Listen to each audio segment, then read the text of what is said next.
responding to the unique situations in which these groups of states find themselves must be envisaged. This will be a priority of my presidency. Africa is one of the priorities of the United Nations. We must support Africa. The African Union's Agenda 2063 presents a bold and transformative vision for the continent. Africa currently has the youngest population in the world, and by 2063, 1 in 4 people will be African.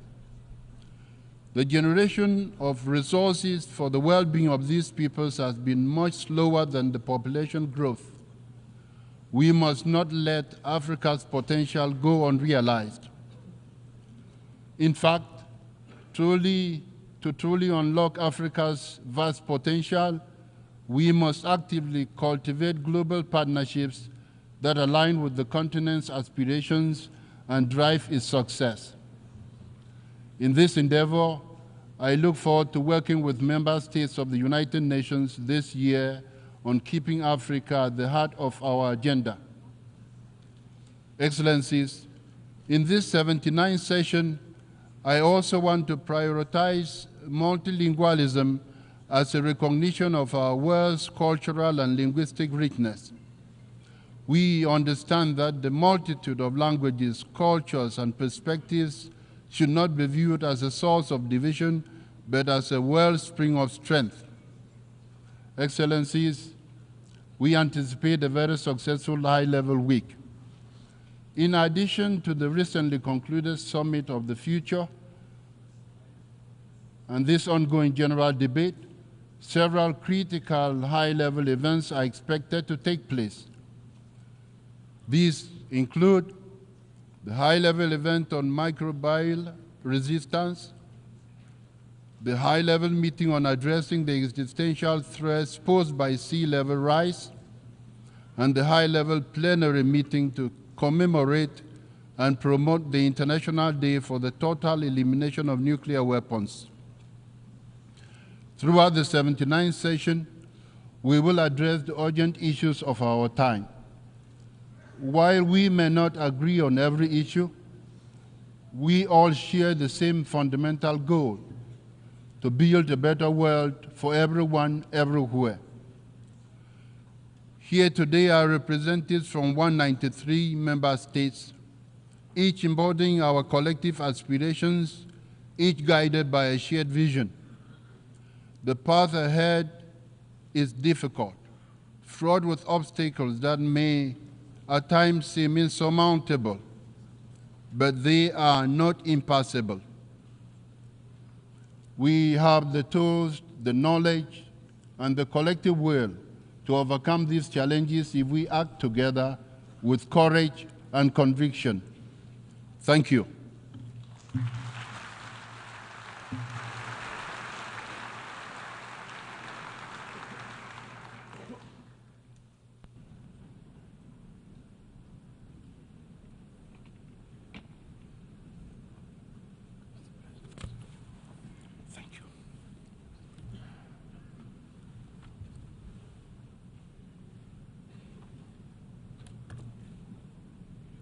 Before giving the floor to the first speaker for this morning, I would like to remind members that the list of speakers for the general debate has been established on the agreed basis that statements should be no longer than 15 minutes to enable all the speakers to be heard at a given meeting. Within this time frame, I would like to appeal to speakers to deliver their statements at a reasonable pace so that interpretation into other official United Nations languages may be provided properly. I would also like to draw your attention to the decision taken by the General Assembly at previous sessions, namely, that the practice of expressing congratulations inside the General Assembly Hall after a speech has been delivered is strongly discouraged. After delivering their statements from the rostrum, Speakers are invited to exit the General Assembly Hall through room GA 200, located behind the podium, before returning to their seats. May I take it that the General Assembly agrees to proceed in this manner? It is so decided. Finally, I should like to draw the attention of members that during the general debate, official photographs of all the speakers are taken by the Department of Global Communications. Members interested in obtaining these photographs are requested to contact the Photo Library of the United Nations. The Assembly will hear an address by His Excellency Luis Inácio Lula da Silva, President of the Federative Republic of Brazil. I request protocol to escort His Excellency and invite him to address the Assembly. Muito bem.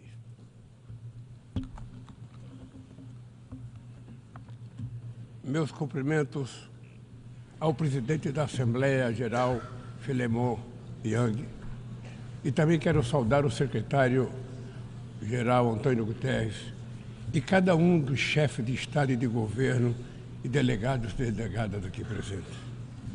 Dirijo-me, em particular, à delegação palestina, que integra pela primeira vez essa sessão de abertura, mesmo que ainda na condição de membro observador.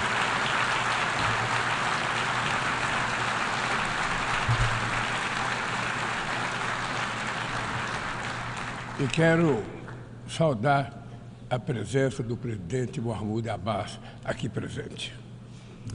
Senhoras e senhores, adotamos ontem, aqui neste mesmo plenário, o Pacto para o Futuro.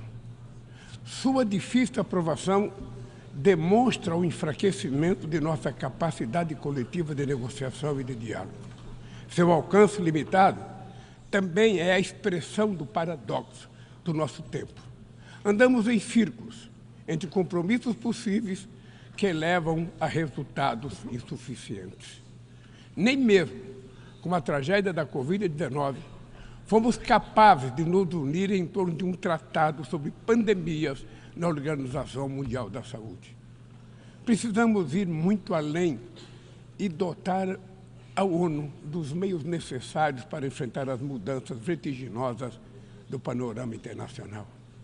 Vivemos momentos de crescentes angústias, frustrações, tensões e medo.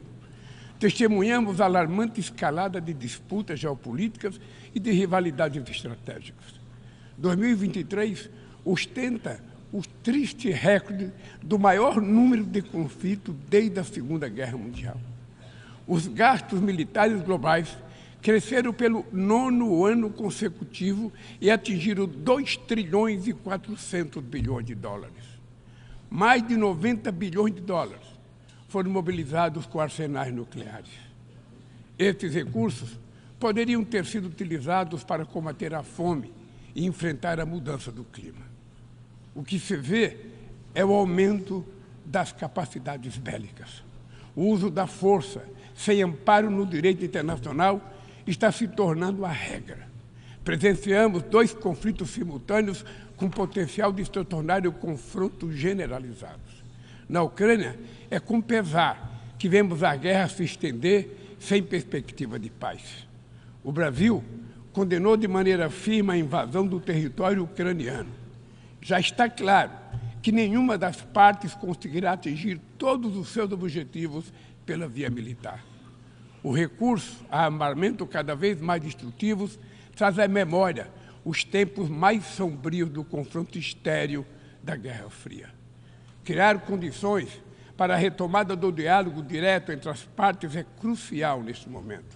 Esta é a mensagem do entendimento de 6 pontos que China e Brasil oferecem para que se instale um processo de diálogo e o fim das hostilidades.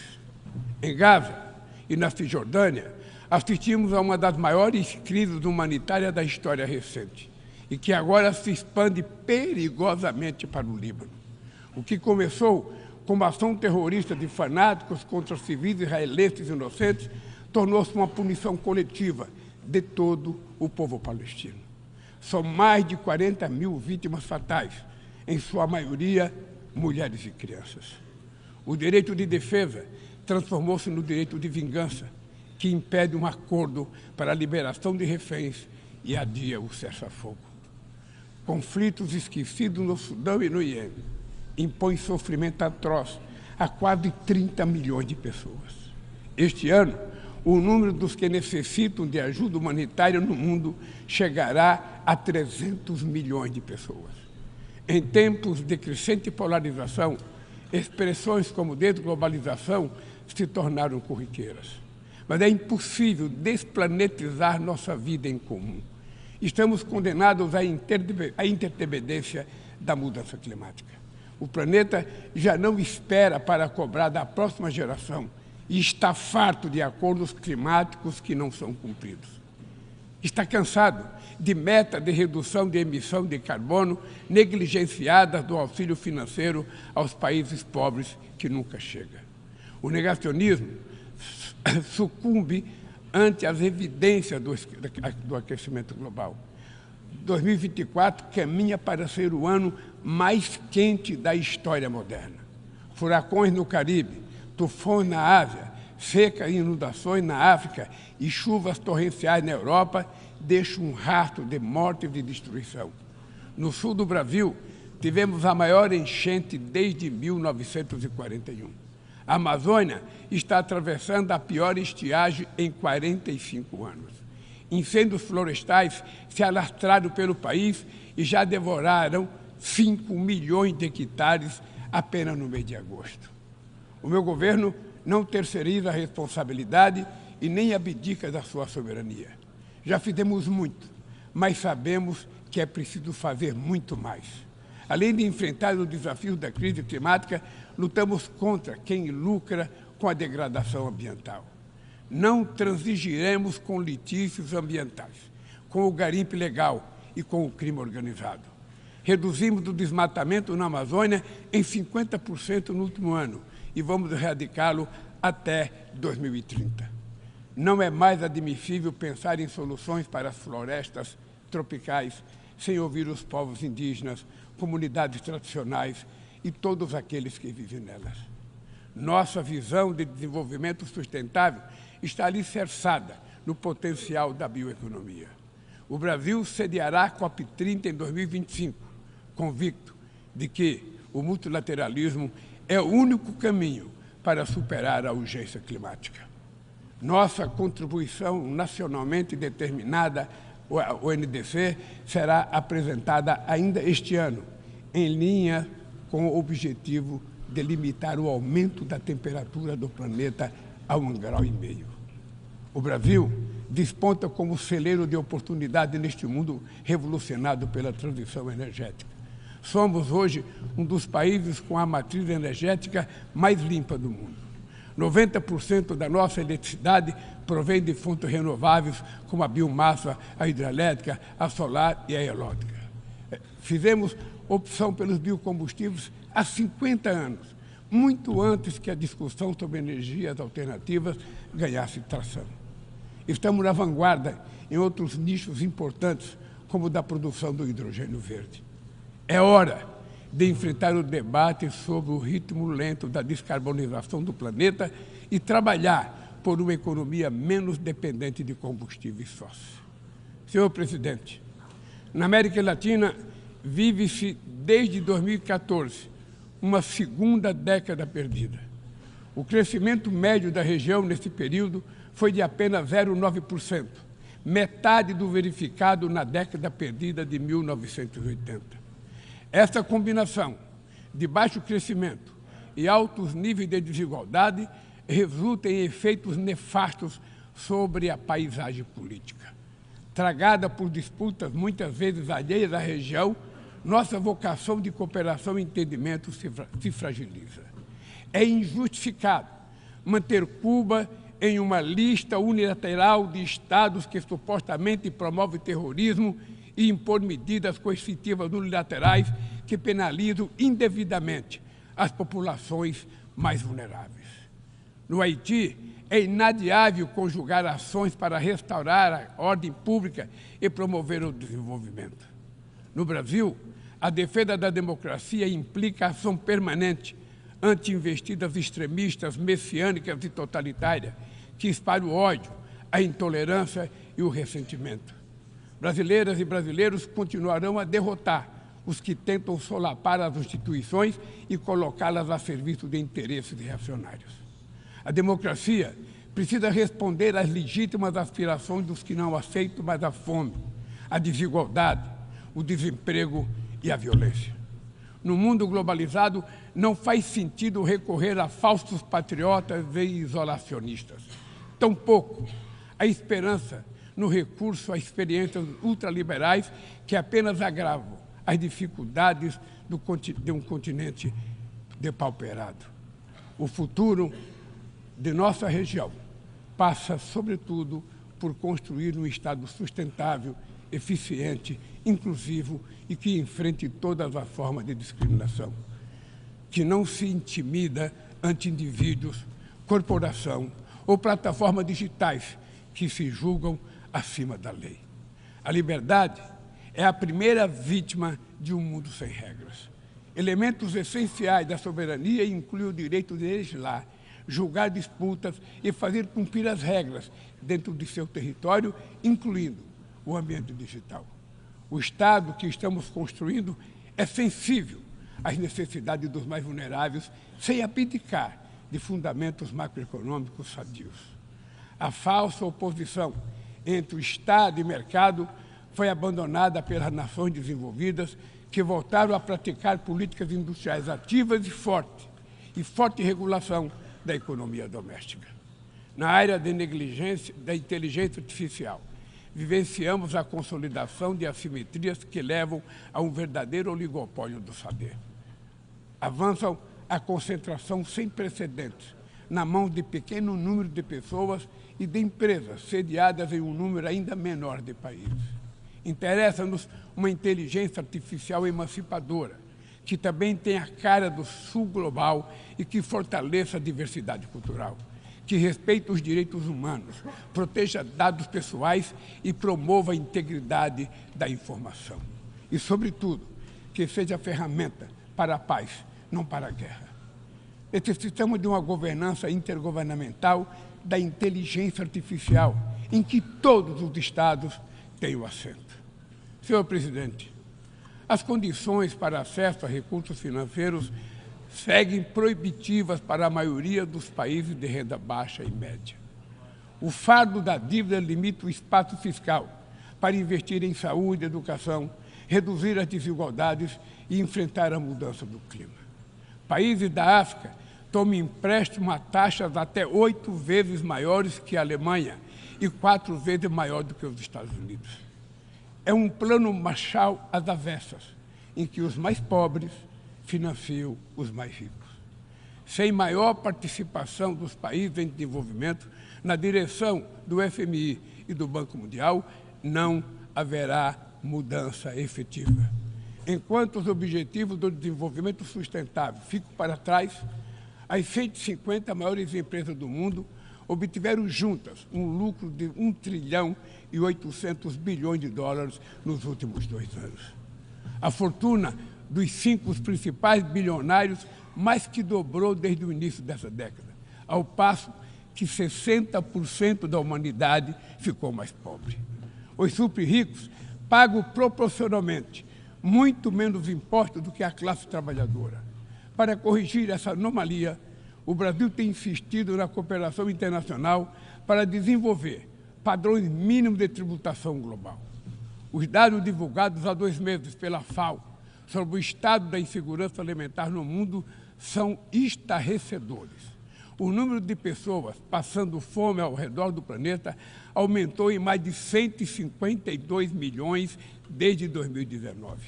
Isso significa que 9% da população mundial, 733 milhões de pessoas, estão subnutridas. O problema é especialmente grave na África e na Ásia, mas ele também persiste em partes da América Latina.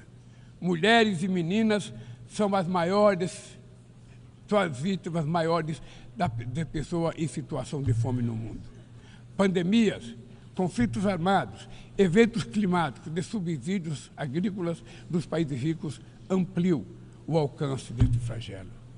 Mas a fome não é resultado apenas de fatores externos. Ela decorre, sobretudo, de escolhas políticas. Hoje, o mundo produz alimento mais do que suficiente para erradicá-la.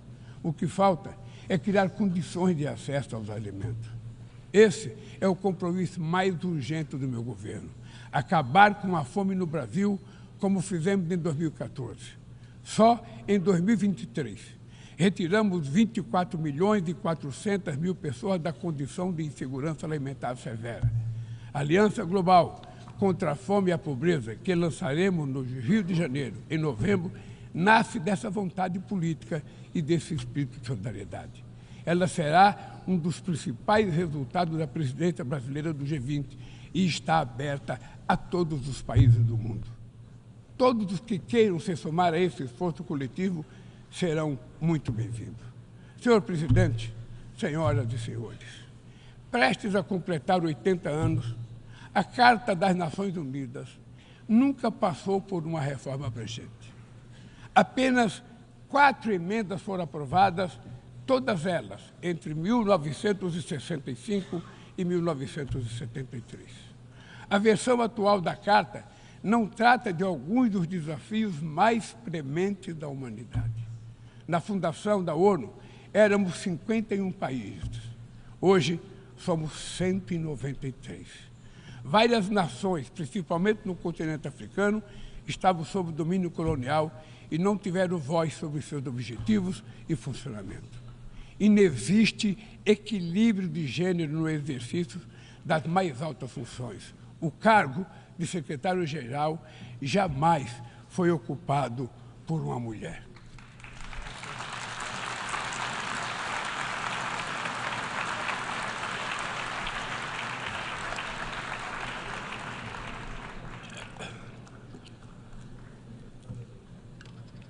Estamos chegando ao final do primeiro quarto do século XXI, com as Nações Unidas cada vez mais esvaziada e paralisada. É hora de reagir com vigor a essa situação, restituindo à organização as prerrogativas que decorrem da sua condição de fórum universal. Não bastam ajustes pontuais. Precisamos contemplar uma ampla revisão da Carta. Sua reforma deve compreender os seguintes objetivos: a transformação do Conselho Econômico e Social no principal fórum para o tratamento do desenvolvimento sustentável e do combate à mudança climática, com capacidade real de inspirar as instituições financeiras. A revitalização do papel da Assembleia Geral, inclusive em temas de paz e segurança internacionais. O fortalecimento da Comissão de Consolidação da Paz. A reforma do Conselho de Segurança, com foco em sua composição, método de trabalho, direito de veto, de modo a torná-la mais eficaz e representativa das realidades contemporâneas. A exclusão da América Latina e da África de assentos permanentes no Conselho de Segurança é um eco inaceitável de práticas de dominação do passado colonial. Vamos promover essa discussão de forma transparente.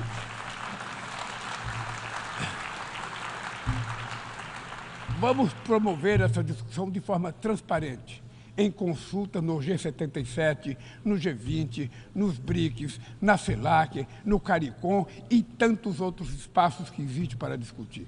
Não tem ilusões sobre a complexidade de uma reforma como essa, que enfrentará interesses cristalizados de manutenção do status quo.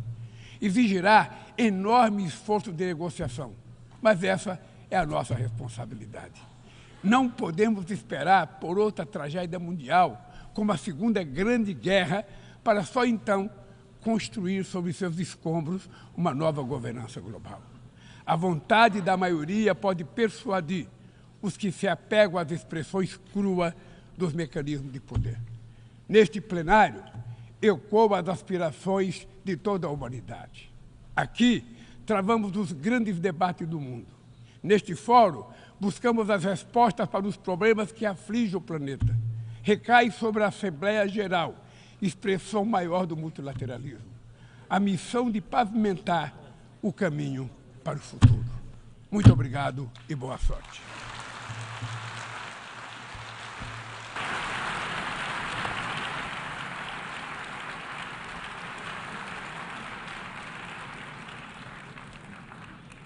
On behalf of the Assembly, I wish to thank the President of the Federative Republic of Brazil,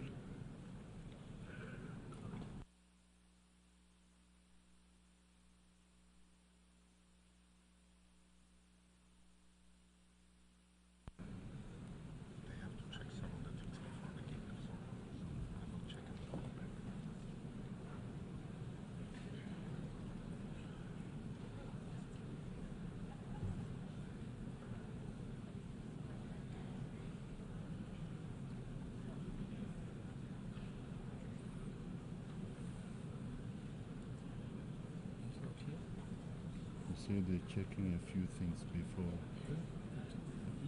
he's here, but I think they're checking a few things. I don't know.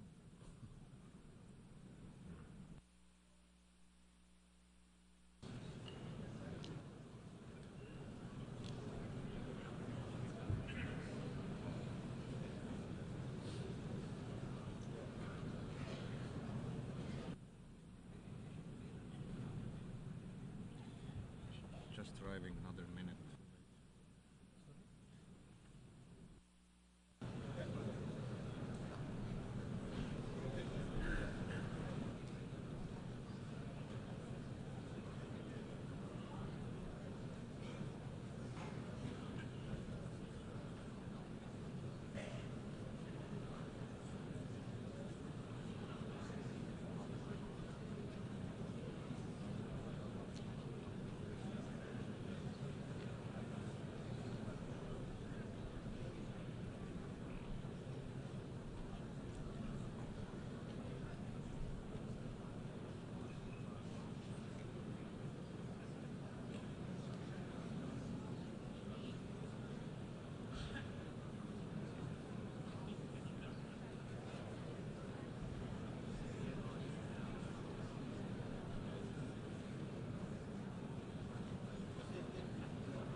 The Assembly will hear an address by His Excellency Joseph R. Biden, Jr., President of the United States of America. I request protocol to escort His Excellency and invite him to address the Assembly.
My fellow leaders, today is the fourth time I've had the great honor of speaking to this assembly as President of the United States. It'll be my last. I've seen a remarkable sweep of history. I was first elected to office in the United States of America as a U.S. Senator in 1972. Now, I know I look like I'm only 40. I know that. I was 29 years old. Back then, we were living through an inflection point, a moment of tension and uncertainty. The world was divided by the Cold War. The Middle East was headed toward war. America was at war in Vietnam. At that point, the longest war in America's history. Our country was divided and angry, and there were questions about our staying power and our future. But even then, I entered public life not out of despair, but out of optimism. The United States and the world got through that moment. It wasn't easy or simple without significant setbacks. But we would go on to reduce the threat of nuclear weapons through arms control, and then go on to bring the Cold War itself to an end. Israel and Egypt went to war, but then forged a historic peace. We ended the war in Vietnam. The last year in Hanoi, I met with the Vietnamese leadership. We elevated our partnership to the highest level. It's a testament to the resilience of the human spirit and the capacity for reconciliation. That today, the United States and Vietnam are partners and friends. And it's proof that even from the horrors of war, there's a way forward. Things can get better. We should never forget that. I've seen that throughout my career. In the 1980s, I spoke out against apartheid in South Africa. And then I watched the racist regime fall. In the 1990s, I worked to hold Milosevic accountable for war crimes. He was held accountable. At home, I wrote and passed the Violence Against Women Act to end the scourge of violence against women and girls, not only in America, but across the world, as many of you have as well. But we have so much more to do, especially against rape and sexual violence as weapons of war and terror. We were attacked on 9/11 by al-Qaeda and Osama bin Laden. We brought him justice. Then I came to the presidency at another moment of crisis and uncertainty. I believed America had to look forward. New challenges, new threats, new opportunities were in front of us.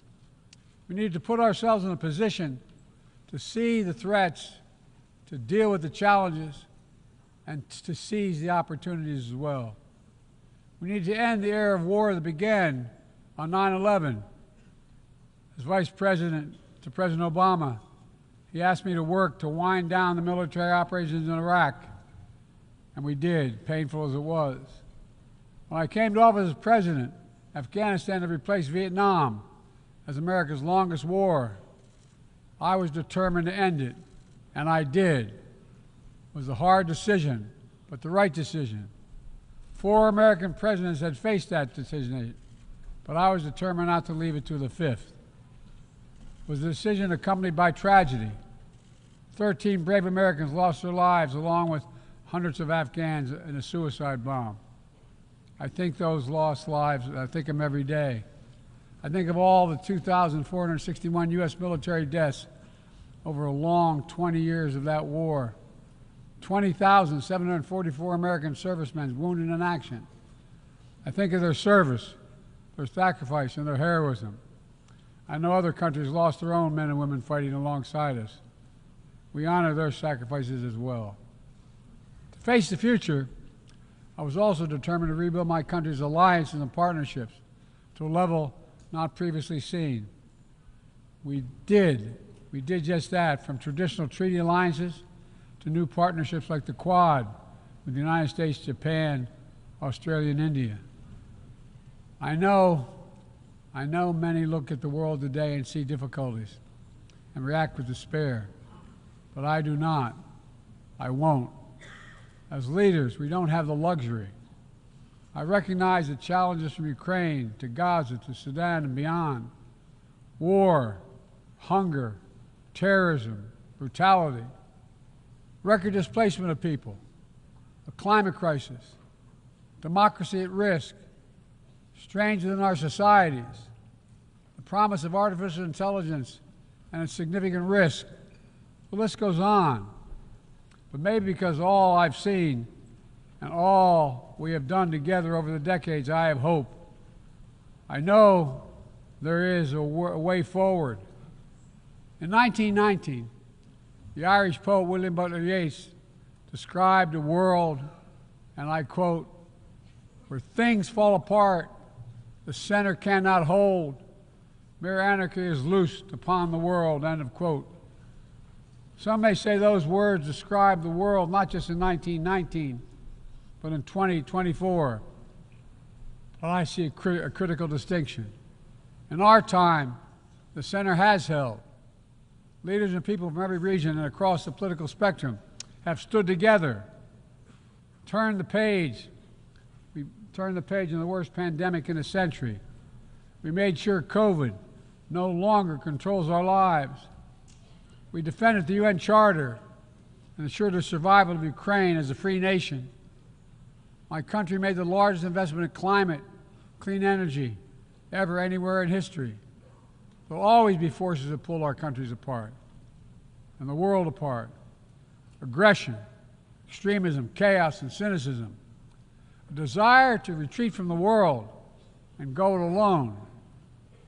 Our task, our test, is to make sure that the forces holding us together are stronger than those that are pulling us apart.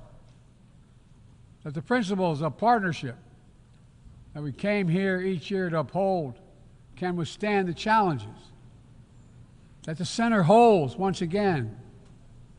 My fellow leaders, I truly believe we're at another inflection point in world history, where the choices we make today will determine our future for decades to come.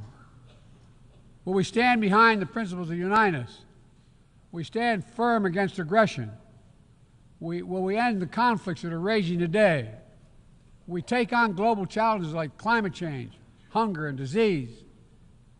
Will we plan now for the opportunities and risk of a revolutionary new technologies? I want to talk today about each of these decisions and the actions, in my view, we must take. To start, each of us in this body has made a commitment to the principles of the UN Charter to stand up against aggression. When Russia invaded Ukraine, we could have stood by and merely protested. But Vice President Harris and I understood that that was an assault on everything this institution was supposed to stand for. And so, my direction, America stepped into the breach, providing massive security and economic and humanitarian assistance. Our NATO allies and partners in 50-plus nations stood up as well. But most importantly, the Ukrainian people stood up. I asked the people of this chamber to stand up for them. The good news is Putin's war has failed and at his core aim. He set out to destroy Ukraine, but Ukraine is still free. He set out to weaken NATO, but NATO is bigger, stronger, and more united than ever before, with 2 new members, Finland and Sweden. But we cannot let up. The world now has another choice to make. Will we sustain our support to help Ukraine win this war and preserve its freedom, or walk away and let aggression be renewed and a nation be destroyed? I know my answer. We cannot grow weary. We cannot look away. And we will not let up on our support for Ukraine, not until Ukraine wins a just and durable peace in the UN Charter.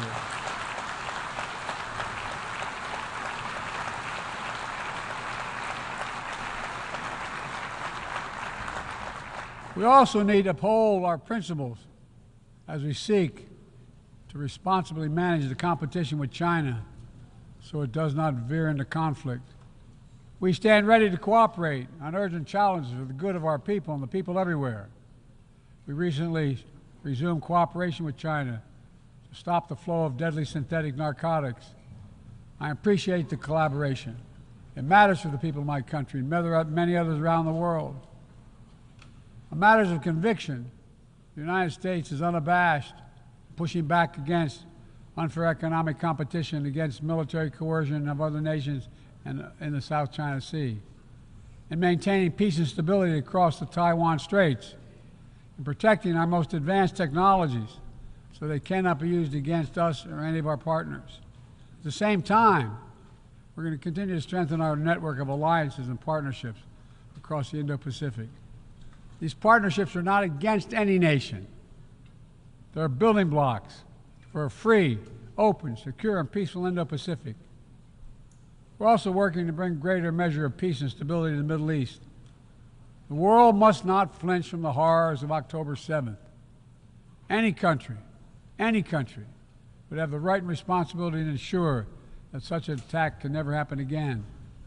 Thousands of armed Hamas terrorists invaded a sovereign state, slaughtering and massacring more than 1,200 people, including 46 Americans, in their homes and at a music festival.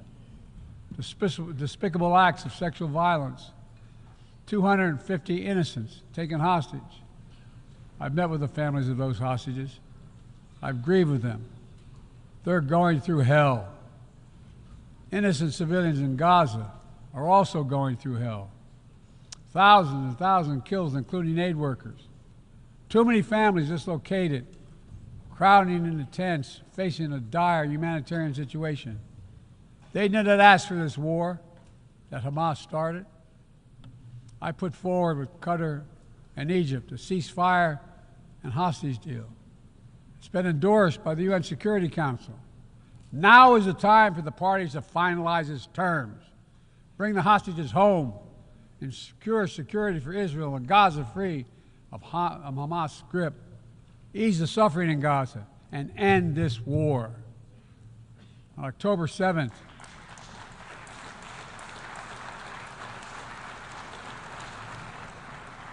since October 7th, we've also been determined to prevent a wider war that engulfs the entire region. Hezbollah, unprovoked, joined the October 7th attack, launching rockets into Israel. Almost a year later, too many on each side of the Israeli-Lebanon border remain displaced. A full-scale war is not in anyone's interest. Even if the situation has escalated, a diplomatic solution is still possible. In fact, it remains the only path to lasting security to allow the residents from both countries to return to their homes and the border safely. And that's what we're working tirelessly to achieve. As we look ahead, we must also address the rise of violence against innocent Palestinians on the West Bank and set the conditions for a better future, including a two-state solution where the world where Israel enjoys security and peace and full recognition and normalized relations with all its neighbors, where Palestinians live in security, dignity, and self-determination in a state of their own.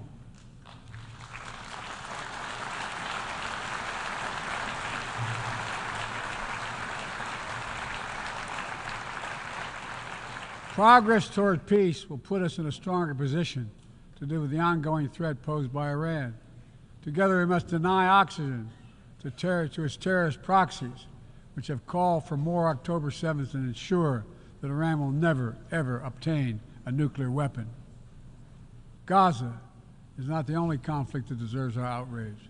In Sudan, a bloody civil war unleashed one of the world's worst humanitarian crises. 8 million on the brink of famine. Hundreds of thousands already there. Atrocities in Darfur and elsewhere. The United States has led the world in providing humanitarian aid to Sudan. And with our partners, we've led diplomatic talks to try to silence the guns and avert a wider famine. The world needs to stop arming the generals, to speak with one voice and tell them, stop tearing your country apart, stop blocking aid to the Sudanese people, end this war now.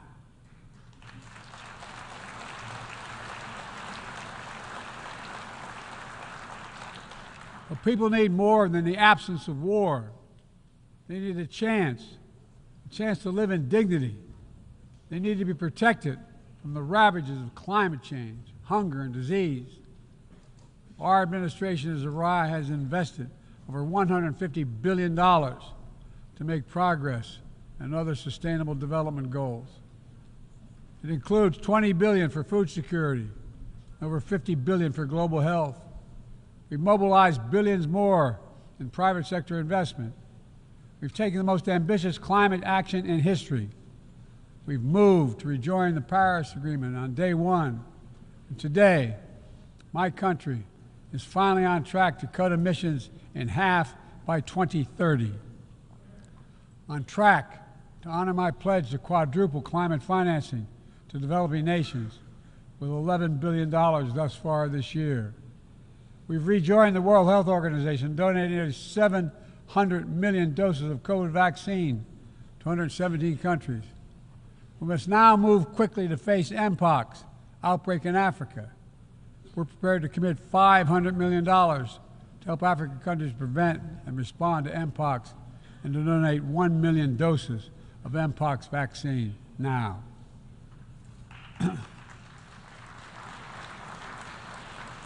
We call on our partners to match our pledge and make this a billion-dollar commitment to the people of Africa.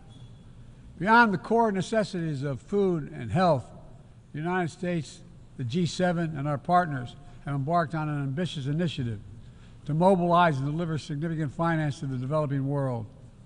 We're working to help countries build out their infrastructure, to clean energy transition, to their digital transformation, to lay new economic foundations for a prosperous future. It's called the Partnership for Global Infrastructure and Investment. We've already started to see the fruits of this emerge in Southern Africa and Southeast Asia and in the Americas. We have to keep it going. I want to get things done together. In order to do that, we must build a stronger, more effective, and more inclusive United Nations. The UN needs to adapt and bring new voices and new perspectives. That's why we support reforming and expanding the membership of the UN Security Council.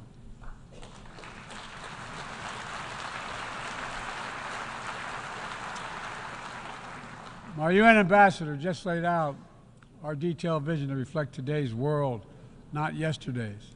It's time to move forward. The Security Council, like the UN itself, needs to go back to the job of making peace, of brokering deals to end wars and suffering. And to stop the spread of the most dangerous weapons, of stabilizing troubled regions in East Africa, from East Africa to Haiti, to Kenya-led mission that's working alongside the Haitian people to turn the tide. We also have a responsibility to prepare our citizens for the future. We'll see more technological change, I argue, in the next 2 to 10 years than than we have in the last 50 years.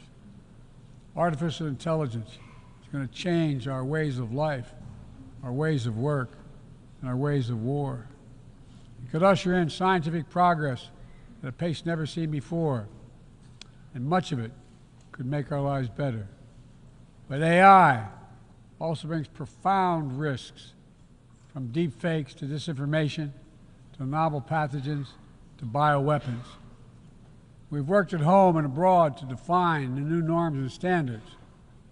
This year, we achieved the first ever General Assembly resolution on AI to start developing global rules of the road.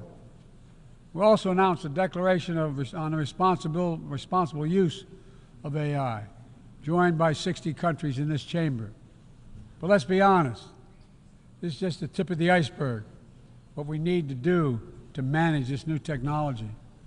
Nothing is certain about how AI will evolve or how it will be deployed. No one knows all the answers. My fellow leaders, it's with humility I offer two questions. First, how do we as an international community govern AI? As countries and companies race to uncertain frontiers, we need an equally urgent effort to ensure AI's safety, security, and trustworthiness. As AI grows more powerful, it also must grow more responsive to our collective needs and values. Benefits of all must be shared equitably. It should be harnessed to narrow, not deepen, digital divides. Second, will we ensure that AI supports rather than undermines the core principles that human life has value and all humans deserve dignity? We must make certain that the awesome capabilities of AI will be used to uplift and empower everyday people, not to give dictators more powerful shackles on the human spirit. In the years ahead, there may well be no greater test of our leadership than how we deal with AI. Let me close with this. Even as we navigate so much change, one thing must not change. We must never forget who we're here to represent. We, the people. These are the first words of our Constitution, the very idea of America. They inspired the opening words of the UN Charter. I made the preservation of democracy the central cause of my presidency. This summer, I faced a decision whether to seek a second term as president. It was a difficult decision. Being president has been the honor of my life. There's so much more I want to get done. As much as I love the job, I love my country more. I decided after 50 years of public service, it's time for a new generation of leadership to take my nation forward. My fellow leaders, let us never forget, some things are more important than staying in power. It's your people.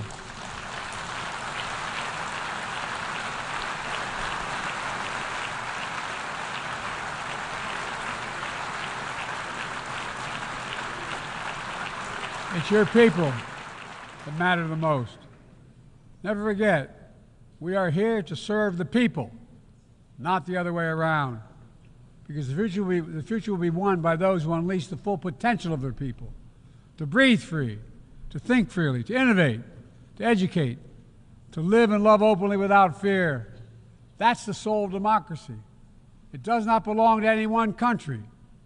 I've seen it all around the world, and the brave men and women who ended apartheid, brought down the Berlin Wall, fight today for freedom and justice and dignity. We saw it, that universal yearning for rights and freedom in Venezuela, where millions cast their vote for change that hadn't been recognized. But it can't be denied. The world knows the truth. We saw it in Uganda, LGBT activists demanding safety and recognition of their common humanity. We see it in citizens across the world peacefully choosing their future. From Ghana to India to South Korea, nations representing 1/4 of humanity who will hold elections this year alone. It's remarkable, the power of we the people, that makes me more optimistic about the future than I've ever been. since I was first elected to the United States Senate in 1972. Every age faces its challenges. I saw it as a young man. I see it today.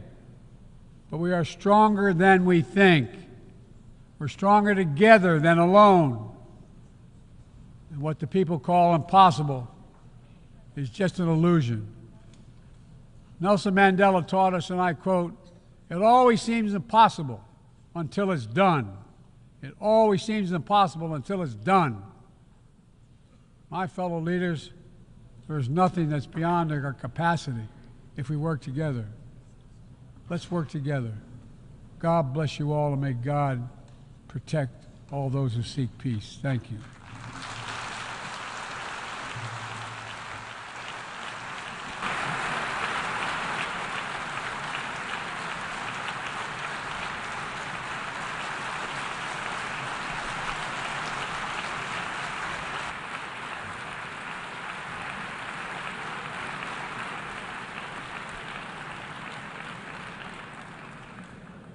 On behalf of the Assembly, I wish to thank the President of the United States of America. May I request representatives to remain seated while we suspend the meeting for 5 minutes before resuming to hear the next speaker.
Ladies and gentlemen, please be seated.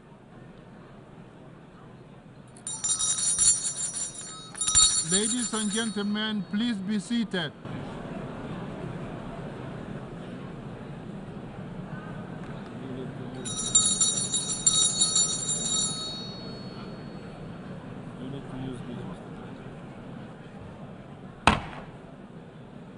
Ladies and gentlemen, please be seated.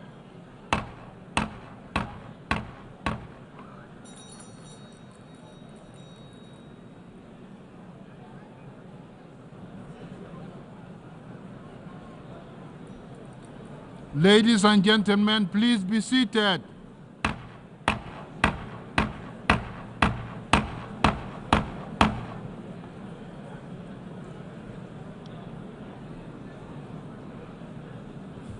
That's disorderly. Okay.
The meeting is resumed.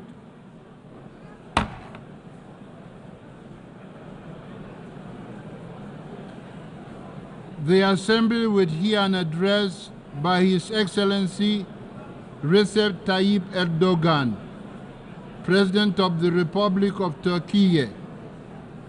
I request protocol to escort His Excellency and invite him to address the Assembly.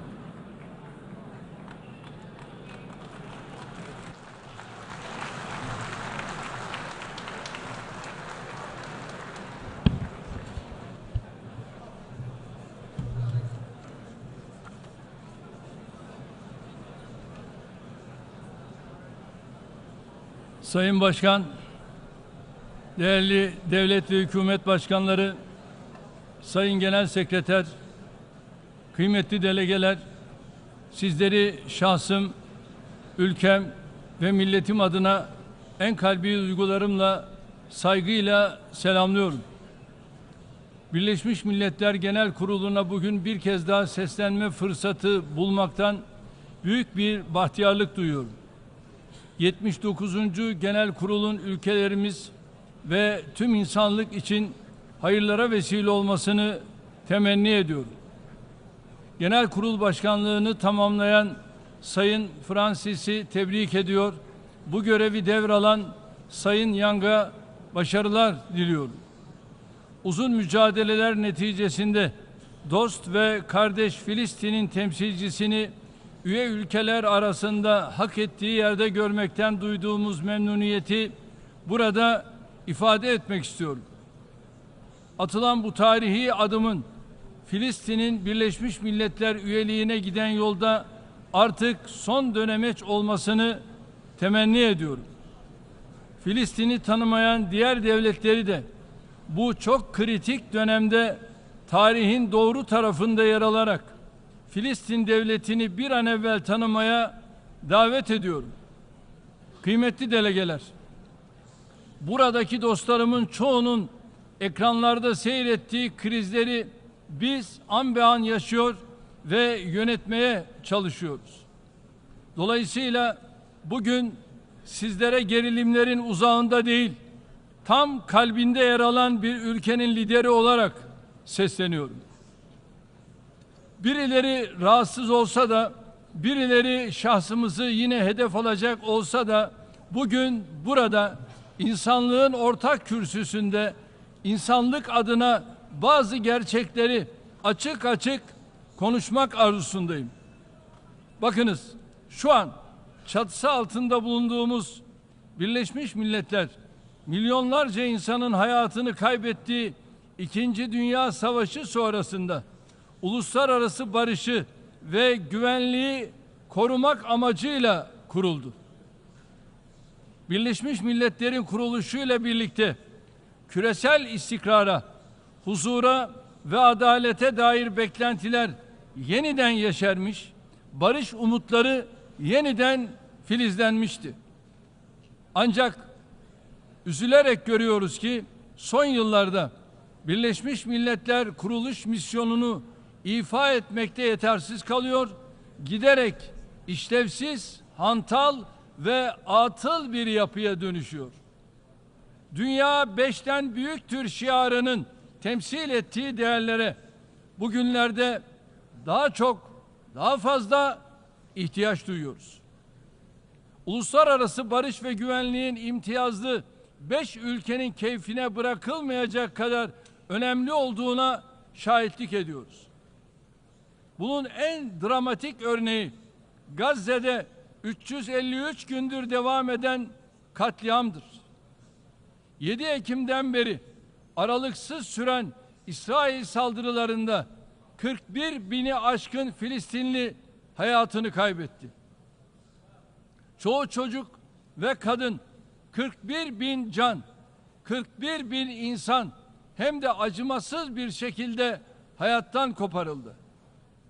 Yine çoğu çocuk, 10 binden fazla Gazze'linin nerede olduğunu kimse bilmiyor. Aynı şekilde 100 bine yakın insan yaralandı, sakat kaldı. Zor şartlar altında görevini yapmaya çalışan 172 gazeteci öldürüldü. Hayat kurtarmak için çalışan 500'e aşkın sağlık görevlisi öldürüldü. Açlıkla, susuzlukla boğuşan Gazze halkının imdadına koşan insani yardım görevlileri, 210'dan fazla Birleşmiş Milletler personeli öldürüldü. Savaşta dahi dokunulmaması gereken 820 camiyi, 3 kiliseyi vurdular. Onlarca hastaneyi, yüzlerce okulu, hasta taşıyan 130'dan fazla ambulansı vurdular. Birleşmiş Milletler kürsüsünden Birleşmiş Milletler şartını parçalayarak bir de utanmadan tüm dünyaya, vicdan sahibi tüm insanlara işte buradan, bu kürsüden meydan okudular. Dostlarım, İsrail'in temerküz kampına çevirdiği hapishanelerinde sızan görüntüler nasıl bir zulümle karşı karşıya olduğumuzu çok net biçimde gösteriyor.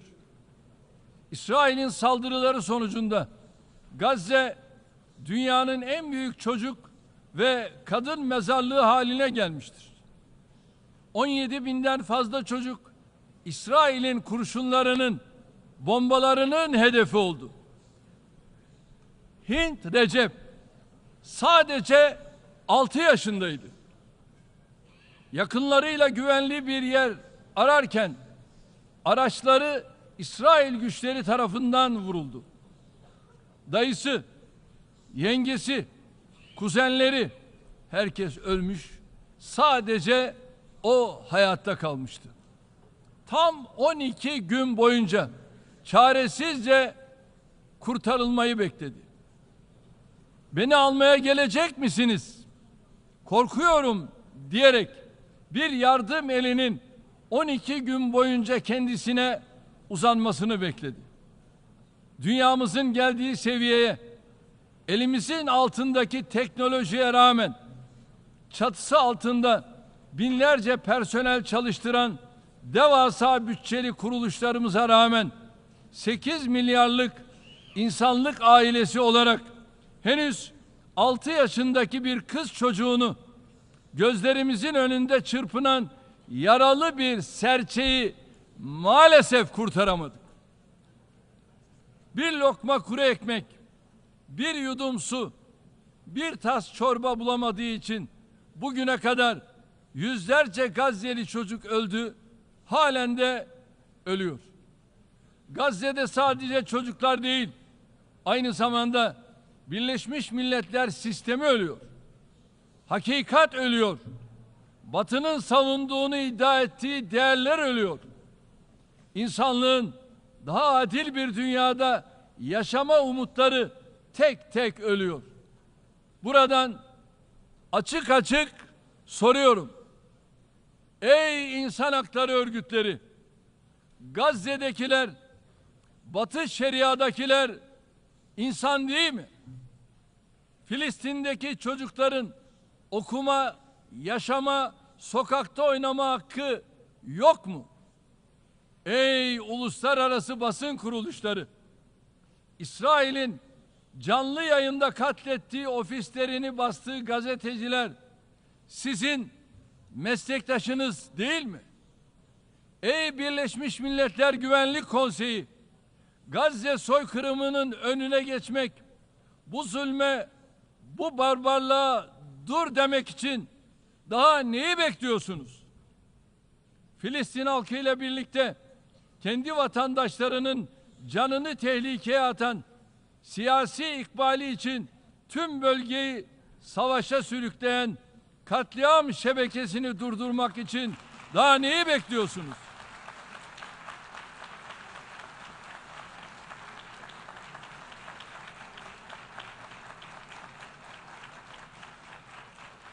Ey İsrail'e kayıtsız, şartsız destek verenler! Bu katliamı seyretmenin, bu vahşete ortak olmanın utancını daha ne kadar taşıyacaksınız? Kıymetli dostlarım, Gazze'de, Ramallah'ta, Lübnan'da çocuklar ölürken, bebekler küvezde can verirken, maalesef uluslararası toplumda çok kötü bir sınav vermiştir. Filistin'de yaşananlar, bakınız, çok büyük bir ahlaki çöküşün göstergesidir. Bütün dünya halklarının, ülke liderlerinin, uluslararası kuruluşların bu acı tablo üzerinde düşünmesi gerektiğine inanıyorum. Burada bir gerçeği de açık ve net söylemek istiyorum. İsrail yönetimi temel insan haklarını içe sayarak bir millete, bir halka karşı etnik temizlik, apaçık bir soykırım uygulamakta, topraklarını adım adım işgal etmektedir. Özgürlüğü, bağımsızlığı, en temel hakları gasp edilen Filistinliler ise son derece haklı bir biçimde bu işgale, bu etnik temizlik faaliyetlerine karşı meşru direniş haklarını kullanmaktadır. Filistin halkının topraklarını işgal edenlere karşı sergilediği haklı direniş, gayrimeşru gösterilemeyecek kadar asildir, onurludur, kahramancadır.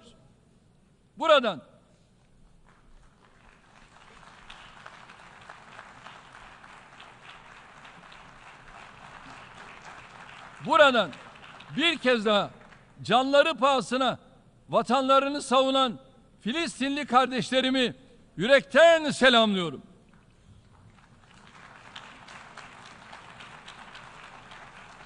İsrail'in Filistin halkına yönelik saldırganlığının tek nedeni bir avuç ülkenin İsrail'e olan kayıtsız şartsız desteğidir.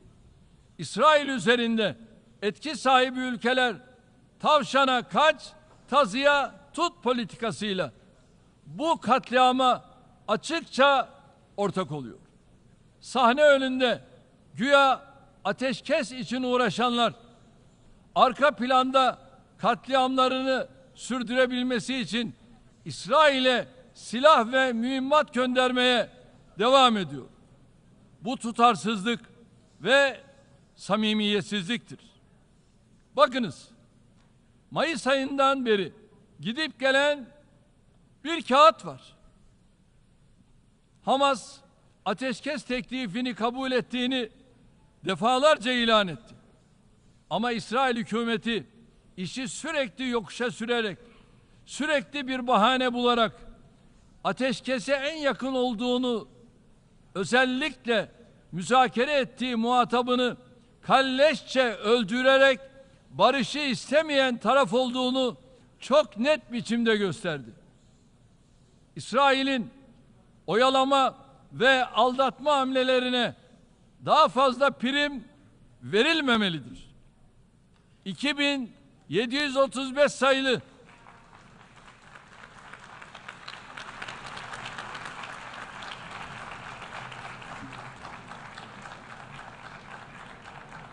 ...2735 sayılı Birleşmiş Milletler Güvenlik Konseyi kararının uygulanmadığı bir ortamda İsrail'e yönelik zorlayıcı tedbirler gündeme alınmalıdır. İsrail'in tutumu bir kez daha göstermiştir ki uluslararası toplumun Filistinli sivillere yönelik bir koruma mekanizması geliştirmesi zaruridir. Bundan 70 sene önce nasıl Hitler insanlığın ittifakıyla durdurulmuşsa, Netanyahu ve cinayet şebekesi de insanlığın ittifakıyla durdurulmalıdır.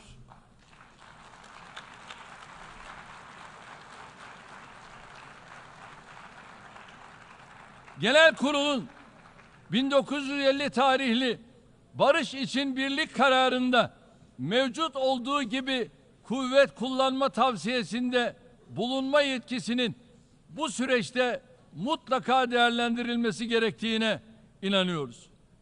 Acil ve kalıcı ateşkes sağlanmalı. Rehine mahkum takası gerçekleştirilmeli.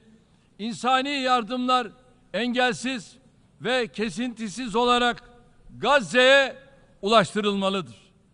Bilhassa şartların iyice kötüleşeceği kış mevsiminden önce çok zor koşullar altında hayatta kalmaya çalışan Gazze halkına yardım eli uzatmamız şarttır.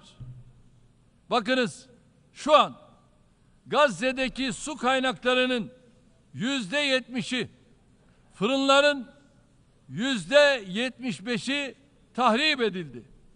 Sağlık merkezlerinin %95'i kısmen veya tamamen zarar gördü. 150 bin konut tamamen, 200 bin konut kısmen yıkıldı.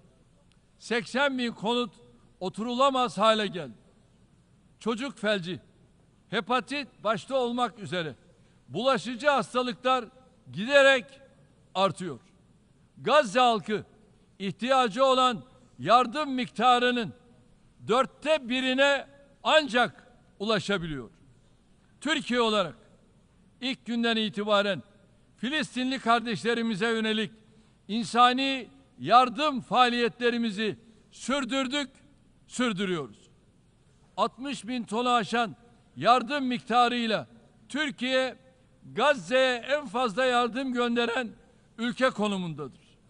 Aynı şekilde İsrail'le olan ticari işlemleri durdurarak bu konudaki hassasiyetimizi ortaya koyduk. İsrail'in son günlerde saldırılarını artırdığı Lübnan halkının ve hükümetinin de yanındayız. Artık hepimiz şu gerçeği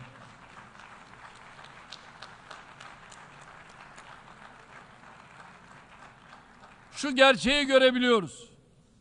41 bin insanı katledenler, talimatı verenden tetiğini çekene, bombayı bırakana kadar işledikleri suçların hesabını vermeden vicdanlar rahata kavuşamaz. Yıkılan, yok edilen, enkaza çevrilen şehirlerde oluşan milyarlarca dolarlık hasarın faturası faillerden mutlaka tazmin edilmelidir ve edilecektir. İsrail'in işlediği suçların cezasız kalmaması için Güney Afrika Cumhuriyeti tarafından Uluslararası Adalet Divanı'nda açılan davayı destekliyoruz. Müdahillik başvurusunda bulunduğumuz bu davada adaletin tecelli etmesi için gereken her türlü adımı atacağız. Nablus'ta barışçıl bir protesto eylemi sırasında İsrail askerleri tarafından başından vurulan Ayşenur Ezgi Eygi kızımızın da kanının yerde kalmaması için her türlü hukuki mücadeleyi veriyoruz, vereceğiz.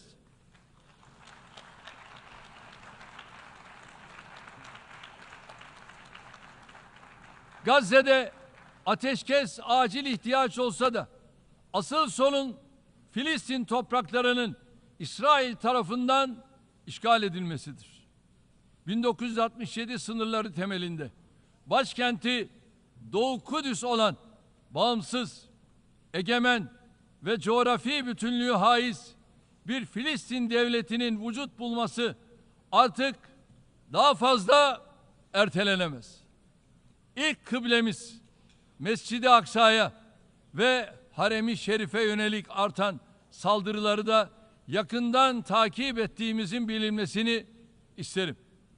Tüm bunları söylerken Tayyip Erdoğan olarak bu kürsüde hamasetin diliyle konuşmuyorum. Burada tarihimden, ecdadımın vicdanlı, adaletli duruşundan aldığım cesaretle konuşuyorum.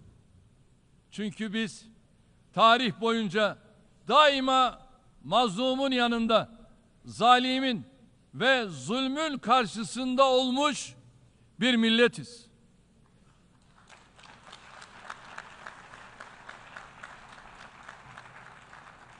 Bundan 500 yıl önce Engizisyon'dan kaçan Musevilere de, Hitler'in toplama kamplarından kaçan Yahudilere de kucak açtık.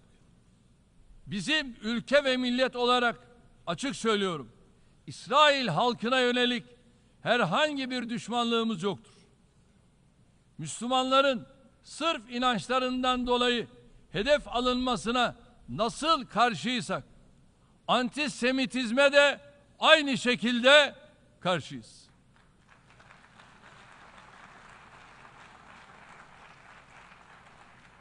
Sorunumuz İsrail hükümetinin katliam politikalarıyladır.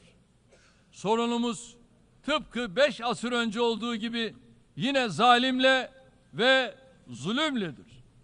Şunu herkes bilsin ki biz hakkı haykırmaktan çekinmeyiz.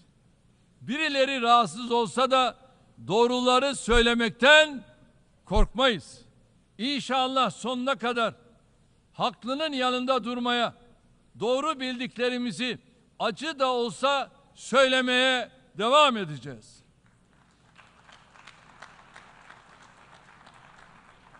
Buradan inanç, ülke, dil, din ayrımı yapmadan Filistin halkıyla dayanışma sergileyen, hemen her hafta sokakları doldurarak Gazze'deki katliam karşısında sesini yükselten tüm yürekli insanlara, özellikle üniversiteli gençlere teşekkür ediyorum. Kıymetli delegeler, İhtilafın 14. yılında Suriye'de maalesef istikrardan hala uzaktır. Terör ve bölücü örgütlerin pençesindeki ülkede ekonomik ve insani durum vehametini koruyor. 22-54 sayılı Birleşmiş Milletler Güvenlik Konseyi kararı temelinde siyasi sürecin ilerletilmesini ve milli uzlaşının sağlanmasını temenni ediyoruz. Gerçekçi bir diyalogtan yana olan tutumumuzu samimiyetle sürdürme kararlılığındayız. Komşumuz Irak terörle mücadelesini sürdürürken kalkınma, yeniden imar ve bölgesiyle yeniden bütünleşme yolunda kararlı adımlar atıyor. Uluslararası toplum Irak'ın bu gayretlerine destek vermelidir. Kalkınma yolu projesi gibi tüm bölgeye fayda sağlayacak girişimlerin hayata geçirilmesi bu bağlamda çok ama çok önemlidir. Tüm bu çabaların başarısı PKK başta olmak üzere Irak'taki terör tehdidinin bertaraf edilmesine bağlıdır. Bir diğer komşumuz İran'la kapsamlı ortak eylem planını canlandırma yolunda adımlar atılmasının bölgede güven ve istikrar ortamının tesisine katkı sağlayacağına inanıyorum.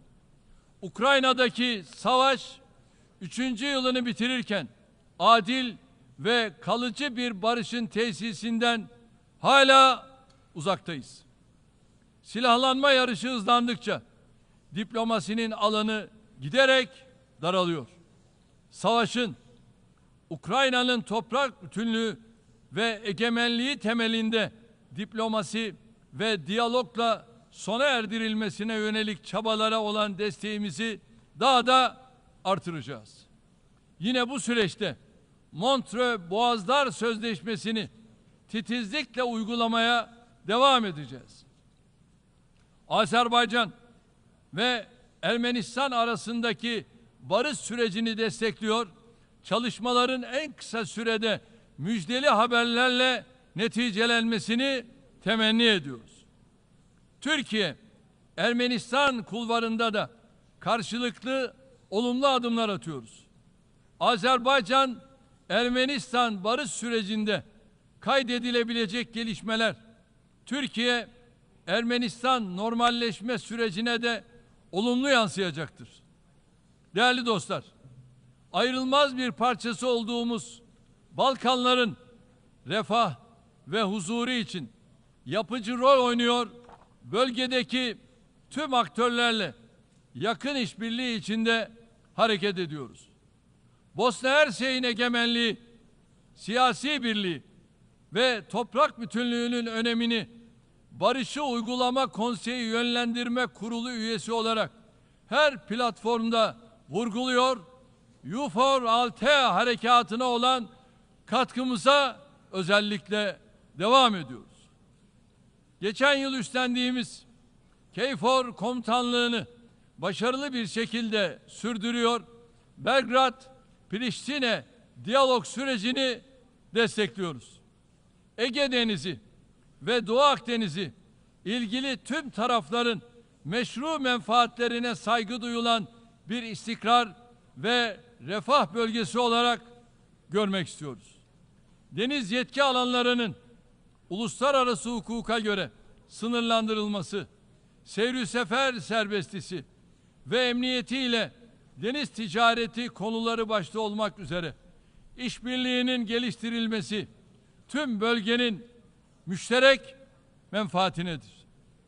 Türkiye, enerji ve çevre başta olmak üzere her konuda yapıcı işbirliğine hazırdır.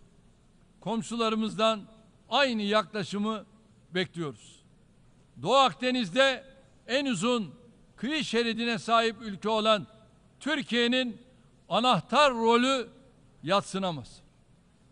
Kıbrıs Adası'nın kuzeyi ve batısında ilan edilmiş kıta sahanlığında Türkiye'nin, adanın tümünün etrafında ise Kıbrıs Türklerinin hakları vardır. Kıbrıs Barış Harekatı'nın üzerinden 50 yıl Rumların ortaklık devletini gasp etmesi sonucunda Kıbrıs meselesinin ortaya çıkmasının üzerinden ise 61 yıl geçti. O günden bugüne kadar adada barış ve sükunet hakim oldu. Kıbrıs meselesine adil, kalıcı ve sürdürülebilir bir çözüm getirilmesi için samimi irade ortaya koyan taraf daima Kıbrıs Türkleri ve Türkiye'ydi. Federasyon modeli artık geçerliliğini tamamen yitirmiştir. Adada iki ayrı devlet ve iki ayrı halk vardır. Kıbrıs Türklerinin müktesep hakları olan egemen eşitlik ve eşit uluslararası statüleri yeniden tescil edilmeli, tecrit artık son bulmalıdır.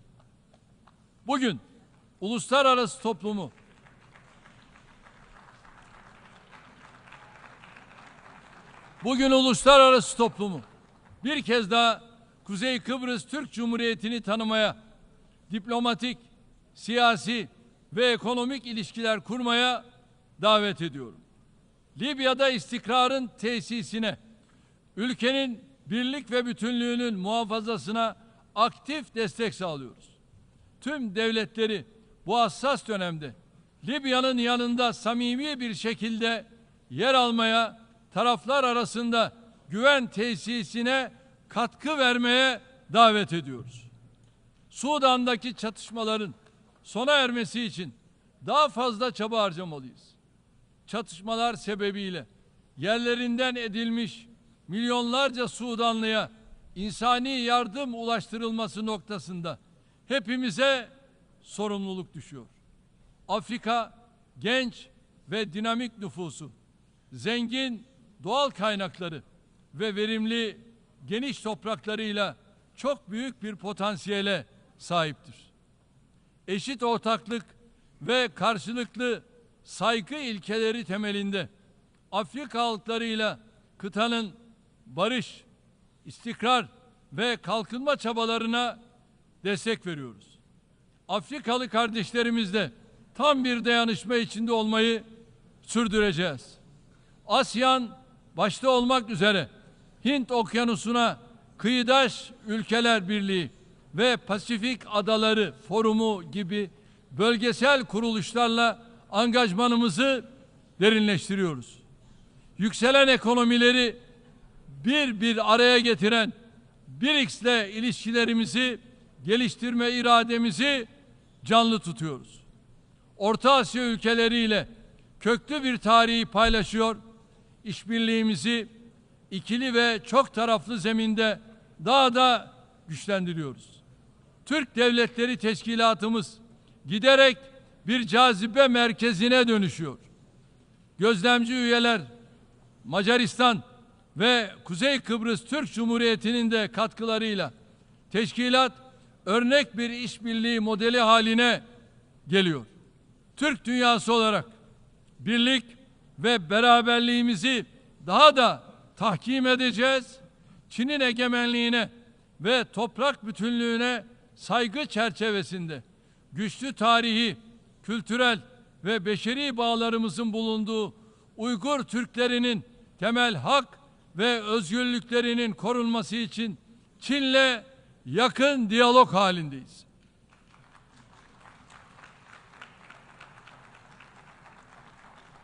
Latin Amerika ve Karayipler'deki tüm ülkelerle kurmuş olduğumuz dostane bağları daha ileri bir aşamaya taşımaya gayret ediyoruz. Kıymetli delegeler, küresel adaletsizliğin giderilmesi için birlikte çalışmak mecburiyetindeyiz. Birleşmiş Milletler sürdürülebilir kalkınma hedeflerinin kimsenin geride bırakılmaması anlayışı bu gayretler bakımından yol göstericidir. Milli gelirine oranla en fazla yardım yapan ülkelerden biri olan Türkiye'nin faaliyetleri sürdürülebilir kalkınma hedeflerine ulaşılmasına katkı sağlıyor. Üyesi olduğumuz G20 başta olmak üzere tüm uluslararası platformlarda adil, kapsayıcı, büyüme ve kalkınmayı temin edecek çalışmalara destek veriyoruz. Yapay zeka dahil çığır açan ileri teknolojilerin dönüştürücü gücünden tüm milletlerin eşit şekilde yararlanması gerektiği kanaatindeyiz. Ev sahipliği yaptığımız en az gelişmiş ülkeler için Birleşmiş Milletler Teknoloji Bankası bu yöndeki çabalarımızın somut bir tezahürüdür.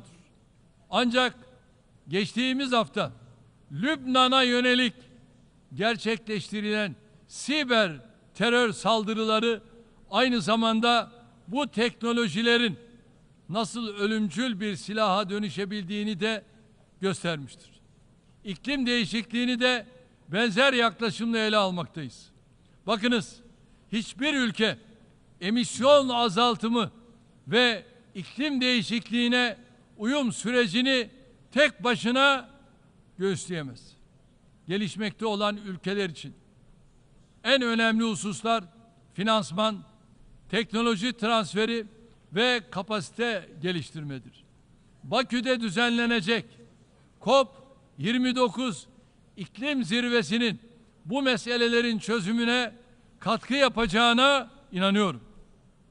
Daha sürdürülebilir ve temiz bir dünya vizyonuyla eşim Emine Erdoğan hanımefendinin himayesinde başlattığımız sıfır atık hareketini Birleşmiş Milletler Genel Kurulu'nda 105 ülkenin ortak sunuculuğunda oy birliğiyle kabul edilen kararla küresel boyuta taşıdık.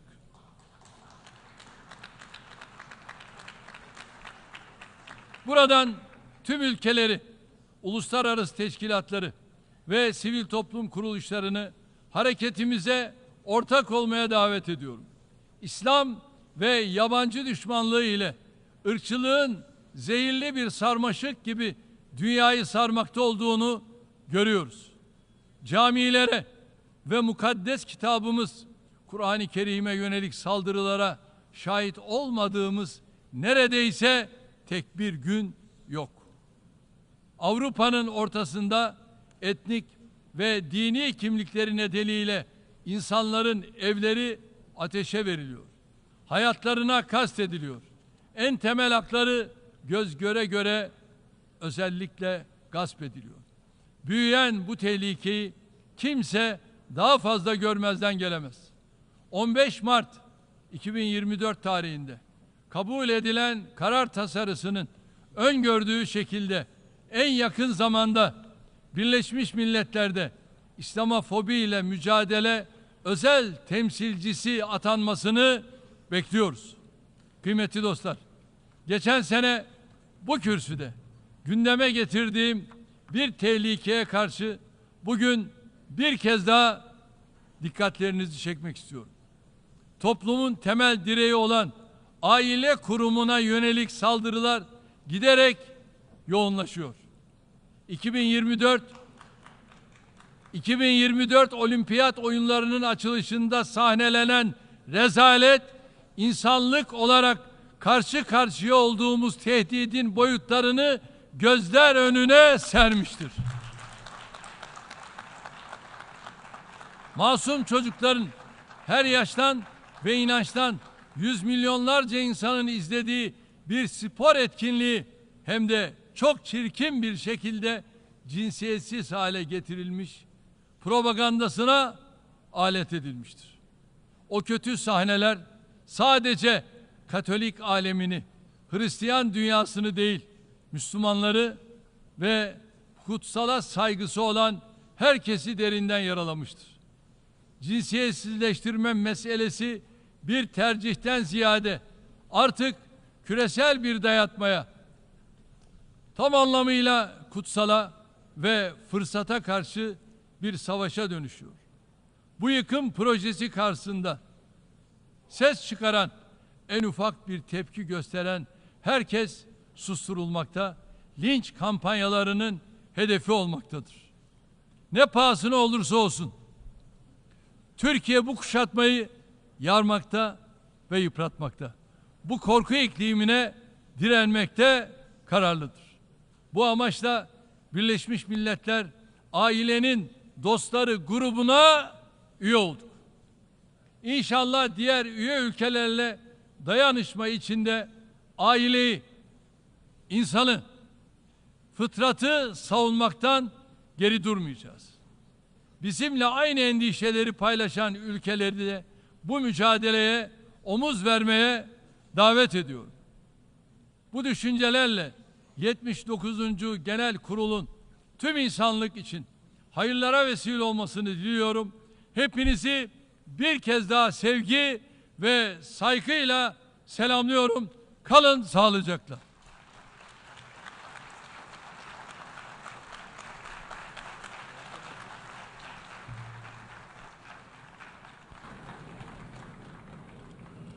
On behalf of the Assembly, I wish to thank the President of the Republic of Turkey,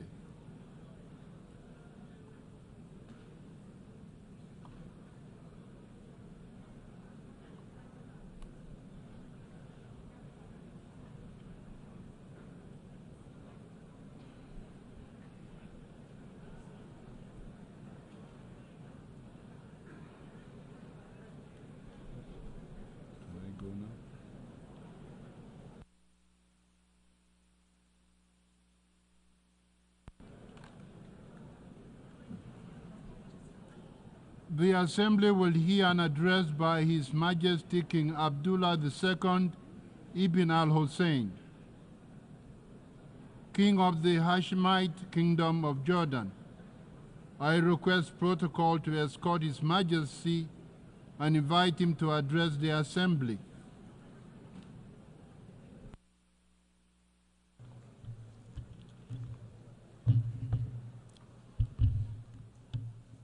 Bismillahir Rahmanir Rahim. Mr. President, Mr. Secretary General, Your Excellencies. Over the past quarter century, I have stood at this podium amidst regional conflicts, global upheavals, and humanitarian crises that have profoundly tested our global community. It often feels that there was not a moment when our world was not in turmoil.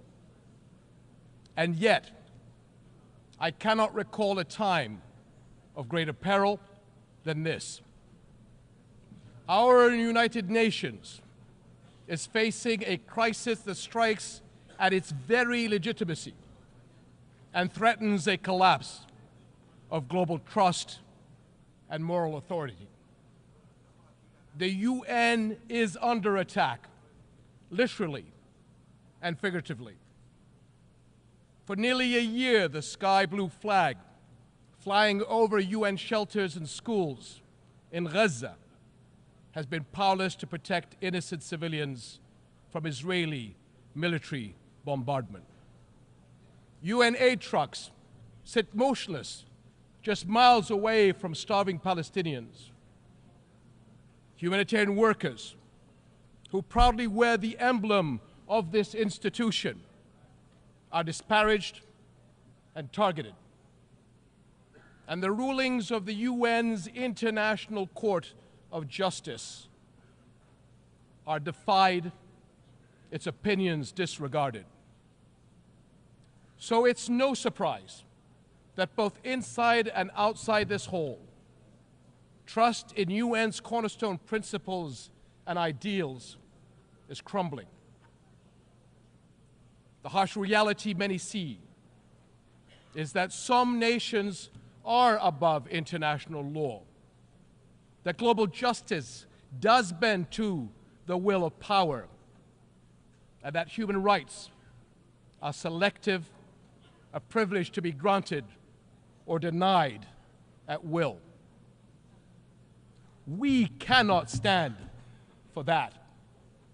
And we must recognize that undermining our international institutions and global frameworks is one of the gravest threats to our global security today.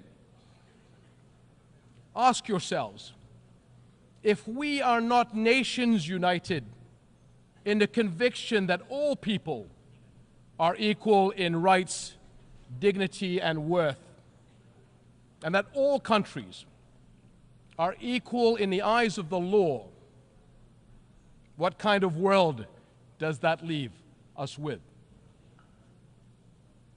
Your Excellencies, the attacks of October 7th on Israeli civilians last year were condemned by countries all over the world, including Jordan.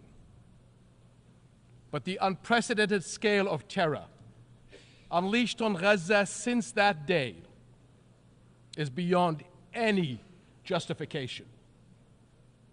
The Israeli government's assault has resulted in one of the fastest death rates in recent conflicts, one of the fastest rates of starvation caused by war, the largest cohort of child amputees, and unprecedented levels of destruction. This Israeli government has killed more children, more journalists, more aid workers, and more medical personnel than any other war in recent memory. And let us not forget the attacks on the West Bank. There, since October 7th, the Israeli government has killed more than 700 Palestinians, among them 160 children. Palestinians held in Israeli detention centers exceed 10,700, including 400 women and 730 children. 730 children. Over 4,000 Palestinians have been forced from their homes and lands. Armed settler violence has surged, and entire villages have been displaced. And in Jerusalem, a flagrant violations of the historical and legal status quo at Muslim and Christian holy sites continue unabated under the protection and encouragement of members of the Israeli government. To be clear, this is in the West Bank, not Gaza. Almost 42,000 Palestinians have been killed since October 7th.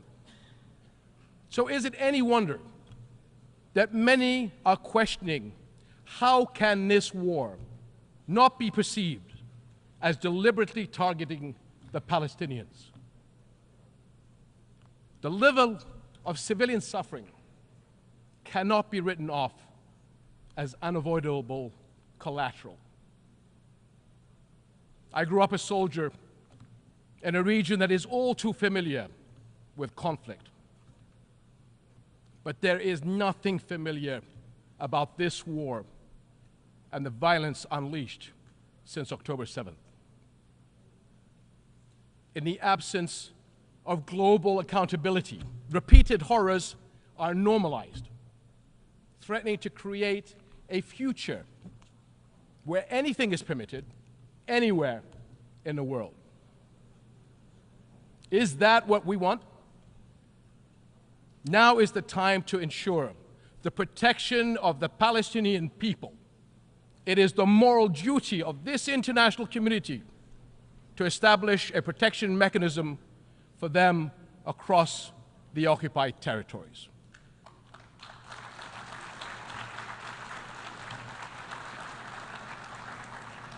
This will guarantee the safety of Palestinians and Israelis from extremists who are taking our region to the brink of an all-out war.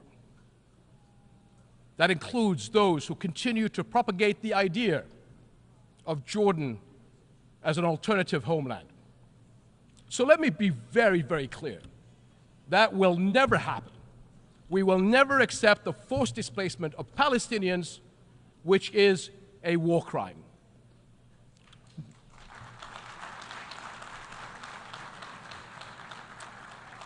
No country in the region benefits from escalation. We have seen that clearly in the dangerous developments in Lebanon over the past few days. This has to stop. For years, the Arab world has extended a hand to Israel through the Arab Peace Initiative, offering full recognition and normalization in exchange for peace. But consecutive Israeli governments, emboldened by years of impunity, have rejected peace and chosen confrontation instead.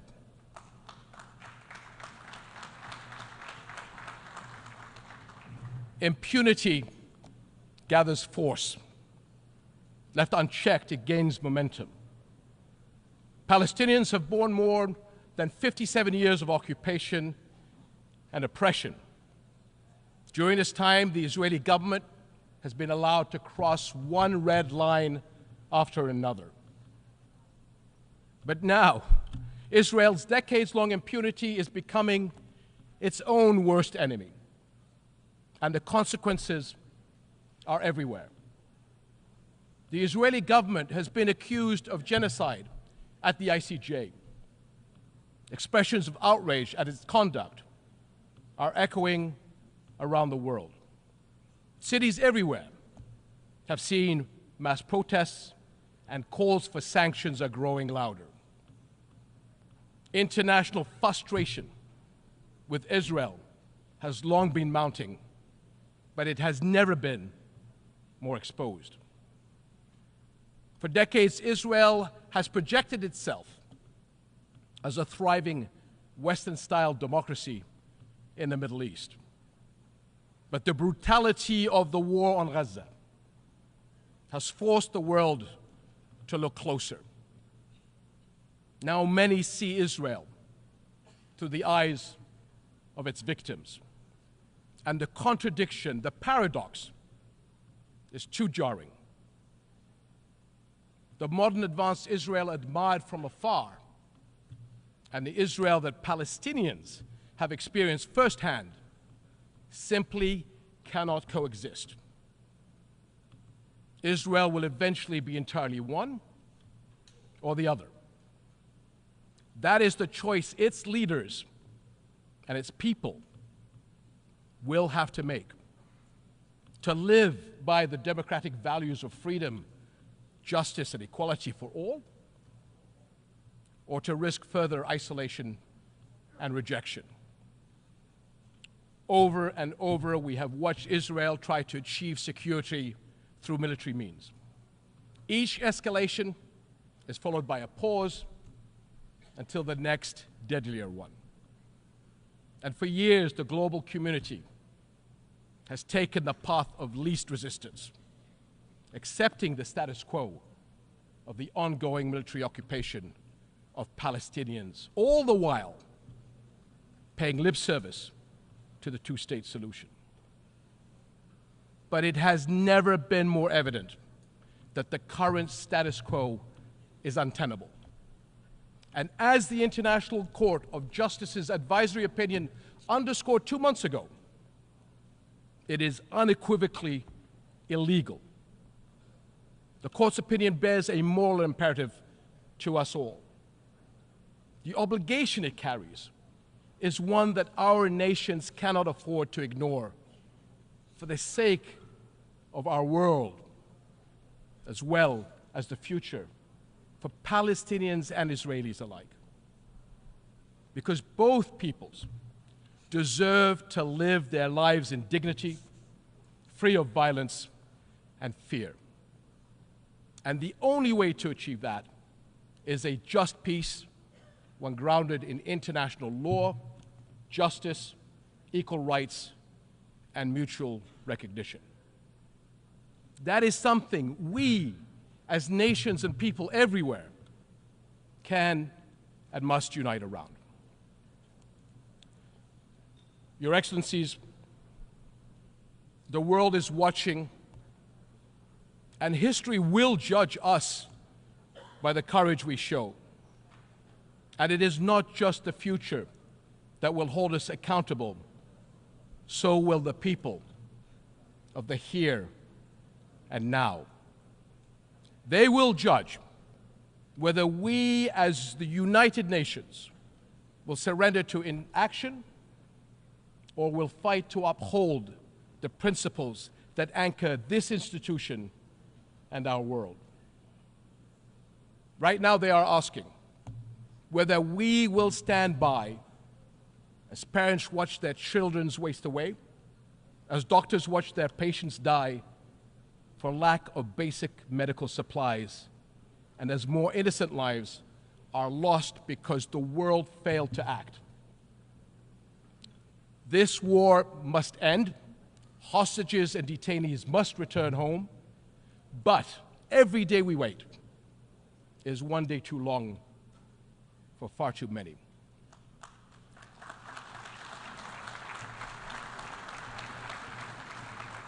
So I call on all countries to join Jordan in enforcing an international Gaza humanitarian gateway, a massive relief effort to deliver food, clean water, medicine, and other vital supplies to those in desperate need. Because humanitarian aid should never be a tool of war. Whatever our politics, one truth is undeniable. No people should have to endure such unprecedented suffering, abandoned and alone. We cannot surrender the future to those who thrive on division and conflict. I urge all nations of conscience to unite with Jordan in the critical weeks ahead on this mission. Almost a year into this war, our world has failed politically, but our humanity must not fail the people of Gaza any longer. Echoing the words of my father from 64 years ago at the 15th session of the General Assembly, I pray that this community of nations may have the courage to decide wisely and fearlessly, and will act with urgent resolve that this crisis and our conscience demand.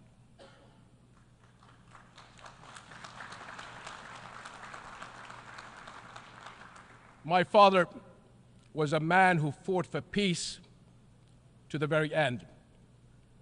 And like him, I refuse to leave my children or your children a future we have given up on. Thank you.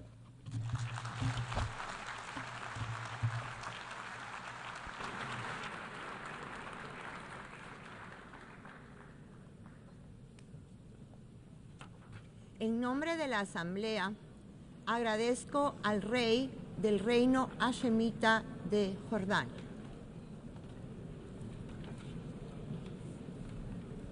La Asamblea escuchará ahora un discurso del presidente de mi país, la República de Guatemala, el excelentísimo señor César Bernardo Arévalo de Leone. Pido a protocolo que acompañe a su excelencia, a quien tengo el muy especial honor de invitar a dirigirse a la Asamblea.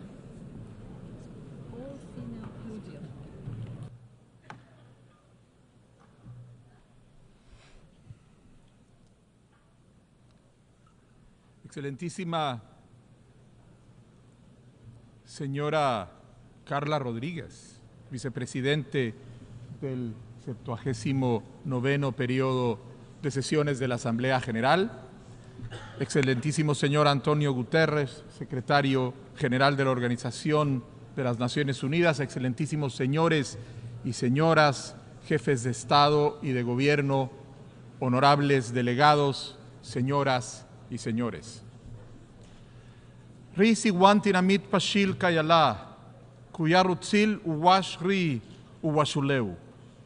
El pueblo de Guatemala saluda al mundo. Les saludo en el idioma del pueblo quiché, una de las comunidades ancestrales más numerosas e influyentes de Guatemala.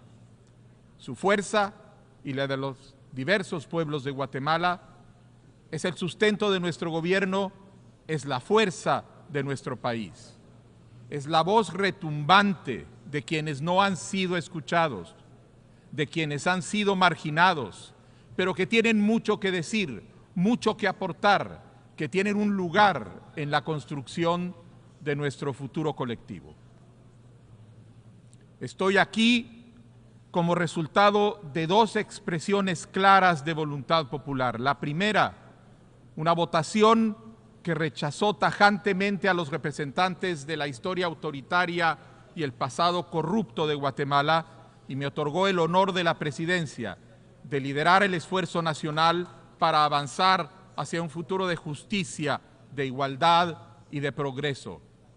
La segunda, la defensa que la sociedad de Guatemala en sus diferentes expresiones reafirmó y defendió en las calles de la decisión que tomó en las urnas cuando una minoría corrupta intentó imponer su permanencia y estafar la democracia. Nuestra democracia no estaría completa, no podría existir sin el impulso decidido y valiente de los pueblos mayas de Guatemala, del pueblo mestizo, del pueblo garinagu del Caribe y del pueblo xinca. Es una democracia que viene de nuestros 4 puntos cardinales, de los 4 pueblos que juntos conformamos una nación. Y el rol de nuestro gobierno es darle sentido de unidad a esa diversidad y avanzar hacia un futuro próspero e incluyente. Quiero expresar la gratitud especial de Guatemala hacia los países, pueblos y gobiernos que estuvieron junto a nosotros, junto al pueblo de Guatemala, en esta gesta histórica del 2023 y al apoyo que nos continúan dando en nuestro esfuerzo por rescatar las instituciones democráticas.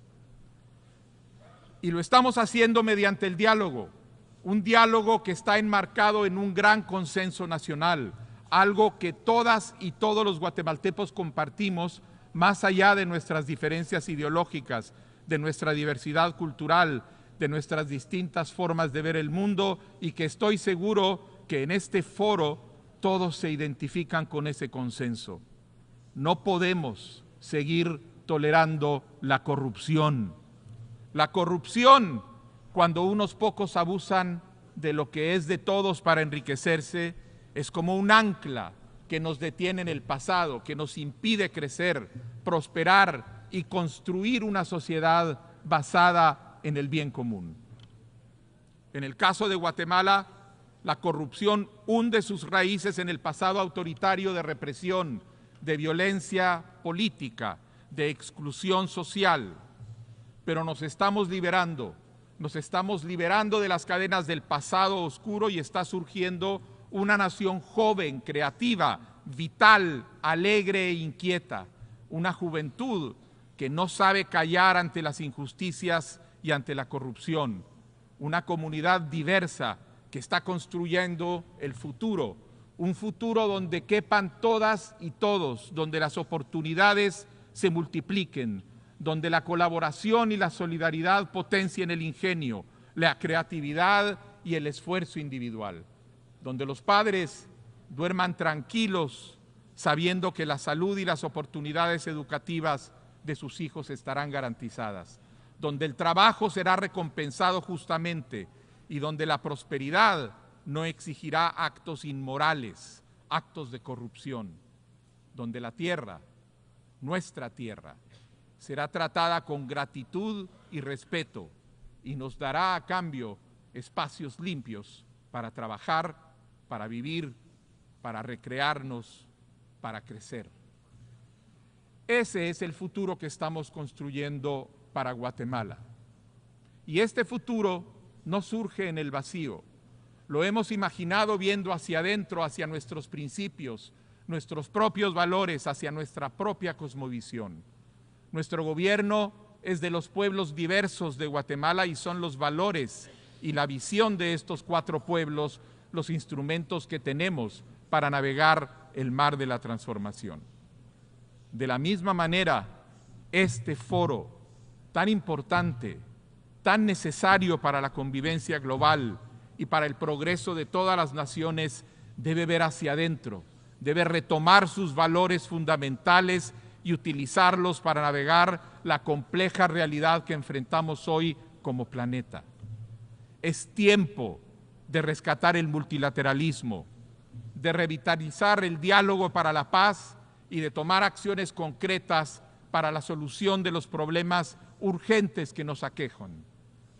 Empecemos por el origen, la guerra, ese horror que motivó la apertura de este foro mundial, ha capturado de nuevo nuestra atención, está siendo una realidad constante, pero ahora en los últimos 2 años ha tomado una intensidad inesperada. No debemos tolerarla, no podemos tolerar la guerra, no debemos ignorar los conflictos internacionales que afectan la paz y la seguridad de todos. No debemos abandonar la esperanza de un mundo sin guerra, de un futuro en paz. Guatemala reitera su solidaridad con las naciones que están sufriendo conflictos armados y guerras impuestas. Hacemos un llamado a los miembros de esta asamblea a que redoblemos los esfuerzos regionales e internacionales para que encontremos soluciones pacíficas a las controversias, basadas en el respeto al derecho internacional y en el derecho internacional humanitario y al principio fundamental de la dignidad humana. No podemos aceptar ninguna violación a la Carta de las Naciones Unidas ni a las resoluciones del Consejo de Seguridad por parte de ningún Estado miembro de esta organización. ni en Ucrania, ni en Gaza, ni en Sudán, ni en ninguna otra parte del mundo. Señoras y señores, el rescate del multilateralismo como principio fundamental para el sistema internacional es una necesidad urgente y para cada una de las naciones que conformamos este foro, un compromiso ineludible si queremos realmente y sinceramente un futuro de paz y progreso. Solo con reformas de fondo podremos retomar el camino propuesto desde su fundación en 1945. En un mundo multipolar necesitamos nuevos enfoques que se adapten a las necesidades emergentes de las naciones. Apoyamos la reforma del Consejo de Seguridad que retome un enfoque colectivo, pacifista y democrático en su acción. No es aceptable que se dejen de adoptar decisiones a favor de la paz por causa de un derecho que ejercen unos pocos. Me refiero al derecho de veto y con ello evitar que se tomen decisiones contundentes en contra de aquellos estados que violen repetidamente la carta de esta organización.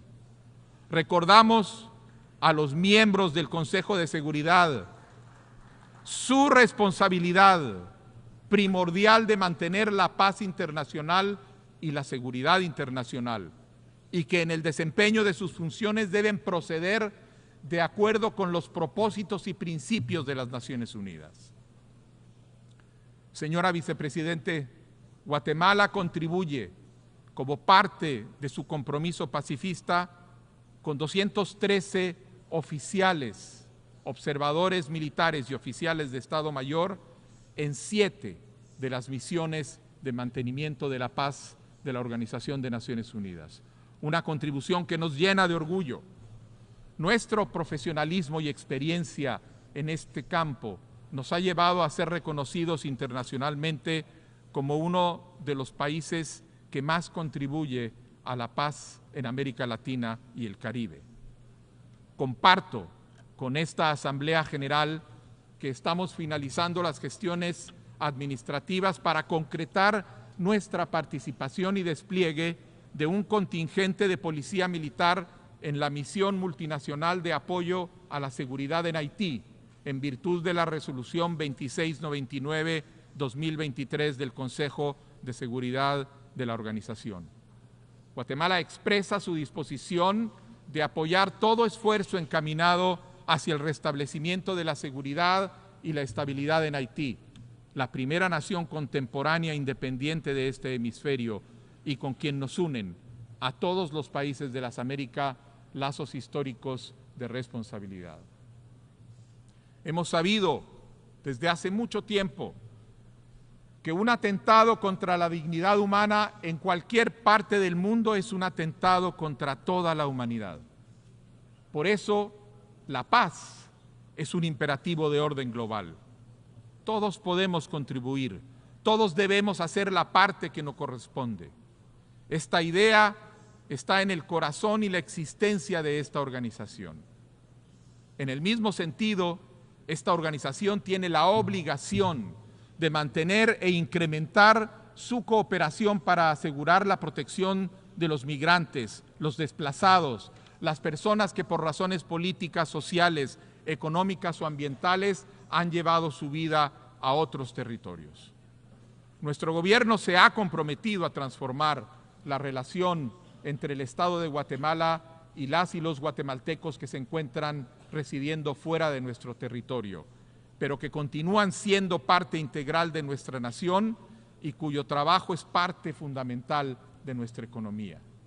Lo estamos haciendo a través de una estrategia que permite una participación efectiva de la diáspora en el desarrollo nacional, convirtiéndolos en socios de proyectos para mejorar las condiciones de vida de las familias que se han quedado en Guatemala. En el futuro que estamos construyendo, la migración es un derecho, una opción, no una sentencia derivada de la falta de oportunidades, la violencia o el hambre. En la última década, Guatemala ha pasado de ser un país de origen de personas migrantes a ser cada vez más un territorio de tránsito y retorno, así como en menor medida también un lugar de destino. Nuestro compromiso es dar un trato digno a todas las personas que lleguen a nuestro territorio, consistente con el trato que exigimos para las y los guatemaltecos en el exterior. Nuestro Estado está haciendo cambios sustanciales en la atención y protección que otorga a las personas migrantes. Hemos identificado las áreas de mejora y oportunidad para fortalecer el manejo de los flujos de la migración internacional de una manera segura, ordenada y regular. Es mi convicción personal, la de mi gobierno y la de la amplia mayoría de guatemaltecos y guatemaltecas, que todos los inmigrantes merecen la oportunidad de una vida digna y el respeto de sus derechos fundamentales, independientemente de las causas que les llevan a migrar. Por ello creemos firmemente en la labor que se realiza a través del sistema de las Naciones Unidas. Guatemala promueve el cumplimiento de los 23 objetivos establecidos en el Pacto Mundial para la Migración Segura, Ordenada y Regular, fomentando la cooperación internacional en el ámbito migratorio. Con esa misma convicción, hemos acogido a 135 hermanos nicaragüenses que fueron liberados de la prisión arbitraria de su gobierno. Nuestro compromiso es que Guatemala sea siempre un espacio de dignidad y libertad para quienes lleguen a nuestro territorio, especialmente para los centroamericanos que son, de acuerdo con nuestra Constitución, nuestra historia y el sentimiento general de nuestro pueblo, connacionales y hermanos. Guatemala reafirma su compromiso con los principios fundamentales de la democracia, tal como ha quedado recogido en la Carta Democrática Interamericana y como un principio fundamental de la organización política de nuestros pueblos. Rechazamos en el hemisferio y en todo el mundo cualquier intento por reprimir las aspiraciones de libertad y justicia que expresan los pueblos del mundo mediante procesos libres y democráticos, como está sucediendo en estos momentos en Venezuela y en Nicaragua. Los principios de la democracia son fundamentales para preservar la libertad, la dignidad y la prosperidad incluyente y equitativa de la humanidad.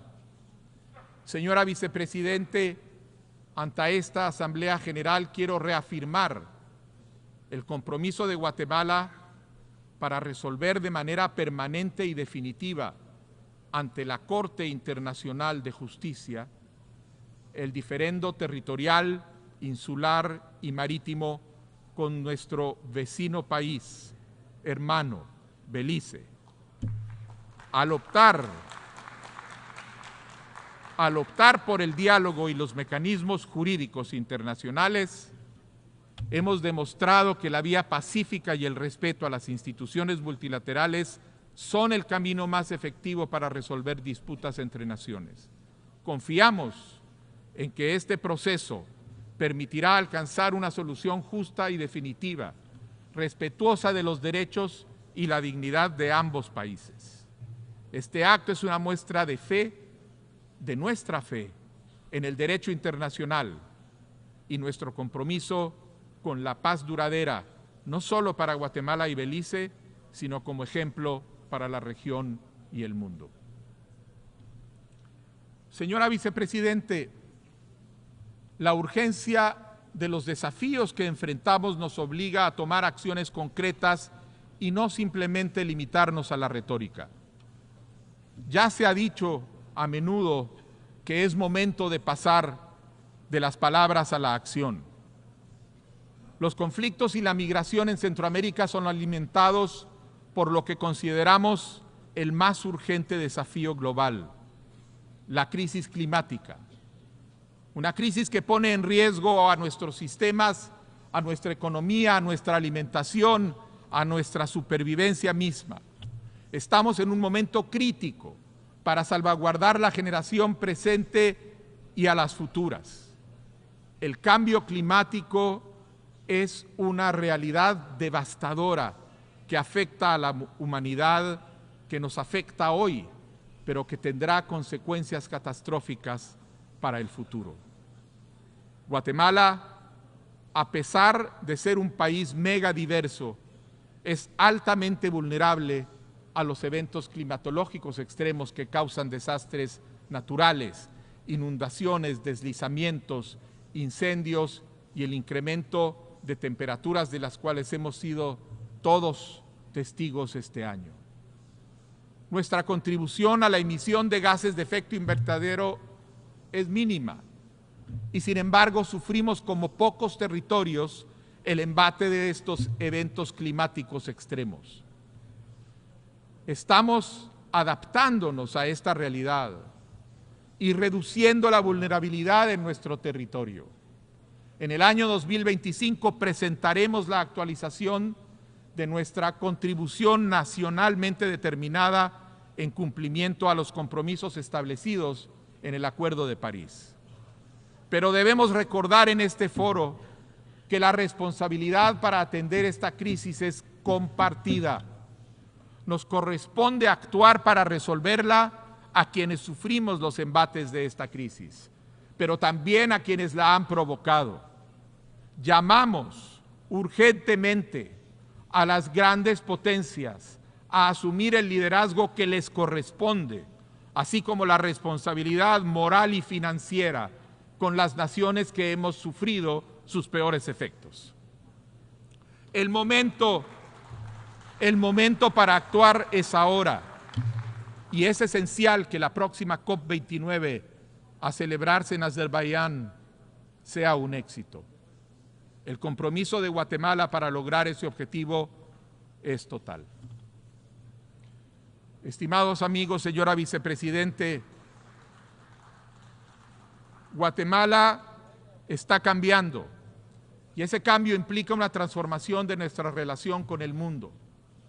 Estamos haciendo lo que nos corresponde para contribuir a los fines de esta organización. Y esta contribución nace de un compromiso normativo con los valores de paz y solidaridad global, pero también viene de un mandato democrático que nos ha sido impuesto. Nuestro pueblo tiene la convicción de que la democracia es una condición necesaria para el progreso y el bienestar. Guatemala tiene un pasado autoritario aún muy reciente, un pasado trágico que muchos de ustedes conocen. Sin embargo, expresando la vocación de libertad de nuestro pueblo y con un acompañamiento importante de la comunidad internacional, hemos dado un giro hacia la promoción y defensa de los derechos humanos, enfrentando con seriedad nuestros problemas, rezagos y deudas históricas y asumiendo con valentía la responsabilidad de resolver nuestros problemas actuales. La visita reciente del alto comisionado Volker Türk y la renovación inmediata de la presencia en Guatemala de su oficina son un testimonio de este compromiso. Guatemala ha renovado su compromiso con el cumplimiento de los objetivos de desarrollo sostenible, con la reciente adopción del Pacto del Futuro en el marco de la Cumbre del Futuro. Tenemos la convicción de que el crecimiento económico por sí solo no produce el desarrollo. La cooperación, la protección del medio ambiente, la inclusión social, el respeto y la promoción de la dignidad humana y la seguridad son precondiciones indispensables del desarrollo. Guatemala está cambiando. Estamos caminando hacia un futuro más equitativo, donde el desarrollo y el progreso llegarán a cada rincón del país, especialmente a las poblaciones más abandonadas, y donde cada persona, sin importar su origen, tenga la posibilidad de construir una vida digna y plena. Esta es una aspiración natural de todos los pueblos. Haremos nuestra parte para conseguirla en Guatemala y colaboraremos para lograrla donde sea requerido. Pero estamos haciéndolo porque sabemos que el mundo está cambiando. De nuestro esfuerzo como naciones unidas en este foro, depende que este cambio ineludible y en ciernes sea para el bienestar de nuestros pueblos y nuestras naciones. Esta era la visión de quienes fundaron esta organización hace 79 años. Esta es la visión que debe orientar nuestros esfuerzos hoy como humanidad. Y termino citando al libro sagrado del pueblo maya, el Popol Vuh, que refleja este sentimiento, diciendo que todos se levanten y que nadie se quede atrás. Muchas gracias.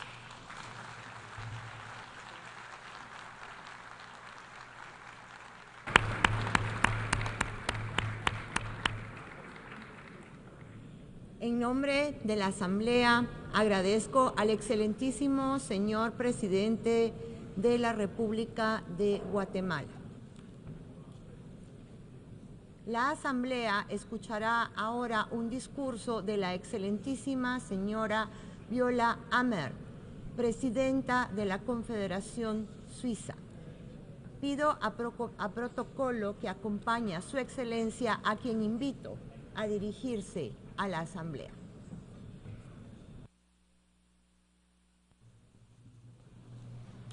Madame la vice-présidente, Madame la vice-secrétaire générale, Excellences, Mesdames et Messieurs, le matin du 3 mars 2002, j'ai déposé dans l'urne un bulletin de vote sur lequel j'avais inscrit un oui déterminé. Dès le début de la matinée, des chiffres et des projections étaient déjà affichés sur les écrans de télévision. Ce n'est cependant qu'en soirée que le verdict est tombé. Après une longue campagne et une dure campagne de votation controversée, la Suisse allait adhérer aux Nations Unies. En effet, ce sont finalement quelques centaines de voix dans le canton du Valais, ma région d'origine, qui ont été décisives. Le peuple suisse a alors exprimé la volonté de notre pays d'assumer ses responsabilités et de participer de manière solidaire à la politique internationale. Cela remonte à plus de 2 décennies. Aujourd'hui, je m'adresse à vous à quelques jours de la présidence suisse du Conseil de sécurité. Le monde a changé, mais pas nos principes. À l'instar de nombreux d'autres pays, la Suisse observe avec l'inquiétude l'aggravation des tensions à travers le monde et l'émergence de nouveaux conflits. Nous voyons malheureusement de plus en plus souvent des violations grossières des droits de l'homme et un mépris flagrant des frontières internationalement reconnues. La force risque de prendre le pas sur le droit et le recours à la force a considérablement augmenté.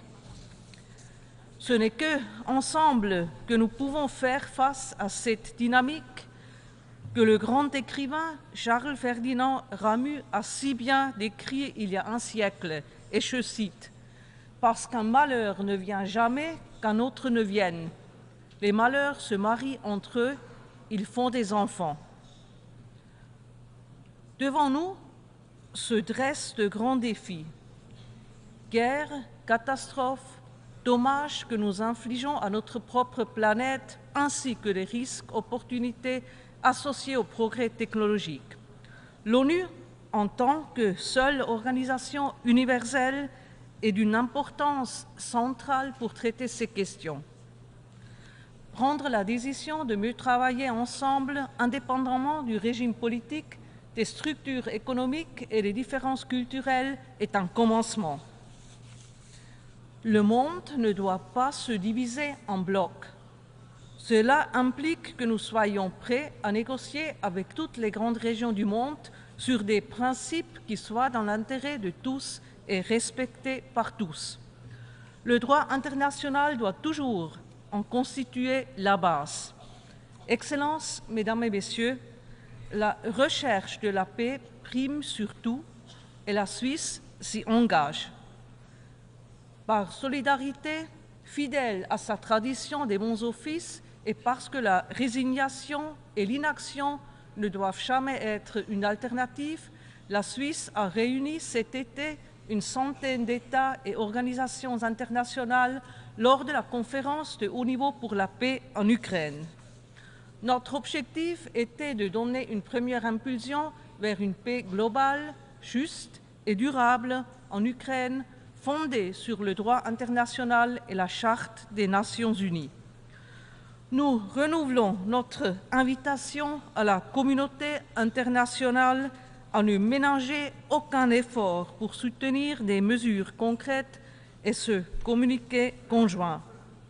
Le droit international est le fondement sur lequel reposent nos efforts communs pour la paix, la sécurité et la prospérité dans le monde.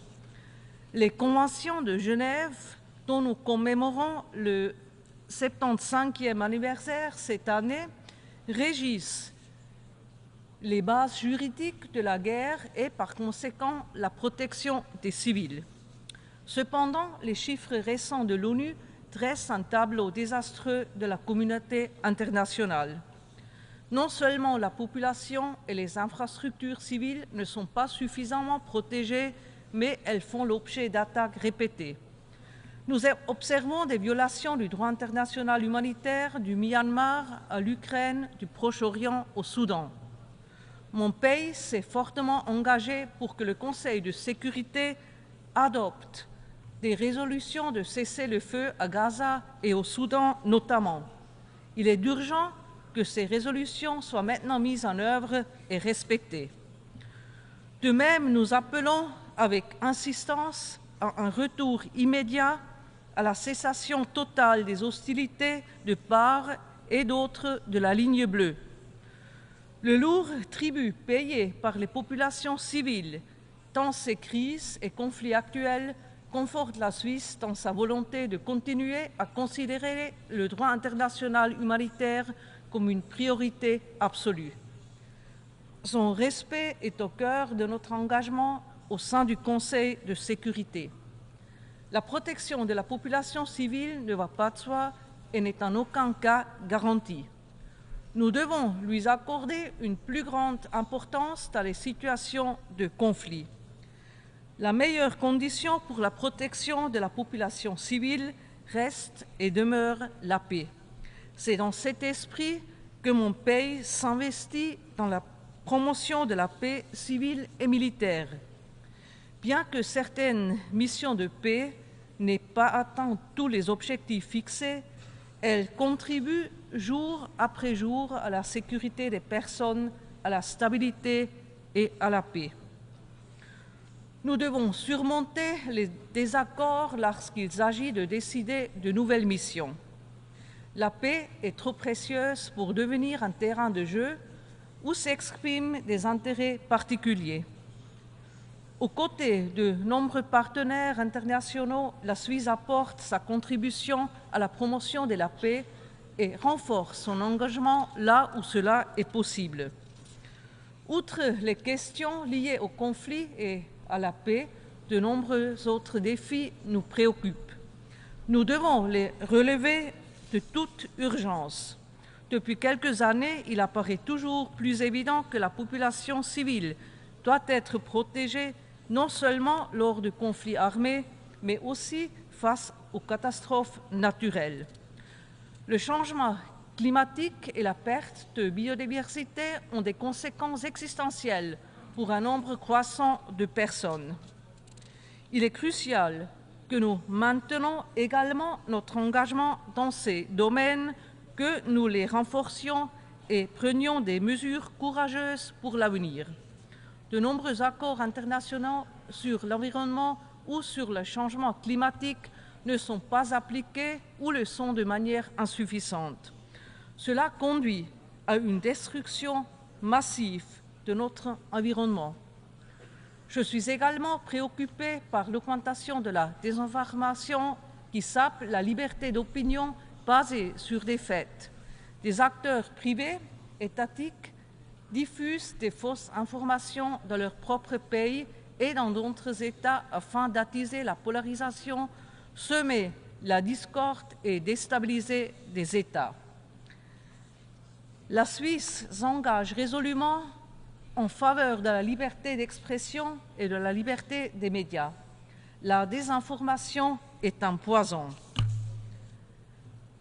Nous voulons y faire face en distinguant mieux ce qui relève de la liberté d'expression et ce qui relève de la manipulation des faits, en démasquant les influences illégitimes, en favorisant des débats ouverts et équitables et en informant de manière transparente et objective en tant que gouvernement et organisations internationales. Excellences, Mesdames et Messieurs, la Suisse s'engage résolument en faveur d'un multilatéralisme fort et efficace. J'ai conscience de la nécessité d'un engagement conjoint de tous les États afin de trouver ensemble des solutions. Mon pays est marqué par des débats démocratiques réguliers à tous les niveaux de l'État, au sein des communes, des régions et de la Confédération. Il est urgent de rétablir de tels débats constructifs, pacifiques, entre États, afin de relever des défis existentiels. Avant-hier, nous avons adopté ensemble le pacte pour l'avenir. Le pacte est un engagement fort en faveur du multilatéralisme. L'une de ses dimensions clés est l'agenda 2030 pour le développement durable. Il constitue notre feuille de route que nous devons mettre en œuvre ensemble et le plus rapidement possible. Il faut que l'idée naisse de la vision comme l'étincelle du caillou. Disait également Ramu, cette situation reste d'actualité. Ayons du courage et gardons confiance. Nous avons besoin d'un cadre dans lequel nous pouvons travailler ensemble en partenariat pour trouver des solutions. C'est justement ce cadre que nous offrent les Nations Unies. À nous de rendre cette institution plus forte. Je vous remercie.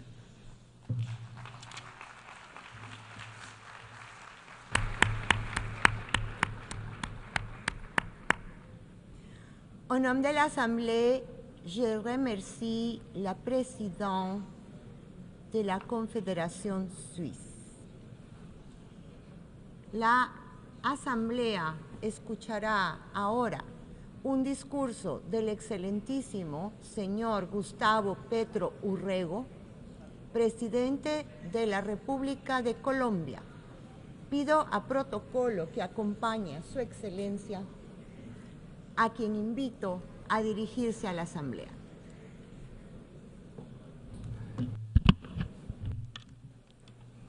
Mi hija, Antonella Petro, me acaba de mandar un párrafo con el que ella quiere que empiece mi discurso, así que con el respeto de ustedes voy a leerlo. Es el párrafo de una niña de 15, 16 años y dice así: hoy estoy orgulloso de presentarme ante ustedes como el presidente del corazón de la tierra. Así es como nuestros indígenas de la Sierra Nevada denominaron a mi hermoso país.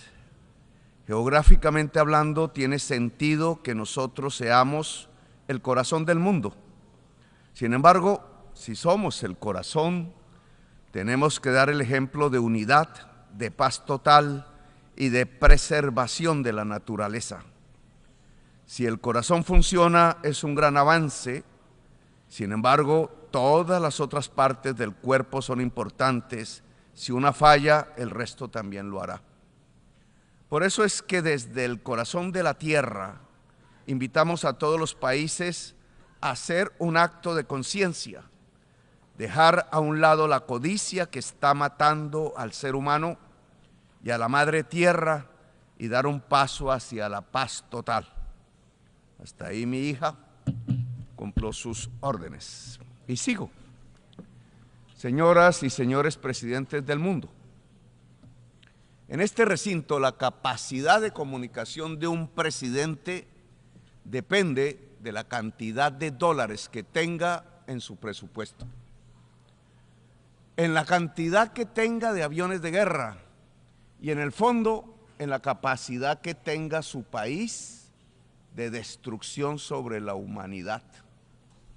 El poder de un país en el mundo ya no se ejerce por el tipo de sistema económico o político o de ideas que irradie, sino por el poder de destruir la vida de la humanidad.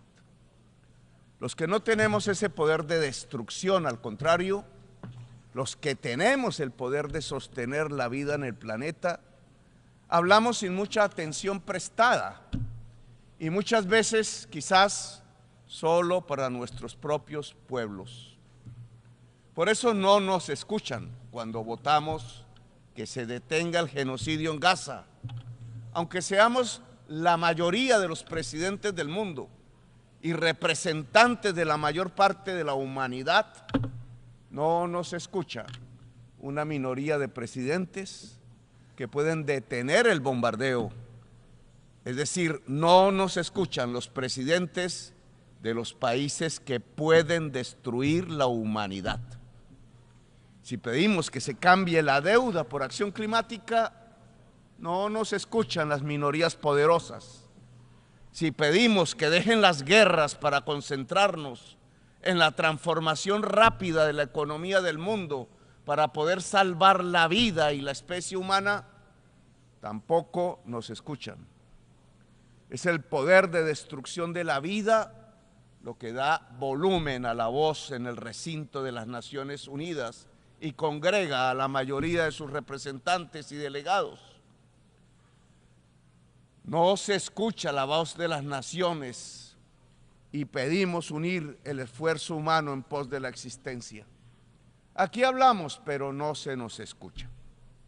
Sin embargo, quizá ya no hablamos para que nos escuchen y dialoguemos con los presidentes del poder mundial, sino para que escuchen los pueblos del mundo.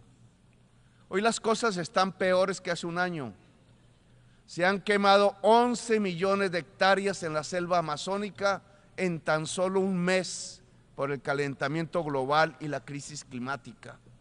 Los científicos dijeron que si se quemaba la selva del Amazonas, llegábamos al punto de no retorno climático, donde las decisiones humanas para detener el colapso ya serán inocuas. Pues bien, la selva amazónica se está quemando. Las campanas ya doblan por todo el planeta, por ti, por nosotros, por la vida y la humanidad, como dijera Ernest Hemingway. Las campanas no solo doblan por ti, sino por toda la vida. Ha comenzado el fin. Hace un año pedí una conferencia de paz por Palestina en este mismo lugar, sin que hubiera estallado aún la primera bomba. Hoy tenemos 20,000 niños y niñas asesinados bajo las bombas y los presidentes de los países de la destrucción humana se ríen en estos pasillos. Con ayuda del poder de comunicación de los medios mundiales que hoy están en propiedad de los grandes capitales, reordenan el mundo sin democracia, sin libertad. El proyecto democrático de la humanidad está muriendo con la vida, mientras los racistas, los supremacistas, los que creen estúpidamente que los arios son la raza superior, se aprestan a dominar el mundo esgrimiendo el terror de las bombas sobre los pueblos. El control de la humanidad sobre la base de la barbarie está en construcción y su demostración es Gaza, el Líbano. Cuando muera Gaza, morirá la humanidad toda. Resulta que el pueblo de Dios no era el pueblo de Israel, no es el pueblo de los Estados Unidos de Norteamérica, sino que el pueblo de Dios es la humanidad toda. Y los niños de Gaza, eso eran humanidad, el pueblo elegido de Dios. Están matando el pueblo elegido de Dios, los niños de la humanidad. Hay una razón para este Armagedón del mundo contemporáneo.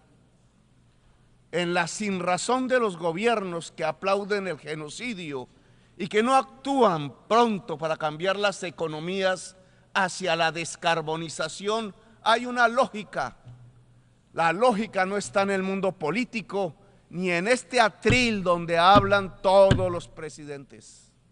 La lógica está afuera y se llama desigualdad social.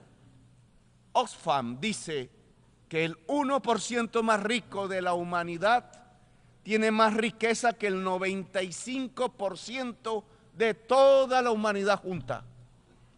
Es en esta desigualdad alcanzada, la mayor de nuestra historia como especie, donde se encuentra la lógica de la destrucción masiva desatada en la crisis climática y la lógica de las bombas que suelta un criminal como Netanyahu sobre Gaza. Netanyahu es un héroe para el 1% más rico de la humanidad porque es capaz de mostrar que los pueblos se destruyen bajo las bombas. Si la riqueza la medimos en CO2 emitido y no en dólares, tenemos la respuesta.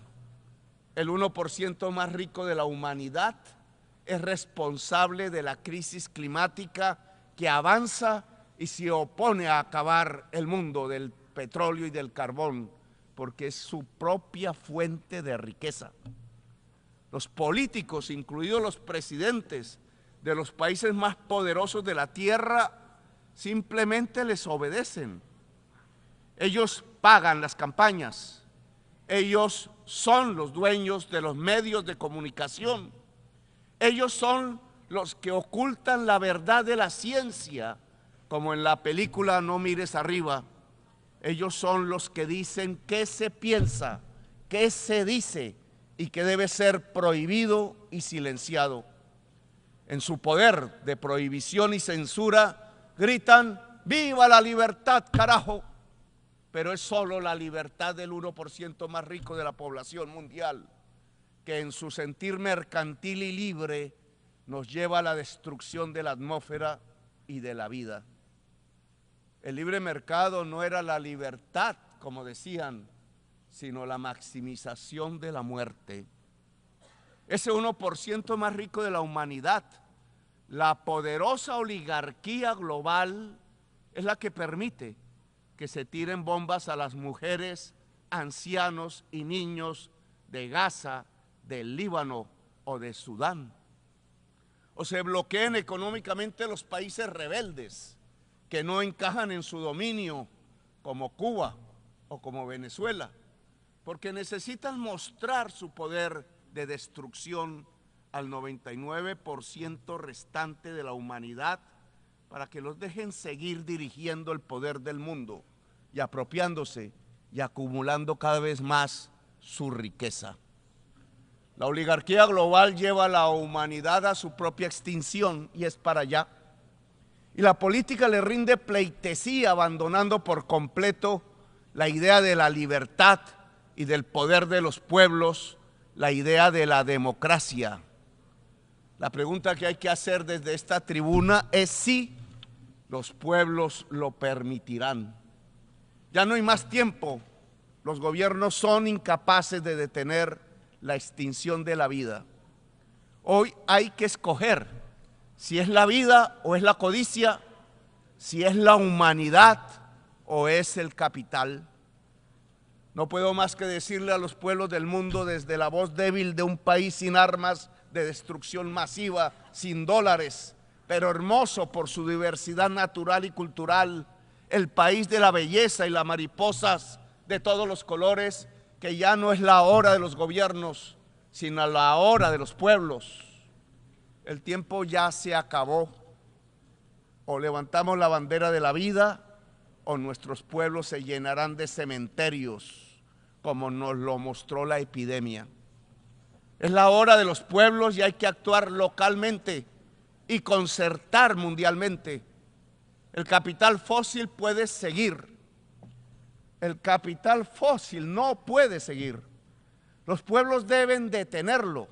El veneno arrojado en la atmósfera es fatal y las chimeneas que lo emiten deben detenerse. Cada rincón del mundo puede ser una batalla contra esas chimeneas. Hace un siglo se levantaba una bandera roja en manos de las multitudes obreras, hablando de una revolución contra el capital. ese mundo se acabó.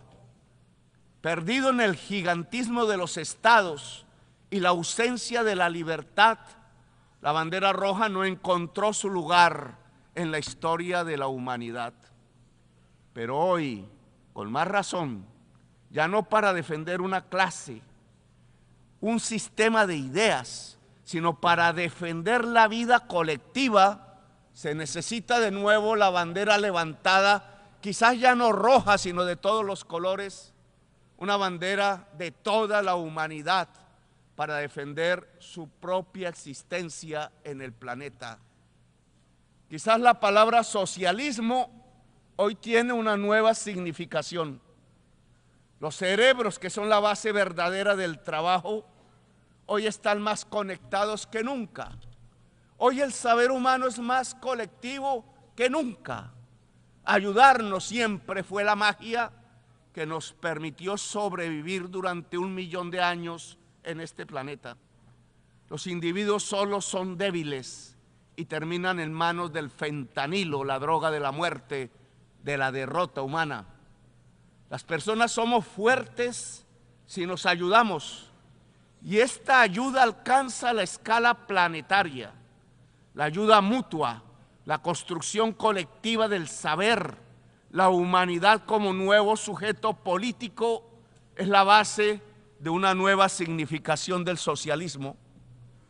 Somos lo más avanzado de la vida inteligente. Debe defenderse la vida inteligente y defender las otras vidas de una oligarquía global que la ataca. Una nueva riqueza debe construirse, ya no basada en el petróleo, sino en la intensidad, en el trabajo creador y libre que permite la altísima productividad alcanzada ahora, incluida la inteligencia artificial, a la que hay que controlar desde un poder público mundial. La productividad permite el tiempo libre y creador, la juntura en red de los cerebros humanos, la mayor potencia jamás alcanzada, y esta red neural de la humanidad es la que puede permitirnos vencer con la bandera levantada, la bandera de la vida. Ya no le hablo a Biden, a Macron, a Scholz o a Xi Jinping o a Putin. De la China recojo su idea de un diálogo entre civilizaciones. De Europa su proyecto de pacto social. De Estados Unidos su amor a la democracia original de sus padres fundadores. De Sudamérica su diversidad huracanada, su jinete abanderado, su Simón Bolívar. Del África sus tambores que llaman a comunicarnos con los espíritus de la naturaleza. De Jesús, la idea del amor universal, su juntura de la luz con la vida. De esas fuentes civilizatorias y más que están en todos los pueblos del mundo, debemos tomar las fuerzas de la mayor batalla por la vida de la historia humana. Esa batalla indudablemente es una revolución mundial. Necesitamos construir el mayor ejército de todos los tiempos, compuesto de guerreros y guerreras de la vida.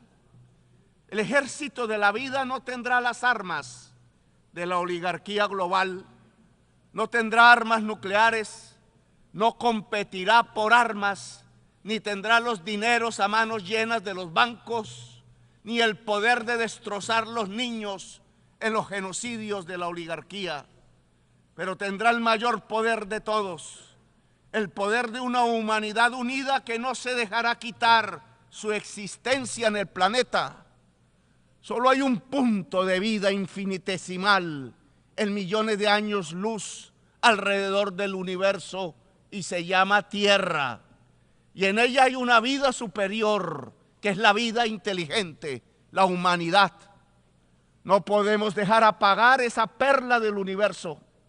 Sin la vida, solo la oscuridad inerte dominaría, y es esa oscuridad inerte la que llena el corazón y el alma de la oligarquía global y sus ídolos de barro. Le corresponde a la humanidad dar la batalla. Es la hora de los pueblos. Si los gobiernos no pudieron, como aquí se demuestra, y decidieron jugar con bombas y guerras sin sentidos y matar niños y niñas, juegos de poder, entonces es la hora de tomar la solución de los grandes problemas de la humanidad en las manos de la misma gente, de la gente sencilla de la humanidad. En lugar de dirigirnos a gobernantes insensibles, dirijámonos a nosotros, el común. Dirijámonos a los pueblos para concertar las acciones comunes, las demostraciones de otro poder democrático. En medio de ese poder de la humanidad, convertida en conciencia actuante, aparecerán nuevos gobiernos, nuevos liderazgos. Si la vida vence su extinción, ya no será la oligarquía global la que gobierne el mundo, será derrocada para construir una democracia global. Una nueva historia está por comenzar. Gracias, muy amables.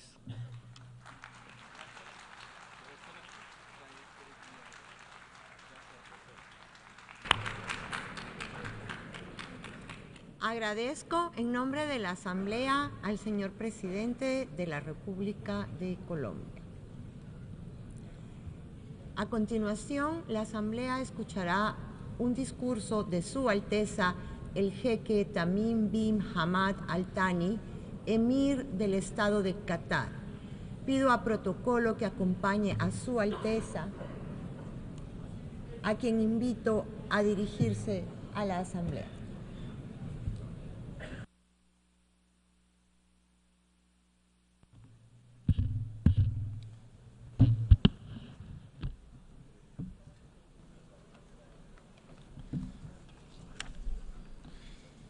بسم الله الرحمن الرحيم. الحضور الكرام، السلام عليكم ورحمة الله وبركاته. يطيب لي في البداية أن أهنئ سعادة السيد فيليمون يانغ على توليه رئاسة الدورة 79 للجمعية العامة، متمنيا له التوفيق في مهامه.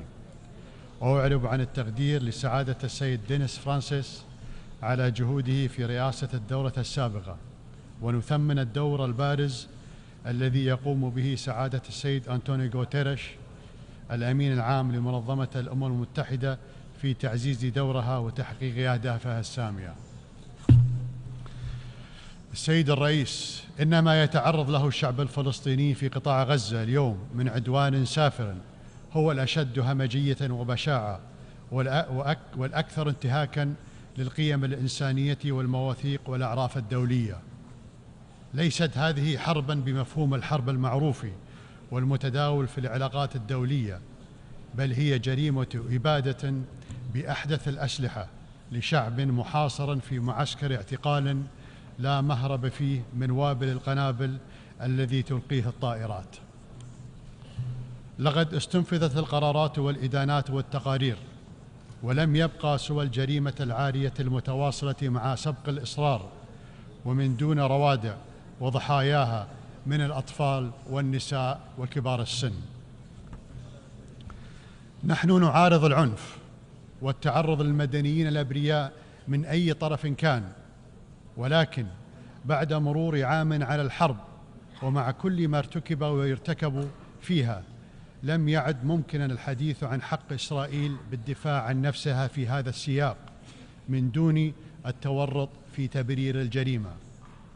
لم يعد بوسع أي مسؤول الادعاء أنه لا يعلم، فالحقائق معروفة، والتقارير عن قصف المدارس والمستشفيات واستخدام الغذاء والدواء سلاحاً تصدر عن منظمات دولية. ونوايا القادة الإسرائيليين منشورة وتقال على رؤوس الأشهاد.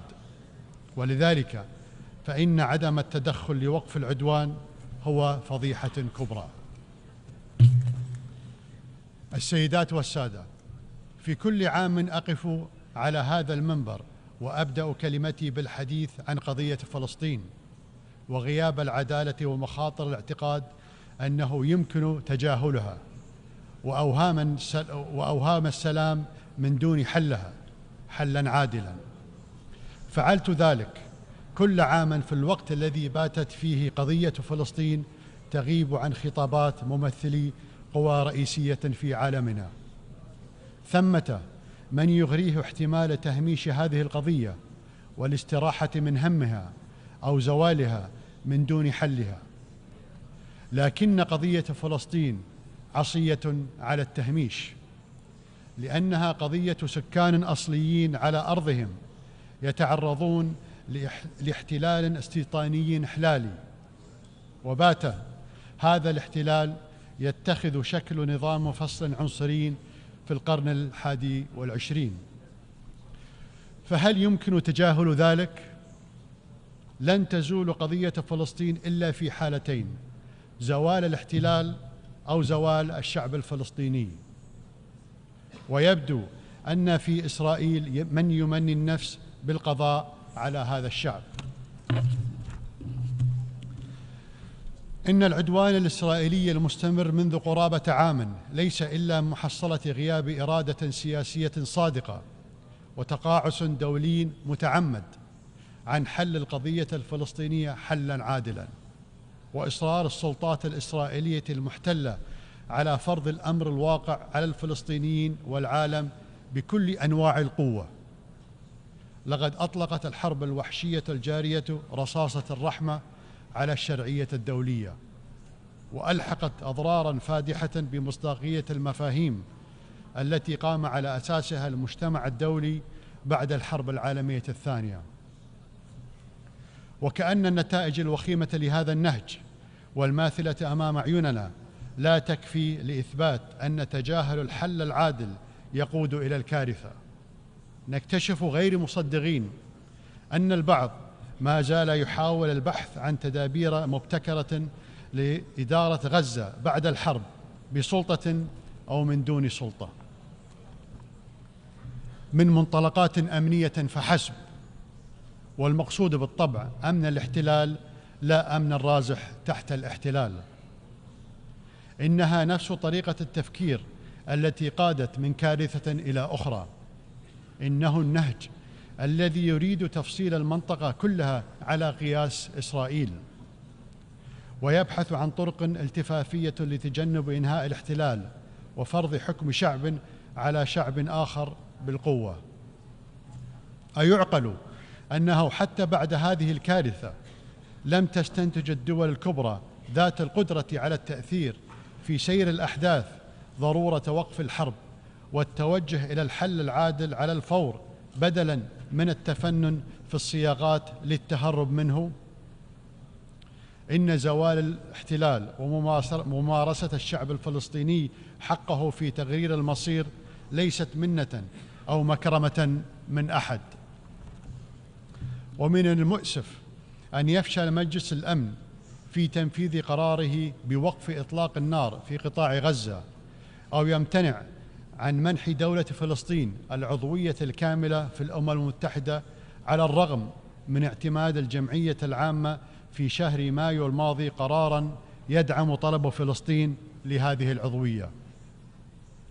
ليس حصول دولة فلسطين على العضوية الكاملة في الأمم المتحدة تحقيقاً لسيادتها أو تصفية للاحتلال، ولكنه على الأقل يرسل رسالة لحكومة اليمين المتطرفة الضالعة في تحدي الشرعية الدولية بأن القوة لا تلغي الحق. والحديث عن إضرار مثل هذه الخطوة بعملية السلام هو ذر للرماد في العيون، فلا يوجد شريك إسرائيلي للسلام في عهد الحكومة الحالية، ولا تجري عملية سلام بل عملية إبادة. وفي هذا الصدد نثمن عاليا موقف الدول التي اعترفت بدولة فلسطين على حدود عام 1967. إن استمرار المأساة الإنسانية للشعب الفلسطيني الشقيق منذ أكثر من 7 عقود ونصف يعد وصمة عار في جبين المجتمع الدولي ومؤسساته، ولا معنى لأي حديث عن الأمن والسلام والاستقرار في منطقة الشرق الأوسط والعالم بأسره إذا لم ترافقه خطوات عينية تقود إلى الوقف الفوري لإطلاق النار وإنهاء الاحتلال الإسرائيلي لكافة الأراضي العربية. الحضور الكرام، لا يخفى عليكم أننا أمام كارثة إنسانية في غزة والأراضي الفلسطينية الأخرى التي تتعرض لهجمات منسقة بين جيش الاحتلال والمستوطنين في محاولة لتطبيق خطط لتوسيع الاستيطان وضم الضفة الغربية وتهويد القدس. يتحمل المجتمع الدولي تبعات ما يحدث للشعب الفلسطيني الشقيق الذي يتعرض لحرب إبادة ترتب عليها سقوط أكثر من 41,000 شهيدا حتى الآن، عدا المفقودين تحت الأنقاض، من بينهم 17,000 طفل و11,000 امرأة و100,000 مصاب، بينهم آلاف المصابين بإعاقة، وتشريد الملايين عدة مرات، وتدمير كامل البنية التحتية من مستشفيات ومدارس ومباني بما في ذلك المساجد والكنائس. خلال الإبادة الجماعية لأجزاء من الشعب الفلسطيني تجري عملية تدمير مجتمع بأسره. إنه المجتمع الفلسطيني الغزي الذي حافظ على رقيه وحقق درجة مثيرة للدهشة من التطور في ظل حصار خانق ممتد منذ أكثر من 17 عاماً. السيد الرئيس، لقد اختارت دولة قطر الاضطلاع بجهود الوساطة سعياً منها لوقف العدوان على غزة وإطلاق سراح الأسرى والمعتقلين، وإنها وساطة في ظل حرب شرسة وظروف معقدة لا يتورع خلالها طرف عن اغتيال القيادات السياسية التي يفاوضها. هكذا اغتيل إسماعيل هنية الذي يتناسى كثيرون أنه لم يكن القائد السياسي لحركة حماس فحسب، بل كان أيضاً أول رئيس وزراء فلسطيني منتخب. الوساطة والعمل الإنساني هما خيارنا السياسي والاستراتيجي على المستوى الإقليمي والدولي، وواجبنا الإنساني قبل السياسي، ولا نمنن به أحداً.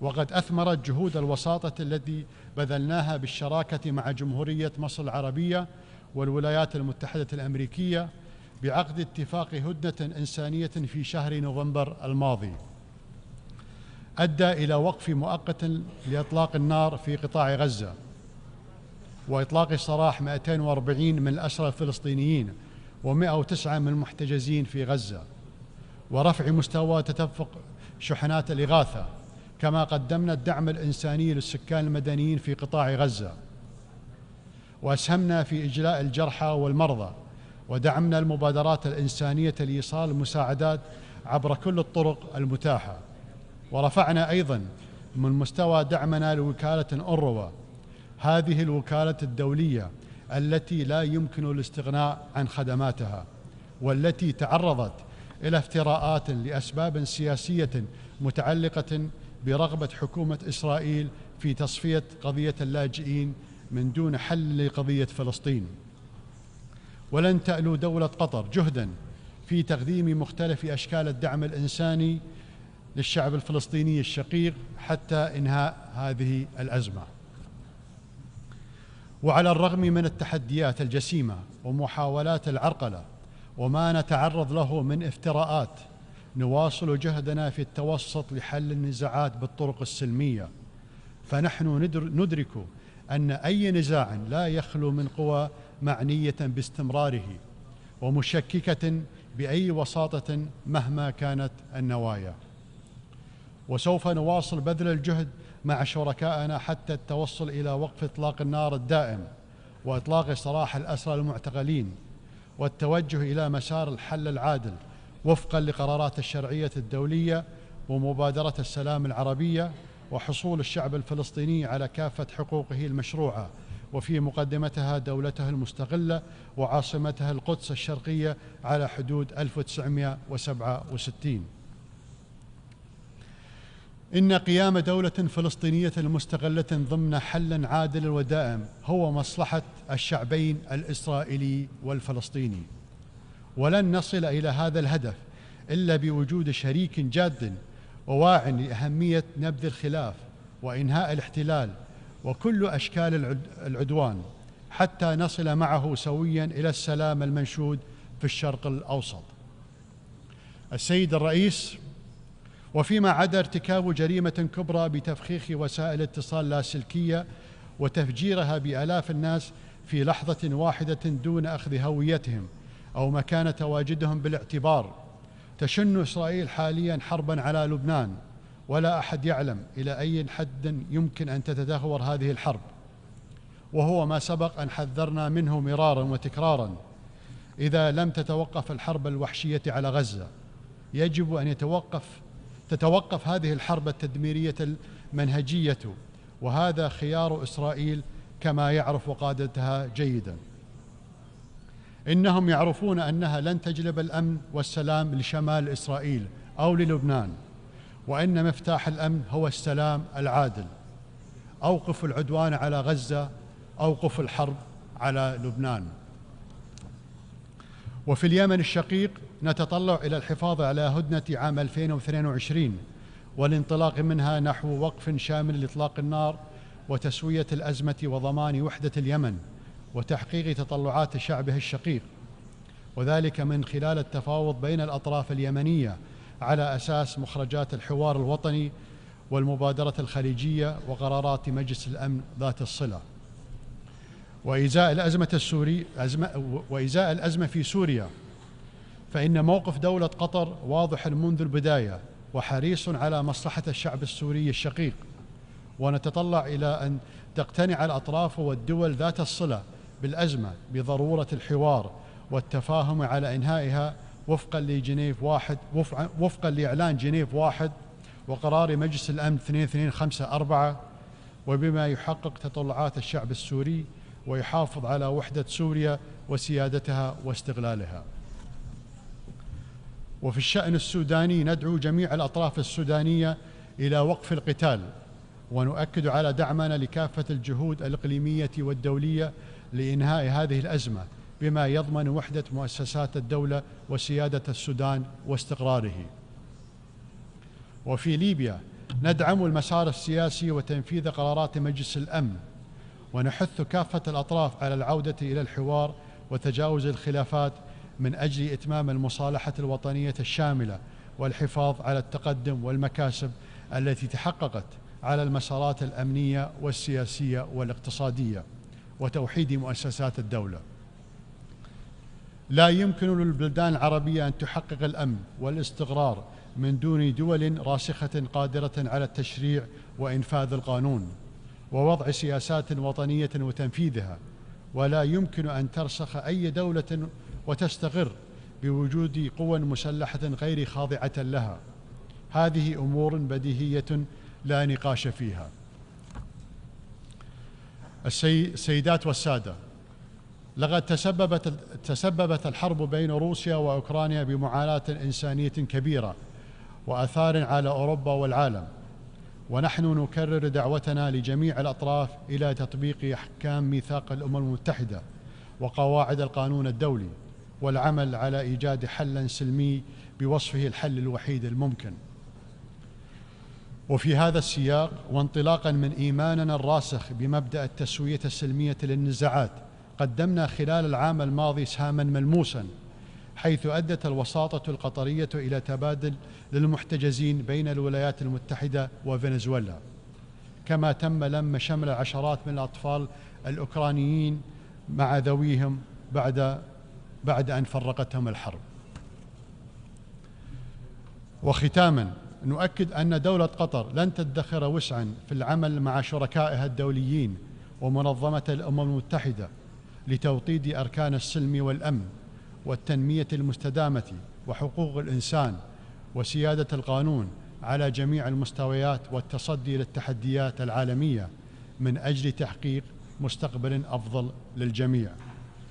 أشكركم والسلام عليكم ورحمة الله وبركاته.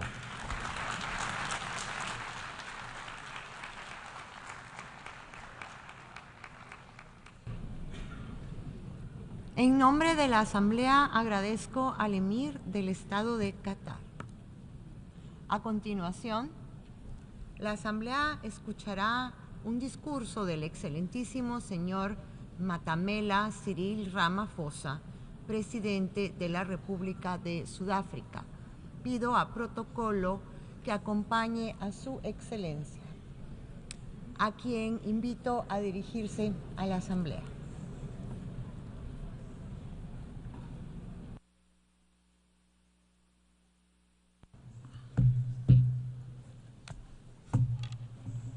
Thank you, Your Excellency, the Chair of the Assembly. We take this opportunity to thank the United Nations Assembly to give us a chance to speak. 30 years ago, South Africa was born as a new nation, equal, united, and free from apartheid. We adopted a new constitution as the birth certificate of our new nation.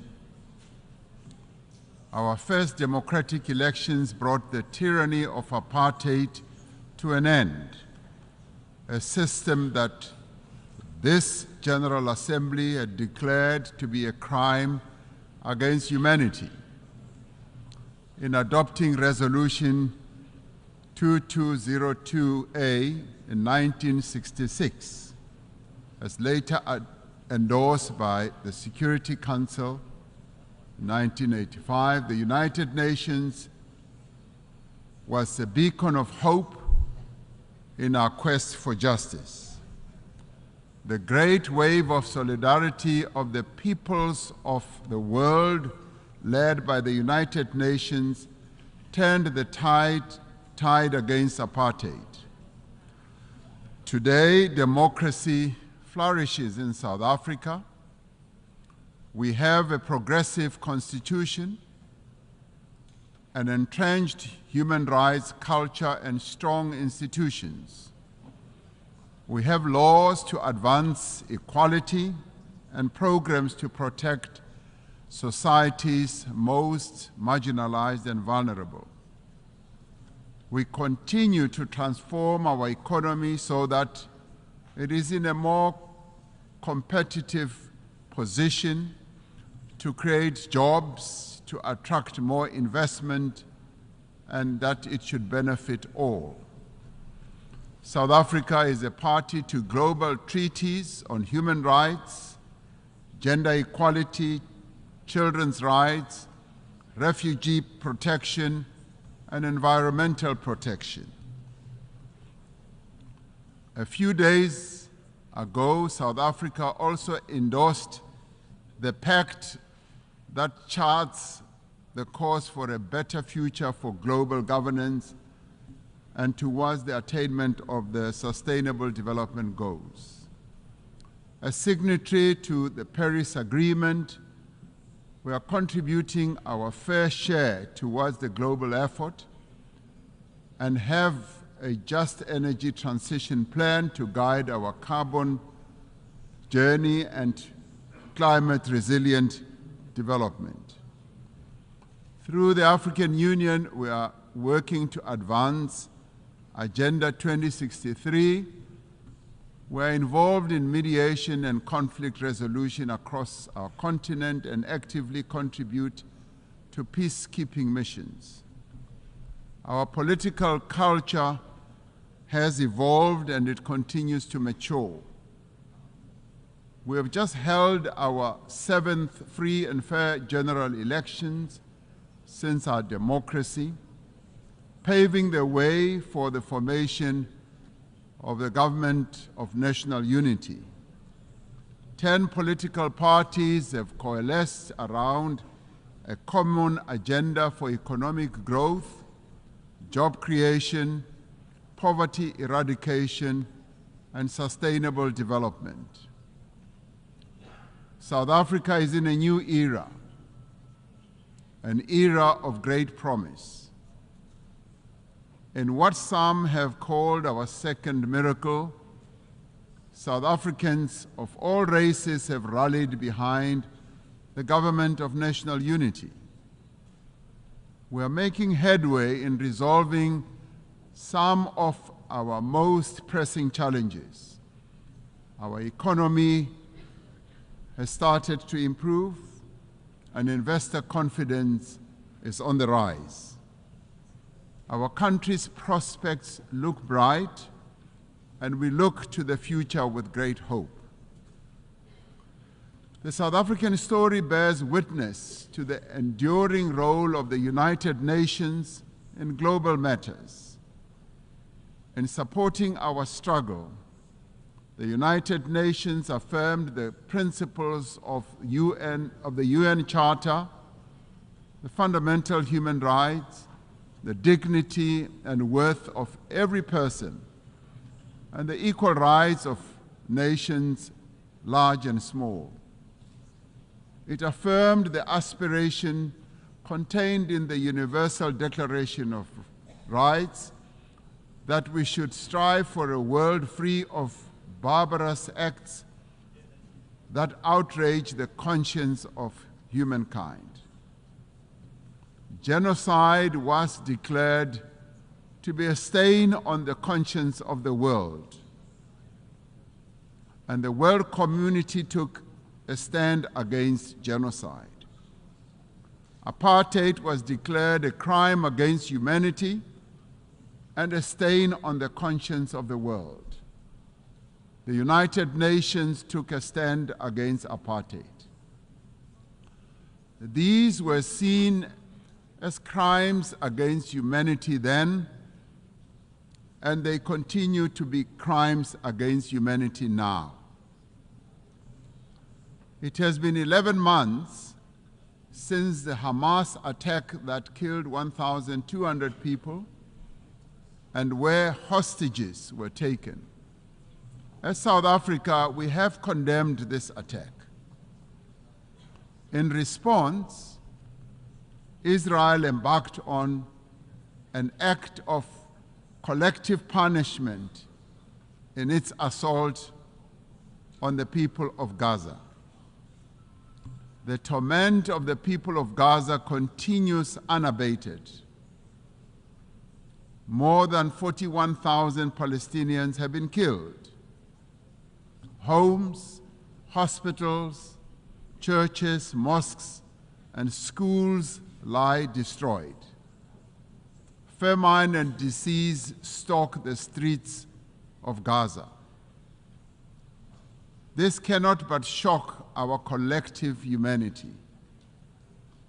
The violence the Palestinian people are being subjected to is a grim continuation of more than half a century of apartheid that has been perpetrated against Palestinians by Israel. We South Africans know what apartheid looks like. We lived through apartheid. We suffered and died under apartheid.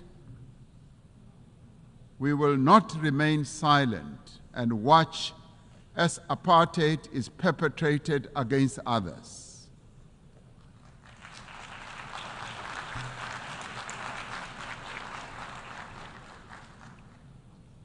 Through the United Nations and the instruments it wields, we must end the suffering that Palestinians are being subjected to. We are called upon to uphold the principles of the UN Charter and to uphold consistently and in their entirety the fundamental tenets of international law. International law cannot be applied selectively. No one state is more equal than any other. In December last year, South Africa approached the International Court of Justice, seeking an order to prevent Israel from committing genocide against the people of Gaza. We did so in terms of our obligations as a state party to the Convention on the Prevention and Punishment of the Crime of Genocide. As South Africa, we welcome the support that a number of countries have given to the case that we have launched at the ICJ. The ICJ's orders make it clear that there is a plausible case of genocide against the people of Gaza. They further make it clear that states must also act to prevent genocide by Israel and to ensure that they are not themselves party to the violation of the Genocide Convention by aiding or assisting in the commission of genocide. We reiterate our call for an immediate ceasefire and for the release of all hostages. The only lasting solution is the establishment of a Palestinian state, a state that will exist side by side with Israel, with East Jerusalem as its capital. Our moral conscience further demands that we exert every effort to bring peace also to other countries, especially the eastern part of the Democratic Republic of the Congo, to Sudan, to Ukraine, and other parts of the African continent. We must realize the aspirations of the people of Western Sahara to self-determination. Achieving and maintaining peace and security requires the collective will of the community of nations gathered here. It requires that the UN Security Council should be a more representative body and inclusive. 78 years since its formation, the structure of the United Nations Security Council remains largely unchanged. Africa and its 1.4 billion people remain excluded from its key decision-making structures. This cannot continue. The Security Council has not fulfilled its mandate to maintain international peace and security. The UN Security Council must be reformed as a matter of agency.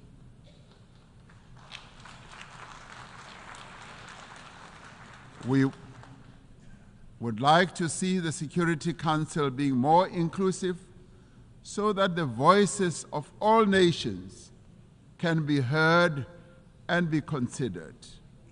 It cannot remain an exclusive club of just 5 nations to the exclusion of the many nations in the world. Africa stands ready to play its role in building a safer global order by participating in the work of the UN Security Council on the basis of respect and acceptance. The African Union and its member states are engaged in mediation, in dialogue and diplomacy across our continent to create conditions under which peace and development can take hold. There must be greater collaboration between the United Nations and the African Union towards resolving a number of conflicts and also in addressing the root causes of conflicts that continue to rage. Pandemics and endemics pose a serious threat to us all. We are concerned by the spread of mpox across the world and in Africa in particular. We urge the international community to mobilize vaccines and other medical countermeasures for deployment where they are most needed. Economic prosperity is key to sustainable peace. Through the Africa Continental Free Trade Area, we are establishing the foundation for a massive increase in trade and investment and infrastructure in our continent. The AFCFTA will further integrate regional economies and accelerate Africa's industrialization and economic growth. The climate crisis is now a full-blown climate emergency in the world. It impacts very devastatingly to both countries and citizens of many countries. Extreme weather, such as flooding, fires, and droughts, are wreaking havoc on societies, economies, and the livelihoods of ordinary people. Despite being least responsible for climate change, developing economy countries, and particularly African countries, are bearing the brunt of what they did not create and are in the front line. As South Africa, we remain committed to contributing our fair share to reduce global emissions, guided by the principle of differentiated responsibilities and respective capabilities. We have adaptation and mitigation programs and policies in place and have passed a climate change law to further support our emissions reduction targets. It is essential that climate actions do not deepen global inequality or stifle the developmental aspirations of the Global South. The industrialized nations are not honoring their climate commitments, and we repeat the call for predictable and sustainable financing for climate action. We must operationalize the agreed-upon climate financing and capacity-building instruments to advance mitigation and adaptation. Pursuing sustainable development necessitates that those with greater means should support those who lack them. The world faces annual financing gap of some $4 trillion to achieve sustainable development. We call on better resourced countries to scale up their levels of support to developing economy countries. Debt is the millstone around the neck of many developing economy countries, stifling their potential and development.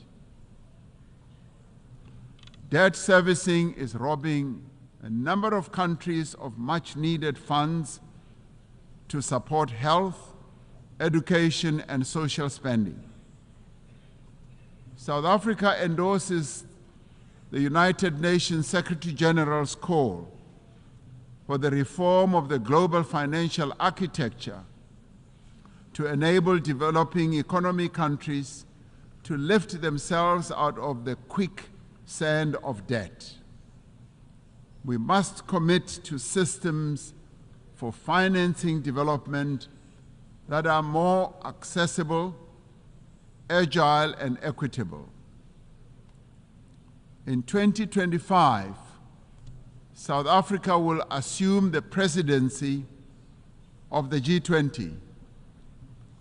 We will use this important role to advocate for the peoples of Africa and all of the Global South, for their development and advancement. South Africa welcomes the adoption of the Pact for the Future and congratulates our sister country Namibia, as well as for the Federal Republic of Germany for having ably steered the United Nations towards the adoption of the resolution in this regard.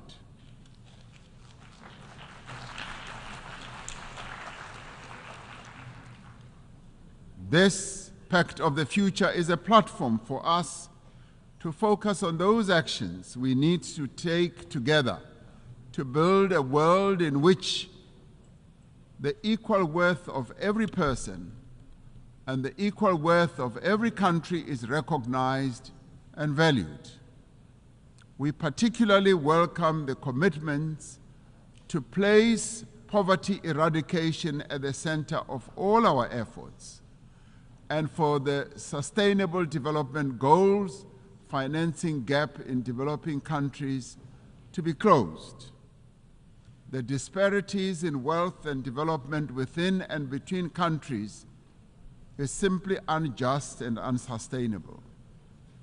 We must continue to strive for equal treatment, for equal opportunity and advancement for all individuals and all nations. The Pact for the Future must reinvigorate international solidarity, like veins that carry sustenance to every part of the body. Solidarity is the lifeblood of human progress. It binds us together to nourish the greater good. It is achieving the greater good for the common good to which we all strive. Through dialogue, through respect for the rule of law, through the advancement of human rights, through cooperation and solidarity, we can and we will be able to achieve a better world for all the peoples of the world. I thank you.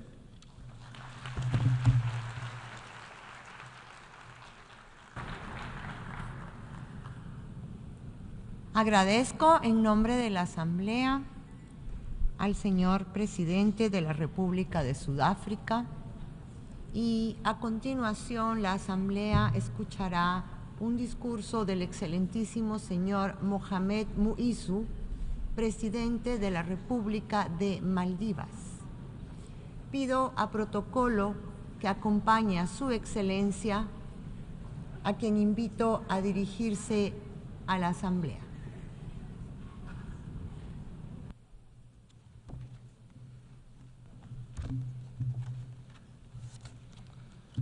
Bismillahirrahmanirrahim. Mr. President, Mr. Secretary General, Assalamu alaikum and good afternoon. Mr. President, congratulations on the assumption of your presidency of the General Assembly.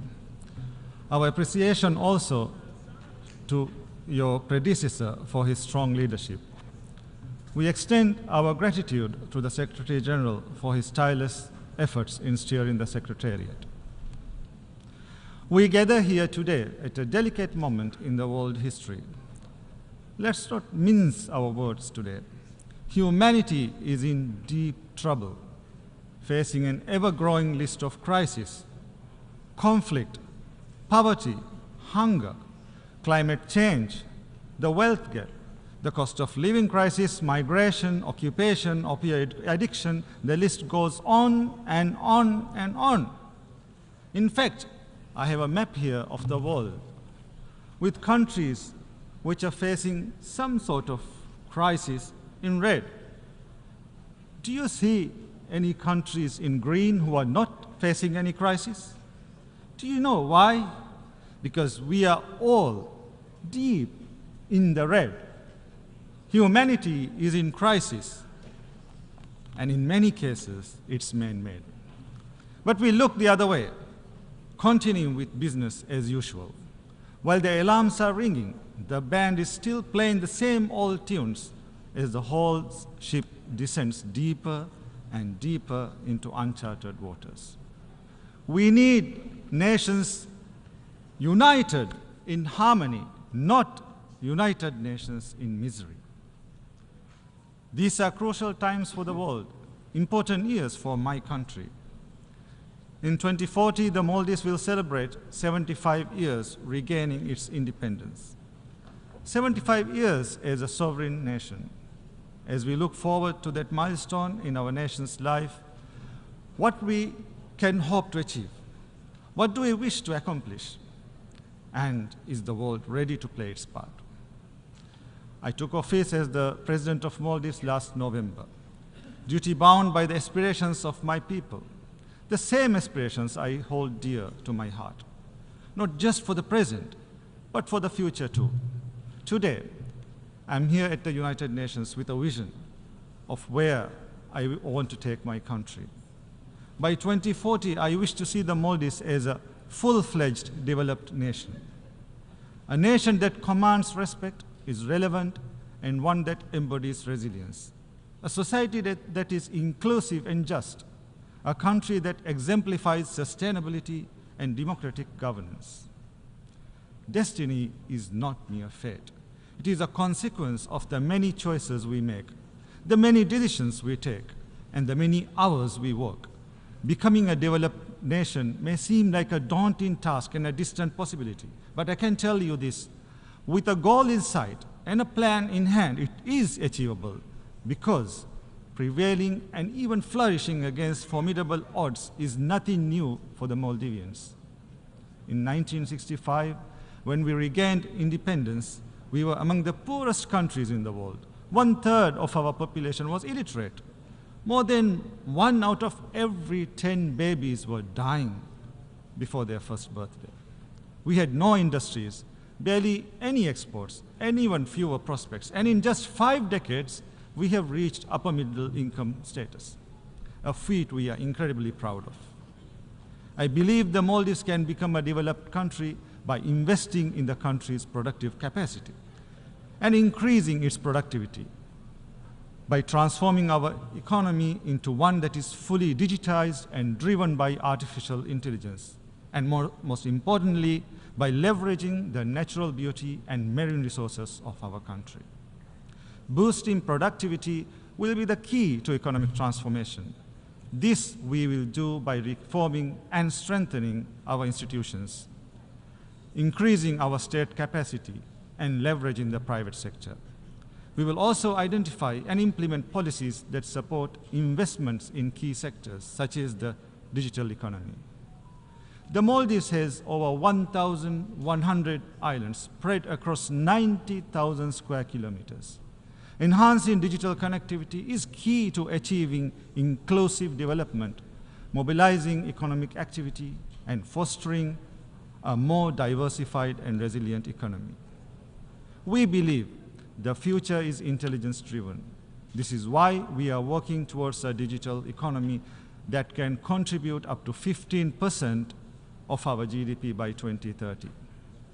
This can be achieved through investing in our ICT infrastructure.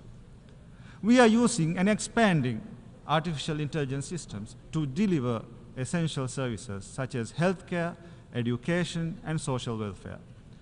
We are also delving into cutting-edge applications of 5G technology, using drones for medical supplies, delivery and implementing smart road systems, and using AI-enhanced technology for erosion detection and environmental monitoring. The transformation can be sustainable only if we transform our education and financial systems. We need to invest in digital literacy from a young age to build a generation that can use artificial intelligence to enhance public service delivery, build new products, and successfully compete in the global digital economy. We need to bridge the digital divide within the country, including through improving data collection and utilization. We need to strengthen the regulatory frameworks, strengthening existing institutions, cultivating startup ecosystems, and providing the impetus for the future we envision. Becoming a developed country will also require fostering new industries. This is why we are also working on building a robust financial sector in the Maldives. With this in mind, in May this year, I set up the Development Bank of Maldives with a focus on improving and investing in economic diversification. The result we desire is inclusive development, where equality of access to opportunities is guaranteed, where women and young people play key players in development, not mere spectators, and where every Maldivian citizen has adequate housing. To support objectives, my government has launched $6.5 million loan facility. It's specifically for women entrepreneurs, of which 25% is allocated to those with disabilities. In the first phase, over 100 projects will be funded across 19 of the 20 atolls and Mali, and across 21 business activities. I have also recently launched a Presidential Youth Advisory Board. This board will advise and inform me directly on the needs and views of young people. Inclusivity is at the heart of one of the most ambitious large-scale urban development projects in the country's history, Ras Mali. This is my promise to the Maldivian people, a solution to alleviate the long-term housing crisis, an urban oasis where citizens can fully participate in all aspects of city life. Ras Mali will utilize modular housing, leverage a state-of-the-art transportation system that is accessible to all. It will be developed as a climate-resilient and safe island. Tourism drives the Maldivian economy. My vision is to expand the tourism sector further. This means building complementary industries centered around innovation and creativity. This means more sustainable and construction practices emphasizing on green and sustainable tourism. We are also expanding our main international airport, our air connectivity, and the fleet of our national airline. These steps will support the expansion of the tourism sector and at the same time generate more revenue for the country. But tourism is also highly vulnerable to external shocks, conflicts, calamities, and causes beyond our control can and have had far-reaching critical implications in the past. We need the international system to anticipate and address these threats. Threats such as armed conflicts, terrorism, violent extremism, transnational organized crime, climate change, ocean degradation, crimes that transcend national borders. Part of addressing these threats is to safeguard and protect people's fundamental rights. In 2015, the world came together to endorse humanity's fundamental rights by committing to the Sustainable Development Goals, or SDGs. But 6 years to the SDGs deadline, we are only on track in less than a fifth of those targets. In June, this organization, the UN, issued a report saying the world is failing to deliver on Sustainable Development Goals. This week, we agreed on a pact for the future. But do we want this document, the pact, to go the same way as this one, the 2015 SDG commitments? I'm sorry, but we can't keep doing this. We can't keep meeting, talking, pledging, but not doing. We don't want these days to come back to haunt us. The days when we had a chance but not a will. We believe the best approach to protecting fundamental rights is to cultivate a culture of respect. This requires support. The Maldives has a good track record of treaty ratification, implementation, and reporting. We champion the right to environment because we are keenly aware of the consequences of environmental degradation. We also believe that violation of a right by any country, large or small, rich or poor, with powerful friends or not, must not be tolerated. This is why the ongoing massacre, the genocide by Israel in Gaza, is a travesty of justice and the international system. The repeated destruction of homes, hospitals, schools, humanitarian infrastructure, the repeated cycles of killing of men, women, children, babies, thousands upon thousands. The world is struggling to process the deaths of so many civilians in Gaza, and now Israel raids Lebanon, claiming hundreds more civilian lives there. Their cries haunt anyone with humanity. Their tears bitter our conscience. Israel's targeting of journalists, the eyes and ears of humanity, the killing of journalists, Palestinian journalists, Lebanese journalists, Al Jazeera journalists, the closure of Al Jazeera officers, how can we interpret this as anything other than brutal attempts to prevent the world from knowing about the crimes taking place? Israel must be held accountable for these acts of terrorism, for these violations of international law and UN resolutions. We must accept a sovereign and independent Palestinian state on the pre-1967 borders with East Jerusalem as its capital. We welcome the decision to seat our brothers and sisters from Palestine with us here in the General Assembly for the first time instead of behind us. Now we must ensure that Palestine becomes a full member of the UN. Mr. President,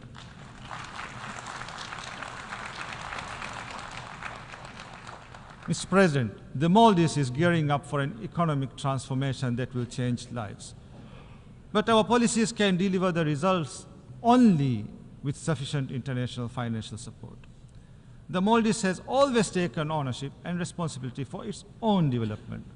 While we have received extensive support towards our development, we urge the multilateral development funds, banks, and bilateral donors to view us as your partners, not just as recipients of aid, to stop looking at our inherent vulnerabilities as limitations, to adopt tailor-made approaches which are mutually beneficial, to reduce the cost of borrowing, to make the financial system work for us, not penalize us, to make your terms flexible, your financing less rigid, to make your lending targeted, affordable, and responsible. Mr. President, climate change is the most serious threat to our world, the defining challenge of our generation. It's washing away decades of progress in mere minutes. It's diverting already depleted resources of long-term development to emergency relief and reconstruction, preventing countries from adapting to climate impact. And the vicious cycle continues. The Maldives has always walked the talk. We are investing in renewable energy. Our goal is to have 33% of the country's electricity demand from renewable energy sources by 2028. On behalf of the Maldivian people, I implore you, do your part, act now. We must face the climate emergency head on with science, determination, and resources. The rich and emitting countries need to meet the financial pledges already made, especially on adaptation, where the financing gap continues to widen. As we work towards COP29, we must ensure the new goal on climate finance matches the level of climate action required. This means the new goal must go beyond the $100 billion. It must include as a minimum loss and damage response, mitigation and adaptation as sub-goals. One of the biggest victims of the climate crisis is the ocean. The Maldivian people and their livelihoods are dependent on the health and wealth of the ocean. We need to step up efforts to sustainably use and manage our ocean resources, address plastic pollution, conserve biodiversity, and protect endangered species. This morning, I ratified the Global Ocean Treaty. We urge you all to do the same. We urge you to do your part to address climate change, overcome pollution, and reverse biodiversity loss. The transformation the Maldives seeks cannot be achieved without an enabling global environment. Small countries like mine need a multilateral system that champions us and delivers for us. The United Nations is the epitome of the multilateral system. It is well positioned to promote sustainable development, to maintain peace and security, to promote and protect human rights, to enforce equality, the rule of law, inclusivity, and representativeness. But what we are witnessing is the opposite. Inability to stop climate change and environmental degradation, inability to stop war and genocide, inability to stop exploitation and suffering, inability to stop unequal representation. Hence, the United Nations needs reform and revitalization. It needs to be representative. The Maldives cannot and will not watch and stand idle while the multilateral system fails, because our development, our advancement, and our survival is tethered to the world. That's why the Maldives is seeking to get elected to the Economic and Social Council for the 2027 to 2029 term. We count on your support. If elected, the Maldives will strive to make the UN development system more relevant to our times, continuously recalibrating and adjusting, utilizing the latest science and evidence, listening to the variety of opinions and views. The United Nations must enforce its decisions across the UN system and at local level. The United Nations is only relevant when it makes a real difference in our lives.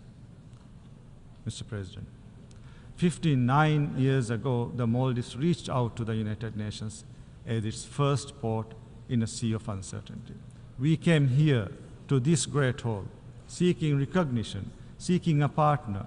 We came to you as a poor and impoverished country, but with a vision of prosperity, a vision which we made great progress with your support. Today, once again, we come to you aiming higher, to reach further and to do better, with a vision to make the Maldives a developed nation by 2040.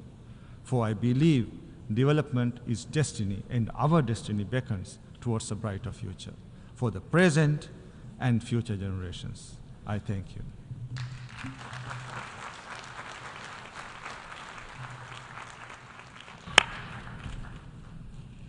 En nombre de la Asamblea, agradezco al presidente de la República de Maldivas.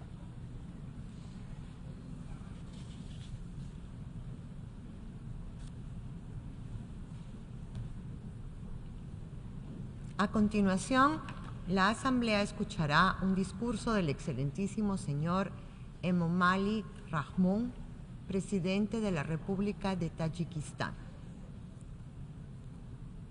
Pido a protocolo que acompañe a su excelencia, a quien invito a dirigirse a la Asamblea.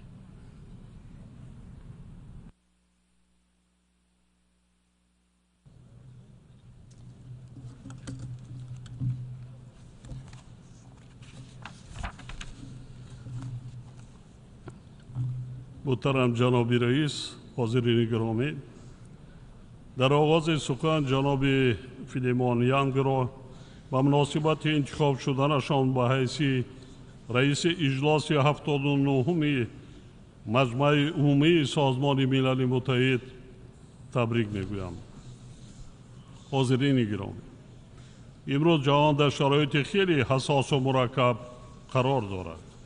روندهای پرتضاد گیاه‌سیاسی، مسلح‌شوی با شتاب، شدت گرفتن جنگ سرد، نزاع‌های مسلحانه، پیامدهای تغییریابی اقلیم و دیگر خطر و تهدیدهای گلوبالی بی‌شبهه پیامدهای منفی درازمدت خواهند داشت. در این زمینه متحدسازی تلاش‌های مشترک جامعه بین‌المللی با مقصد حفظ امنیت و ثبات و تأمین رشد استوار بیش از هر وقت دیگر ضرور می باشد. مسلم است که امکانیت تأمین صلح پایدار و حیات آسایشته انسانیت و پیشرفت کشورها پیش از همه در اساس سازش و همدیگر فهمی و همکاری سازنده فراهم می گردد. ما را ضرور است که به مقصد دسترسی به این هدفها و خاتمه بخشیدن به همه جنگ و نزاع‌ها و عملی سازی هدفهای سازنده صلح‌جویانه متحد شویم. حالا فرصت فرا رسیده است که برای تقویت نقش کلیدی سازمان ملل متحد جهت حل نزاع‌ها و برقرار سازی صلح و ثبات در سیاره چاره‌های مؤثر اندیشیم. در رابطه با این پیشنهاد می‌نمایم که توسط قطعنامه مخصوص سازمان ملل 10 ساله تحکیم صلح به خاطر نسل‌های آینده قبول کرده شود. چنانکه بارها اصرار داشتم، تاجیکستان همیشه جانبدار حل همه مناقشه و نزاع‌ها تنها با راه‌های سیاسی و دیپلماتی می باشد. همزمان با این میخواهم تاکید نمایم که جمهوری تاجیکستان پشتیبانی دائمی خود را از تطبیق روزنامه 2030 جهت نائل شدن به هدفهای رشد استوار ادامه می‌دهد. قابل ذکر است که محتوای اساسی روزنامه مذکور در استراتژی ملی رشد جمهوری تاجیکستان برای دوره تا سال 2030 نیز انعکاس یافته است و جهت تطبیق هدفهای آن تلاش‌های پیوسته به خرج داده می‌شوند. در برابر این یکچند مشکلات موجودند که برای مبلغ‌زاری سری وقتی جهت رشد استوار مانع ایجاد می‌کنند.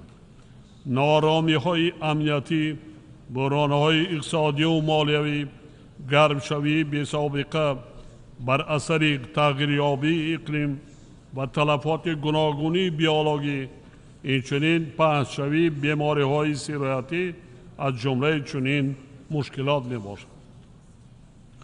در اعلامیه سیاسی که چند پیش از جانب مجمع عمومی قبول گردید، کشورهای عضو اعتراف کردند که رسیدن به هدفهای رشد استوار در خطر است.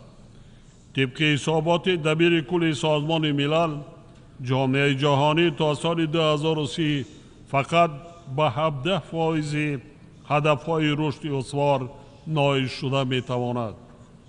ما شاهد هستیم که در بسیار کشورهای رو به ترقی نتیجه های چارچوب هدفهای رشد استوار حاصل گردیده از دست می روند. وابسته به این ما را ضرور است که تلاش های خود را به خاطر تطبیق سری وقتی روزنامه 2030 فعالتر کرده به مسئله مبلغ‌زاری رشد استوار اهمیتی مخصوص دهیم.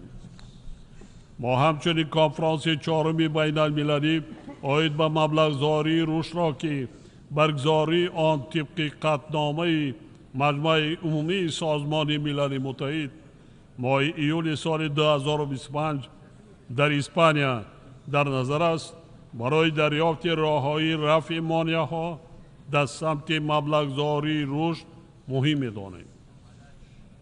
ضرور است که فعالیت نظام بین المللی مالیوی و اقتصادی با احتیاجات کشورهای رو به ترقی جوابگو باشد تا تواند با واکنش سری وقتی کشورهای عضو با تهدید و خطرهای معاصر مساعدت نماید.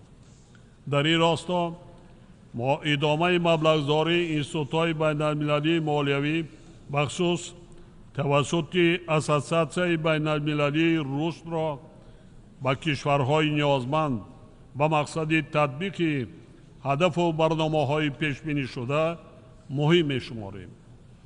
تکنولوژی‌های رقمی و ذهن صنعی برای نائل شدن به هدف‌های رشد استوار زمینه مناسب به شمار می‌روند. تاجیکستان توسط قبول استراتژی و دیگر سنت‌های کنسپتوالی جهت مرحله به مرحله گذاشتن به نظام رقمی کنانی تدبیرهای ضروری می‌اندیشد. وابسته به این پیشنهاد دارم که مجمع عمومی در اجلاس نوبتی عاید به نقش ذهن صنعی در فراهمسازی امکانیت‌های نو برای رشد ساحه‌های اقتصادی و اجتماعی و صورت بخشی جهت رسیدن به هدف‌های رشد استوار در آسیای مرکزی قطعنامه مخصوص قبول نماید. تاجیکستان در چارچوب اجلاس کنونی مجمع عمومی سازمان ملل متحد برگزار گردیدن سمیت آینده را مهم ارزیابی می‌کند. سند بین دولتی پیمان به خاطر آینده که در جریان سمیت قبول گردید در جاده تأمین صلح و امنیت و رشد استوار نقش کلیدی دارد و ما از آمادگی جامعه جهانی برای تطبیق آن استقبال می‌نماییم. این پیمان در شرایط قبول گردید که میلیون‌ها نفر مردم آسایشته در منطقه‌های گوناگون جهان به خف و خطرهای امنیتی دچار گردیدند. ما بر این نظریم که جامعه جهانی در روبروی تهدیدهای تروریسم و افراطگرایی، تندگرایی، کیبرجنایت‌ها، گردش غیرقانونی اسلحه و مواد مخدر، اینچنین دیگر ظهورات جنایتکاری فرامرزی باید عملهای مشترک و مؤثر را انجام دهد. در برابر این سالهای آخر افزایش افکار اسلام ستیزی، اینچنین پدیده استفاده از سیاست دخوره در مناسبت‌های بین المللی باعث نگرانی گردیده است. کشور ما در همکاری با سازمان ملل و نهادهای دخلدار آن، اینچنین دیگر شریکان جهت مقاومت به خطر و خطرهای امنیتی پیوسته اقدام‌های مشترک را راه اندازی می‌کند. با این مقصد تاجیکستان و دولت کویت در همکاری با دفتر ضد تروریستی سازمان ملل ماه نوامبر سال جاری در شهر الکویت کنفرانس نوبتی را در دایره روند دوشنبه عاید به مبارزه با تروریسم برگزار می‌نمایند. باور دارم که این چهاربینی مسئله‌های پایداری امنیت و ثبات فراگیر را در محور خود قرار داده به ادامه مکالمه وسیع و با اعتماد، اینچنین تبادل تجربه و افکار سازنده در این جاده مساعدت خواهد کرد. حاضرین گرامی، در رابطه با مسائل امنیتی می‌خواهم تأکید نمایم که بحران فلسطین همانا باعث نگرانی عمیق کشور ما میباشد. وضع فاجعه بار امروزه در آن منطقه بار دیگر ثابت می‌سازد که قضیه فلسطین راه حل نظامی ندارد. تاجیکستان بر آن نظر است که حل نهایی و واقعی این قضیه تنها توسط اجرای قرارهای سازمان ملل متحد عاید به تأسیس دولت مستقل فلسطین در اساس مرزهای سال 1967 امکان پذیر می باشد. امید داریم که جانب‌های درگیر برای آتش بس و راه اندازی مذاکرات صلح اقدام کرده جامعه جهانی جهت احیای ثبات پایدار در فلسطین تدبیرهای مؤثر خواهند اندیشید. همچنین ما جانبدار استقرار صلح، ثبات پایدار و رشد اقتصادی و اجتماعی در افغانستان همسایه هستیم. با این مقصد تاجیکستان همیشه آماده مساعدت در مسیر احیا و رشد ساحه‌های گوناگون حیات آسایشته در افغانستان می باشد. در برابر این از جامعه بین المللی باز هم دعوت می نمایم که با مقصد پیشگیری از بحران بشری کمک‌های خویش را به مردم اذیت کشیده افغانستان از جمله به منطقه‌هایی که در پی آفت‌های طبیعی ضرر دیدند دریغ ندارند. حاضرین گرامی، از برگزاری کنفرانس آب سازمان ملل متحد 2023 زیاده از یک سال سپری گردید. در اساس معلومات نهادهای مربوطه سازمان ملل، پیشرفت در ساحه آب و بهداشت با وجود بهبودی‌های علاوه هنوز قانع کننده نیست. بنابراین تاجیکستان همچون کشور تشبثکار جهت تطبیق عهده‌داری‌هایی که از نتیجه کنفرانس آب سال 2023 در روزنامه عمل آب برمی آید با همه طرف‌های منفعت‌دار همکاری فعال دارد. اجرای موفقانه این و دیگر عهده‌داری‌ها و هدف و وظیفه‌های مربوط به آب از شریکی مؤثر بسیار جانبه که روش‌های همگرایی و سلسله‌ای را تأمین می‌کنند وابسته خواهد بود. در رابطه با این استفاده پلتفرم روند آب دوشنبه را برای پیگیری نتیجه های کنفرانس آب سازمان ملل مهم می‌دانیم. باور داریم که روند آب دوشنبه به صفت میدان مکالمه وسیع جانب‌های منفعت دار برای آمادگی همه جانبه بر برگزاری کنفرانس آب سازمان ملل در سال 2028 در دوشنبه نقشی مهم خواهد بازید. حاضرین گرامی، در پس منظر پیامدهای تغییر آب اقلیم، جامعه جهانی را ضرور است که در جریان استفاده ذخیره‌های طبیعی و فعالیت بی‌میلان ساحه‌های مختلف حیات انسان از ابتکارهای دستجمعانه کار بگیرد. سالهای آخر آفتهای طبیعی در برابر خشکسالی‌های پی در پی به ساحه‌های کشاورزی، محیط زیست و در مجموع به اقتصادیات کشورهای رو به ترقی خسارات زیاد وارد می‌نمایند. تاجیکستان نیز که 93% قلمروش کوسار میباشد، بنابر منتظم رو دادن آفتهای طبیعی از تغییر آب اقلیم آسیب پذیر است. آفتهای طبیعی همه ساله به اقتصادیات تاجیکستان به مبلغ صدها میلیون دلار امریکایی ضرر رسانیده. متاسفانه در بسیار موردها باعث تلفات زیادی جانی نیز می‌گردند. تغییر آب اقلیم باعث آبشوی با صورت پریخ‌ها و کاهش حجم آب دریاها در مناطق گوناگون جهان از جمله در آسیای مرکزی گردیده ایستاده است.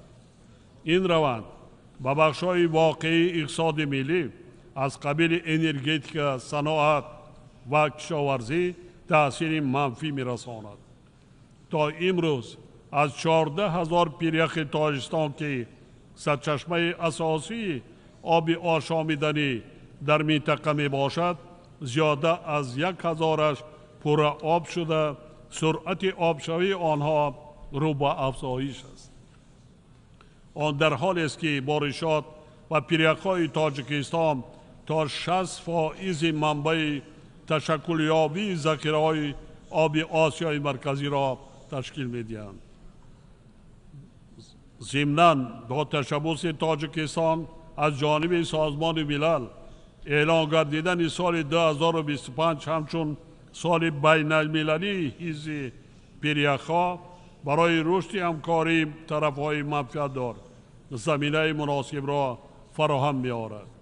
طبق قرار مذکور مجمع عمومی همچنین 21 مارس همه ساله همچون روز جهانی پریخ‌ها مقرر گردیده تحت سرپرستی دبیر کل سازمان ملل متحد فاند مقصدناک آید به حفظ پریخ‌ها تأسیس یافته است. در این زمینه سال آینده در شهر دوشنبه کنفرانس اولین سطح بلند آید به مسئله پریخ‌ها برگزار می‌گردد.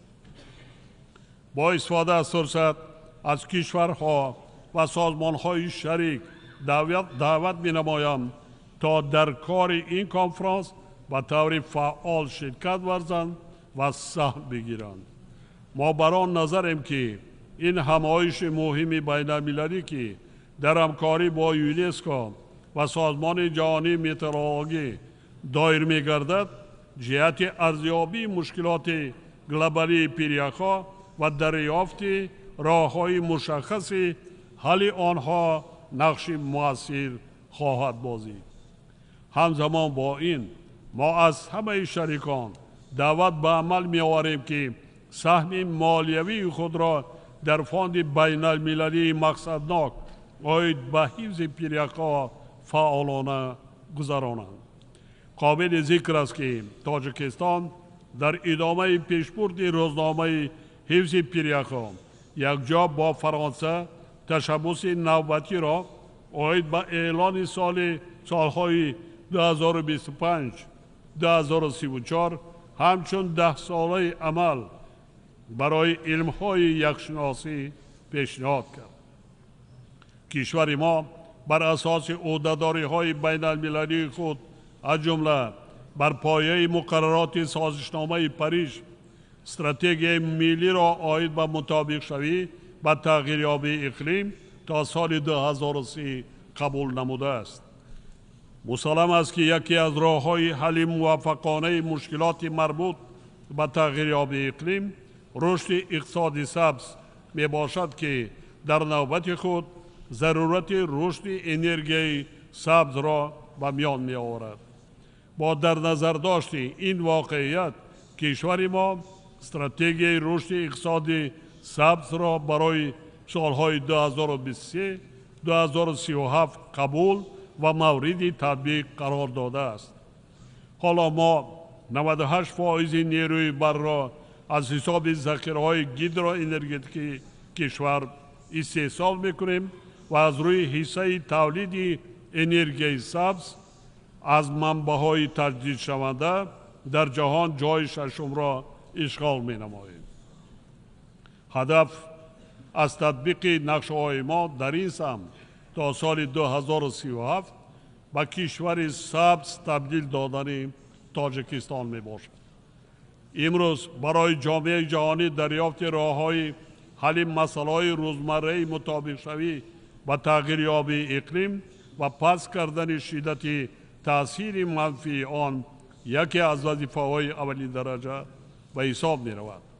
امید داریم که دولت‌های پیشرفته، سازمان ملل متحد و ساختارهای تخصصی آن، نهادهای با نفوذ بین المللی مالیوی و دیگر ساختارهای بسیار جانبه بین المللی و منطقوی به این مسائل مبرم من بعد نیز توجه جدی ظاهر خواهند کرد. ما باور داریم که جامعه جهانی می تواند توسط گسترش دادن مکالمه با اعتماد، همدیگر فهمی و همکاری سازنده به تطبیق اصول و هدفهای عمومی خود نائل گردد. از توجهتان سپاسگزارم.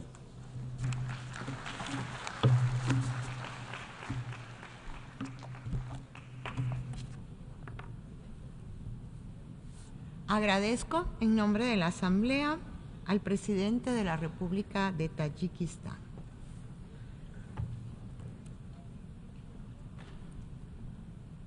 Seguidamente, la Asamblea escuchará un discurso del excelentísimo señor Gitanas Nausėda, presidente de la República de Lituania. Pido a protocolo que acompañe a su excelencia, a quien invito a dirigirse a la Asamblea.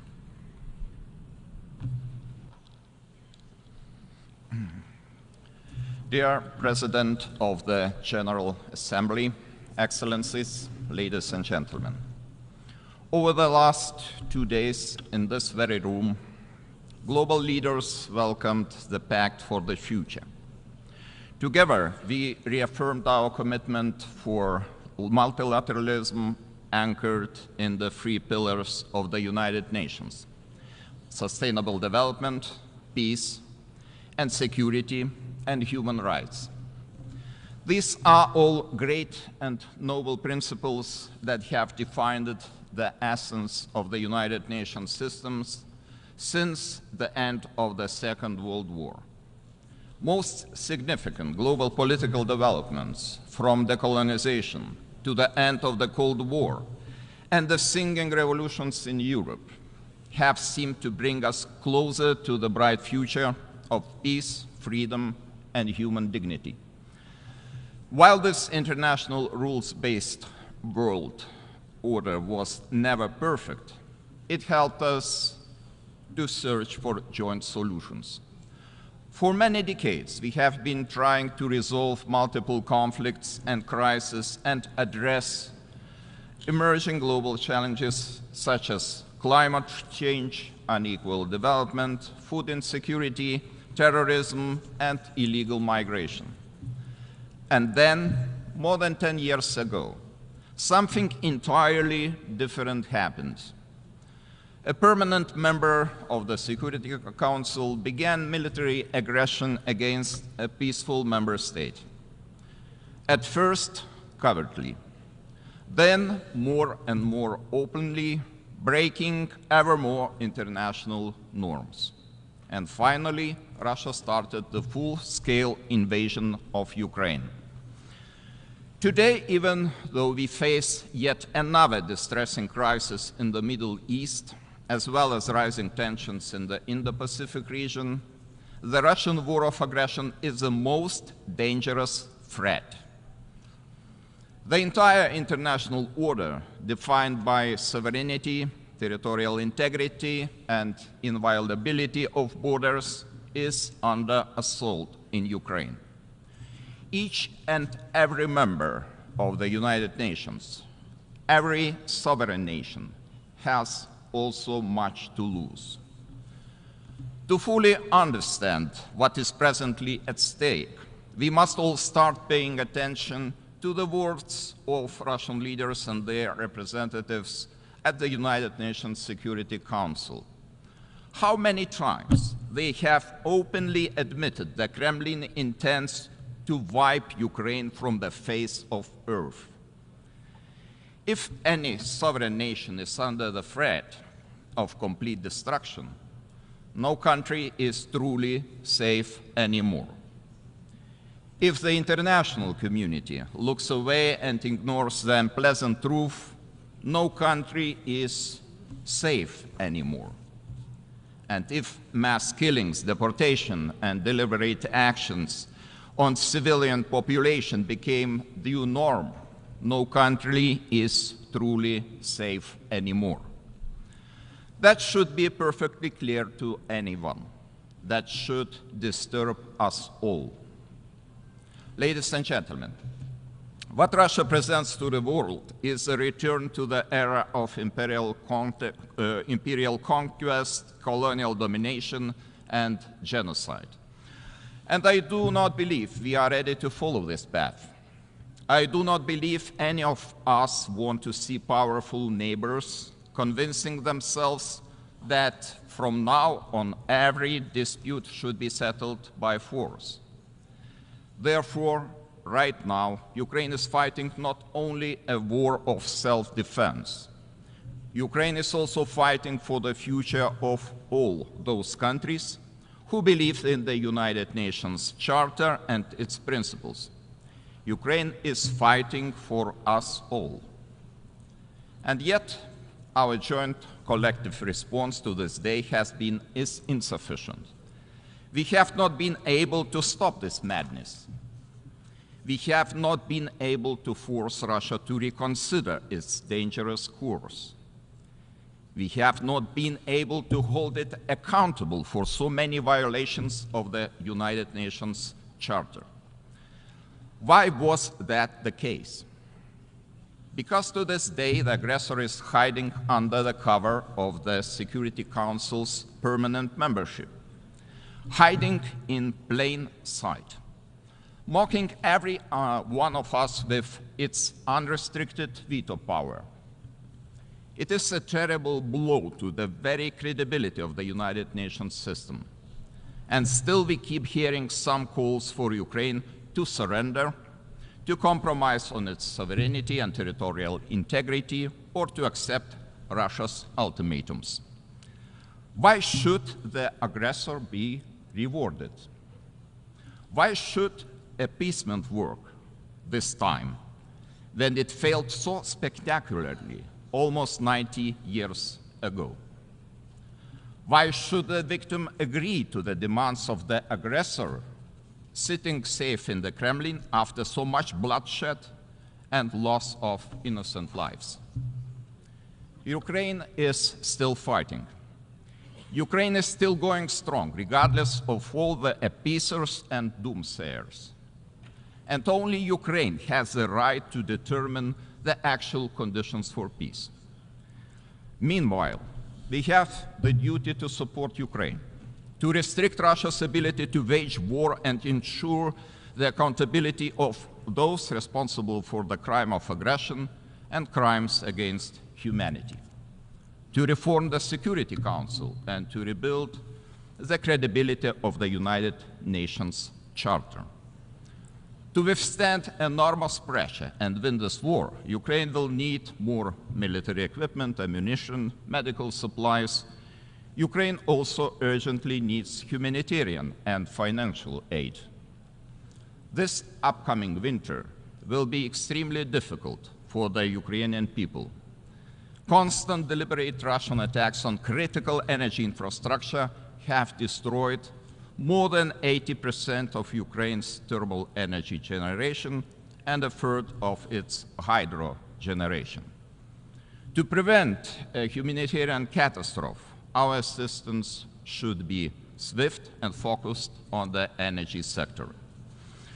Lithuania calls on other parties, including Belarus, Iran, North Korea, and China, to stop providing Russia with military support, including the transfer of dual-use materials.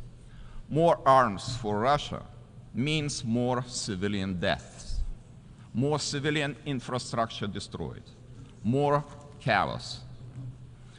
There is only one path towards comprehensive, just, and lasting peace: Ukraine's peace formula. It deserves universal support because it is based on the universal principles of the United Nations Charter: sovereignty, territorial integrity, and international law. Lithuania urges all peace-loving countries to actively engage in these efforts, including preparation for and participation in the next summit of the peace formula. The war could enter the end phase tomorrow if only Russia agrees to disengage and withdraw its forces from all the occupied territories. Ukraine does not want Russia's territories. It wants to liberate its own people, not Russia's. It wants to see prisoners of war and abducted children, thousands of them, returned. It wants the constant, deliberate bombing of civilian infrastructure, of so many schools, hospitals, and power stations to finally stop. To achieve lasting peace, more actions will have to follow. Justice will have to be served. Russia will have to atone for its many crimes and pay damages. The main culprits of the war of aggression and numerous war crimes will have to stand before the court. Vladimir Putin is already under an arrest warrant by the International Criminal Court for his crimes, specifically unlawful deportation and unlawful transfer of children. Immobilized Russian foreign assets should also be used to pay for the damage done to Ukraine. Finally, we must all join forces in pushing for a comprehensive Security Council reform. There is simply no place for Russia in the Security Council, which was created to maintain international peace and security. Excellencies, Lithuania hopes to witness Ukraine's victory soon. Until this becomes reality, Lithuania's position remains steadfast. We will not recognize Russia's illegal annexation of any Ukrainian region, be it Crimea, Sevastopol, Donetsk, Kherson, Luhansk, or Zaporizhia. We will not stop demanding that Russia ends grave violations of human rights and fundamental freedoms in the occupied territories of Ukraine. Lithuania will continue providing shelter to Ukrainian war refugees. Lithuania will continue supporting Ukraine with all possible means. Ladies and gentlemen, today, as the political divisions deepen and democracy seems to falter all around the globe, multilateralism remains our greatest hope. The United Nations has a crucial role to play not only in Ukraine, but also in the Middle East, Sahel, Horn of Africa, and in the Indo-Pacific region. We, as representatives of the international community, cannot remain indifferent in the face of the global crisis. We cannot stay silent on the breaches of international law and universal human rights, thus normalizing them. The pursuit of peace and justice requires our collective determination. It requires our unwavering adherence to the guiding principles of the United Nations. Now, as always, Lithuania is committed to promoting democracy, human rights, and accountability on the global stage. We call on all the members of the United Nations to unite in securing a better future for all, a future where every sovereign country is protected from imperialism and every human being from arbitrary violence and war. Let us build a safe future together. Thank you.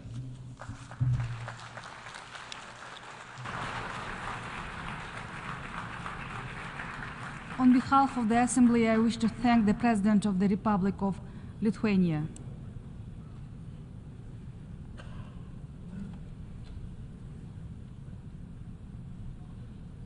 The Assembly will hear an address by His Excellency Julius Maada Bio, President of the Republic of Sierra Leone. I request protocol to escort His Excellency and invite him to address the Assembly.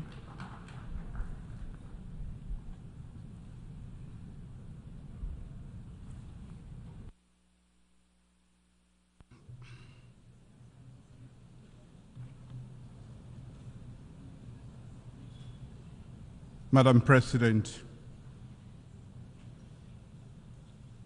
I congratulate His Excellency Philemon Yang on his election as President of the 79th session of the United Nations Secretary General and express Sierra Leone's support to you during your tenure. I extend my deep gratitude to His Excellency Dennis Francis for his principled stewardship as President of the 78th session of the United Nations General Assembly. I appreciate and thank His Excellency Antonio Guterres, Secretary General of the United Nations, for his tireless effort and global leadership. Madam President, more than 30 years ago, Sierra Leone was plunged into a decade-long brutal civil war. More than 50,000 people were killed, and millions fled their homes as refugees and internally displaced persons. The situation in Sierra Leone at that time was not unique. Conflicts existed in other parts of West Africa, in Africa, and around the world. In Sierra Leone, however, we overcame our challenges with a common vision for peace through genuine dialogue, committed leadership, and action. Notably, the hard-won peace we enjoy is not without its fragility, and we remain vigilant in safeguarding it. Sierra Leone's peace journey exemplifies the values of ownership, engagement through dialogue, and our partnership with ECOWAS, the United Nations, and the broader international community, which yielded the peace dividend. This story has shaped our engagement at the United Nations Security Council since the commencement of our second tenure in January this year. For almost 9 months, Sierra Leone, as an elected member of the United Nations Security Council, has endeavored to be a voice of reason and a bridge builder with balance and objectivity. We will continue to promote respect for and adherence to international law and the UN Charter, ensure the protection of civilians, end impunity through accountability, and foster dialogue for the peaceful settlement of disputes. Our commitment to these principles is even more imperative now than ever before, as we are confronted with conflicts of great magnitude in the Middle East, Africa, Asia, and Europe.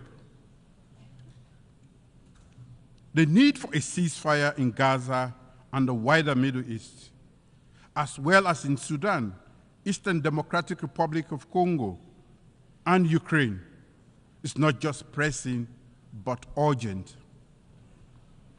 Immediate action is required to prevent further loss of precious lives and human suffering. We need collective action to stop all conflicts and engage in meaningful dialogue so that the countries can move forward with their development agenda in peace, security, and stability. As a country that has experienced the devastating consequences of armed conflict, we acknowledge that peace cannot be achieved in isolation. It requires inclusive political processes, economic development, and respect for human rights. For the millions of civilians trapped in ongoing armed conflicts, words of condemnation and empathy alone are not enough. It is imperative that we act together as the United Nations with a sustained commitment to end the cycle of violence and give innocent civilians the opportunity to enjoy lasting peace and prosperity. In the Sahel and West Africa, the regional leadership has been hard at work to find urgent solutions to the numerous peace and security challenges, particularly to curb the spread of terrorism and violent extremism. I call upon the international community to strengthen support for African-led peace initiatives and for the United Nations to play a more active role in addressing the root causes of conflicts. The safety and security of the people in the Sahel and parts of West Africa require a strong commitment from all relevant actors to engage in political dialogue and diplomacy actively to ensure we provide countries in the front line, especially Burkina Faso, Mali, Niger, the necessary support they need. Commitment to political transition is necessary, but it should never be at the expense of the safety of vulnerable civilians. There can be commitment and action on both. I've called for meaningful dialogue and led by example by visiting the head of state of Burkina Faso before Sierra Leone assumed the presidency of the United Nations Security Council in August 2024. We need to build bridges, and this requires the international community's commitment to working with the regions to implement dialogue-based, region-led, and region-owned solutions. Madam President, our current tenure at the United Nations Security Council has reinforced the view that there is an urgent need for reform. Nearly 80 years after its creation, the Security Council has been stuck in time. Its imbalanced composition is unjust and at odds with current realities, undermining its legitimacy and effectiveness. Unfortunately, Africa remains the unquestionable victim in all of this. Without structural change, the Security Council's effective performance and legitimacy remains unquestionable. In a historic and successful debate, which I presided over during Sierra Leone's August presidency of the Security Council on addressing the historic injustice and enhancing Africa's effective representation in the Security Council, I spoke as a representative of the continent that has long been underrepresented in the decision-making processes that shape our world on matters of peace and security. That debate had an indisputable resonance. One, that the historical injustice being perpetrated against Africa must be rectified. Two, that Africa must be treated as a special case. And three, that it must be prioritized in the reform process.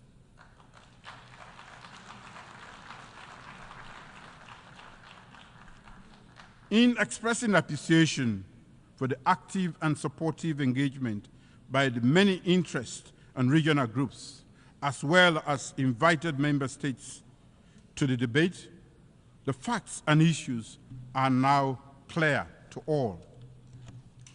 Africa has long been marginalized in global decision-making processes, and its voices are often drowned out. The legacy of colonialism, economic exploitation, and political marginalization has left deep scars on the African continent, thereby affecting its development, stability, and influence in international affairs.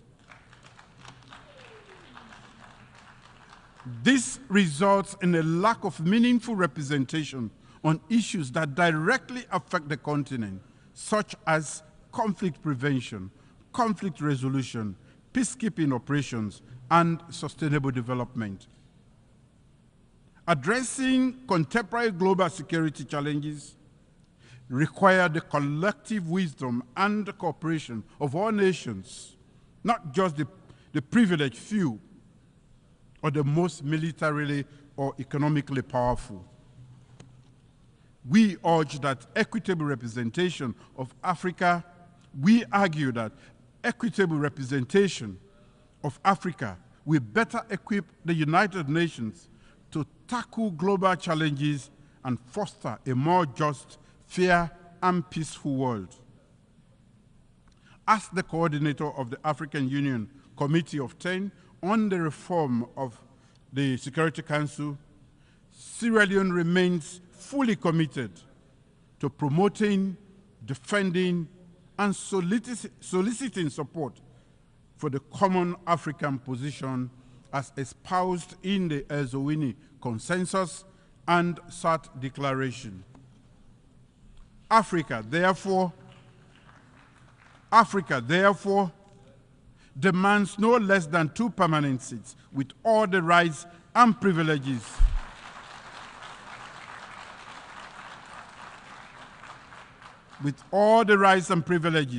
of the permanent members, including the right to veto and 2 additional seats in the non-permanent category of the Security Council.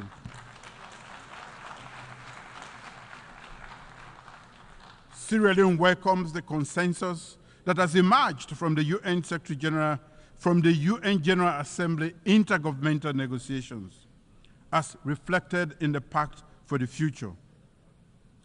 And I quote, "To address the historical injustice against Africa as a priority, and while treating Africa as a special case, improve the representation of the underrepresented and unrepresented regions and groups," end of quote.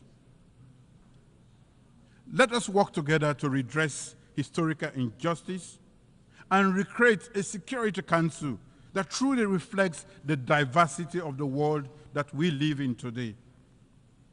As I stated in the Security Council debate, The time for half-hearted measures and incremental progress is over. Africa's voice must be heard. And its demands for justice and equity must be met, and now. Madam President, the Summit of the Future for Sierra Leone is about delivering peace, human rights, and the dividends of democracy for everyone, everywhere, and now. Accordingly, my government has laid out a strategic vision for Sierra Leone as captured in Sierra Leone's Medium-Term National Development Plan 2024-2030, a framework for delivering socio-economic development and prosperity for our people. Aligned to the Sustainable Development Goals and the African Union's Agenda 2063, our development plan serves as a comprehensive blueprint for transformative acceleration in critical areas such as agriculture, food security, human capital development, job creation for our youth, infrastructure development, and technology.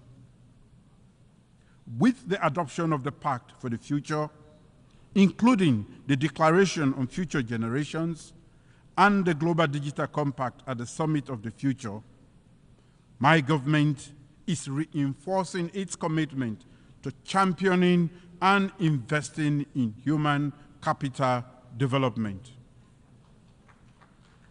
Human capital development is a profound commitment to our people's well-being and future. By investing significantly in education, healthcare, and agriculture, my government is laying the foundation for a prosperous and equitable Sierra Leone.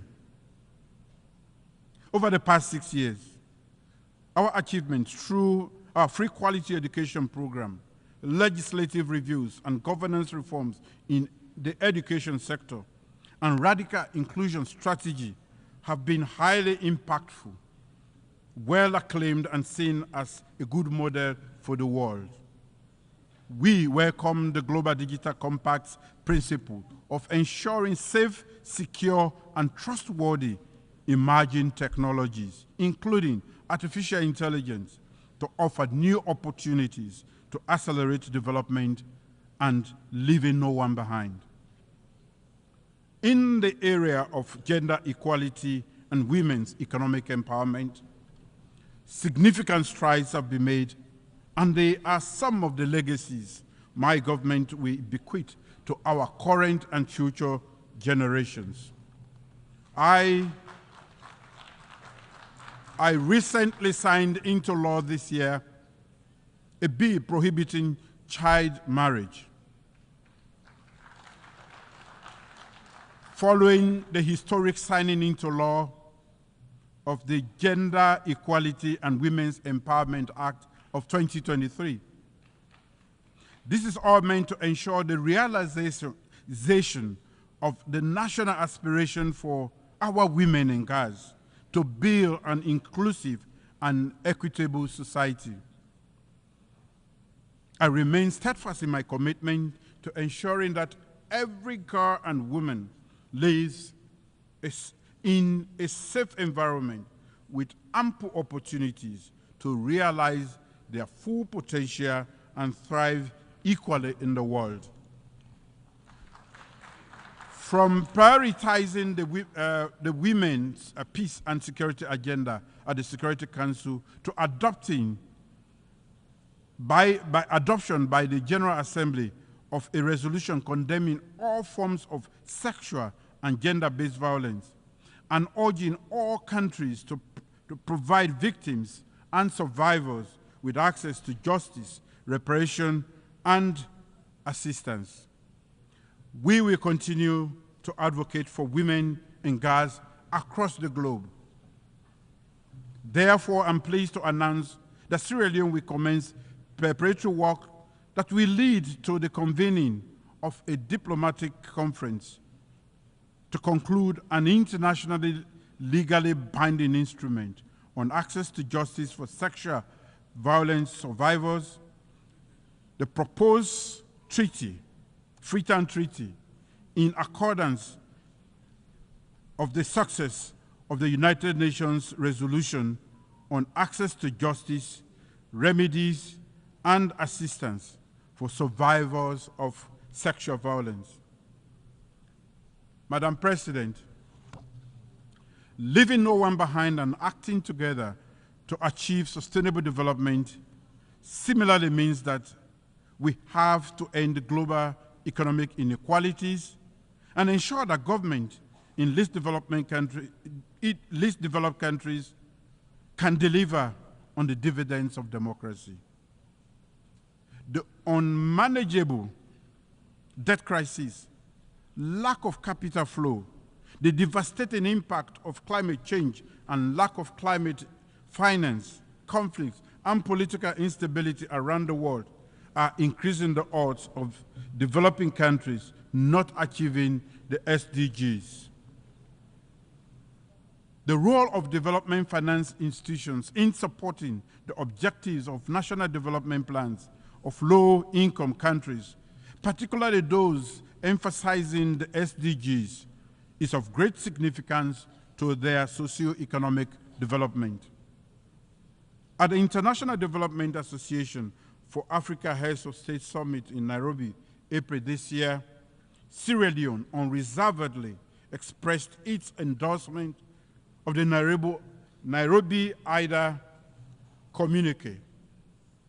The communique exemplifies the collective aspiration of the African heads of state present to raise the level of development support in Africa through the IDA 21 replenishment.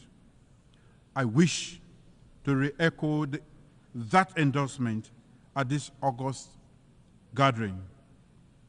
IDA's affordable concessional finance allows African leaders to develop our economies, enhance education and healthcare, deal with increasing effects of climate change, and expand electricity and digital access without becoming buried in unsustainable debt. To conclude, Madam President, the end of the Second World War in 1945 did not only unite leaders, but also urged them to cooperate. This was the birth of multilateralism. As the African proverb says, our two hands do not wash themselves. They wash one another. As leaders, we must cooperate to achieve the purposes of this United Nations and deliver peace and security, stability and prosperity for our people. Divisions and unhealthy competition will only lead to humanity's destruction. We must ensure unity in diversity, where the rights of the weak and the minority are protected. So let us safeguard our multilateral system. Let us cooperate, acting together for the advancement of peace, sustainable development, and human dignity for present and future generations, leaving no one behind. Thank you.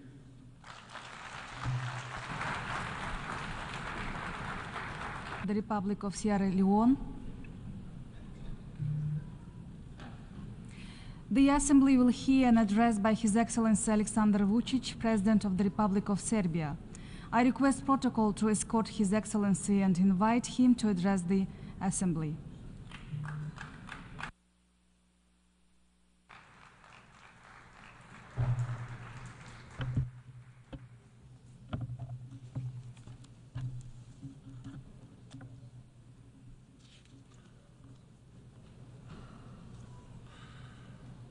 Madam President, Excellencies, ladies and gentlemen, Mahatma Gandhi said, "There is no path to peace.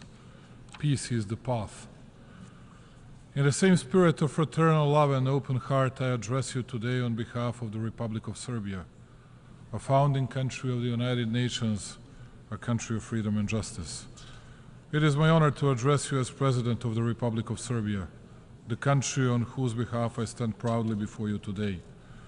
A country that, despite the current global challenges, consistently perseveres in defending the principles of the Charter of the United Nations and international law, and that, through its activities and principled policy, strongly advocates the idea that is the main topic of this year's session.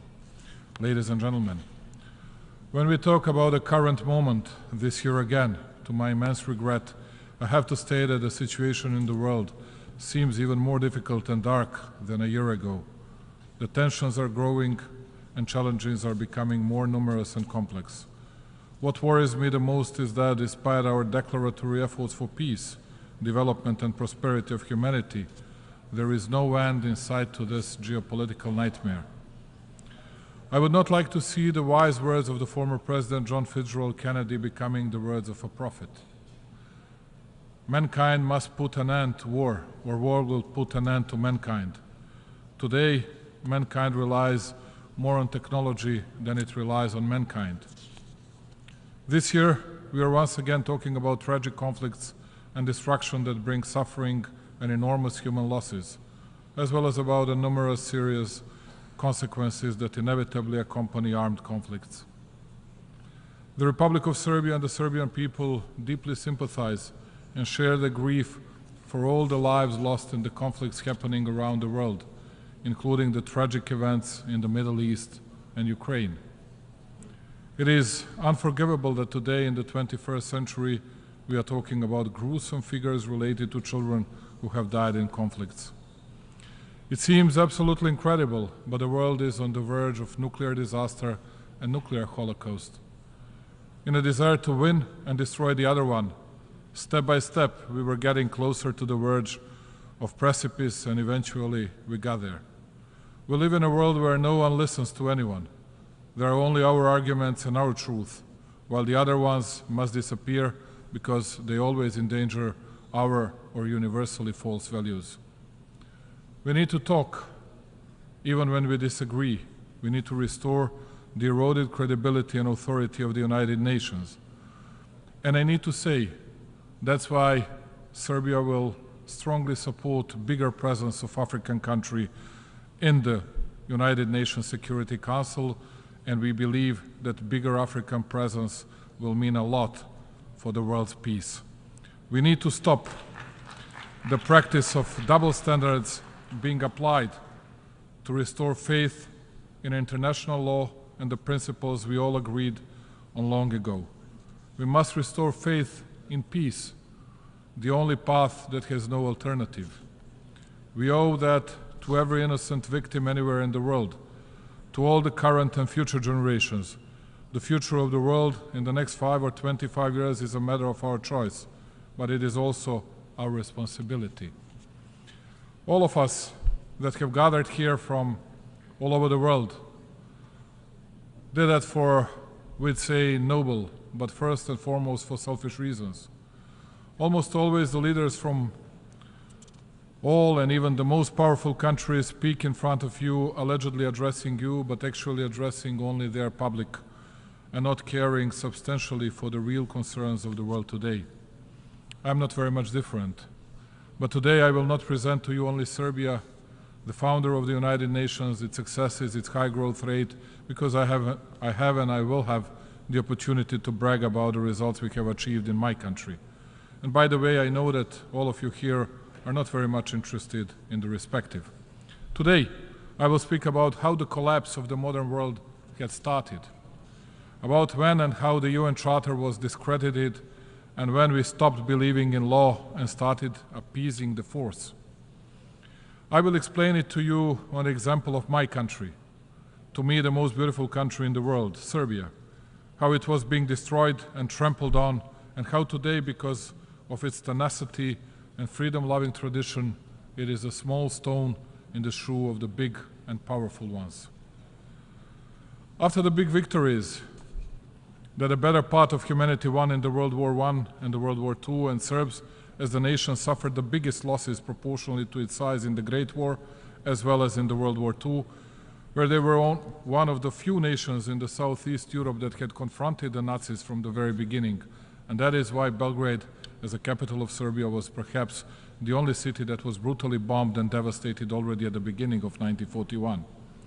We Serbs were not, unlike the others, welcoming Nazi tanks with flowers, and we paid a high price for that. Nevertheless, neither crying nor laments from the distant past, nor the self-victimization are the subject of my speech today. I would like to warn you, dear friends, of what had happened to Serbia, a precedent that is being used and abused in different parts of the world. To warn you of the Pandora's box that was opened neither 2 nor 5 years ago, but much before, and that everybody is so loudly silent about.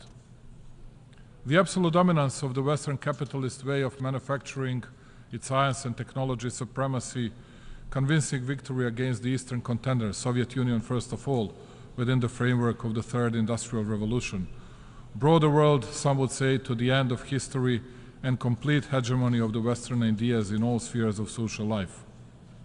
Apart from, of course, good things it had brought to the mankind, such a dominance of non-existence of balance and political multilateralism destroyed at the same time Soviet Union and Yugoslavia. Of course, it did not happen by accident. By all means, it did not happen by itself, but it was helped by the decisive involvement of the Western intelligence services, which were supported by the national corrupted elite, both in the Soviet Union and in Yugoslavia. Why am I mentioning all this? Because even today, we heard from many that by attacking Ukraine, Pandora's box was opened. The undermining of international law took place, that it was the precedent not witnessed by Europe since the World War II. This is the utter untruth. Just to make things clear, Serbia supports the UN Charter, territorial integrity of Ukraine, and we did not question it for a moment, nor shall we. However, when the big leaders speak vigorously and ardently here about the need for Ukrainian freedom, about the observance of the UN and its Charter resolutions, I ask myself, why don't they observe the UN Charter and Resolution 1244 when it comes to the territorial integrity of Serbia, which in the strike of their own power in moments when they thought that they would violate the norms of international law the way they wanted, to the extent they wanted and so long as they wanted, because they had finally won against all the opponents, so it was possible for them to spill the rage upon one small nation and to relentlessly rush towards violation of all norms and regulations, not even trying to provide some explanations. That is why in 1999, here at the United Nations, they had tried to pass the decision on the attack and aggression against Serbia. And since the consent had not been reached, they had nevertheless taken the decision to attack, to bomb Serbia and commit aggression, because at that time they couldn't care less about the UN Charter, its resolutions and international law. They were uncontested power that did not ask anyone about anything, and they thought it would go on like that for hundreds of years. It was by accident that we, citizens of Serbia, were the ones who paid a high price. It could have been anybody else. Thereby, it does not even occur to me to say that we were angels and that there was no our responsibility in all that. But substantially, the destiny of one small nation with no right and justice applied was decided by the big and mighty Western powers. It is interesting that first they helped tear apart the big Yugoslavia along the lines of internal communist borders. Interestingly, once they were finished with that, we thought it was the end, but there was no end. That is when they started with tearing Serbia independent, democratic, and internationally recognized country, member of the UN and the OSCE, and only Serbia. And today, please pay attention to it. They speak passionately about defense of alleged sovereignty of the states from secession and separatism until the next opportunity, when secession and separatism will be justified by the alleged humanitarian disasters and everything else that they will never accept as an argument in some other cases. And to give you the last example, dear representatives of the countries and nations worldwide. In this paper that I am holding in my hand, it is written that except for the forces under the control of the United Nations, in this moment those are KFOR, NATO forces, with which we have fair cooperation, no one can have armed forces in the territory of Kosovo and Metohija, which is in adherence with the Resolution 1244, part of Serbia. And those who committed the aggression against Serbia, who tried to separate a part of its territory, still try, convincing us that it is the only democratic and reasonable solution to secede Kosovo and Metohija from Serbia, and they have been providing arms on a daily basis to that what is today called the so-called Kosovo Security Forces, and what will already tomorrow become armed forces of Albanians in the territory of Serbia. And when we ask them, in accordance to which international document you do that? Because all that is the attempt to provoke a war, violation of the UN norms, and then, like a fig leaf, you get the stupidest possible answer in the world. Well, we do not accept the UN Charter and the UN resolution because for us the situation is changed, because we recognize the independence of Kosovo 15 years ago. And what is their message to us, my dear friends?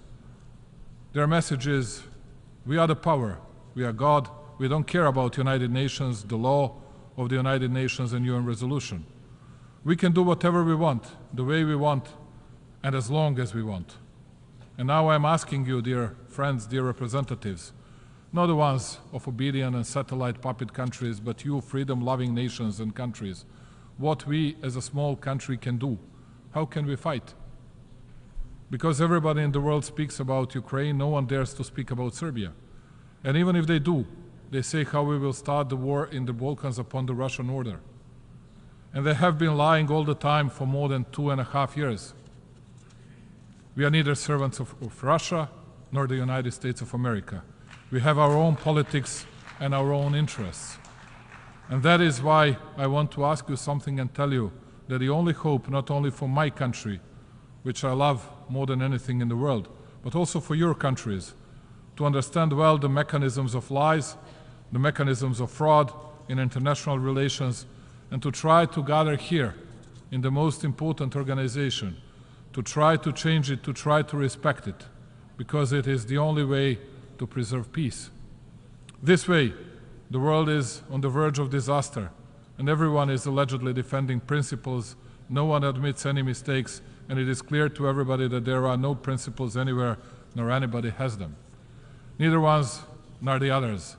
Only the small ones that have nowhere else to go, and the principles are the only thing they can grasp.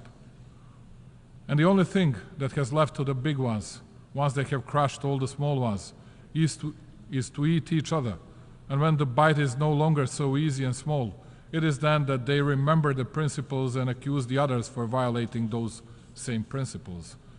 A representative of my country, Vladislav Jovanovic, exceptional Serbian diplomat, very respected one, on that 24th of March 1999, when the aggression against Serbia started in the Security Council of the United Nations, on behalf of the government of the then Federal Republic of Yugoslavia, made an urgent appeal to all countries to categorically oppose to aggression against our country. And just hear his words 25 years after. If the aggression is not stopped, the precedent of such unpunished aggression will sooner or later lead to aggression against a number of other smaller and medium-sized countries. The real question is, which country is next? You could have heard today several proposals which country would be the next. Let me quote this time the Nobel Prize winner and the former President of the United States, Barack Obama. He said, "Peace is not merely the absence of visible conflict. It is the presence of justice, freedom, and opportunity for everyone." The unreasonable nature of the policy pursued by Pristina, so-called Kosovo authorities, the fanaticism, and the persecution of everything Serbian in Kosovo and Metohija is reflected in a series of disturbing moves, from the ban on payments in the Serbian currency, dinar in Kosovo and Metohija, which has lasted for more than 6 months, and the ban on postal services, which is unique in the world, even for conflict areas, and which endangers the daily life of Serbs and other non-Albanian population. Up to the ban on the visit of the head of the Serbian Orthodox Church, Porphyrie, to the Patriarchate of Peć. Can the intrusion of the armed special so-called Kosovo police on 9th of September into the premises of the Support Me Association made up of parents and children with developmental disabilities be described as anything other than brutality and cruelty as well as insanity? Real and lasting peace can be reached only by justice and respect for human rights, Nelson Mandela said. And how can there be peace in Kosovo if the legal order and fundamental rights of one entire nation are being systematically undermined? After everything the aforesaid, the key question today is, what is the path for Serbia and how can we resolve this situation? First and foremost, Serbia is on its European path and it sincerely wants to be a part of the European Union. Serbia's economy is the most successful economy today in the entire Western Balkans region. But even today, the very same EU we strive to makes it clear to us through the statement of its spokesperson, Peter Stano, that it does not observe principles based on the UN Charter, and not even the decisions of their own European Council by supporting the independence of the so-called Kosovo, because that is the interest of the biggest and most powerful ones in the European continent. Serbia is a small country which cannot compete with the big powers, and we are fully aware of that. But nevertheless, we are obliged to ourselves and to our people, but also to all the friends in the world. And that obligation is not to lie to anyone, but to tell the truth to everybody.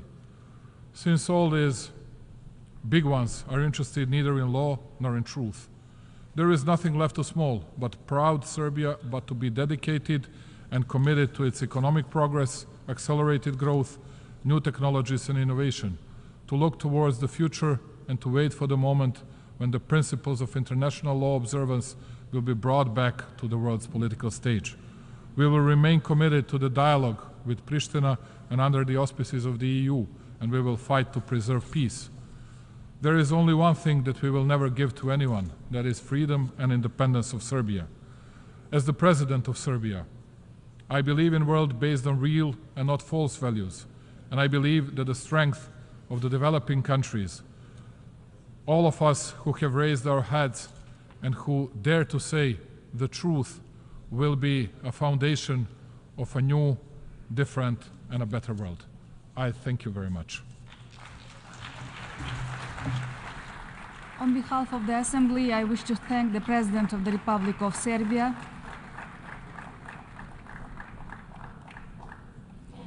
the Assembly will hear an address by His Excellency João Manuel Gonçalves Lourenço, President of the Republic of Angola. I request protocol to escort His Excellency and invite him to address the Assembly.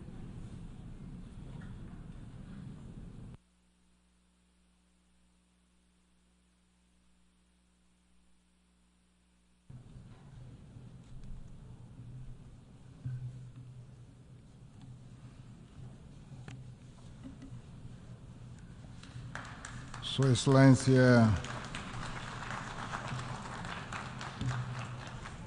Excelência Philemon Yang, Presidente da 79ª Sessão da Asamblea General das Nações Unidas, Sua Excelência António Guterres, Secretário-Geral das Nações Unidas, distintos chefes de Estado e de Governo, chefes de delegação, minhas senhoras, meus senhores.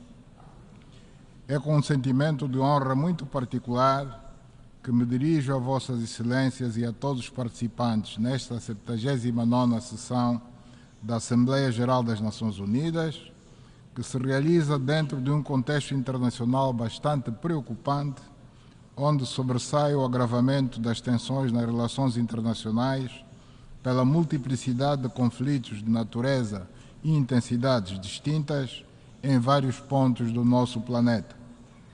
Afigura-se naturalmente compreensível que, em presença de um ambiente de instabilidade e insegurança tão elevadas, seja muito mais difícil realizar os grandes objetivos de desenvolvimento sustentável e outros traçados por esta organização para que consigamos alcançar todas as metas a que nos propusemos. Permitam-me que dirija uma saudação especial à Sua Excelência Philemon Yang pela sua eleição ao cargo de Presidente da 79ª Sessão da Assembleia Geral, o que assume um significado especial para todo o continente africano e para o país de Vossa Excelência, a República dos Camarões, onde as funções que aí desempenhou, com dedicação e eficácia comprovadas, o colocam em posição capaz de orientar com êxito os trabalhos desta sessão. Permita-me apresentar-lhes meus sinceros votos de sucessos nestas funções, convicto de que o empenho constituirá um importante contributo para o reforço do papel da nossa organização como ator decisivo e insubstituível da governação global. Felicito igualmente o Presidente cessante, Sua Excelência Denis Francis, ao qual dirijo uma palavra de grande apreço pela forma como desempenhou as suas funções e pelos resultados que alcançou durante o cumprimento do seu mandato. Gostaria também de enaltecer e louvar a grande dedicação do Sr. António Guterres, Secretário-Geral das Nações Unidas, à nossa causa comum de edificar um mundo de paz, segurança, de harmonia e concórdia, de desenvolvimento e oportunidades iguais para todos. Valorizamos ainda mais o seu trabalho por estar a ser realizado numa conjuntura mundial complexa, carregada de desafios e ameaças com as quais tem sabido lidar com pragmatismo, responsabilidade e muita sensatez e coragem. Excelências, desde a criação das Nações Unidas, após o fim da Segunda Guerra Mundial, que os povos do nosso planeta almejavam uma convivência pacífica a nível global, acreditando que os episódios que pudessem pôr em risco a harmonia, a paz e a segurança universal seriam objeto de uma cuidadosa atenção e tomada de medidas preventivas no âmbito da nossa organização, para que não se degenerassem em conflitos e guerras que fizessem reviver os momentos angustiantes vividos durante o período de 1939 a 1945. Passadas quase 8 décadas, a constatação objetiva que podemos fazer na atualidade é a de que essa perspectiva não só não foi concretizada, como parece estarmos a nos distanciar dos propósitos fundacionais das Nações Unidas. Perante esta realidade, precisamos de analisar aonde falhamos e que medidas coletivas devemos tomar para tornar mais atuante e ativa a intervenção das Nações Unidas na busca de soluções que concorram para a prevenção dos conflitos, o reforço da paz e da segurança mundial, o reforço do comércio e da cooperação internacional, para garantir a prosperidade das nações e o bem-estar dos povos do nosso planeta. Assistimos hoje a uma tentativa de se esvaziar, ignorar ou mesmo substituir o papel e a importância das Nações Unidas na resolução das grandes questões que afligem a humanidade, nomeadamente aquelas que têm a ver com a paz e segurança universais. Neste contexto, não existe palco mais adequado do que esta magna Assembleia para inverter esta realidade e assumirmos a urgente necessidade da reforma desta instituição, colocando especial ênfase na adequação do Conselho de Segurança às realidades do mundo contemporâneo. O seu atual formato e composição ainda refletem a realidade do pós-guerra, em muito ultrapassada pelo tempo e desenvolvimento de outras regiões do planeta, muitas delas de países então colonizados, que hoje são países independentes, membros das Nações Unidas. A reforma do Conselho de Segurança da Organização das Nações Unidas e das instituições financeiras internacionais, saídas de Bretton Woods, afigura-se urgente e premente para dar voz aos países do sul global, nomeadamente à África, à América Latina, ao Médio Oriente e ao subcontinente indiano. O imperativo do multilateralismo deve prevalecer como o único quadro verdadeiramente capaz de salvaguardar os interesses comuns a toda a humanidade, em cujo âmbito devemos reafirmar o nosso resoluto compromisso com a diplomacia, o diálogo inclusivo e o recurso a meios pacíficos para a resolução de conflitos.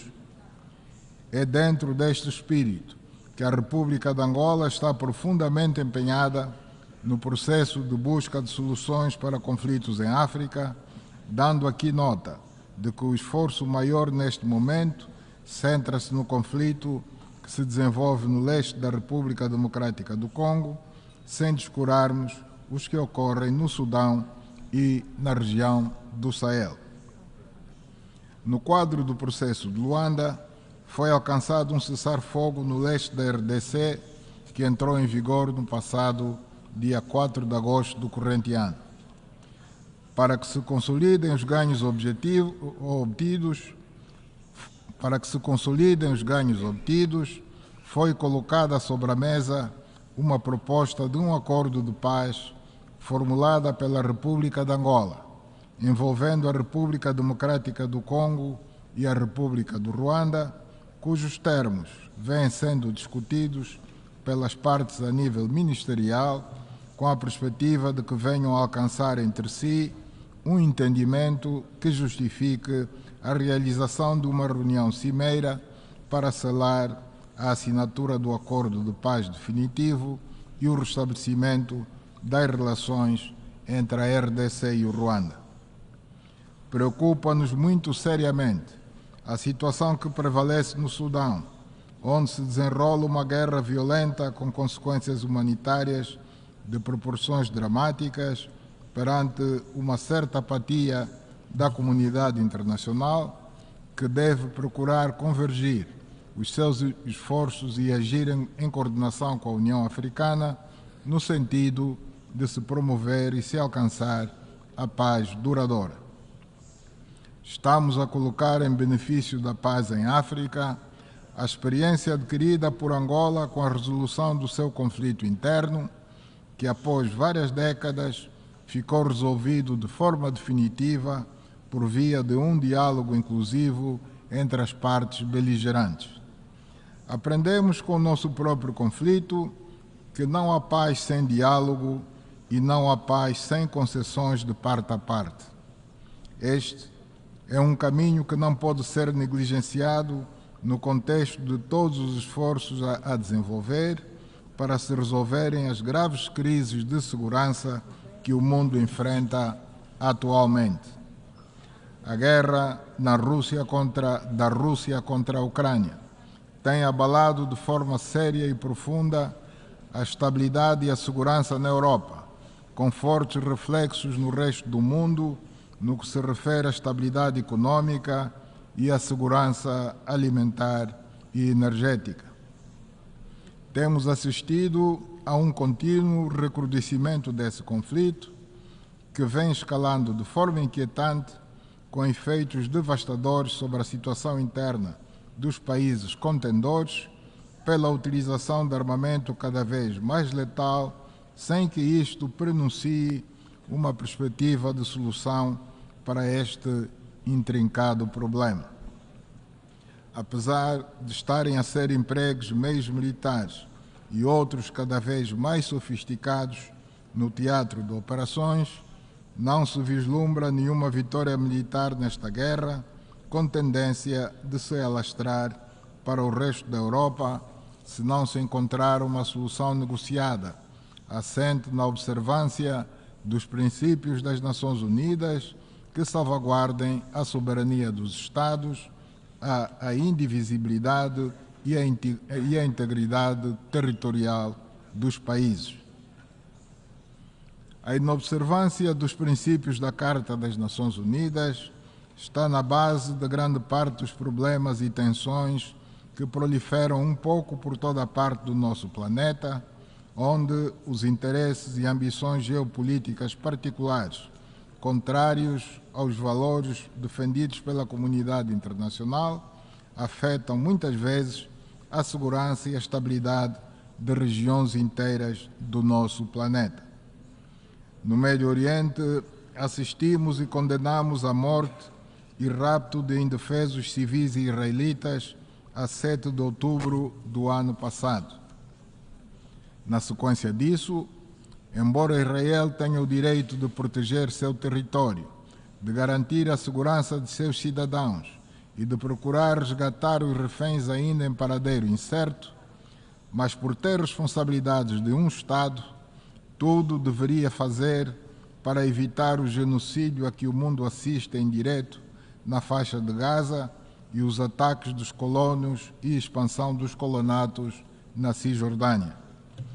Neste conflito, as principais vítimas são seres humanos indefesos e vulneráveis, nomeadamente crianças, mulheres, velhos e doentes, mortos indiscriminadamente não só pelas bombas da aviação e artilharia, mas também por estarem impedidos pela força das armas de aceder e usufruir dos mais elementares direitos, de acesso aos alimentos, à água potável, aos medicamentos, à habitação e assistência médica e medicamentosa, pela destruição das principais infraestruturas escolares, hospitalares, habitacionais, energéticas e outras.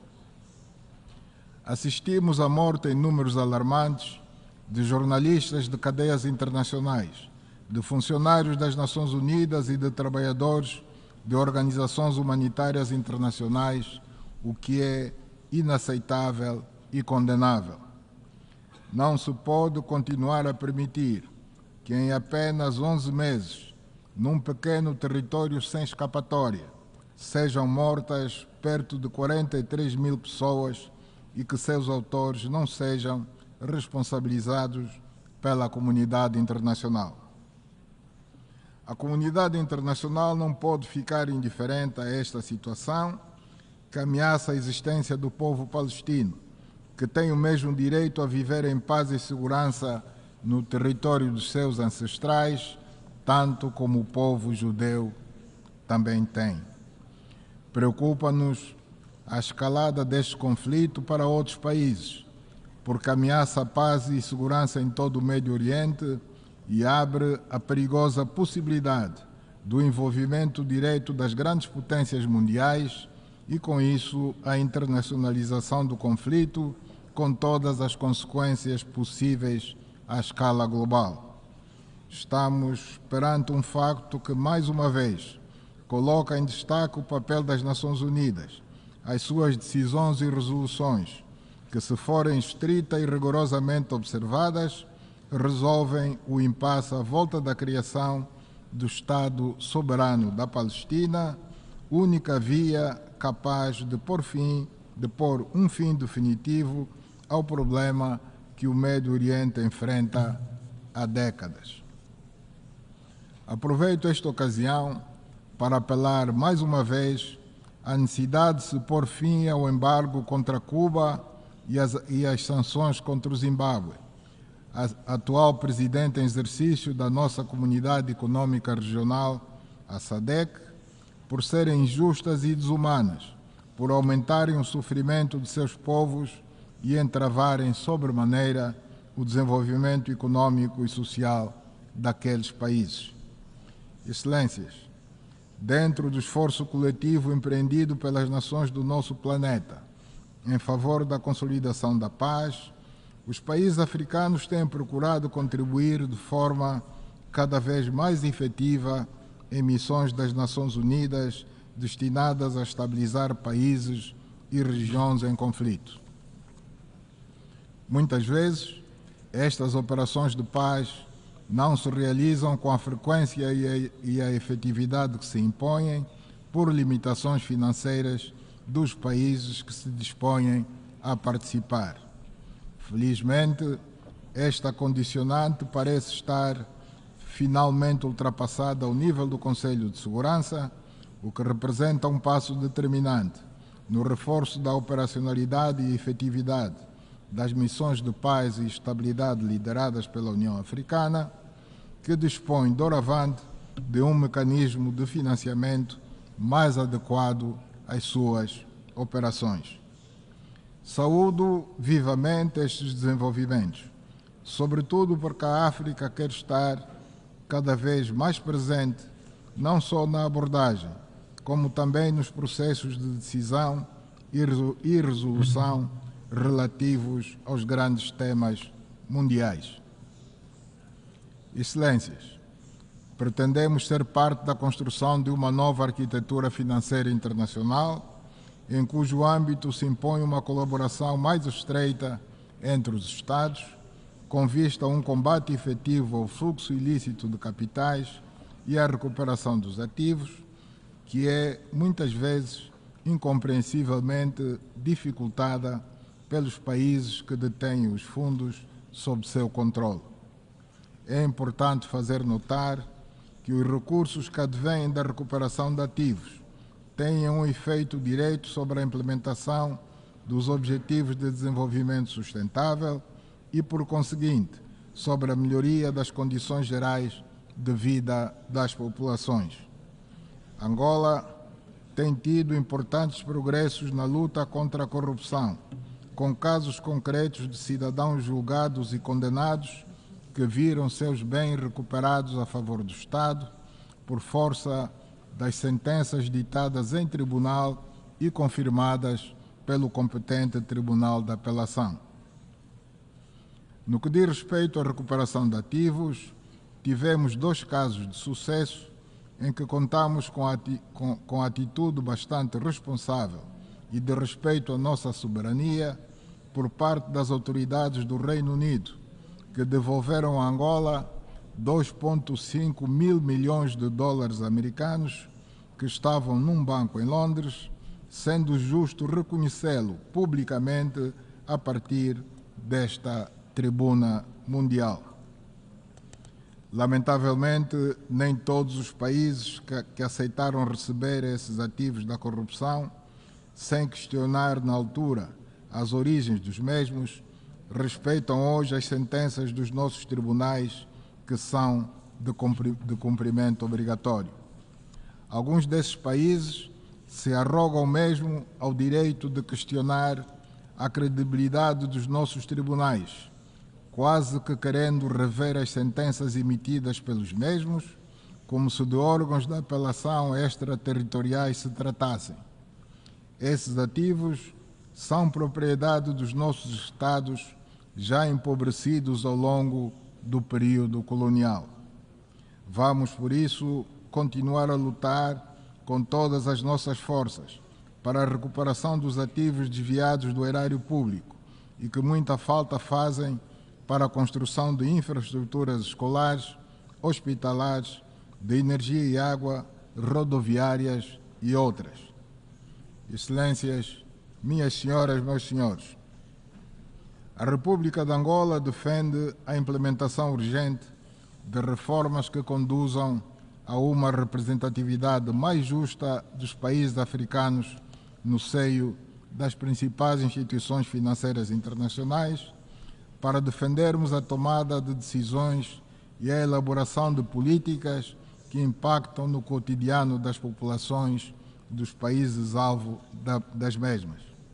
Estamos firmemente empenhados em não deixar ninguém para trás, atuar em conjunto para a promoção da paz, do desenvolvimento sustentável e da dignidade humana para as gerações presentes e futuras. Em torno deste lema, da 79ª sessão, devemos mobilizar esforços, capacidades e todos os recursos ao nosso alcance para promover políticas, medidas e programas que tornem possível a concretização das intenções que o mesmo encerra. Minhas senhoras, excelências, minhas senhoras, meus senhores, a República de Angola realiza um grande esforço para colocar o país na rota do progresso e do desenvolvimento, na base de políticas que estabelecem prioridades contidas no Plano de Desenvolvimento Nacional, que tem como eixos principais a diversificação da economia, a redução da dívida pública, a mobilização de receitas internas, a otimização da despesa pública nas áreas prioritárias da saúde e da educação e da execução de programas específicos de proteção social. As tarefas a que nos propusemos realizar nos domínios que referi são complexas, requerem tempo e recursos humanos suficientemente capacitados para as executar com sucesso, mas não obstante este quadro, estamos a registrar progressos encorajadores cujos benefícios se farão sentir com o decorrer do tempo. Inscrevo no conjunto das iniciativas bem-sucedidas a construção de sistemas de transferência de água para zonas fortemente afetadas pela seca no sul de Angola, onde a pobreza e a miséria estão a abrir caminho a uma perspectiva de prosperidade e uma vida mais digna para as populações que passaram a poder contar com água disponível em quantidade suficiente para transformar zonas áridas em zonas de produção agrícola e de criação de animais, sem os riscos anteriores que punham em causa a própria sobrevivência humana e animal. No âmbito das ações do governo de Angola, para melhorar o quadro social nacional e criar fatores que potenciem o desenvolvimento da indústria e da agricultura, enveredamos pela via da eletrificação do país em todas as suas latitudes.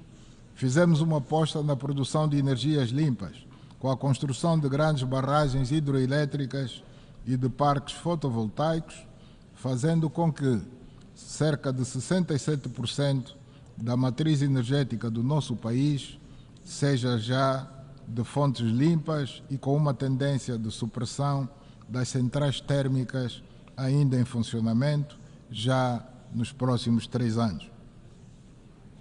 Em termos de produção de energias limpas, para além dos mais de 6.500 megawatts que hoje produzimos, estamos a construir a barragem hidroelétrica de Caculo Cabaça, que vai produzir mais 2.000 megawatts, e daremos início em breve à construção do maior parque fotovoltaico do país, com um financiamento de 1,5 mil milhões de dólares americanos, financiados pelo Exim Bank americano, para alimentar, fora da rede, um número considerável de localidades nas províncias da Huila, Cunene, Namibe e Cuando-Cubango.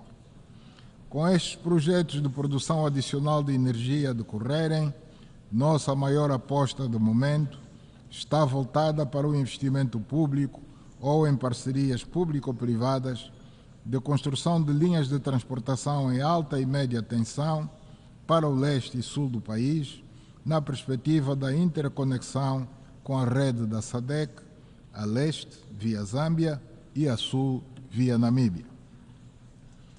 Dispomos atualmente de uma considerável oferta de produção de energia elétrica que carece de redes de transportação e distribuição para a levarmos aos potenciais beneficiários em todos os pontos do país e também aos países da África Austral que necessitam deste recurso para o seu desenvolvimento.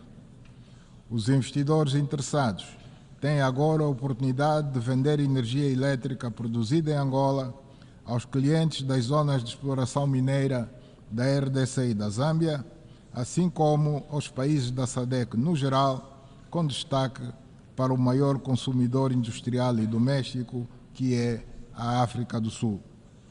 Angola desenvolve um conjunto de iniciativas que se enquadram no esforço de assegurar a implementação da Agenda Climática Internacional, dando realce às medidas destinadas à mitigação e adaptação às alterações climáticas, cuidando sempre da exploração responsável dos nossos recursos fósseis, para garantir o desenvolvimento e o bem-estar das nossas populações.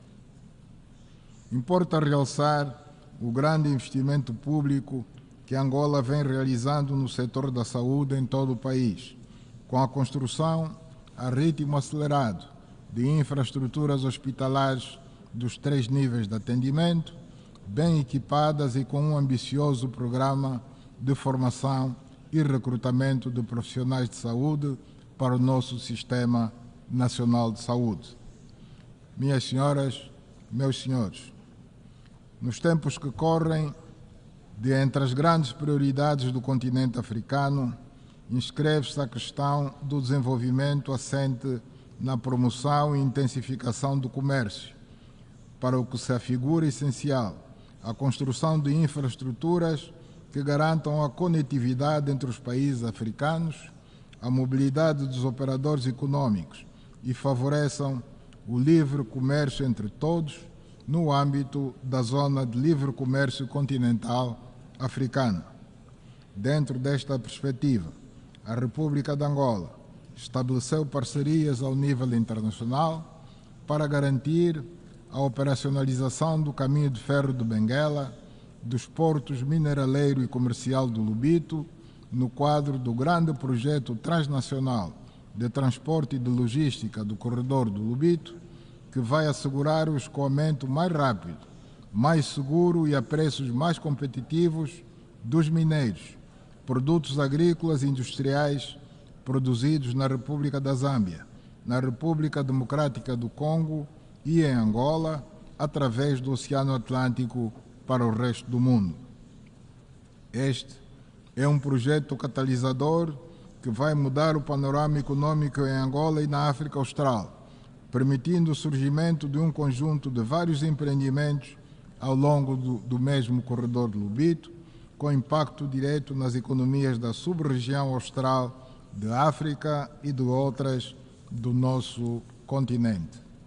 Excelências, minhas senhoras, meus senhores, a República de Angola é um país hospitaleiro, aberto ao mundo e sempre disponível para funcionar como parceiro proativo para ajudar no incremento da cooperação global, em prol do desenvolvimento e da implementação de ações conjuntas e complementares que ajudem a responder aos desafios permanentes do combate ao terrorismo internacional e de outras ameaças à paz, à segurança mundial e ao desenvolvimento sustentável.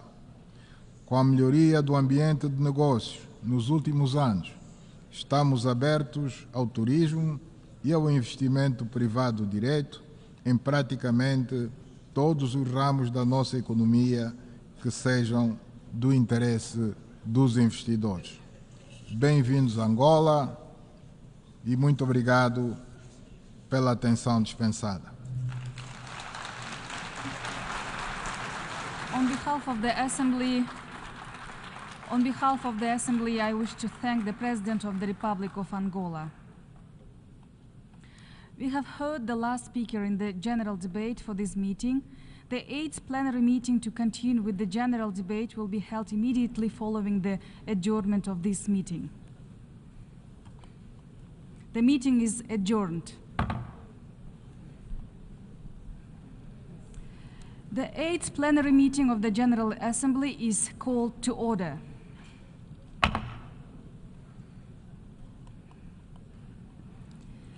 The Assembly will hear an address by His Excellency Mohammed Ould Sheikh Al Ghazouani, President of the Islamic Republic of Mauritania.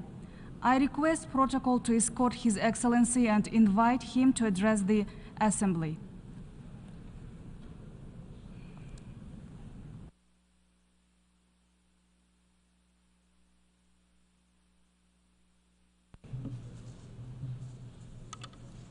بسم الله الرحمن الرحيم. صلى الله على النبي الكريم. السيد الرئيس، أصحاب الجلالة والفخامة والسمو، صاحب المعالي الأمين العام للأمم المتحدة، أصحاب المعالي والسعادة، السادة والسيدات،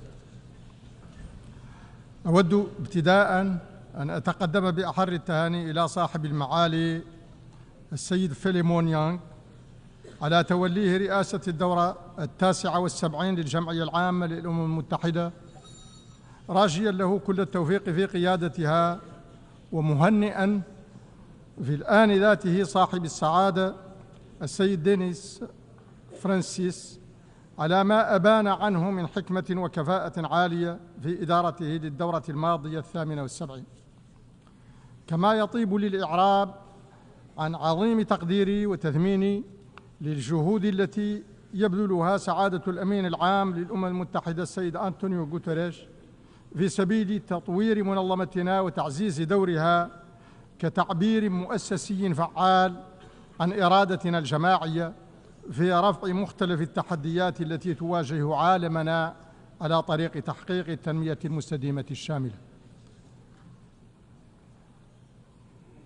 أصحاب الجلالة والفخامة والسمو، أيها السادة والسيدات، إن شعار قمتنا هذه الداعي إلى العمل معا من أجل النهوض بالسلام والتنمية المستدامة والكرامة الإنسانية للأجيال الحالية والمقبلة على نحو لا يستثني أحداً، لا يختزل بقوة ووضوح أهداف ومقاصد ميثاق الأمم المتحدة، مترجماً في الوقت ذاته عمق إدراكنا جميعاً لضرورة تعزيز تعاوننا وتنسيق جهودنا لرفع التحديات القائمة.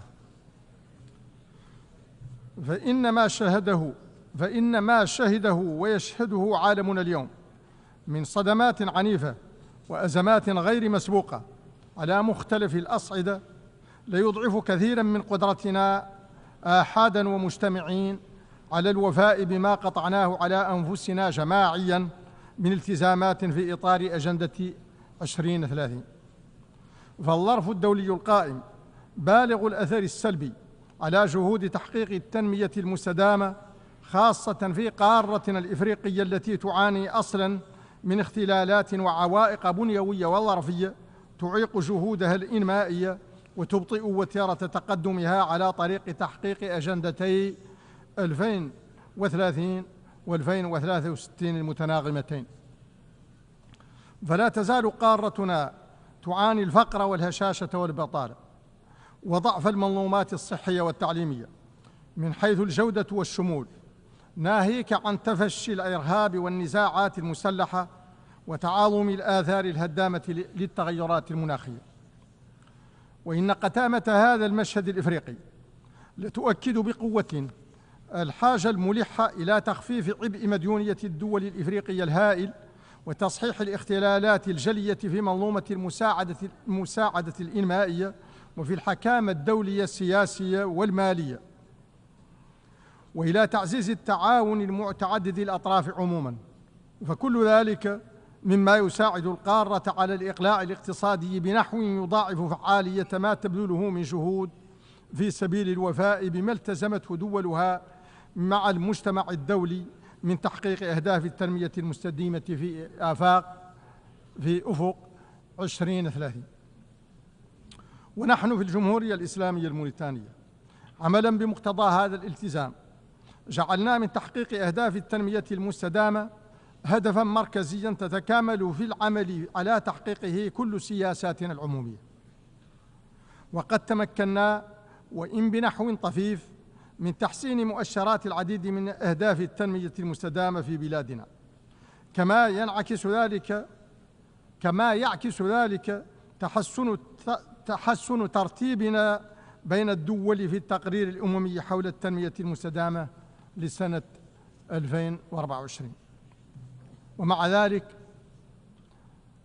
وما ذاك إلا بفضل ما بذلناه من جهد مكثف في سبيل تكريس دولة القانون والمؤسسات القوية وترقية الديمقراطية والحريات الفردية والجماعية، واعتماد سنة الحوار والتشاور أسلوباً ثابتاً لإدارة الشأن العام، ودعم استقلالية القضاء واعتماد الشفافية ومحاربة الرشوة وكل أشكال الفساد إدارياً كان أو مالياً.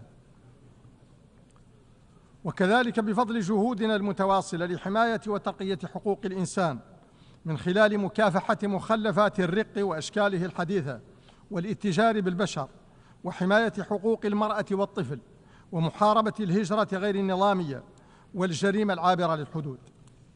ينضاف إلى ذلك ما استطعنا بحول الله وقوته وبفضل التنفيذ الناجع لاستراتيجيتنا الأمنية المندمجة توفيره من أمن وسلم واستقرار على رغم ما فشى في المحيطين الإقليمي والدولي من عنف وإرهاب وتأزم سياسي واجتماعي. وكذلك ما أوليناه من عناية بالغة لدور الشباب في النهوض بالدول ودفع عجلة النماء والتطور، مركزين على وضع الخطط والاستراتيجيات الكفيلة بتكوينه وتأهيله ودمجه في الحياة النشطة وتعزيز حضوره في مختلف مواقع تدبير الشأن العام.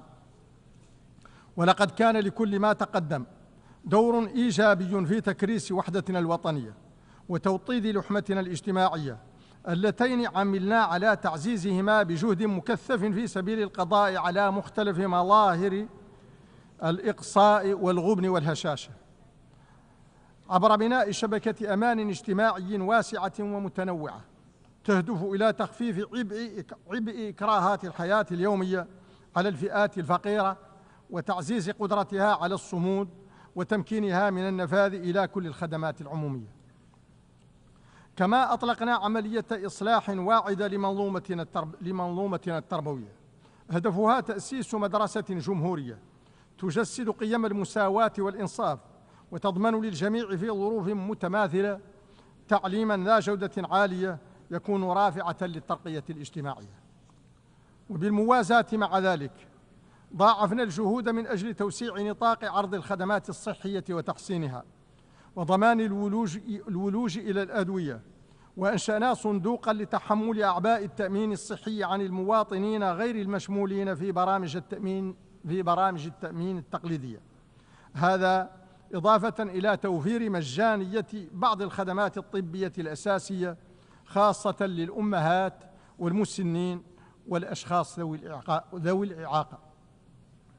كما أننا وعيا منا بما للتغيرات المناخية والتحديات البيئية عموما من انعكاسات سلبية على كوكبنا، وبما لها كذلك من تأثير اقتصادي واجتماعي ذي تداعيات سياسية وأمنية قوية خاصة في القارة الإفريقية عموما ومنطقة الساحل بوجه أخص، عملنا على خفض الانبعاثات الكربونية بنسبة 11% ورفع نسبة الطاقات المتجددة في إجمالي استهلاكنا الطاقوي إلى 50% في أفق 2030. وستتعزز جهودنا في هذا المجال ببرنامج واسع لتطوير الهيدروجين الأخضر. وعلاوة على جهودنا في ترقية الطاقات النظيفة التي تغطي اليوم نسبة 48% من مجموع الطاقات المستخدمة، فإن بلادنا مستمرة في مكافحة التصحر في إطار مبادرة السور الأخضر الكبير واللجنة المشتركة لمكافحة آثار الجفاف في منطقة الساحل. وأود في هذا السياق أن أثمن عالياً مخرجات الدورة 28 لمؤتمر الأطراف بشأن التغير المناخي كوب 28 التي احتضنتها الإمارات العربية المتحدة نهاية العام الماضي، آملاً أن تتعزز تلك المكاسب البيئية خلال الدورة القادمة الكوب 29 التي ستحتضنها أذربيجان هذا العام. وكلنا أمل في أن تحترم الدول الصناعية التزاماتها بخفض الانبعاثات والوفاء بتعهداتها في قمة باريس بهذا الخصوص.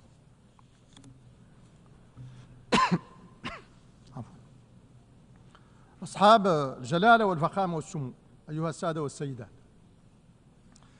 إن لدينا في الجمهورية الإسلامية الموريتانية قناعة راسخة بأن التعاون بين الدول لا يكون مثمراً وفعالاً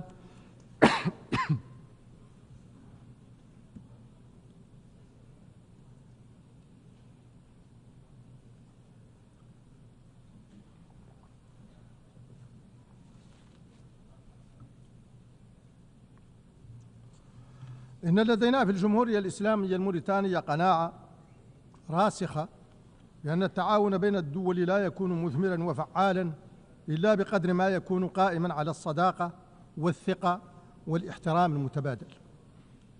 ولذا بنينا سياستنا الخارجية على عدم التدخل في الشؤون الداخلية للدول والعمل على تعزيز التعاون والصداقة وصيانة السلم والأمن الدوليين ودعم القضايا العادلة بميزان القانون الدولي ومواثيق الأمم المتحدة والاتحاد الإفريقي وجامعة الدول العربية ومنظمة التعاون الإسلامي.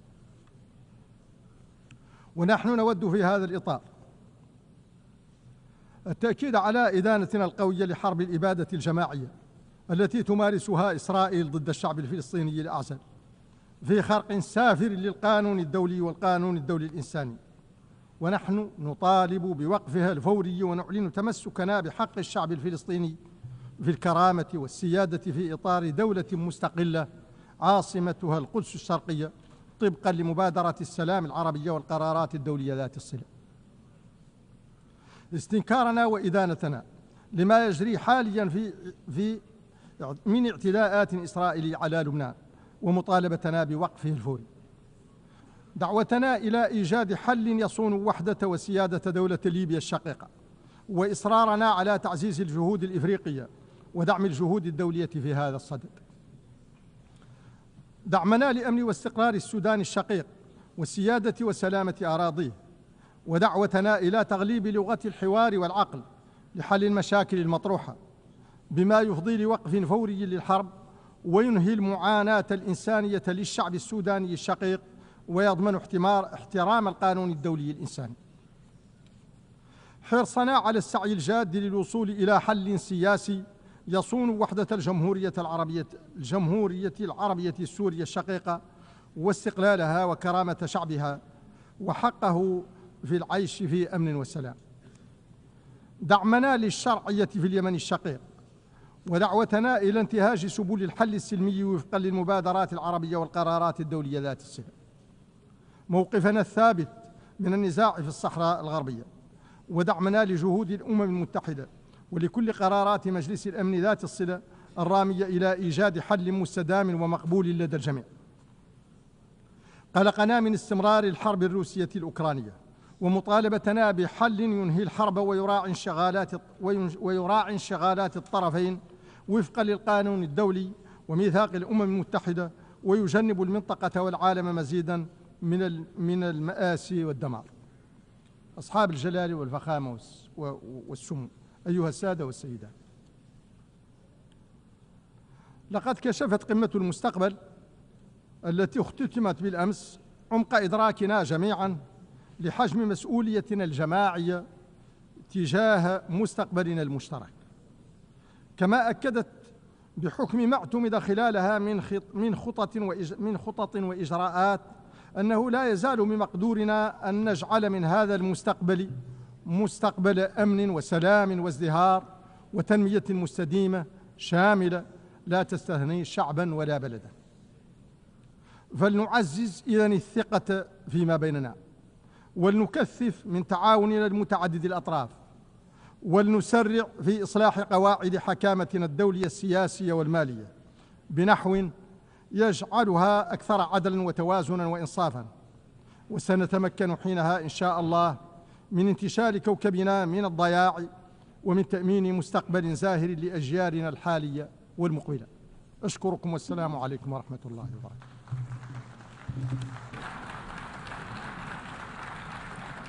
On behalf of the Assembly, I wish to thank the President of the Islamic Republic of Mauritania. The Assembly will hear an address by His Excellency Sadir Japarov, President of the Kyrgyz Republic. I request protocol to escort His Excellency and invite him to address the Assembly.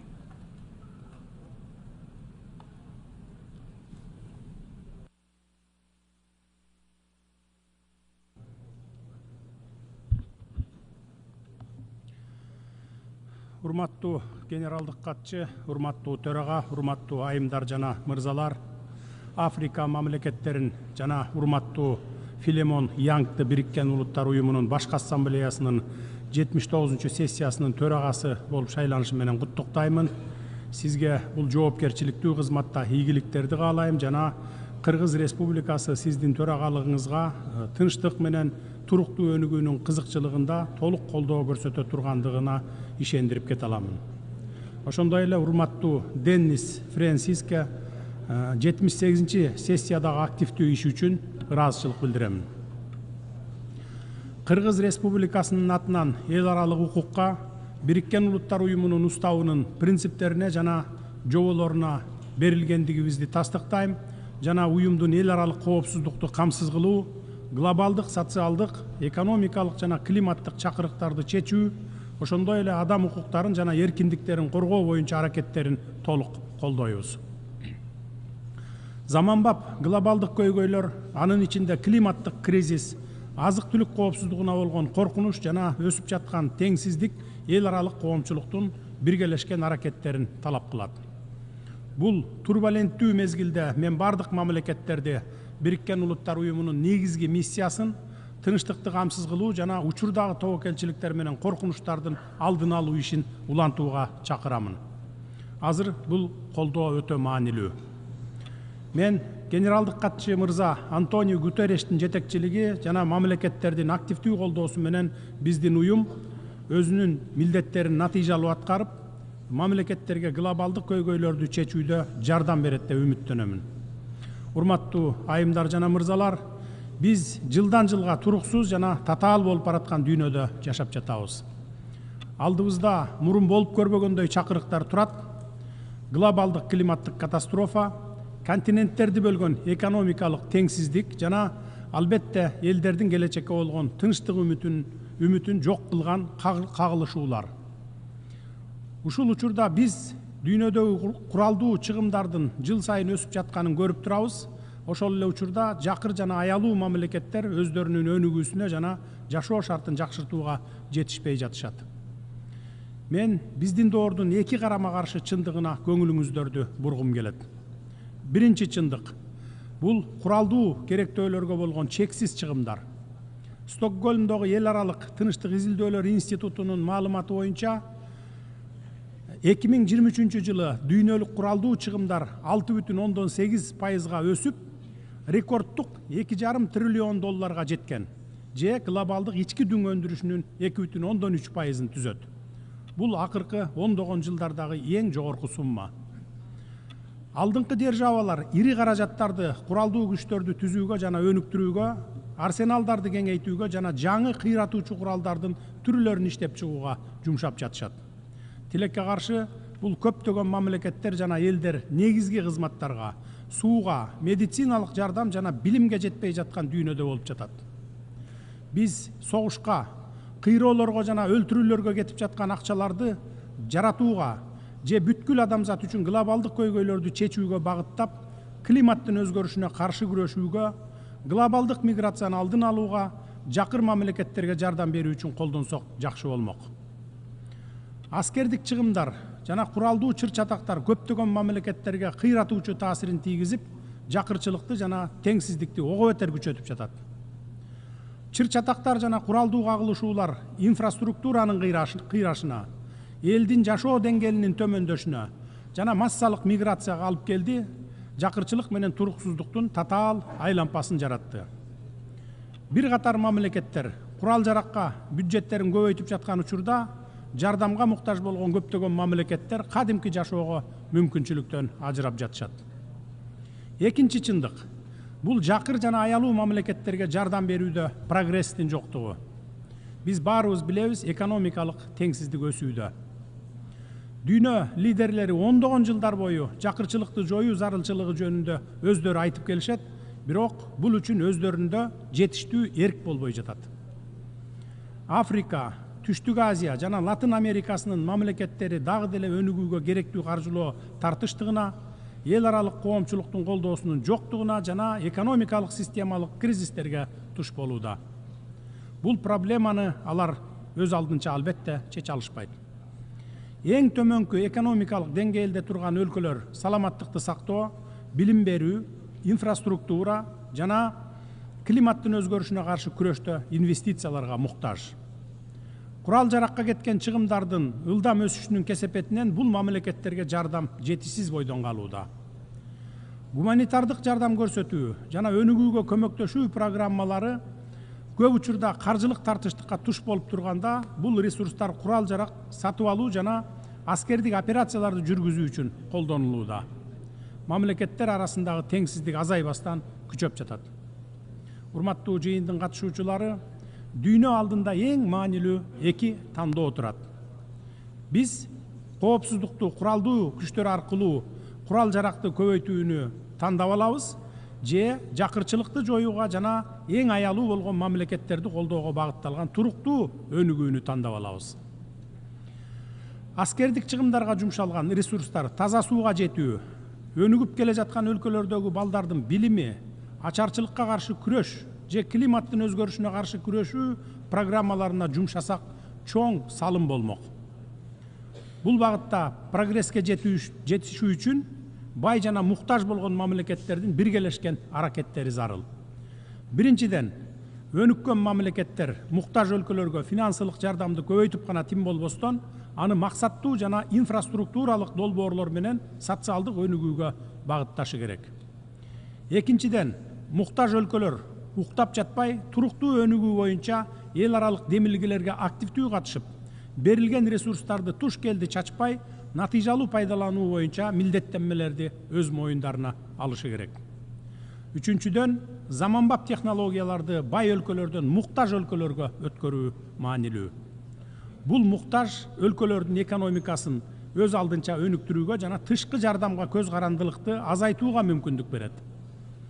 Бүгүнкү күндө геосаясий чыр-чатактар коргонуу чыгымдарын көбөйтүүнү талап кылбастан, аларды чечүү үчүн эл аралык кызматташтык дагы маанилүү болуп жатканын байкоодобуз. Эгерде дүйнөлүк коомчулук ресурстарды адилеттүү бөлүштүрүү, аялуу мамлекеттерге жардам берүү жана куралдуу кагылышуулардын себептерин жоюу үчүн күчтөрүн бириктире алса, анда биз коопсуз жана гүлдөгөн дүйнөнү түзө алабыз.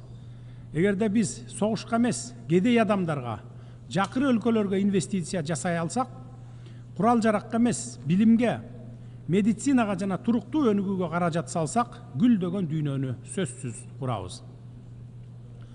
Глобалдык коопсуздуктун приоритеттерин кайрадан карап чыгуунун мезгили келди. Коопсуздук бул күчтүү армиялардын жана массалык кыргын куралдарынын болушу гана эмес. Чыныгы коопсуздук элдердин ишеними, теңчилиги жана гүлдөп өсүүсү аркылуу жетишилет.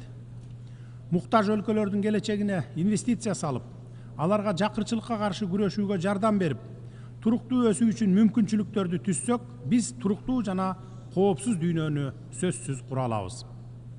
Бул контекстте мен глобалдык түштүктүн туруктуу өнүгүүсүнө жана биринчи кезекте эң өнүкпөгөн өлкөлөрдүн, деңизге чыгууга мүмкүнчүлүгү жок, жаңыдан өнүгүп келе жаткан өлкөлөрдүн жана өнүгүп келе жаткан чакан арал мамлекеттеринин кызыкчылыктарын коргоого эл аралык коомчулук көбүрөөк көңүл бурушун маанилүү жана адилеттүү деп эсептеймин.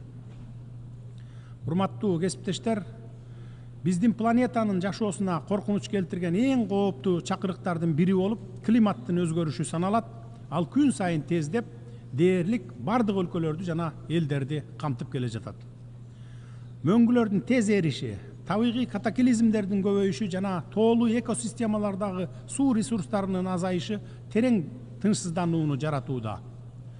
Бул терс кесепеттер жергиликтүү жамааттардын жашоосуна коркунуч туудурат, жакырчылыктын деңгээлинин жогорулашына, инфраструктуранын абалынын начарлашына жана өлкөлөрдүн экономикасына олуттуу зыян келтирет. Кыргызстан 3 эсе чакырык алдында турат. Бул өнүгүүгө инвестиция салуу, жакырчылыкты азайтуу жана климаттын өзгөрүшүнө адаптациялоо муктаждыгы менен көмүртек нейтралдуулугуна жетүү. Бул багыттардын ар бири биздин өлкө жана аялуу жамааттар үчүн климаттык туруктуулукту камсыз кылуу контекстинде өзгөчө каржылоону талап кылат. Биз өнөктөштөрүбүз менен биргеликте иш алып барып, ийгиликке жетүүгө бекем ниеттенип жатабыз. Кыргызстан жашыл экономикага карыз алмашуу механизмин күчөтүп жана бардык жерде жайылтууну сунуштайт. Бул аркылуу өнүгүп келе жаткан жана азыраак өнүккөн өлкөлөргө климаттын өзгөрүшүнө каршы биргелешип күрөшүүгө жардам болот деп эсептейбиз. Кыргызстан Бириккен Улуттар Уюмунун башкы катчысынын эл аралык финансылык архитектураны реформалоо жана өнүгүп келе жаткан өлкөлөрдүн карыз жүгүн азайтуу зарылдыгы боюнча позициясын колдойт. Ошондой эле биз тышкы карызды климаттык жана туруктуу өнүгүү долбоорлоруна алмаштыруу механизмин сунуштап, тоолуу аймактардагы экологиялык долбоорлорду каржылай турган климаттык трасттык фонд түзүү боюнча иш алып баруудабыз. Кыргыз Республикасы өзүнүн улуттук саясатын ишке ашырууда климаттык маселелерге өзгөчө көңүл бурат жана жашыл өнүгүү принциптерине негизденип 2050 жылга чейин көмүртек нейтралдуулугуна жетүү үчүн амбициялуу максатты алдыга койгонбуз. Энергиябыздын 95%дан ашыгы негизинен гидроэлектростанциялар аркылуу өндүрүлөт. Алар нөлдүк эмиссия максатына жетүү жолундагы негизги кыймылдаткыч болуп саналат. Биздин өлкөбүз экономикабыздын ар кандай тармактарында кайра жаралуучу энергия булактарын интеграциялоо, электр унаа инфраструктурасын өнүктүрүү, туруктуу айыл чарбасы жана экотуризмди өнүктүрүү үчүн чоң мүмкүнчүлүктөргө ээ. Биз электромобилдерди колдонууну стимулдаштыруу жана имараттардын энергия натыйжалуулугун жогорулатуу боюнча активдүү чараларды көрүп жатабыз. Мен биздин жашыл келечекти куруу аракетибиздин бир эле мисалын келтиргим келет. Неом, Маздар Сити, Вестерн Харбор, Солнечная долина сыяктуу туруктуу өнүгүүгө багытталган акылдуу шаар долбоорлору ишке ашырылып, ийгиликтүү өнүгүүдө. Бул өлкөлөрдүн элинин кыялдары ишке ашып, бизге да үлгү болду. Биз быйыл Ысык көлдүн жээгинде заманбап жана инновациялык Асман жашыл шаарын курууну баштадык. Келерки жылы Кемин жашыл шаарын куруп баштайбыз. Биз жашыл шаарларды курууга умтулабыз. Алар биздин өлкөнүн башка аймактарына үлгү болуп, келечек муундар үчүн таза жаратылышты сактоого көмөктөшөт.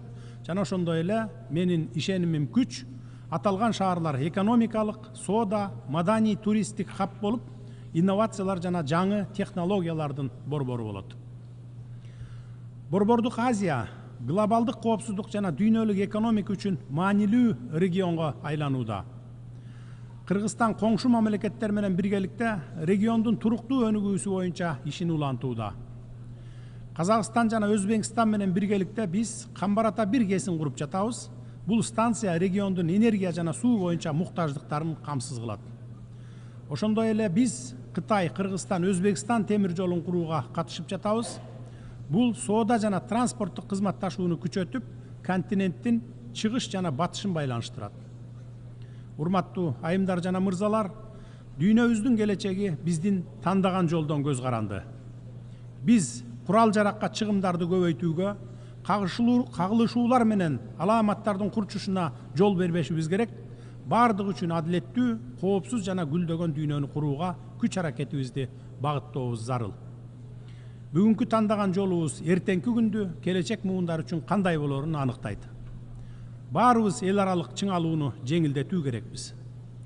Кыргыз Республикасы Бириккен Улуттар Уюмунун башкы ассамблеясынын жана коопсуздук кеңешинин туруктуу дүйнө тартибин орнотууга жана туруктуу өнүгүү максаттарына жетүүгө багытталган аракеттерине колдоо көрсөтүүгө, ошондой эле глобалдык чакырыктар менен коркунучтарды чечүү үчүн эл аралык коомчулуктун биргелешкен аракеттерине өз салымын кошууга даяр. Ошол эле учурда биз 2027-2028 жылдарга Бириккен Улуттар Уюмунун коопсуздук кеңешинин туруктуу эмес мүчөлүгүнө өз талапкерлигибизди сунуштайбыз. Кыргыз Республикасы бул негизги органга эч качан шайланбаган өлкө катары 2026 жылдын июнь айында Нью-Йорк шаарында өтө турган шайлоолордо сиздердин колдооңуздарды үмүт артабыз. Кыргызстан шайланган учурда кеңештин ишинин натыйжалуулугун жана ачык айкындуулугун жогорулатуу, ошондой эле анын курамын аймактык өкүлчүлүктүн тең салмактуулугун эске алуу менен кеңейтүү ишин улантат. Африка өлкөлөрүнүн коопсуздук кеңешиндеги өкүлчүлүгүнүн жетишсиздигин оңдоо жана Кыргызстанды кошкондо 60 мамлекеттин эч качан коопсуздук кеңешине шайланбагандыгын эске алып, тарыхый адилетсиздикти жоюу убактысы келди. Келечек саммитинде Бириккен Улуттар Уюмунун мүчө мамлекеттери туруктуу өнүгүү максаттарынын маанилүүлүгүн жана алардын толук ишке ашырылышынын зарылдыгын дагы бир жолу тастыкташты. Кыргызстан 2030 жылга чейинки глобалдык туруктуу өнүгүү күн тартибине бекем берилген бойдон кала берет жана биздин жетишкендиктер, улуттук артыкчылыктар жана каржылык мүмкүнчүлүктөрдү эске алуу менен максаттарга жетүү боюнча бекем ниетибизди тастыктайт. Бириккен Улуттар Уюмунун туруктуу өнүгүү максаттары Кыргызстандын 2040 жылга чейинки улуттук өнүгүү стратегиясына интеграцияланган. Бул стратегия туруктуу экономикалык жана социалдык өнүгүүгө, санариптештирүүгө, ишкердикке, ошондой эле учурдагы жана келечектеги муундар үчүн инновациялык жана экологиялык жактан таза технологияларды киргизүүгө мүмкүнчүлүк берет. Ушул жылдын 22-июлунда жеке ишкерлер менен чет өлкөлүк инвесторлордун укуктарын жана каражаттарын коргоо боюнча мыйзам кабыл алдык.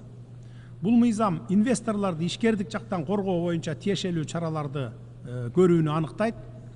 Ошондой эле бул мыйзамда тиешелүү мамлекеттик кызматкерлерди жазалоо чаралары да каралган. Мамлекеттик каттоодон мыйзамсыз, негизсиз баш тартуу, мыйзамсыз жана негизсиз лицензия берүүдөн баш тартуу, ишмердүүлүгүн негизсиз жана мыйзамсыз чектөөгө алуу, инвесторлордун жана жеке ишкерлердин ишмердүүлүгүнө негизсиз жана мыйзамсыз кийлигишүүсү. Жогоруда көрсөтүлгөн мыйзам бузуулар үчүн мамлекеттик кызматкерлерге эң катаал жазалар берилет. Алар 2 жылдан 5 жылга чейин эркинен ажыратуу жана мүлкүн конфискациялоо же ири өлчөмдө акчалай айыптар салынууга каралган. Кийинки жылы биздин өлкө туруктуу өнүгүү максаттарынын аткарылышы боюнча улуттук ыктыярдуу отчетун сунуштайт. Биз өз тажрыйбабызды бөлүшүүгө, жетишилген натыйжаларды талкуулоого жана 2030 жылга чейинки туруктуу өнүгүү максаттарын ишке ашыруу боюнча дүйнөнүн алдыңкы 30 өлкөсүнүн катарына кирүү максатына умтулууну улантууга даярбыз. Кыргызстан тоолуу өлкө катары 2000 жылдардан баштап дүйнөлүк коомчулуктун көңүлүн тоолуу аймактардагы туруктуу өнүктүрүү көйгөйлөрүнө бурду. Биздин демилгебиз менен жана тоолуу өлкөлөрдүн кеңири колдоосу менен тоолуу аймактарды өнүктүрүү боюнча 5 жылдык аракеттер программасы 2023-2027 жылдарга ишке ашырылып жатат. Мен бардык мамлекеттерди бул программага активдүү катышууга чакырам. Сиздерди 2027 жылы өтө турган Бишкек плюс 25 экинчи глобалдык тоолуу саммитине катышууга чакырам. Анда тоолуу аймактардын 5 жылдыгынын жыйынтыктары чыгарылат. Мындан тышкары биз тоолор жана климат боюнча глобалдык диалогту Бириккен Улуттар Уюмунун климаттын өзгөрүшү боюнча жылдык конференциясынын программасына бекитүү демилгесин илгерилетип жатабыз. Кыргызстан аймактын узак мөөнөттүү туруктуу өнүгүүсүнүн символу болуп калган ак илбирсти коргоо боюнча активдүү иш алып барууда. 2023 жылдын декабрь айында ак илбирс Кыргызстандын улуттук символу катары таанылган. Биз 11 өлкө менен биргеликте бул уникалдуу жаныбарды коргоо багытында иштеп жатабыз. Ушуга байланыштуу мен Бириккен Улуттар Уюмунун башкы ассамблеясына эл аралык ак илбирс күнүн жарыялоо резолюциясын киргизүү жөнүндө билдирүүбүздү бардык мамлекеттерди колдоого чакырам. Тоолуу аймактардын тургундары күн сайын суу жетишсиздиги, азык-түлүк коопсуздугу, жакырчылык жана негизги кызматтарга жеткиликтүүлүктүн жоктугу сыяктуу кыйынчылыктарга туш болушат. Бул өлкөлөр өз көйгөйлөрү менен жалгыз калбашы керек. Биз дүйнөлүк коомчулукту бул маселелерди чечүү үчүн активдүү аракеттерди көрүүгө чакырабыз. Урматтуу кесиптештер, айымдар жана мырзалар, эл аралык коомчулукка ишеним жана бардык мамлекеттердин кызыкчылыктарын эске алган жаңы консенсусту түзүү убактысы келди. Сөзүмдү жыйынтыктап жатып, элдердин достугу, биримдиги жана тилектештиги тууралуу океандай тереңдикти камтыган Манас эпосунан төмөнкү сөздөрдү айткым келет. Бир жакадан баш, бир жеңден кол чыгарып күч кубатты бириктирели. Биримдик бар жерде ырыс бар. Ошондо гана биз бекем жана жарык келечекти кура алабыз. Көңүл бурганыңыздарга терең ыраазычылык билдирем.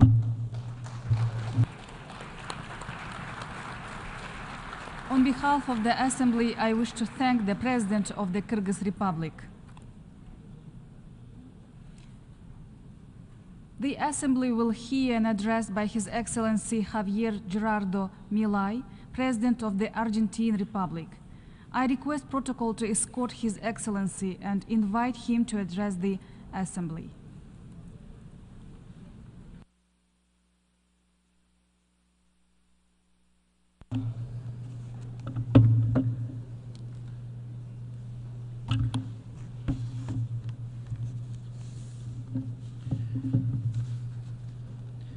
A las autoridades de las Naciones Unidas, los representantes de los distintos países que la integran y todos los ciudadanos del mundo que nos estén mirando, buenas tardes. Para aquellos que no lo saben, yo no soy político, soy un economista liberal libertario, que jamás tuvo la ambición de hacer política y que fue honrado con el cargo de presidente de la República Argentina frente al fracaso estrepitoso de más de un siglo de políticas colectivistas que destruyeron nuestro país. Este es mi primer discurso frente a la Asamblea General de las Naciones Unidas y quiero aprovechar para, con humildad, alertar a las distintas naciones del mundo sobre el camino que están transitando hace décadas y sobre el peligro que implica que esta organización fracase en cumplir su misión original. No vengo aquí a decirle al mundo lo que tiene que hacer. Vengo aquí a decirle al mundo, por un lado, lo que va a ocurrir si las Naciones Unidas continúan promoviendo las políticas colectivistas que vienen promoviendo bajo el mandato de la Agenda 2030, y por el otro, cuáles son los valores que la nueva Argentina defiende. Quiero, sí, comenzar dando crédito cuando el crédito corresponde. La Organización de Naciones Unidas nace del horror de la guerra más cruenta de la historia global, con el objetivo principal de que nunca volviera a ocurrir. Para ello, la organización grabó en piedra sus principios fundamentales en la Declaración Universal de Derechos Humanos. Ahí se consignó un acuerdo básico en torno a una máxima, que todos los seres humanos nacen libres e iguales en dignidad y derechos. Bajo la tutela de esta organización y la adopción de estas ideas, durante los últimos 70 años la humanidad vivió un periodo de paz global más largo de la historia, que coincidió también con el periodo de mayor crecimiento económico de la historia. Se creó un foro internacional donde las naciones pudieran dirimir sus conflictos a través de la cooperación, en vez de recurrir instantáneamente a las armas, y se logró algo impensado: sentar de manera permanente a las 5 potencias más grandes del mundo en una misma mesa, cada una con el mismo poder de veto, a pesar de tener intereses totalmente contrapuestos. Todo esto no hizo que el flagelo de la guerra desapareciera, pero se logró por ahora que ningún conflicto escalara a proporciones mundiales. El resultado fue que pasamos de tener 2 guerras mundiales en menos de 40 años, que en conjunto se cobraron más de 120 millones de vidas, a tener 70 años consecutivos de relativa paz y estabilidad global, bajo el manto de un orden que permitió al mundo entero integrarse comercialmente, competir y prosperar. Porque donde entra el comercio no entran las balas, decía Bastiat. Porque el comercio garantiza la paz, la libertad garantiza el comercio y la igualdad ante la ley garantiza la libertad. Se cumplió, en definitiva, lo que consignó el profeta Isaías y se lee en el parque cruzando la calle. Dios juzgará entre las naciones y arbitrará por los muchos pueblos. Forjarán sus espadas en rejas de arado y sus lanzas en podadoras. Nación no tomará espada contra nación, nunca más conocerán la guerra. Esto es lo que ha ocurrido mayormente bajo la tutela de las Naciones Unidas en sus primeras décadas, y por eso desde esta perspectiva estamos hablando de un éxito destacable en la historia de las naciones que no puede ser soslayado. Ahora bien, en algún momento, y como suele ocurrir con la mayoría de las estructuras burocráticas que los hombres creamos, esta organización dejó de velar por los principios esbozados en su declaración fundante y comenzó a mutar. Una organización que había sido pensada esencialmente como un escudo para proteger el reino de los hombres se transformó en un leviatán de múltiples tentáculos que pretende decidir no solo qué debe hacer cada Estado-nación, sino también cómo deben vivir todos los ciudadanos del mundo. Así es como pasamos de una organización que perseguía la paz a una organización que le impone una agenda ideológica a sus miembros sobre un sinfín de temas que hacen a la vida del hombre en sociedad. El modelo de Naciones Unidas que había sido exitoso, cuyo origen podemos rastrear en las ideas del presidente Wilson, que hablaba de la sociedad de paz sin victoria y que se fundaba en la cooperación de los Estados-nación, ha sido abandonado. Ha sido reemplazado por un modelo de gobierno supranacional de burócratas internacionales que pretenden imponerle a los ciudadanos del mundo un modo de vida determinado. Lo que se está discutiendo esta semana aquí en Nueva York, en la Cumbre del Futuro, no es otra cosa que la profundización de ese rumbo trágico que esta institución ha adoptado. La profundización de un modelo que, en palabras del propio secretario de las Naciones Unidas, exige definir un nuevo contrato social a escala global, redoblando los compromisos de la Agenda 2030. Quiero ser claro en la posición de la Agenda Argentina. La Agenda 2030, aunque bien intencionada en sus metas, no es otra cosa que un programa de gobierno supranacional de corte socialista, que pretende resolver los problemas de la modernidad con soluciones que atentan contra la soberanía de los Estados-nación y violentan el derecho a la vida, a la libertad y a la propiedad de las personas. Es una agenda que pretende solucionar la pobreza, la desigualdad y la discriminación con legislación que lo único que hace es profundizarla. Porque la historia del mundo demuestra que la única manera de garantizar la prosperidad es limitando el poder del monarca, garantizando la igualdad ante la ley y defendiendo el derecho a la vida, a la libertad y a la propiedad de los individuos. Ha sido precisamente la adopción de esa agenda que obedece a intereses privilegiados y el abandono de los principios esbozados en la Declaración Universal de Derechos Humanos de las Naciones Unidas lo que tergiversó el rol de esta institución y la puso en una senda equivocada. Así, hemos visto cómo una organización que nació para defender los derechos del hombre ha sido una de las principales propulsoras de la violación sistemática de la libertad, como por ejemplo con las cuarentenas a nivel global durante el año 2020 y que debería ser considerado un delito de lesa humanidad. En esta misma casa, que dice defender los derechos humanos, han permitido el ingreso al Consejo de Derechos Humanos a dictaduras sangrientas como la de Cuba y Venezuela sin el más mínimo reproche. En esta misma casa, que dice defender los derechos de las mujeres, permite el ingreso al Comité para la Eliminación de la Discriminación contra la Mujer a países que castigan a sus mujeres por mostrar la piel. En esta misma casa, sistemáticamente, se ha votado en contra del Estado de Israel, que es el único país de Medio Oriente que defiende la democracia liberal, mientras se ha demostrado en simultáneo una incapacidad total de responder al flagelo del terrorismo. En el plano económico, se han promovido políticas colectivistas que atentan contra el crecimiento económico, violentan los derechos de propiedad y entorpecen el proceso económico natural, llegando a impedirle a los países más postergados del mundo gozar libremente de sus propios recursos para salir adelante. Regulaciones y prohibiciones impulsadas precisamente por los países que se desarrollaron gracias a hacer lo mismo que hoy condenan. Se ha promovido además una relación tóxica entre las políticas de gobernanza global y los organismos de crédito internacional, exigiéndole a los países más relegados que comprometan recursos que no tienen en programas que no necesitan, convirtiéndolo en deudores perpetuos para promover la agenda de las élites globales. Tampoco ha ayudado el tutelaje del Foro Económico Mundial, donde se promueven políticas ridículas con anteojeras maltusianas, como las políticas de emisión cero, que dañan sobre todo a los países pobres, a las políticas vinculadas a los derechos sexuales y reproductivos, cuando la tasa de natalidad de los países occidentales se está desplomando, anunciando un futuro sombrío para todos. Tampoco la organización ha cumplido satisfactoriamente su misión de defender la soberanía territorial de sus integrantes, como sabemos los argentinos de primera mano en la relación con las Islas Malvinas. Y llegamos incluso a una situación en la que el Consejo de Seguridad, que es el órgano más importante de esta casa, se ha desnaturalizado, porque el veto de sus integrantes permanentes se empezó a utilizar en defensa de los intereses particulares de algunos.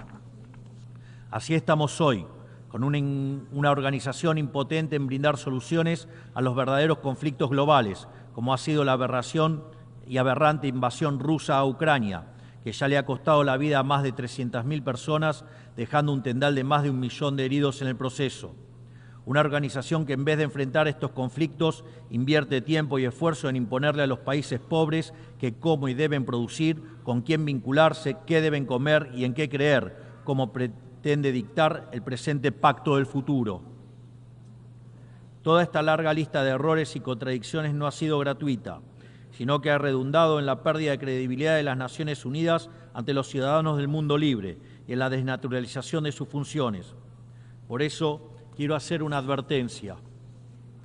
Estamos ante un fin de ciclo. El colectivismo y el postureo moral de la agenda woke se han chocado con la realidad y ya no tienen soluciones creíbles para ofrecer a los problemas reales del mundo. De hecho, nunca las tuvieron. Si la Agenda 2030 fracasó, como reconocen sus propios promotores, la respuesta debería ser preguntarnos si no fue un programa mal concebido de inicio, aceptar esa realidad y cambiar el rumbo.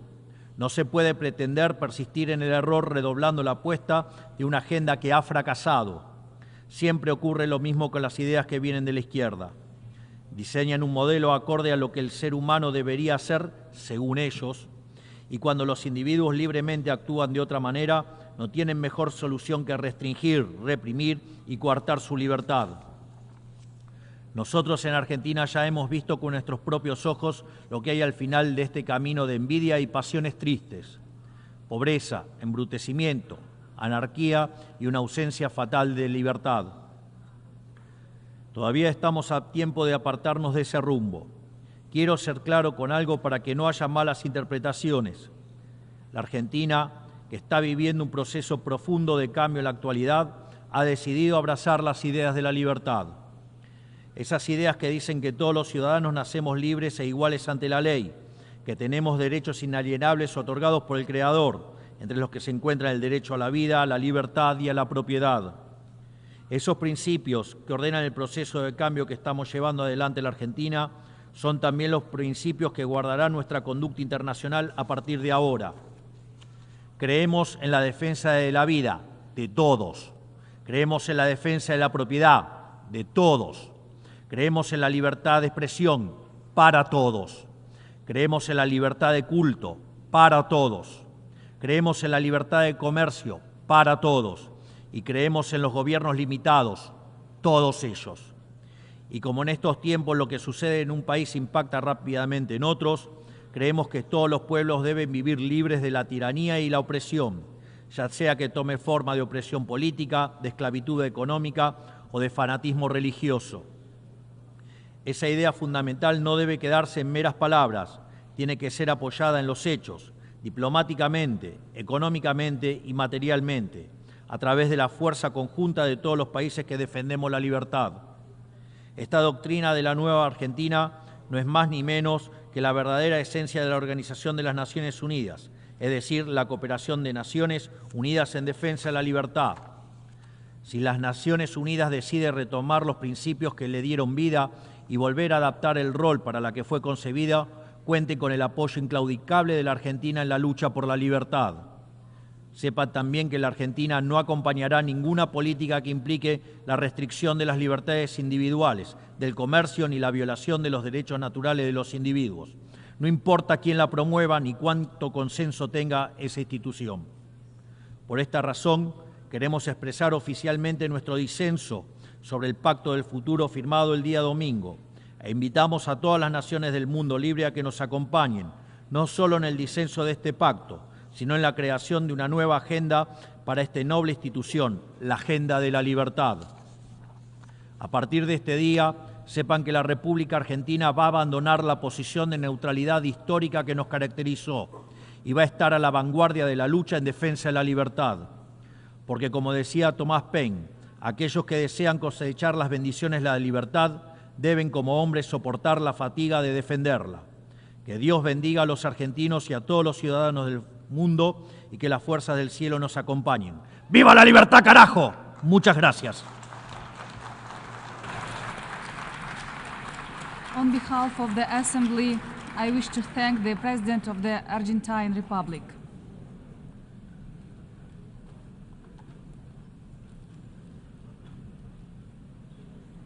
The Assembly will hear an address by His Excellency Nayib Armando Bukele, President of the Republic of El Salvador. I request protocol to escort His Excellency and invite him to address the Assembly.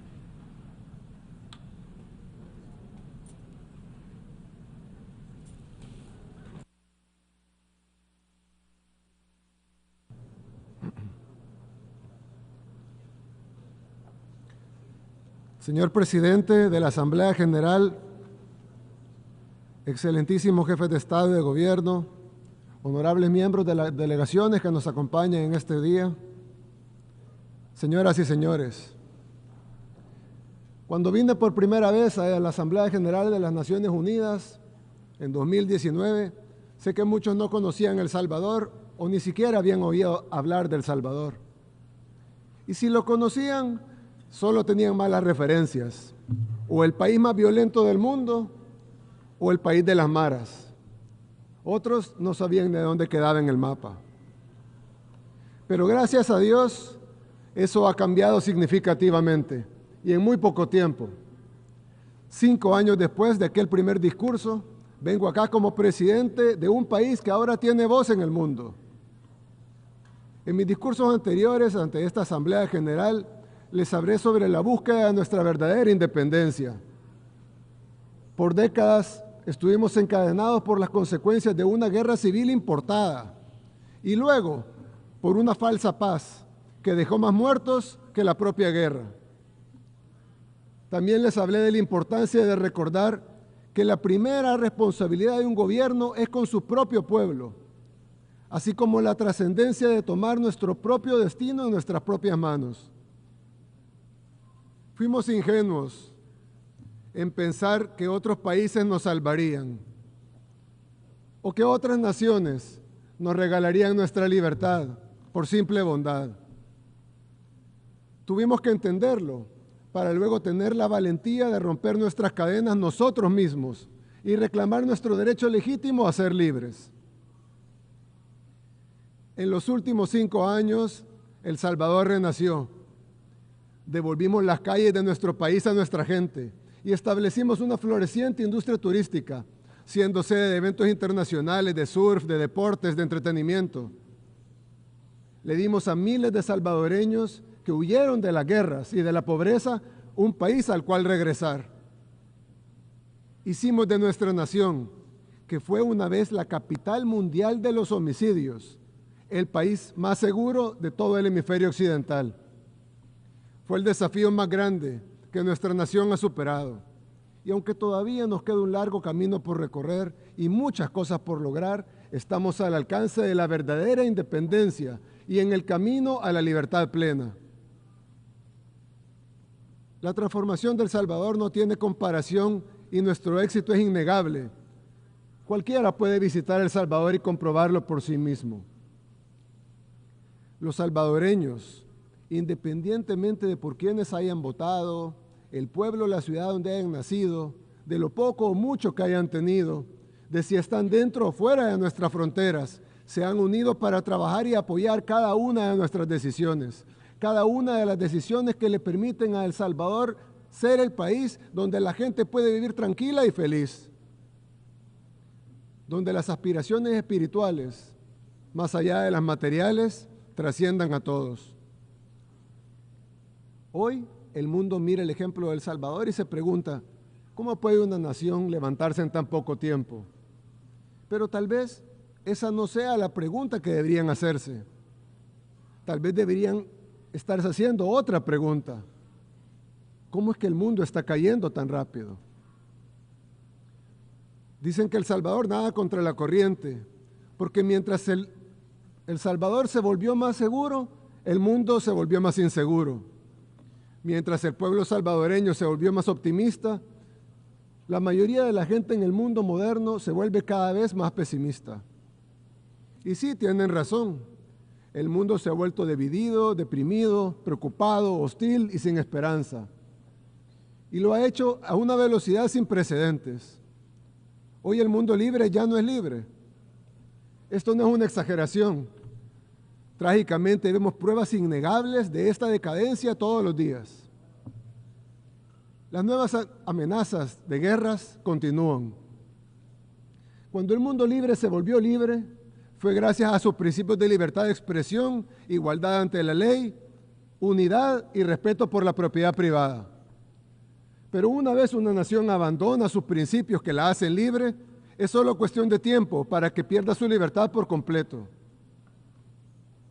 Las consecuencias se están desarrollando ante nuestros propios ojos. Las podemos ver. En algunas ciudades del llamado primer mundo, las tiendas necesitan asegurar sus productos detrás de puertas de vidrio con llave para evitar robos. Y no hablo ni siquiera de productos caros, sino de cosas sencillas como una barra de chocolate o una rasuradora. En otras ciudades, las calles ya no pertenecen a la gente, sino que han caído en manos de la indigencia, de las pandillas, del crimen organizado y de las drogas. No puedes reclamar el título de mundo libre si ni siquiera tu gente es libre para caminar por las calles sin temor a ser acosada, robada o asesinada. También estamos siendo testigos en tiempo real de la erosión de la libertad de expresión. Hace apenas una década, Occidente era el bastión de la libertad de expresión y ahora es sermoneado por quienes solían denunciar. Las plataformas más grandes de redes sociales en el mundo fueron obligadas a censurar a sus usuarios a petición de sus gobiernos. Ciudadanos de países occidentales han sido arrestados por compartir publicaciones en redes sociales. Los partidos gobernantes han intentado prohibir a su oposición política. Estas no son acusaciones ni teorías de conspiración, son hechos comprobables y ampliamente documentados. No se puede ganar el respeto del pueblo sin respetar al pueblo. Esto ni siquiera comenzó hace poco, pero lo notamos más porque en los últimos años se ha acelerado. Y esta aceleración significa que estamos acercándonos a un tenebroso punto de inflexión. Estamos ante una nueva era oscura de la humanidad. Como salvadoreños reconocemos estos síntomas de la decadencia cuando los vemos, porque hemos pasado por todos ellos. Vivimos las etapas de la caída de nuestra nación una por una. Y estamos viendo esas mismas etapas una vez más, pero esta vez a escala global. No podemos ni deseamos decirles a otros países lo que tienen que hacer. Cada país debe tomar sus propias decisiones y hacer lo que sea mejor para su gente. Solo podemos ofrecer una palabra de advertencia de un amigo que ha pasado por una época oscura y ha librado la batalla de su vida para salir de ella. No podemos cambiar el curso del mundo. El Salvador es un país demasiado pequeño. Somos de hecho el país más pequeño de todo el continente americano. Esto es mucho más grande que nosotros y de hecho es más grande que cualquier nación. No podemos prevenir los tiempos oscuros que se avecinan, pero lo que sí podemos hacer es convertirnos en un pequeño refugio ante la tormenta que se aproxima y mantener la esperanza. En El Salvador no encarcelamos a nuestra oposición, no censuramos opiniones, no confiscamos bienes de quienes piensan diferente. No arrestamos a las personas por expresar sus ideas. En El Salvador tu libertad de expresión, así como tu propiedad privada, siempre estarán protegidas. En El Salvador priorizamos la seguridad de nuestros ciudadanos honestos sobre la comodidad de los criminales. Algunos dicen de que hemos encarcelado miles, pero la realidad es que hemos liberado a millones. Ahora son los buenos los que viven libres, sin miedo, con sus libertades y derechos humanos totalmente respetados. Queremos que nuestra gente prospere, por eso fomentamos la innovación y alentamos las nuevas ideas. Entendemos que se necesita un espacio seguro y libre para que los conceptos florezcan. Las visiones deben investigarse, probarse y experimentarse. No deben ser sofocadas por regulaciones anticuadas o por el miedo al cambio. En El Salvador encontrarán un espacio para perseguir sus ambiciones, ya sea en el campo de la tecnología, la finanza, la energía, la medicina, las artes, la cultura, la música o la arquitectura. Hace unos años, El Salvador solía ser uno de los lugares más oscuros de todo el planeta. Pero en poco tiempo nuestra nación renació, porque nos recordamos a nosotros mismos que la libertad se toma, no se da ni se regala.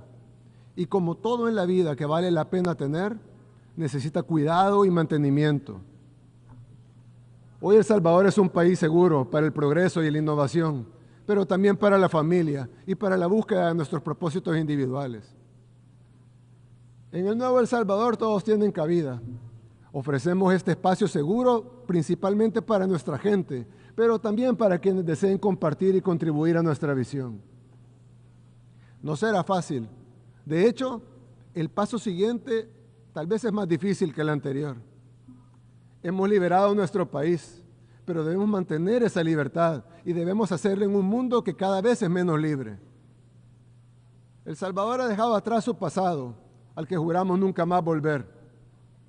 Tal vez sea demasiado tarde para evitar los tiempos oscuros que enfrenta nuestro mundo hoy, pero no es demasiado tarde para construir una arca y capear la tormenta. Que Dios bendiga a la humanidad. Muchas gracias.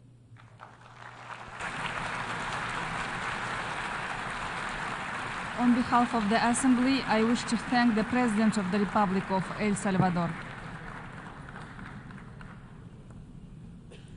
The Assembly will hear an address by His Excellency Masoud Pezeshkian, President of the Islamic Republic of Iran. I request protocol to escort His Excellency and invite him to address the Assembly.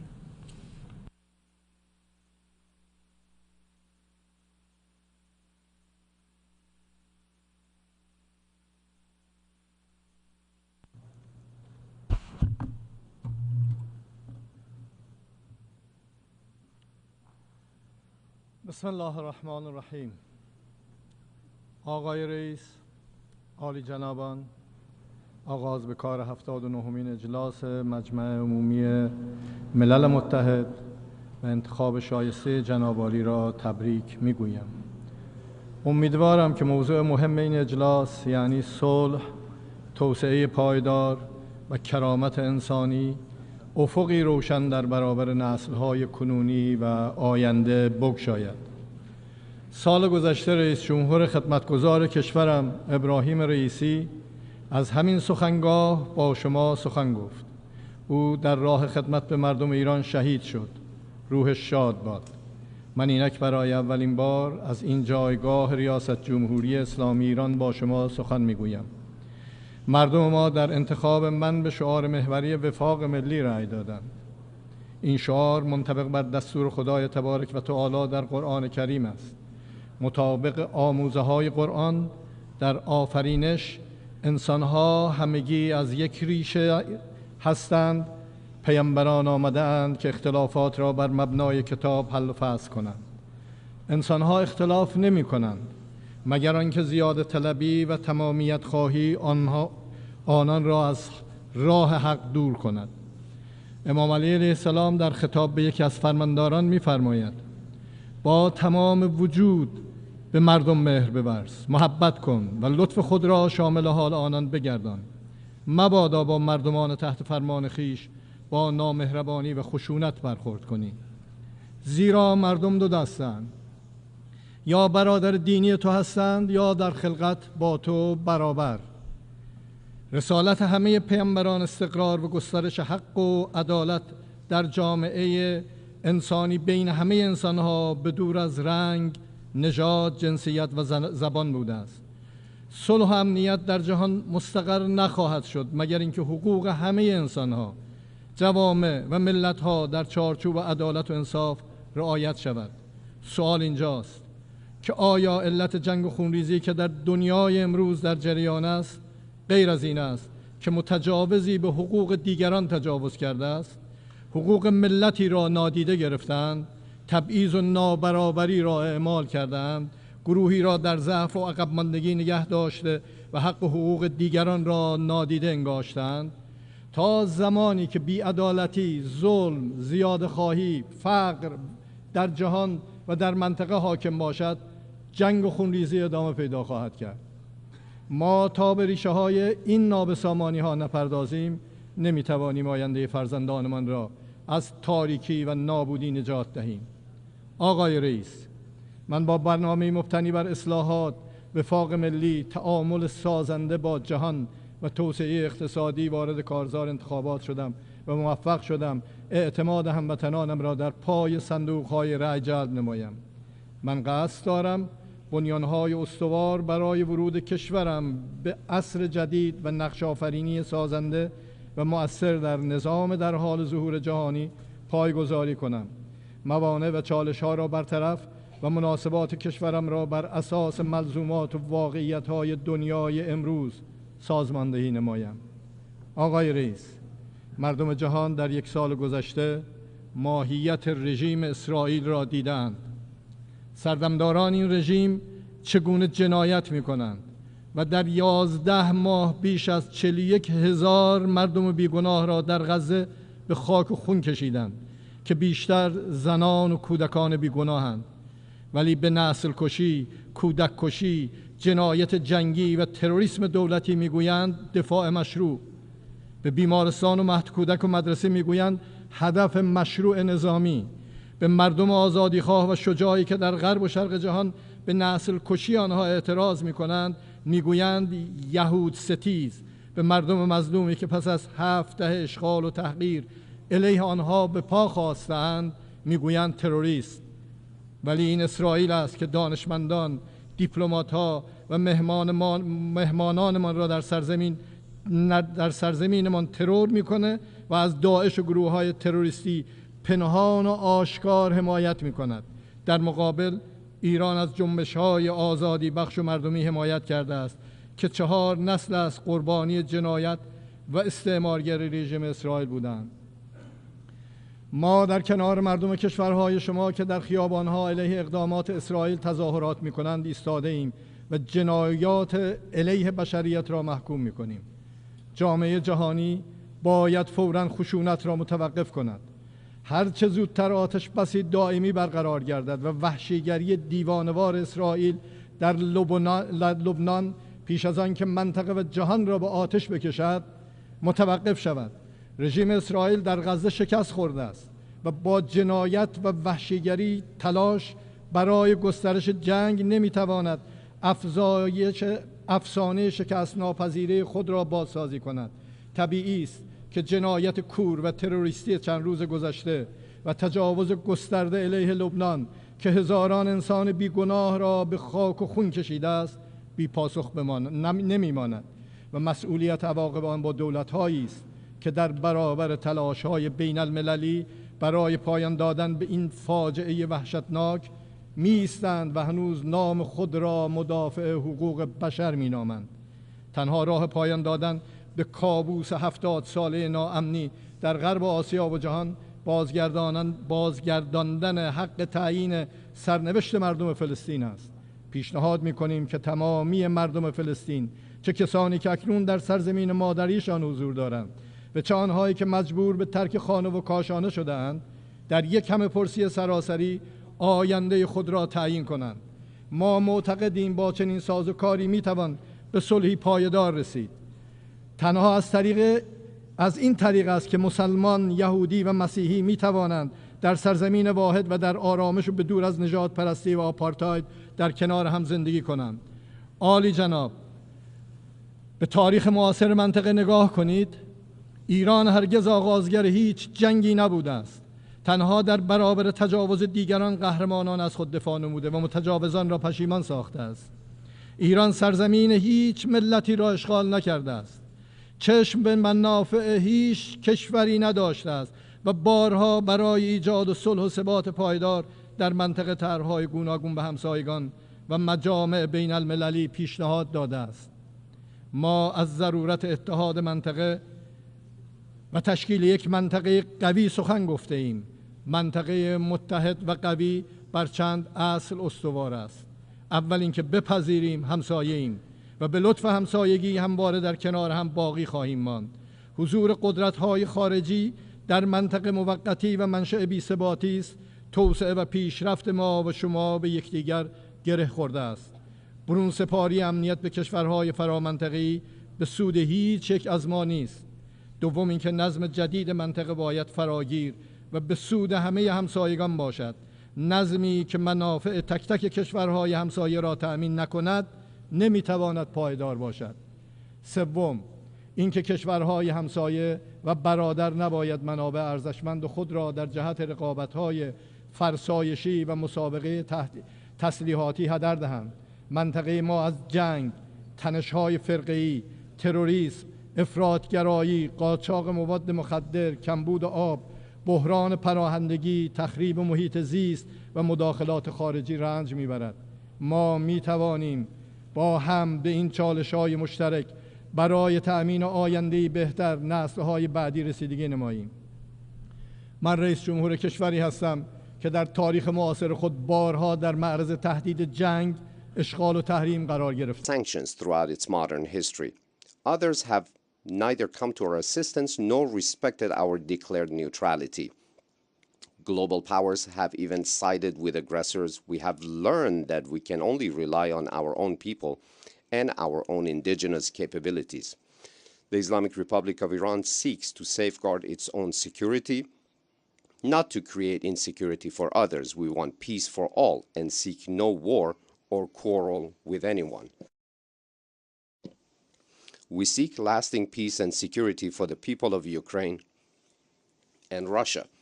The Islamic Republic of Iran opposes war and emphasizes the urgent need to end military hostilities in Ukraine. We support all peaceful solutions and believe that dialogue is the only way to resolve this crisis. Mr. President, in the current globalized world, the security and interest of no country can be attained through undermining the security and interest of others. We need a new paradigm to address global challenges. Such a paradigm must focus on opportunities rather than being obsessed with perceived threats. Through such an engagement approach, we can find fresh opportunities for cooperation. Iran and global powers achieved a historic nuclear deal in 2015. Through that fresh outlook based on shared opportunities, Iran agreed to the highest unprecedented level of nuclear oversight in return for recognition of our rights and the lifting of sanctions within the framework of the JCPOA. Trump's unilateral withdrawal from the agreement manifested a threat-ridden approach in politics and a coercion-driven strategy in the economic domain. Unilateral sanctions targeted innocent people and seek to undermine the foundations of the Iranian economy. The goal is to securitize Iran, which instead leads to insecurity for all. The policy of the U.S. so-called maximum pressure was in fact implemented against the Iranian people when Iran was fulfilling all its obligations under the JCPOA, as was verified repeatedly by the IAEA. We are ready to engage with JCPOA participants if JCPOA commitments are implemented fully and in good faith. Dialogue on other issues can follow. Here I want to address the American people. It is not Iran that has established military bases along your borders. It is not Iran that has imposed sanctions on your country and obstructed your trade relations with the world. It is not Iran that prevents you from accessing medicine. It is not Iran that has restricted access to the global banking and financial system. It is not we who have targeted your military leaders. Rather, it is the United States that assassinated Iran's most revered military commander at the Baghdad airport.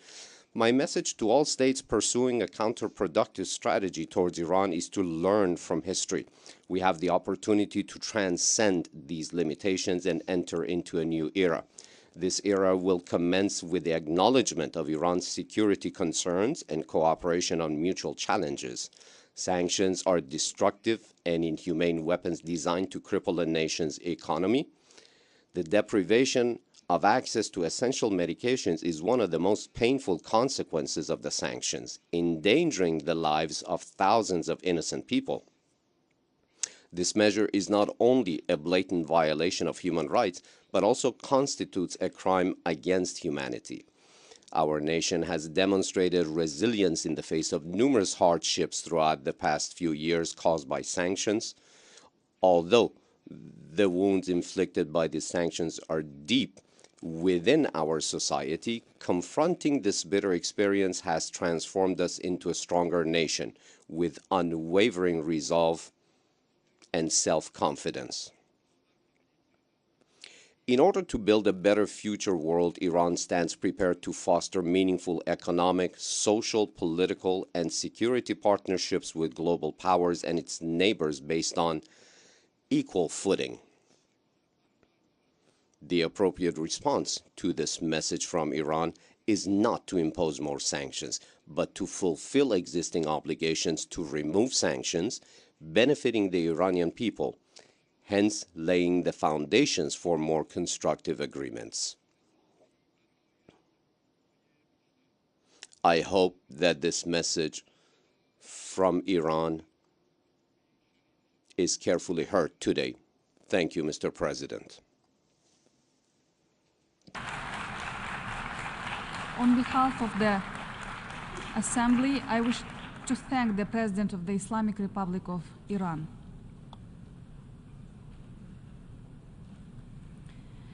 The Assembly will hear an address by His Excellency Alar Karis, President of the Republic of Estonia. I request protocol to escort His Excellency and invite him to address the Assembly.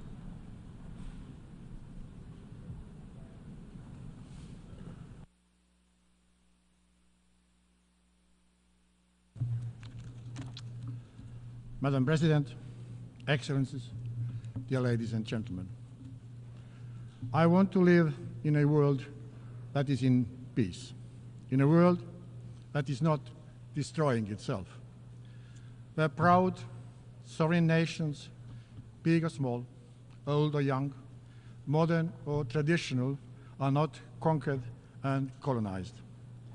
In a world where everybody can feel free, where AI serves and not hinders humanity, and where nobody has to fear oppression based on gender, race, nation, beliefs, or one's thoughts.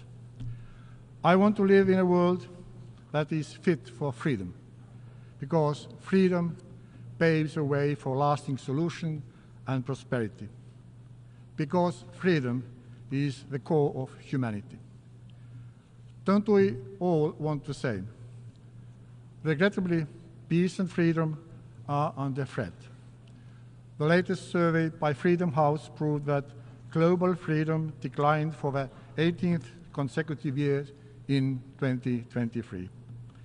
The number of those countries where political rights and civil liberties are diminishing is more than the twofold in comparison to those whose rights, liberties, and freedom are improving.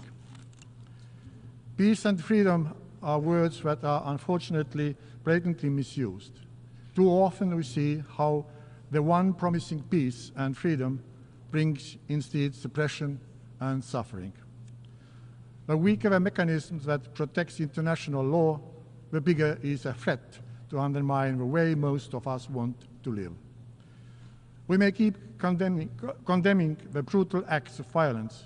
We may even strongly condemn the atrocities, but without efficient acts against violence, the history will condemn us, and it will condemn us strongly. But it's not our place in history that we have to worry about. Something else keeps us awake at night.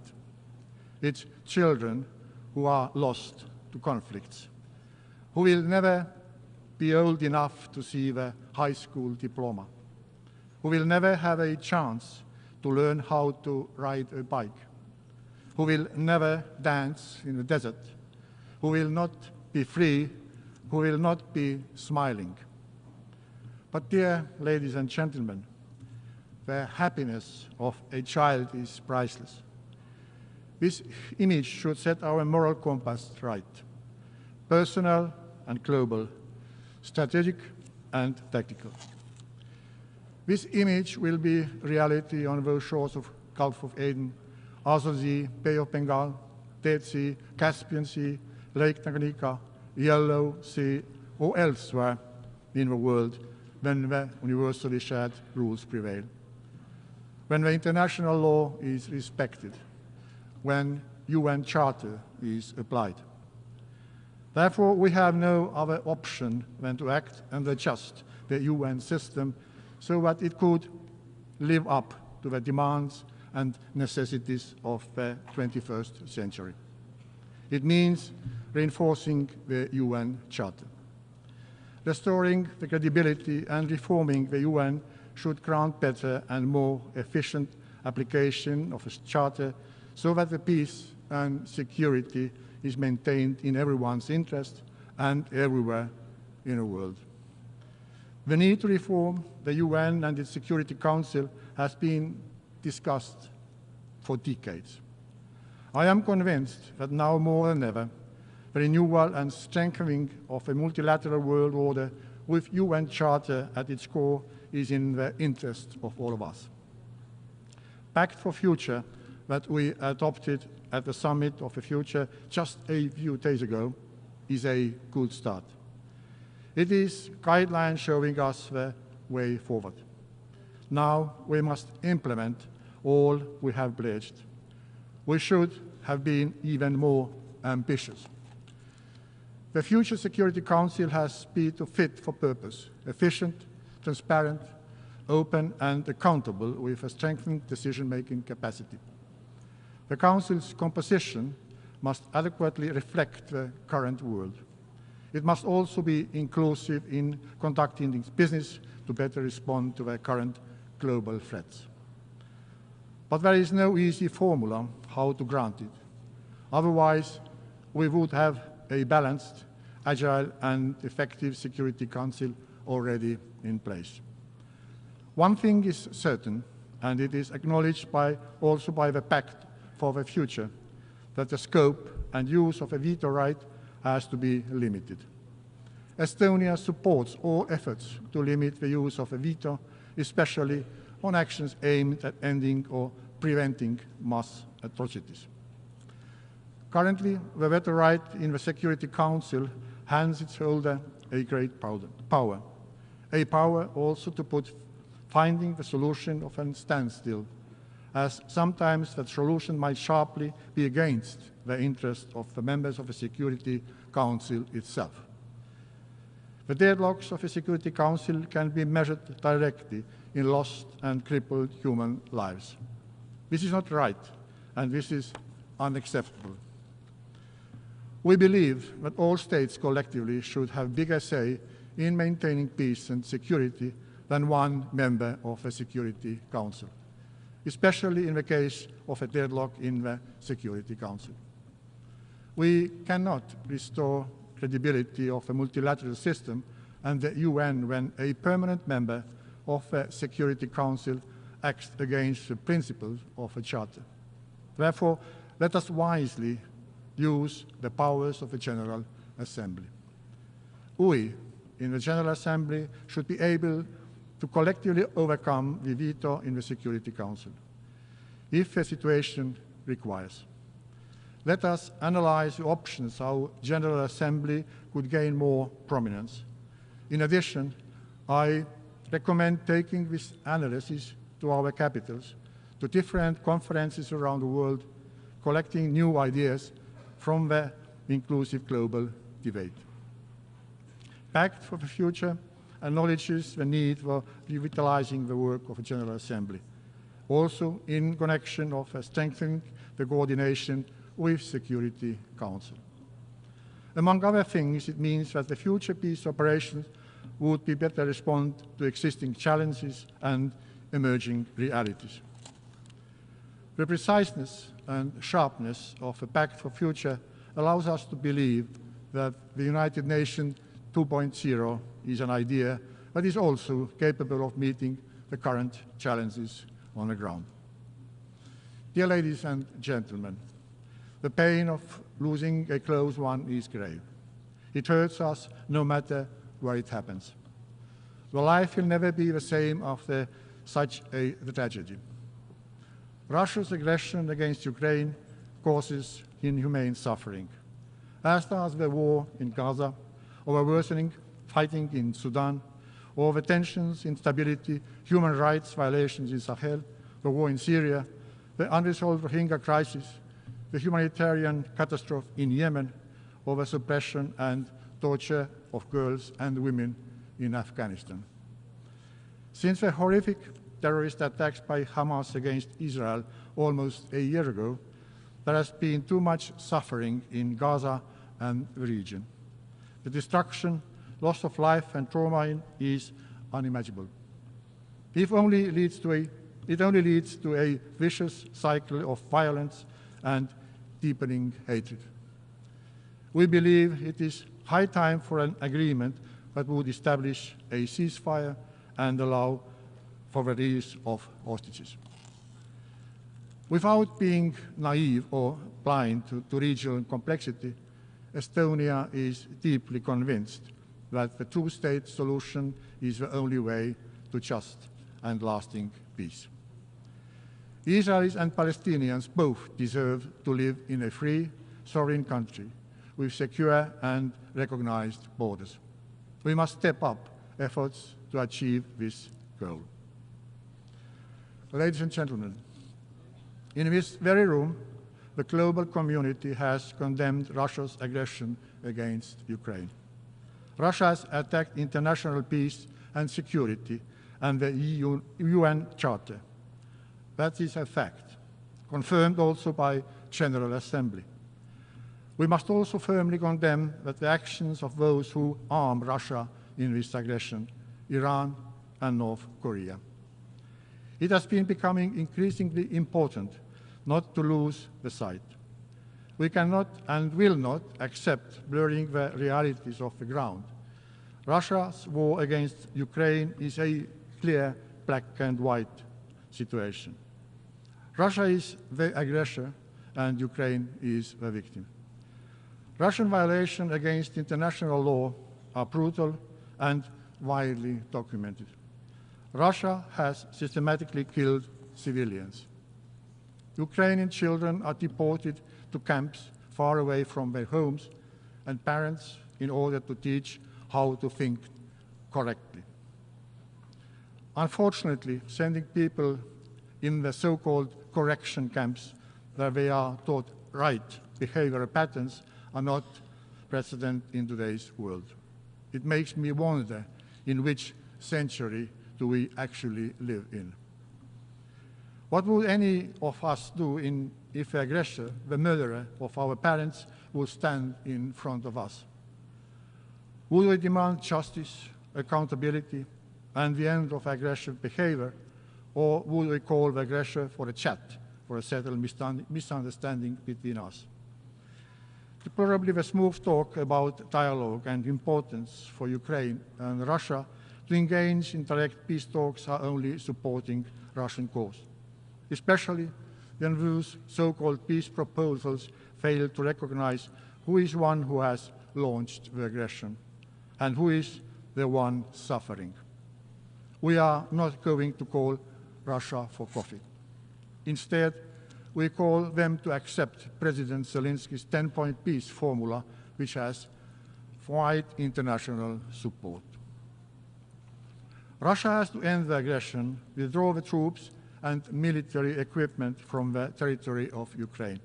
Ukraine's territorial integrity and sovereignty must be restored. We demand Russia to stop cynically and shamelessly exploiting various conflicts to its own advantage by fueling contradictions in Africa, Europe, America, or elsewhere. Russia attacks the coherence of our societies and generates instability. Misinformation is a widely used weapon for this purpose. We have to act decisively against systematic spread of lies.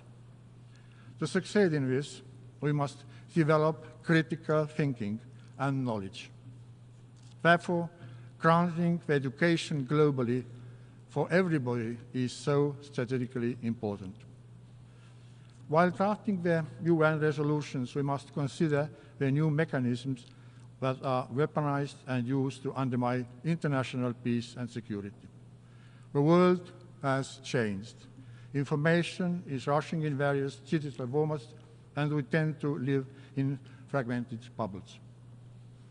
This can, in turn, be fertile ground to extremist terrorist groups or for neo-imperial expansionist ambitions. Similarly, refugees are sometimes used for destabilizing actions. Changing world poses new challenges. Let's make sure that UN methods, agencies, and resolutions meet the requirements of the 21st century.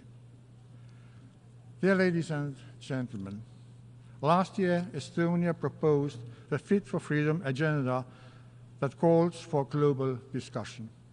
First, on how to reinforce multilateralism and international rule-based system with the UN Charter at its core. Second, how to foster inclusive decision-making of all states and societies. And third, how to ensure human rights and freedoms for all. The central idea of Fit for Freedom is simple. International law must be upheld, the rules must apply. Only then we are all better off. We do not need global cataclysm to build something instead of the UN. We have learned from the past, and we are able to build on the structures of the UN already in place. Most of all, it takes political will to succeed. The possibilities to engage with the work of the Security Council and its subsidiary organs should be improved to all the members of the General Assembly. With a distinct help from technology, the accountability of the Security Council has to be enhanced. If a working culture would be more open, hypocrisy and lies would have indeed shorter legs. Promoting new open and swift models to work and administer is the second pillar how we can make the world freer. This year, Estonia chairs the Media Freedom Coalition, and next year, Freedom Online Coalition. We will build our conviction that fundamental freedoms and human rights should be the mainstream of international policies, even more forcefully and consciously than until today. If human fundamental rights are protected, then we may conclude that international law and UN Charter are not only maintained, but they are strengthened. Then international rules apply to everyone. The world is fit for freedom. Dear ladies and gentlemen, positive change is possible. Estonia's own story is a perfect illustration of that. We have built a digital, cyber-secure society where citizens feel that they themselves are the state, as it should be. We know from our own experience that freedom combined with a proper technology and innovation-oriented mindset are the best tools for finding long-term solutions. Yes, also free societies might need some updates from time to time, and the latest plugins from optimized user-friendly performance. But if maintained properly, they are not crashing and freezing like autocracies tend to do. Estonians have a vivid memory of the times when human rights were denied to us. This makes Estonia vigorous in standing up for those fighting for their rights today. We partner with those who have reached out for helping hand to enhance children's access to education and medicine. We unite with those who work tirelessly to grant women and girls equal rights with men and boys. And we are aligned with all who follow the principle of universal and indivisibility of human rights. My country stands for these principles as a candidate for the UN Human Rights Council for 2026 till 2028. Dear ladies and gentlemen, what kind of change are we going to see? We know the answer. It is up to us to fix the UN so that it could safeguard international peace and security and build a world fit for freedom. Let's get to work. Let's do something about it. Thank you.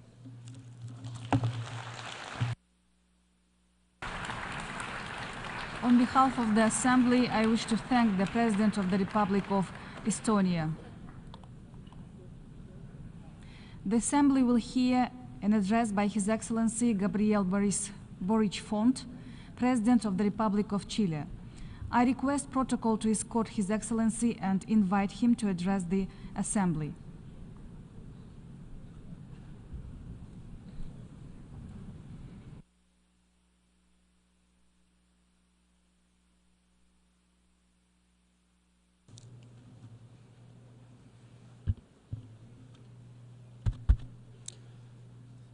Señor Presidente. Mr. President, members of the General Assembly, and to all inhabitants of the world listening to us. 2025 will mark 80 years since the day on which 51 countries took the momentous step of creating the United Nations. Our country, Chile, has always been a proud member of this collective effort. We were at that time one of the founding countries, and now, almost 80 years later, we continue to defend democracy, peace, multilateralism, and integral respect for human rights. Since 1945, the world has changed a great deal. Indeed, it would have been very complex at the time, full of hope due to the end of the war that had been torn apart by poverty, destruction, and death, which was left in its wake, and already marked by the infamy of colonialism. We saw simmering emancipation, inexorable emancipation of peoples from their executioners. Much time has passed since then, and the world has changed radically. Just imagine If a 20-year-old from that time were to magically wake up in 2024, I'm sure they wouldn't be able to believe what they see. The world has changed, but some things remain the same. One example of this that has been repeated since this rostrum is the UN Security Council. 2024's world is not the same as 1945's. This morning, I listened to the UN Secretary General. I listened to President Lula from Brazil and President Biden from the United States. They all explicitly expressed their agreement to reforming the Security Council to adjust it to today. What or who is holding this up? Is anybody in this assembly opposed to this? Chile proposes that we set a deadline for this reform, and when the UN celebrates its 80th birthday, we'll do so with a Security Council that is in line with current times, that includes Brazil from Latin America, India, and at least one country from Africa, among others. Nothing is stopping this except the lack of our own will. Human institutions depend on the will of their leaders, us. And those that are not able to adapt to their era run the risk of failing. It's worth remembering the swift collapse of the League of Nations. There are times at which change is the best way of ensuring the continuity of our history, and this is exactly one of those. The same goes for financial governance. We welcome the efforts that have been made by global financial institutions to modernize, but above all, Chile supports the proposal of Africa, led by Nigeria, to address tax evasion, illicit financial flows, and inequalities in tax collection through the establishment of a Convention on International Tax Cooperation. This would ensure that we have a more transparent and inclusive system, a global taxation system that supports the financing of the fight against climate change, in which countries but also large companies are held accountable for their movements and contribute what is due to those countries from which or whom they have obtained their wealth. I'm also in no doubt that it is the possible leadership of a woman, as is noted in the agreement of the Pact for the Future that we signed this morning, that might come from our Latin America on the basis of territorial rotation. This is the person who might be able to lead this process down the reformist path already set by Antonio Guterres. President, leaders of the world.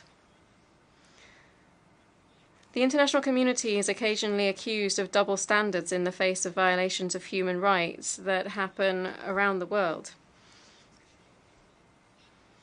We condemn what our adversaries do, but when an alleged friend is the one violating the UN's charter, we look aside or we express ambiguity. Chile rebels against double standards in human rights. As a young Latin American and left-wing president, I would clearly, strongly like to say that human rights must always be respected everywhere. We must demand this respect regardless of the political color of the dictator or the government that violates them. Because the Palestinian teenager murdered in Gaza, the Venezuelan worker who's forced to leave their homeland, the Ukrainian child abducted by Russia, the silenced opposition in Nicaragua, or the woman expelled from school in Afghanistan just for being a woman, are all, above all, human beings. And the voice of all nations, regardless of their political position, should be raised in their defense. This is a principles-based position beyond any geopolitical interest that we defend in Chile. For this reason, I refuse to choose between the terrorism of Hamas or the genocide carried out by Netanyahu's Israel. We have no reason to choose between barbarity. I choose humanity. We denounce the illegal occupation of Palestinian territory and the de facto denial of the existence of an independent Palestinian state by the occupying country. From Chile, we call for an immediate ceasefire in Gaza that would bring an end to the suffering and the massacre of the Palestinian population, which has already claimed more than 40,000 lives. And imagine just the number of wounded. We also clearly and unambiguously demand the immediate release of the hostages held by Hamas. We also note that Israel must respect international law, must halt the establishment and expansion of illegal settlements on occupied Palestinian territory, and bring an end to the massacre in Gaza and the indiscriminate attacks that it has been carrying out on the civilian population. And in line with our consistent state policy, we insist on the need to reach a sustainable two-state solution behind defined, secure, internationally recognized borders in line with 1967 borders. Furthermore, Russia's aggression on Ukraine must stop. The United Nations is the right body to bring an end to this flagrant transgression of international law. We can't accept the normalization of one country invading another and taking away part of its territory. For medium-sized countries such as ours, demanding respect for international law is the main safeguard that we have for the respect of our own sovereignty, respect for our own territorial integrity. And today, from this rostrum, I particularly wish to stress the situation of Ukrainian children abducted by Russia and taken onto Russian territory. They must be returned to their families. Before this assembly, Chile reaffirms its commitment to democracy, which remains always the only system able of maintaining peace, reaching sustainable development, and protecting dignity, rights, and fundamental freedoms. For this reason, we are concerned to see increasing disaffection among citizens at this form of government all around the world. We also are concerned to see the emergence of authoritarian leaders who persecute or insult those with ideas different to their own. It's our duty to speak up and fight against those who erode democracy, be it through authoritarianism or by disseminating fake news unashamedly. At the same time, we must respond to the needs and anxieties of our people to ensure that they can once again trust in democratic institutions and mechanisms. We are concerned to see how these threats are closing in on our region.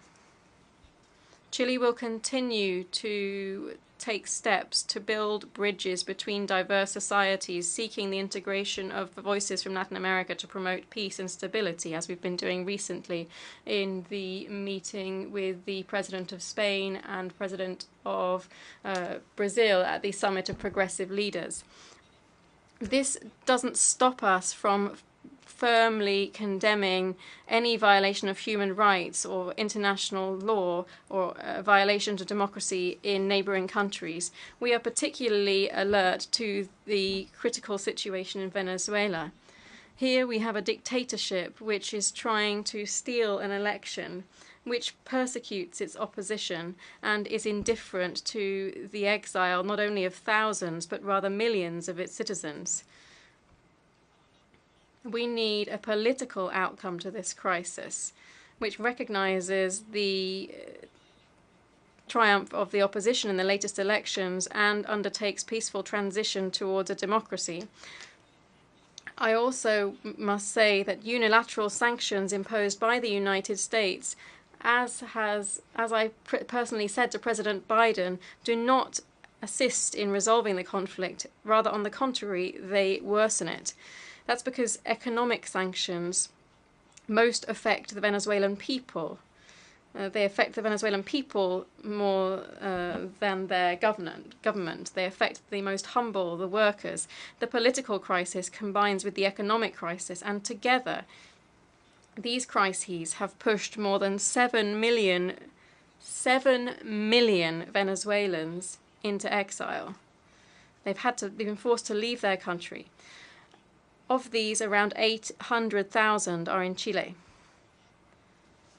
And I'd like to be clear on this point, be responsible here. Chile is not in a position to receive more Venezuelan migrants. United States authorities, I call on you called on them to lift economic sanctions in the south, because we know that they only cause more poverty for peoples and not for dictatorships. None of us, not even the most powerful, can face phenomena such as the climate crisis, pandemics, digital revolution, transnational organized crime, etc. alone. We need each other. We also need the United Nations and a stronger, more active international community. This is the vision that we've promoted through our involvement in various United Nations bodies. I'd particularly like to highlight Chile's recent presidency of the Economic and Social Council under Paula Narváez.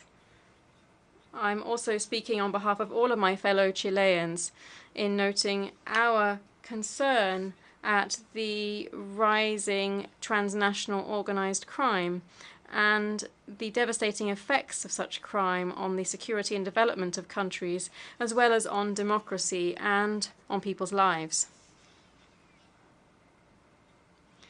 It's fundamental for our governments to act together and to coordinate public policies, strategies, and operational capacity to curb financial crime, drugs trafficking, trafficking in persons and in weapons, which all affect our countries. Security is currently the main concern of the majority of people in Chile, but also in the whole of Latin America. And states cannot surrender to nor normalize violence and organized crime. Standing steadfast against crime, steadfast against corruption, tireless in building communities and social cohesion in our societies. Chile is also committed to developing regulations to channel the progress of artificial intelligence ethically, transparently, and responsibly. Such a development should respect human rights but protect personal data and promote the integrity of information and its use in the digital era. Today, and I'm sure that many of you already have AI apps on your smartphones, today artificial intelligence reproduces prejudices and stereotypes as a result of reinforced existing biases from the databases that they use. Should we trust that these large companies simply regulate themselves? History has taught us that this doesn't work. The international community must look after the weakest who are being excluded from this new world and ensure that they can be involved in it. If we don't act now, for instance, by demanding traceability in algorithms, data audits, and corrective human interventions, we might in a few years see a new form of extermination, digital extermination, of non-hegemonic cultures. This would lead to the loss of the valuable diversity of humanity. Let's not allow this to happen. Artificial intelligence and new technologies can represent a tremendous contribution to the world. Today, it's worth remembering the 0th law of Asimov's laws of robotics, which in literature the last century already forced us to establish that a robot cannot harm humanity or, through inaction, allow humanity to come to harm. And finally, I'm obliged to call your attention to the greatest challenge that we face as a generation, the climate emergency. Protecting and sustaining life on Earth is something that we need to do now. And I'm saying this from Chile, a country that has been affected by drought, floods, and fires that are increasingly frequent.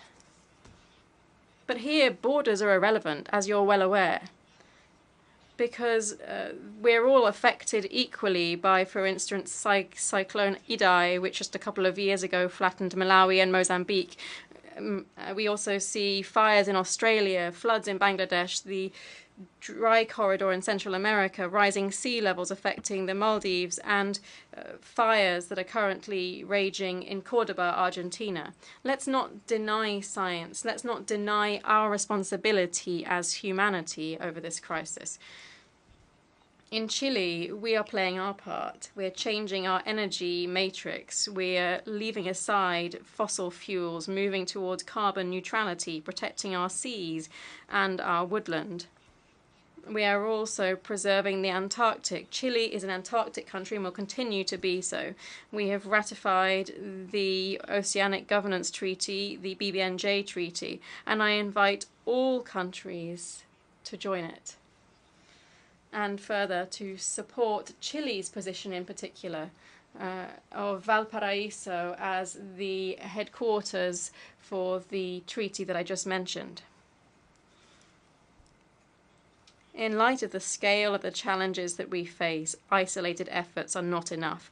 We need all of us, particularly the big powers and those that benefit from the indiscriminate exploitation of natural resources around the planet and have done for decades, to shoulder their responsibility and to support with resources, not just good intentions, those who are left behind today. We can't forget that many of the countries that are developed today are so developed specifically because they plundered the wealth of other peoples for all too long, and did so facing impunity.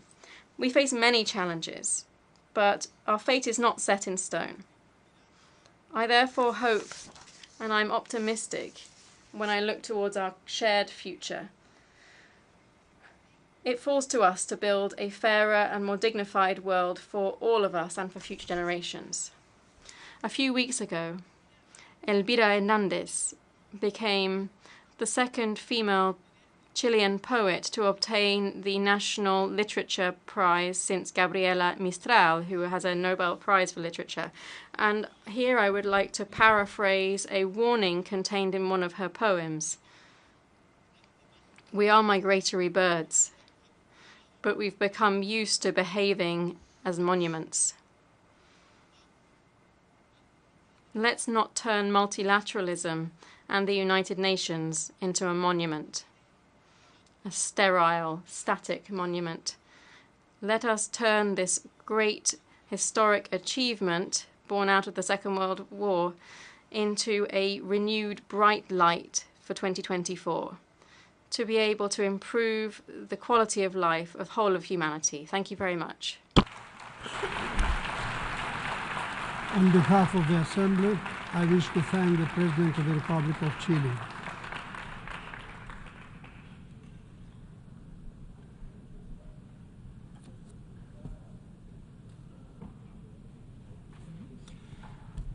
The Assembly will hear an address by His Excellency Edgar Rinkevich, President of the Republic of Latvia. I request protocol to escort His Excellency and invite him to address the Assembly.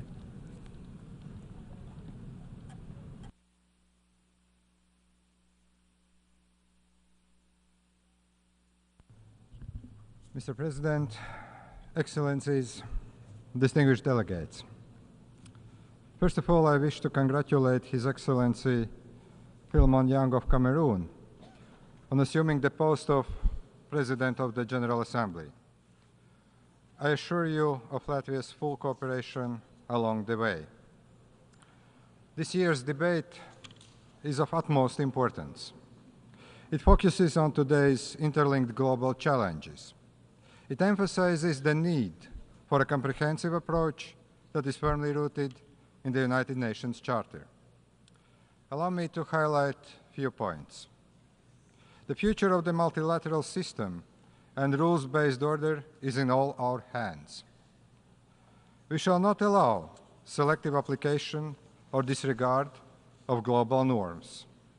The alternative is a terrifying world where force prevails and law perishes. It is already the third year of Russia's unprovoked, full-scale war of aggression against Ukraine.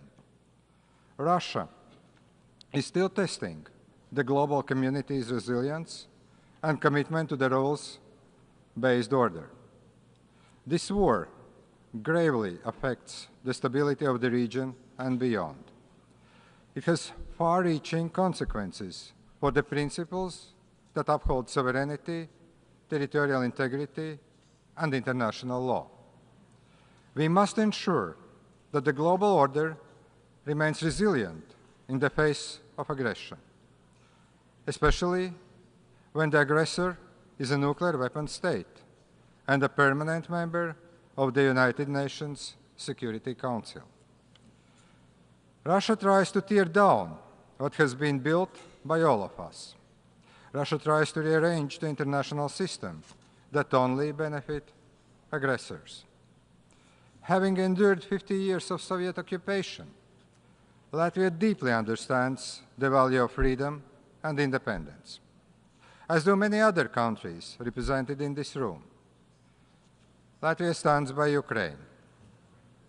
We continue to call for an immediate and unconditional withdrawal of all Russian troops and military equipment from the entire territory of Ukraine. There can be no compromise regarding Ukraine's sovereignty and territorial integrity. Russia's unprovoked attack has widespread consequences beyond Ukraine's borders. It impacts global food security, nuclear safety, and humanitarian situation. Ladies and gentlemen, access to food is a human right. Hunger must never be used as a political tool. Latvia stands in solidarity with countries most affected by food crisis. Latvia has supported grain initiatives and released fertilizer cargoes. We implement partnerships for safe and responsible food production in Africa and Central Asia. Children's rights are human rights. Forcible deportations and illegal adoptions of Ukrainian children to Russia are of serious concern. We call on the United Nations to take a more active stand on this. We will contribute to the return of Ukrainian children and their recovery to the best of our ability.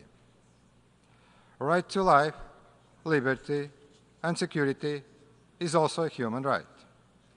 Russia continues to deliberately target civilian and critical infrastructure. Its brutal attacks are supported by Belarus, Iran, and North Korea. In response, we are determined to help Ukraine in its fight and to rebuild what has been brutally destroyed. I call on all members of the United Nations to support and join the communiqué adopted at the Peace Summit in Switzerland, to start building a peace process based on the United Nations Charter principles. Russia must bear full legal and financial responsibility for its aggression. We must spare no effort to ensure comprehensive accountability for all crimes committed by Russia in Ukraine. It is crucial to support and strengthen institutions that investigate and prosecute these crimes, provide justice for victims, and uphold the rule of law. Establishment of a special tribunal that would be able to prosecute the main perpetrators of the crime of aggression would ensure full accountability. I encourage other countries to support this proposal. Distinguished delegates, our attention remains focused on the crisis in the Middle East. Tragically, innocent civilians, including countless children, bear the brunt of this crisis. It is imperative for the international community, the United Nations, to support efforts that ensure the protection of all civilians and work towards a durable resolution. Latvia, together with other European Union member states, has called for an immediate ceasefire in Gaza, the unconditional release of all hostages, and the provision of humanitarian access at scale. It is crucial to prevent the deepening of the crisis and avoid regional spillover. We remain hopeful that progress towards ending hostilities can soon be achieved. We condemn all terrorist attacks against Israel. We recognize Israel's legitimate right to self-defense, and it must be exercised in line with international law, and particularly international humanitarian law, the law that has been put in place to protect all civilians. We must also focus on revitalizing the political process, to break the cycle of violence, to strive for a just and lasting peace. Peace that addresses the legitimate aspirations and security concerns of both Israelis and Palestinians. The ongoing escalation reinforces the necessity of pursuing a two-state solution in accordance with international parameters. Mr. President, the United Nations is a place where no country's voice can be dimmed by more resourceful powers. The United Nations commitment to principles of peace and security, justice and human rights empowers us to address challenges that otherwise cannot be tackled alone. Acting in solidarity for sustainable and inclusive development is more acute than ever before. The Summit of the Future has demonstrated our renewed commitment to sustainable development goals.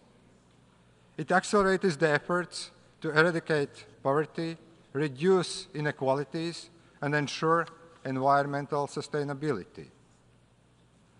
The right path towards progress and achieving sustainable development goals is to advance in innovation, science-based and environmentally friendly economy, to enhance the quality of education and strengthen governance, to engage with women, youth, and non-governmental sector on these matters. Latvia has already progressed towards achieving 63% of the set targets. We are also helping those most in need. Latvia's development cooperation policy has become more global and more tangible, increasing year by year. There can be no sustainable development without peace and consistent global action on climate change. The ongoing conflicts and crises around the world aggravate the effects of climate change. We strongly believe that the United Nations Security Council must address climate change as an existing risk for global peace and security. Small island developing states are at the forefront of global environmental crisis. Latvia welcomes the recent advisory opinion of the International Tribunal for the Law of the Sea. We closely follow the International Law Commission's deliberations aimed at clarifying the impact of sea level rise on statehood. Latvia has meaningful experience in building resilience against disinformation and promoting media literacy. We support an online environment that is free and open, but also safe and secure. The rising capabilities of artificial intelligence provide a lot of opportunities for growth and development. However, misuse of these capabilities is a concern. Latvia also remains increasingly engaged in peacebuilding and prevention, but in words and in deeds.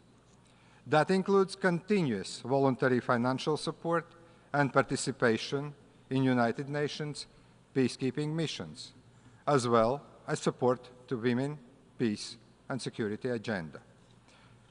Distinguished delegates, the United Nations is not without its flaws.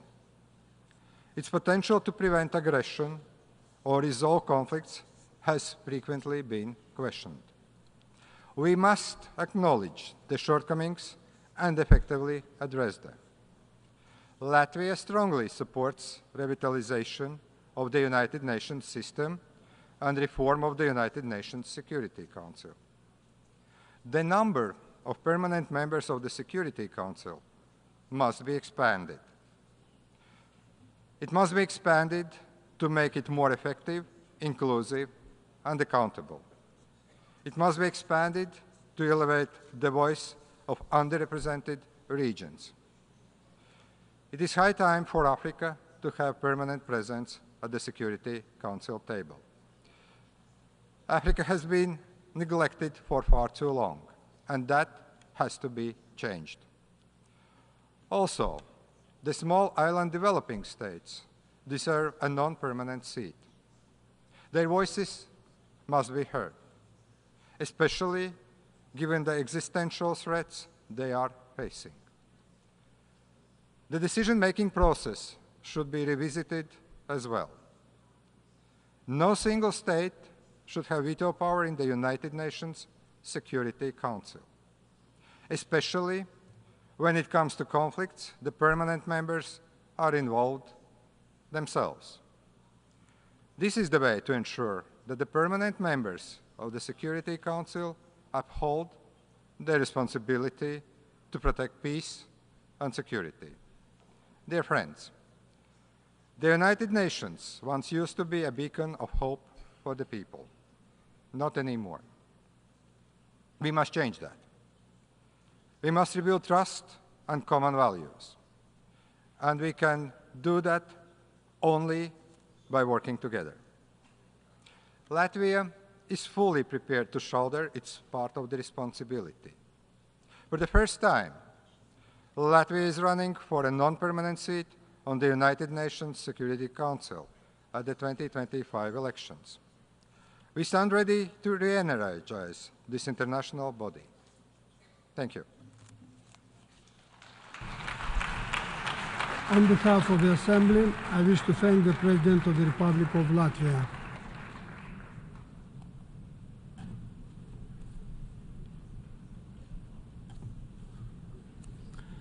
The Assembly will hear an address by His Excellency Santiago Pena Palacios, President of the Republic of Paraguay. I request protocol to escort His Excellency and invite him to address the Assembly.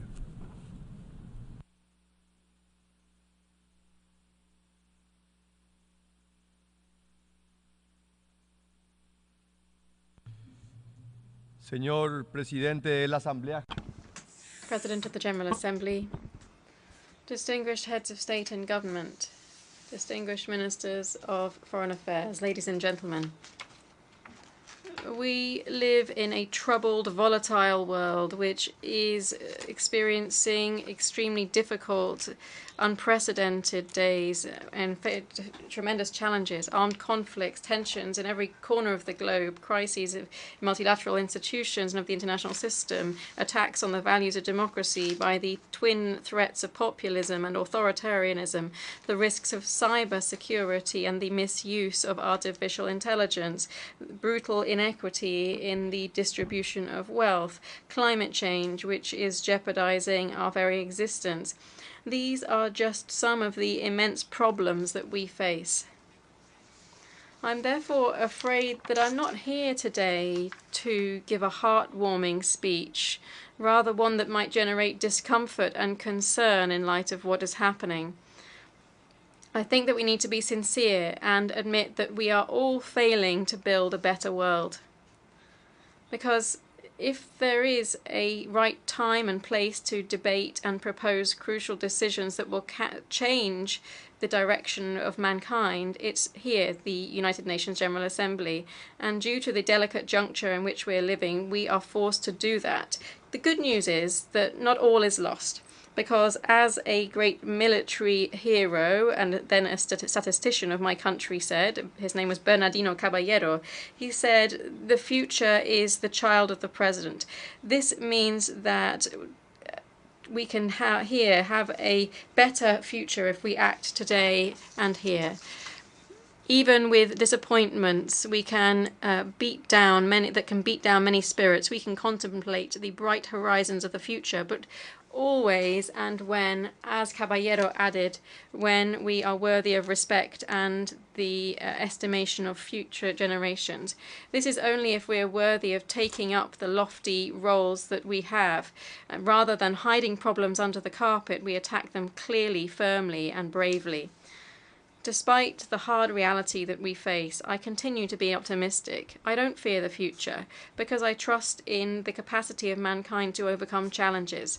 But it is imperative, I think even obligatory, to abolish the issues in multilateralism and push through changes such as abolishing the veto in the UN Security Council.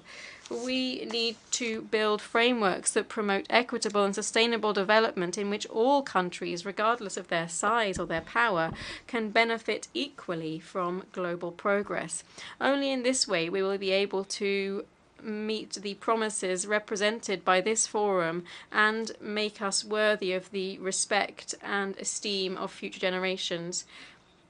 Ladies and gentlemen, the maintenance of peace should be the fundamental pillar of multilateralism. However, today's reality shows a sad outlook. Around 20 international armed conflict and more than 110 domestic armed conflicts are active around the world. This shows us that the institutions that were established to preserve peace have not been able to meet their aims.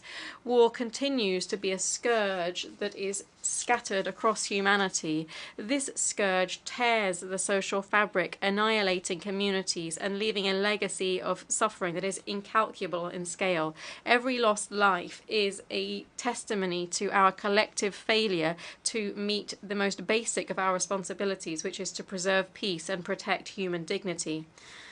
My nation's history is a living testimony to the cruelty and immense suffering of wars. With the War of the Triple Alliance, Paraguay experienced this extermination, which sadly caused 3 of the genocides of the 20th century. As another great Paraguayan, Manuel Gondra, said, Paraguay is a small but proud country, and that's the only reason we were able to survive this cruel war. However, it is also a country that knows the price to pay knows that the price that can be paid through a conflict is very large. For this reason, Paraguay best understands that not only the calamity of war, but also what it means for a small country to be invaded or attacked by more powerful powers. That's why we express our most sincere solidarity with the victims of all armed conflicts, be they domestic or international in nature. We reaffirm our steadfast, decisive commitment to the peaceful settlement of disputes, and we advocate without exception for the non-use of force as a means of resolving disagreements between nations and peoples.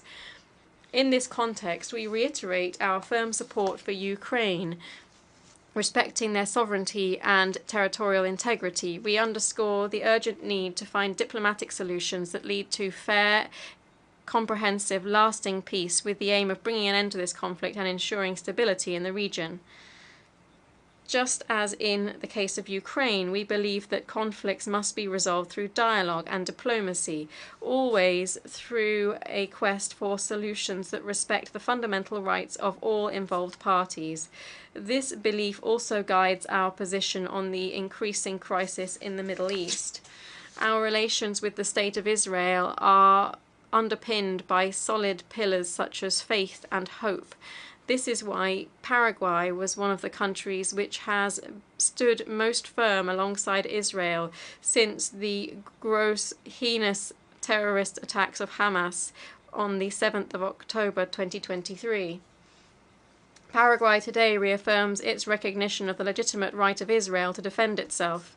We also reject any attempt to assign in a biased manner responsibility between the democratically elected authorities of Israel and the leaders of the terrorist group Hamas. At the same time, we issue an urgent appeal for the implementation of a solution that alleviates the humanitarian situation, brings an end to the violence, and guarantees the immediate release of the hostages, promoting constructive dialogue which would lead to lasting peace. We must continue to speak up about our deep-rooted concern at the situation in Africa. Here, UNHCR estimates that there are currently around 25 active conflicts, some long-standing and others emerging, but all with devastating consequences for the lives and the futures of the inhabitants of that continent. We aspire to see a return to peace and stability in that region. Enough violence, enough wars, but also enough mere words. As actors on the international stage, we must take firm and effective action. Today, I would also like to, as an aside, mention the hard situation in Haiti. This is a clear example of the shortcomings of multilateralism. Despite international efforts and interventions, attempts for global cooperation haven't led to peace, governance, and sustainable security that the Haitian people so needs and warrants. Today, gangs control a large part of Port-au-Prince, submerging the country into a spiral of violence that multilateral mechanisms have not been able to de-escalate effectively. Added to this situation, we see a catastrophic humanitarian reality. More than 5 million Haitians are suffering from food insecurity, and we see the re-emergence of illnesses such as cholera. Although multiple promises of aid have been made, the lack of financial resources and logistical difficulties have stopped humanitarian assistance arriving in a timely and opportune manner. There is a worrisome dissonance between what the international community promises and what really happens on the ground. We will stand alongside the Haitian people in every step towards helping this brother country. My country, as many other countries have done here, have passed through authoritarianism and dictatorships. For this reason, today Paraguayans value the ideals of democracy and the rule of law more than ever. Paraguayans can talk with their own experience. Our country lived through the shadow of dictatorship, banishment, and exile for a long time. Today, however, our reality is different. Paraguay is reaffirming its democratic vocation through free elections, transparent elections, and it has done for more than 3 decades. Never before have we had so many years of democracy, and I'm pleased to be able to say, against the doomsayers and pessimists, that we have seen the happiest lives in my homeland. Perhaps Paraguayans don't agree on everything, but we can agree that there are no better ways to live together than through democracy and the rule of law. Democracy is simply innegotiable. For this reason, I must condemn today, loudly and strongly, what is happening to our Venezuelan brothers. I would like to reiterate Paraguay's position as to the electoral process in the Bolivarian Republic of Venezuela, which culminated on the 28th of July this year. This process overlooked the will of the Venezuelan people and was characterized by serious acts by the regime, which led to persecution of the main opposition actors and to arbitrary detentions. The deterioration of democracy in Venezuela is clear to see, such as are the systematic violations of human rights and fundamental freedoms. Added to that, we see action contrary to international law, particularly in diplomatic relations and the right to asylum. We reiterate our support for the democratic forces in Venezuela that are fighting authoritarianism for the return to a truly democratic system that is not merely a facade. One of the most important criticisms of global multilateralism is the idea one of the most important ideas behind multilateralism is the idea that all are treated on an equal footing. The concept of a vote for each nation often becomes a vacuous concept if nations are not obliged to transact their self-determination in order to not be left out of great international markets. However, we recognize that regional cooperation continues to be a crucial path towards physical and economic integration. The fight against the challenges that we face is impossible without convergence of wills from neighboring countries. Regional cooperation is the only way that we are able to work together to design national policies together with other nations. And it is through this spirit of cooperation and strengthening regional institutions that Paraguay decided to put forward the candidacy of our Foreign Minister, Ruben Ramirez Lescano, as Secretary General of the Organization of American States. We're convinced that his leadership will contribute significantly to revitalizing the OAS, promoting more inclusive and efficient multilateralism that meets the challenges of the present and focuses on the well-being of all peoples in our hemisphere. In the context of our commitment to the most inclusive form of multilateralism that leaves no nation behind, Paraguay reiterates its unwavering commitment towards support towards those countries that, despite their outstanding contribution, are excluded from important international fora such as these. Paraguay not only recognizes but also profoundly values international cooperation with the Republic of China, Taiwan. This is a kindred nation with which we have for now more than 70 years forged robust and meaningful friendship. This friendship is based on the shared values of democracy, the rule of law, and free trade. It's a genuine friendship forged through the adversity of two geographically small countries living alongside great powers. Our combative spirit, however, is everything but small. In this assembly, we renew our firm support for Taiwan to be a full part of the United Nations. We believe that their exclusion is an injustice that we can't overlook, because the values that we share and their contribution to the international community should be recognized. If there is a country that today should be a part of the United Nations and is not yet so, that is Taiwan. Today, we've not only come to speak up about this injustice, but also to speak up firmly to alert the international community as to the threat to their integrity and the legitimate rights of self-determination of their peoples. I underscore the importance of peace and stability in the Taiwan Straits. In a world full of tensions in which conflicts constantly threaten to boil over, positive interactions in this region are not only vital for the Asian security, but also for global stability. For the same reasons, we uphold the principles of peace, justice, and international cooperation in all corners of the world, and it's important that we reaffirm our commitment to these values within our borders. In my country, as I was saying earlier, we have a vibrant and full democracy. We have a republican system that of a balance of powers, and while we have a political majority in the Congress, we continue to have dialogue with our opposition to carry out the great reforms that our country needs. We're convinced that democracy cannot be a vacuum. It should have content and, above all, results. Here, economic development is crucial to ensure the future strength of democracy. Prosperity, indeed, is the biggest enemy of crime, of division, of a lack of hope. Social policy, the most effective of social policy, I always say, is economic prosperity. But to ensure that this prosperity reaches everyone, we need to invest in human capital and generate the right conditions for families to be able to work.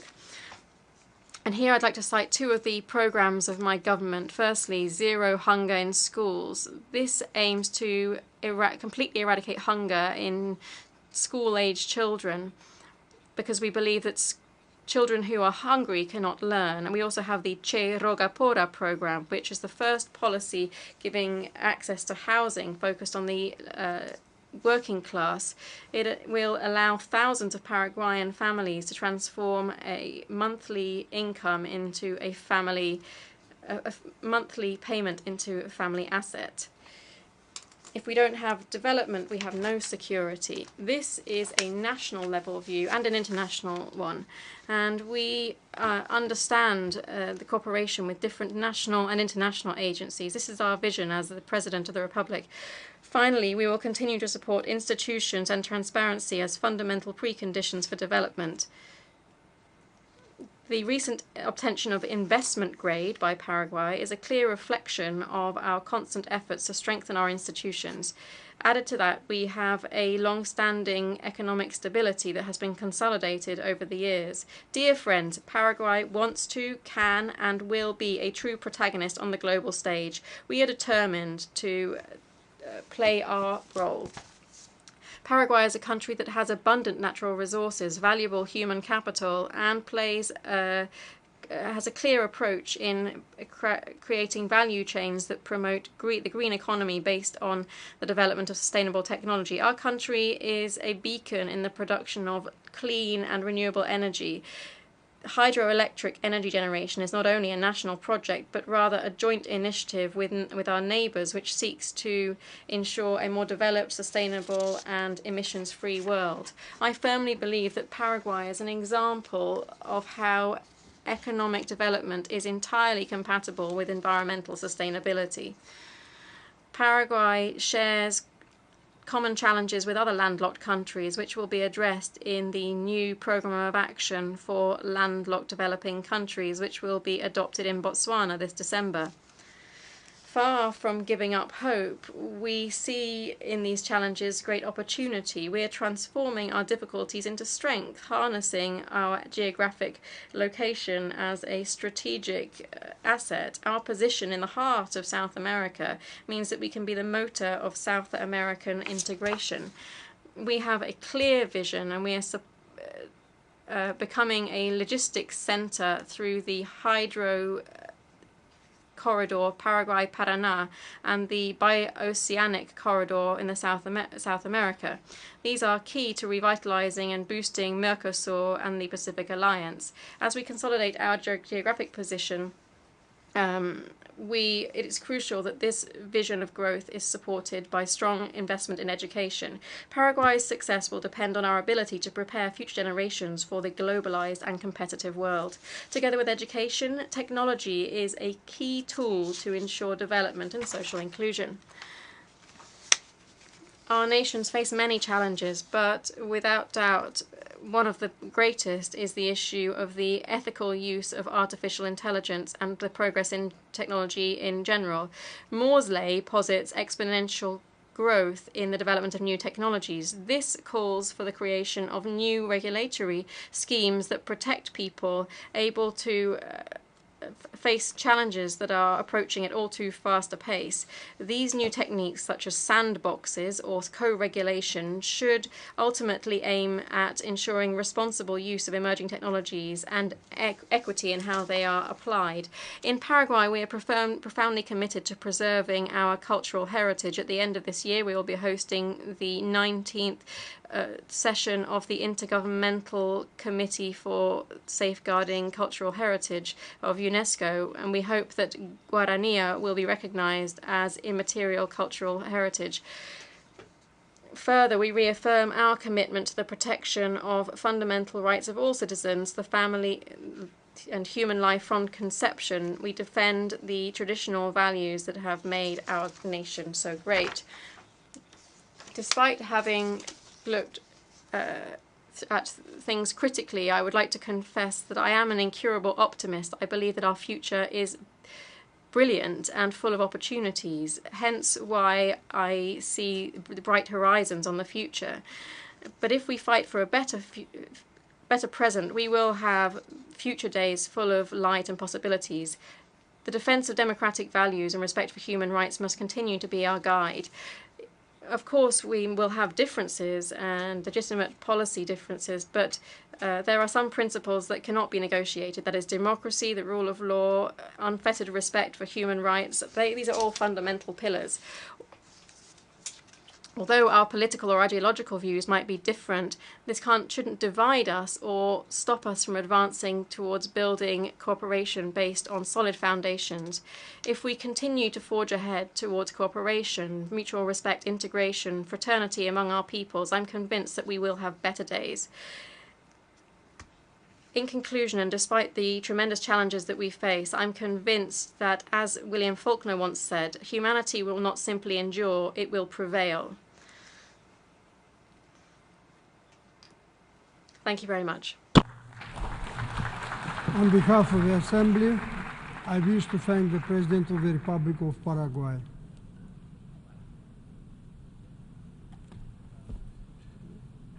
The Assembly will hear an address by His Excellency Tu Lam, State President of the Socialist Republic of Vietnam.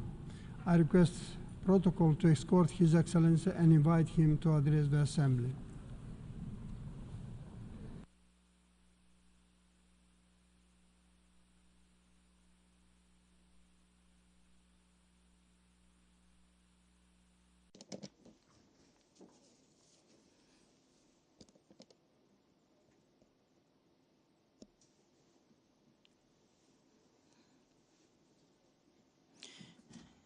Excellency President of the UNGA, Excellency Secretary General of the United Nations, ladies and gentlemen, good evening.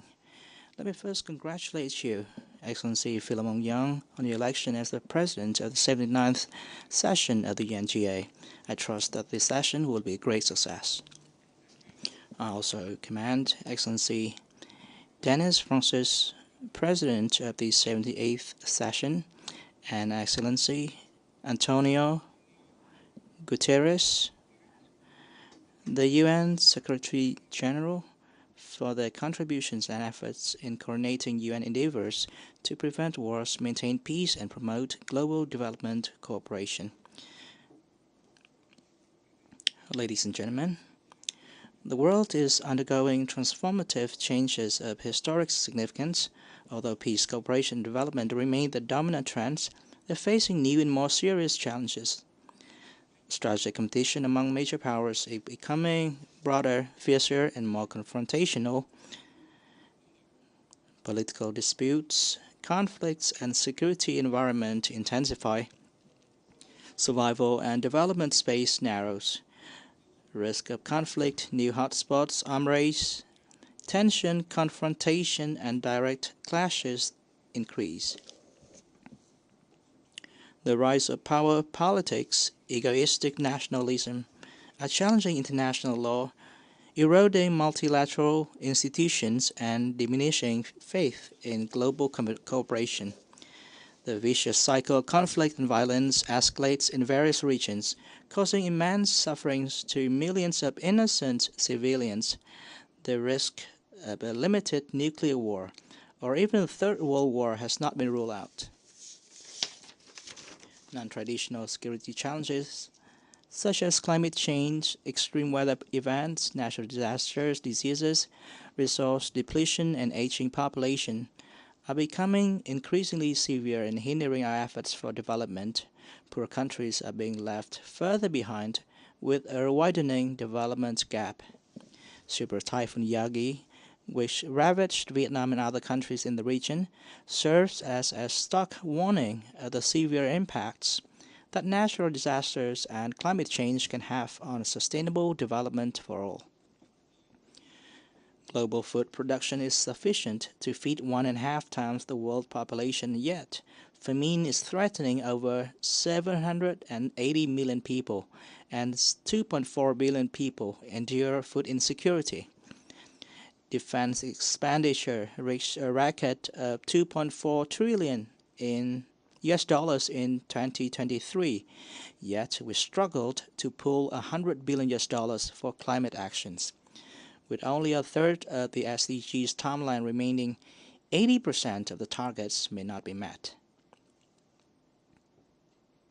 Global economic growth faces difficulties, and decoupling and fragmentation, along with economic pressures and sanctions, threaten rapid and sustainable development. The fourth industrial revolution offers opportunities for quantum progress, but it also poses security and safety challenges for society and individuals. These unprecedented challenges to peace, cooperation, sustainable development, and human dignity affect this generation and the next.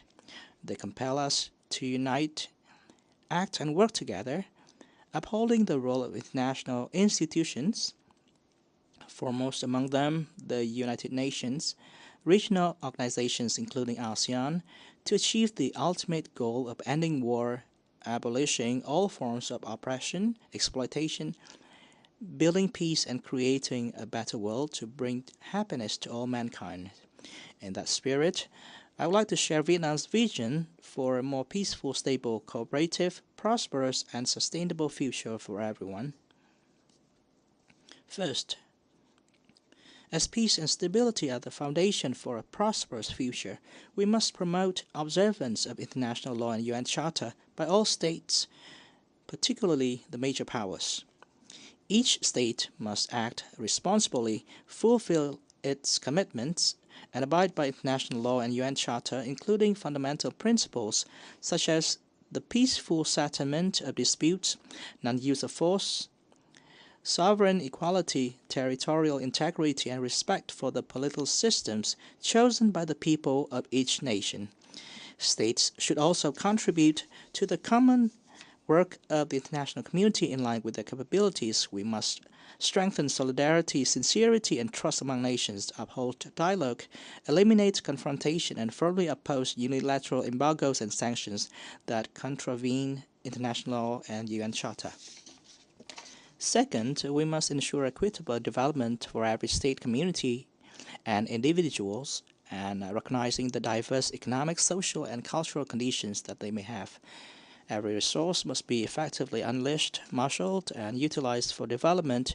According to each country's needs, we must prioritize resources where they're most needed for implementing the SDGs, with attention to assisting developing and less developed countries, especially through preferential loans, transfer of advanced technologies, investment and trade facilitation, and debt relief for poor countries.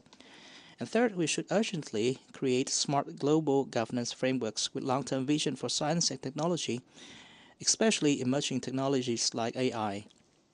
This will ensure we make progress and enjoy the benefits of these technologies while actively preventing threats to peace, sustainable development, and humanity. In that connection, I welcome the documents adopted at the Summit for the Future, especially the Global Digital Compact. This will serve as a crucial basis for advancing global governance and international cooperation in those areas.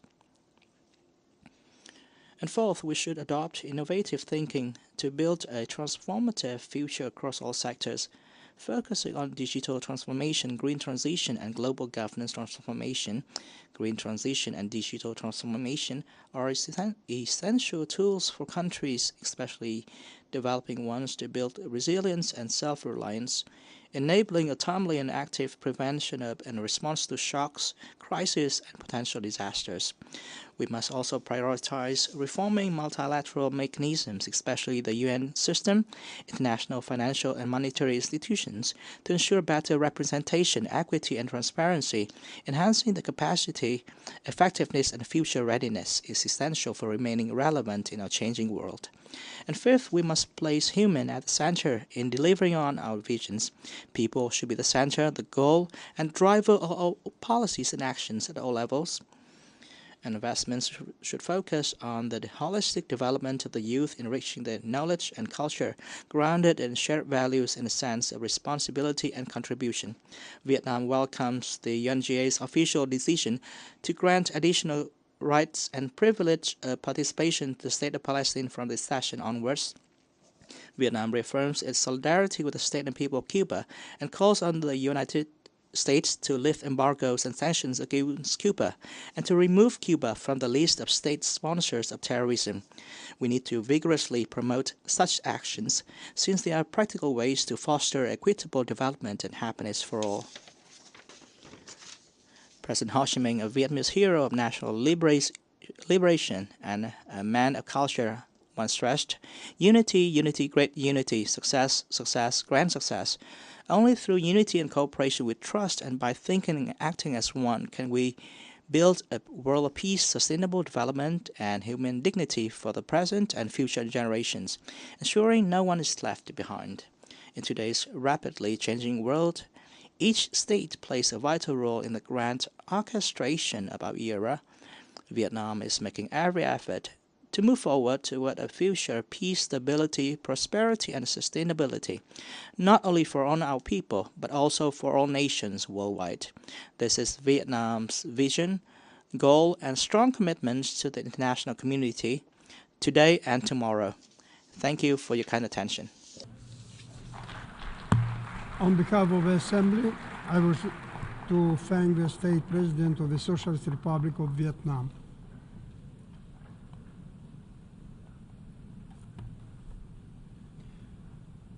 The Assembly will hear an address by His Excellency Andrzej Duda, President of the Republic of Poland. I request protocol to escort His Excellency and invite him to address the Assembly.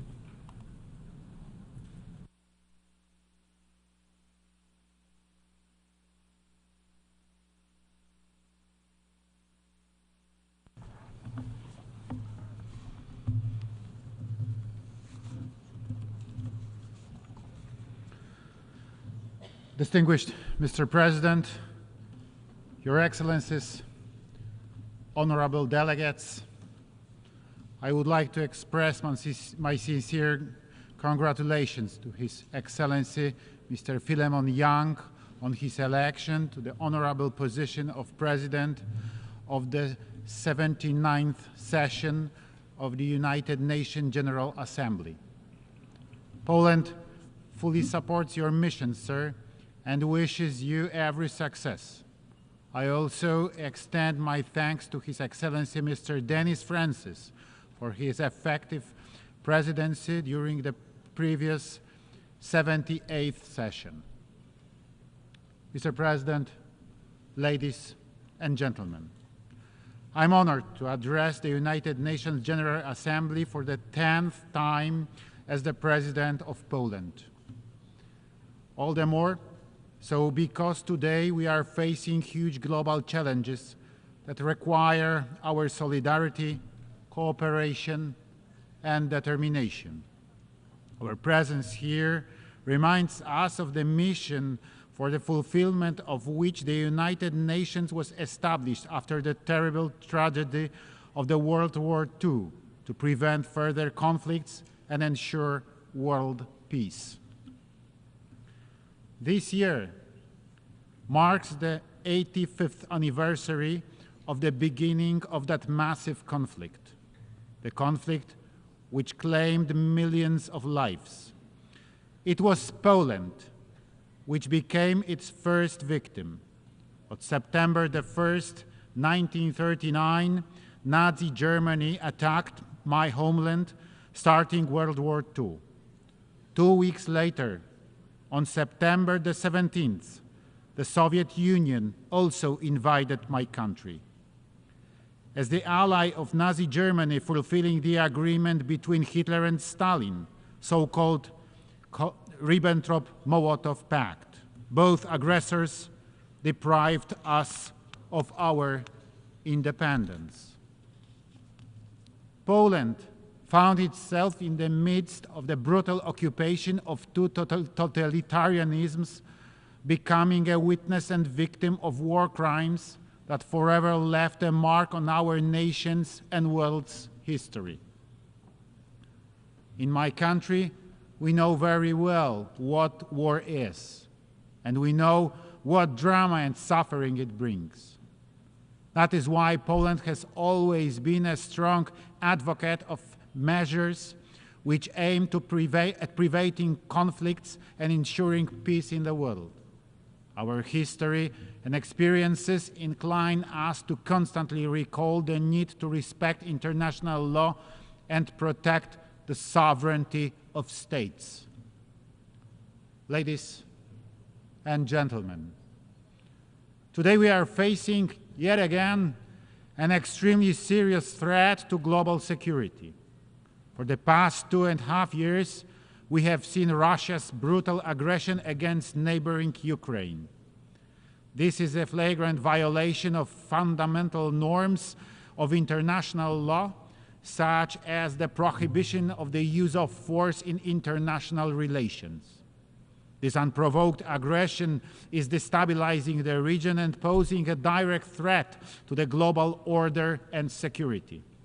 We cannot allow this war to turn into another frozen conflict. This is the most important task for the future. That is why it's so important today to stop the Russian war in Ukraine.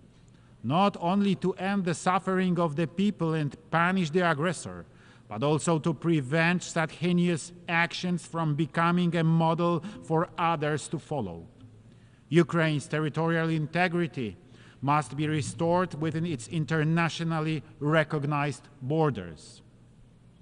The logic of conquest and disregard for international law must be stopped unless we agree to live in a world where any country can become a victim of aggression regardless of its size and geographic location. Poland is following with equal concern the situation in the Middle East, where due to the brutal Hamas attacks of October the 7th, 2023, the conflict has escalated. Israel, like any other state, has the right to self-defense. However, these actions must follow international humanitarian law. Poland has consistently supported a two-state solution to the Middle East conflict that will guarantee both Palestinians and Israelis the right to live in peace and security in correct relations with all the neighbors. As proponents of the principles of equality and the right of nations to self-determination, we believe that the emergence of an independent Palestine will not contradict Israel's interests, whereas the right of Israel to exist cannot be questioned. The two nations are united by space and time, which will remain their common destiny. The current situation in Yemen is also of deep concern to us. The ongoing humanitarian crisis affects millions of people, and the struggle for control in a country poses a threat to regional security and freedom of navigation in the Red Sea. The international community must do everything possible to ease the suffering of Yemeni people and restore stability in their country. And we all see how the ongoing wars, conflicts, and terrorist actions in Africa undermine people's efforts to live and develop in safe and fair conditions. The world must stand with all those affected by insecurity and help them to restore peace through reconciliation and social cohesion. Ladies and gentlemen, peace and security in a world will not be possible to achieve without respect for the law. As President of Poland, I consistently repeat the phrase peace through law, always emphasizing the fundamental role of international law in maintaining global order. Our history, our experiences teach us that only adherence to international norms and the protection of the rights of every human being can ensure stability and development.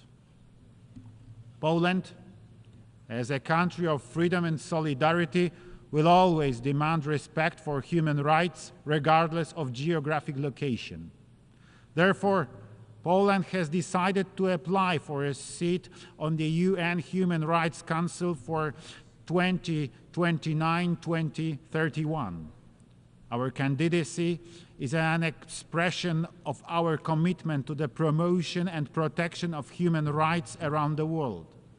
We believe that human rights are the foundation of peace and security. Their violation leads to conflicts, while their protection results in stability and development. Ladies and gentlemen, Poles perfectly understand the perspective of countries that experienced colonialism. Our history, from losing our statehood in the 18th century to World War II, to the fall of communism, has taught us how precious freedom, sovereignty, and human dignity are. It is a part of our DNA, and therefore we stand together with the developing countries in their quest for prosperity, equal treatment, and self-reliance. That is why Poland will not stop supporting African societies, as I had the opportunity to personally assure my friends during this year's visit to Rwanda, Kenya and Tanzania, as well as in recent years during my earlier visits to the continent, which is so important for Poland, Europe, and the whole world in building a common, safer, and more prosperous future. We believe that Africa has the potential to develop its own solution to its challenges. However, we recognize that global development in many parts of the world currently is facing serious obstacles.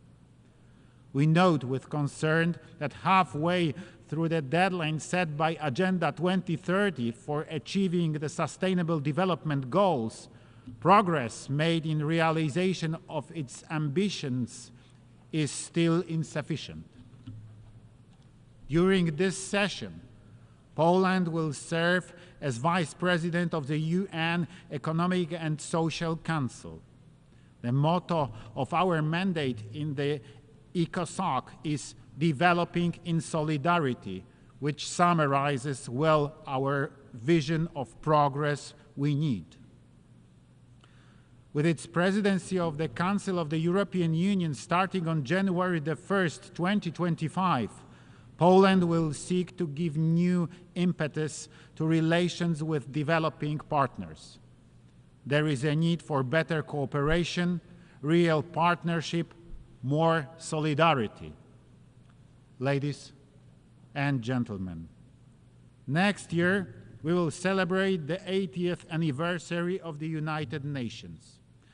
Despite its imperfections, the UN remains the foundation of the world order, allowing us to work together for peace, development, and human dignity.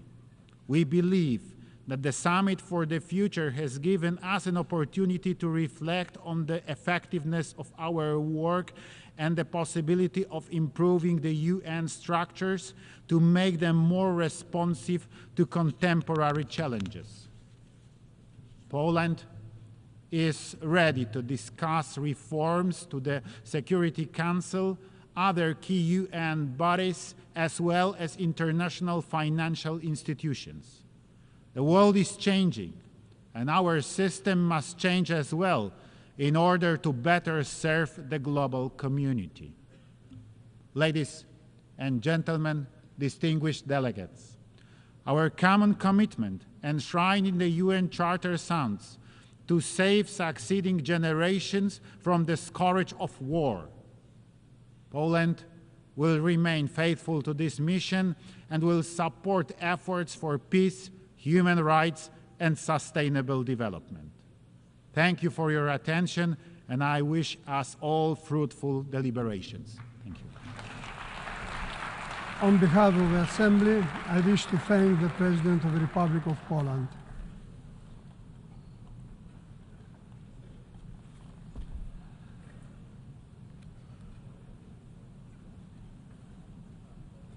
The Assembly will hear an address by His Serene Highness Prince Albert II, Sovereign Prince of Monaco. I request protocol to escort His Serene Highness and invite him to address the Assembly.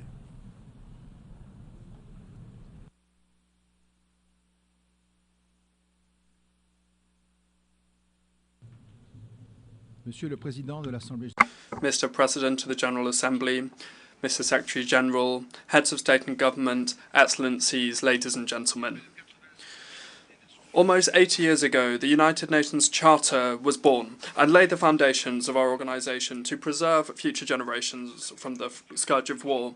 The founders then had a firm conviction that there was no power more legitimate than that we vested collectively in this new international organisation.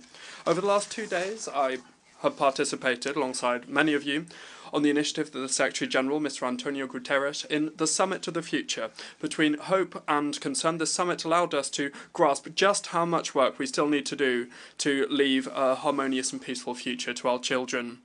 While we are facing an increasing number of challenges, we're currently seeing a multiplication of regional conflicts, an uptick in the arms race and nuclear proliferation, as well as an ebbing of our collective security. extreme violence and conflicts that are currently raging and the thousands of victims that they're claiming in the four corners of the world are intolerable. Targeted attacks against civilian infrastructure that don't even spare schools or hospitals are flagrant violations of the fundamental principles of international humanitarian law. Similarly, the use of famine as a weapon of war is an odious crime. These acts must not go unpunished. Whatever the conflict or the continent that it is taking place on, international justice must establish the crimes and prosecute those responsible. This is absolutely essential to build a just and lasting peace. The partition of the world that we're seeing currently is very concerning. Now should not be the time for war or division, but rather for building coalitions, for concrete actions, ramping up cooperation, solidarity, helping each other, and engaging in dialogue. My country's conviction has always been that the way of multilateralism is the only way possible. The UN is at the heart of multilateralism, and it's incumbent upon us to do everything we can to implement the roadmap that we adopted collectively. As we committed last year at the summit on the SDGs, and yesterday at the Summit of the Future, we must move away from the way of destruction and focus on the way that leads to prosperity. The new agenda for peace is blazing a trail for us to show more solidarity and to establish trust. The milestones that have already been put down, and they are showing us the way to go. The 4th UN Conference on Financing for Development that will take place next year compels us to rethink the international financial architecture and to help countries to undertake more sustainable and inclusive development. The World Social Summit that will also take place next year should give us the necessary driving force for more social justice and to contribute to fighting poverty, which is number 1 of the Sustainable Development Goals. Sustainable development as a whole will not be achieved, and it will not achieve the desired results if we do not include women and girls. While we're celebrating in 2025 on the 125th anniversary of Resolution 1325 of the Security Council on Women, Peace and Security, and on the other hand, the 30th anniversary of the Beijing Declaration and Programme of Action, it must be recalled that gender equality has still not been reached insofar as rights, responsibilities and opportunities. It is only by guaranteeing their rights in all of the SDGs and in the actions of the Pact for the Future that we will be able to achieve more justice and inclusion. Step by step, and whatever the cost, we must hold true to our efforts to promote the rights of women and to ensure gender equality. Mr. President, let us make no mistake.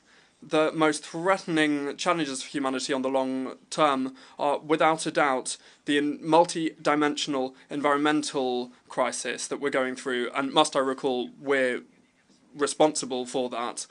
Climate change, the erosion of biodiversity and ecosystems, as well as the huge amount of pollution that is affecting both the land and the ocean, the cradles of life, are turning upside down the daily lives of millions of people and causing considerable economic loss. We, in the face of this tragedy of the commons, we cannot show any doubt or dejection. We must be clear-headed when it comes to all of the things we must do, and we must be optimistic when it comes to the future. Indeed, we now have several international instruments, major ones, that must guide us when navigating this storm. We have the Paris Agreement, the Global Framework for Biodiversity of Kunming-Montreal, and the BBNJ Agreement, and I hope that a new international agreement will come about as well on plastic pollution in the world. These crises require coordinated response, and when we participate in the different international fora over the next few months, let us bear this in mind and engage in unified and concerted action. In Colombia, first of all, we have the COP16 of the UN Conference on Biodiversity, where we have high hopes to deal with the challenges, to implement the plan for biodiversity and to deliver our 2050 vision, living in harmony with nature. Finally, at the end of the year, at the COP29, we have the UNFCCC conference in Baku, and we will establish a new collective goal for climate financing for developing countries that should be up to the needs and be realistic and operational. Creating the conditions for guaranteeing the right to a future in a healthy environment requires us to put an end to the upheaval of our ecosystems and also to show wisdom and knowledge and draw on the wisdom and knowledge of men and women present on the ground already suffering the consequences. For example, small island developing states that are particularly vulnerable to the consequences of rising sea levels, and they could potentially disappear. We could see a disappearance of habitable and productive land, and that's a real threat for their existence. The Principality of Monaco and its institutions committed to the preservation of the oceans is supporting the creation of an international panel of experts for ocean sustainability that would be headed by the Intergovernmental Oceanographic Commission of UNESCO. In this regard, we call upon all states to ramp up the process to ratify the BBNJ agreement coming into force in 2025, which is an important year for the planet, with France hosting the 3rd UN conference on the oceans in Nice. This conference should enable us to ramp up our actions and to mobilise all stakeholders to provide lasting solutions that we need for the ocean to overcome the challenges we face. The blue economy is also playing a key role, and the Principality intends to collaborate actively by hosting in June 2025 the Blue Economy and Finance Forum. Finally, beyond the framework provided by the BBNJ, I reaffirm the commitment of my country to the implementation of solid regulation grounded in the best scientific data, ensuring effective protection of the marine environment before we see any mineral exploitation of the seabeds. Ultimately, these interconnected crises compel us to completely rethink our relationship with nature, which is essential for our survival and well-being. Mr. President, when it comes to the challenges and changes that humanity is facing, the development of artificial intelligence is unavoidable. The emergence and the rise of this new technology is accompanied by so many opportunities for our daily lives, but it also comes with dangers, and we must deal with these.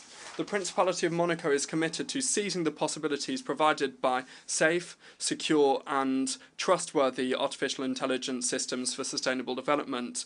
Indeed, the staggering technological progress that we're seeing can help to increase development, as well as it could provide fertile ground for organised crime and terrorism. So it's incumbent upon the international community now to establish the right regulations imposing ethical use of this technology that respects human rights and fundamental freedoms and ensure that it is not used or diverted for military or terrorist purposes.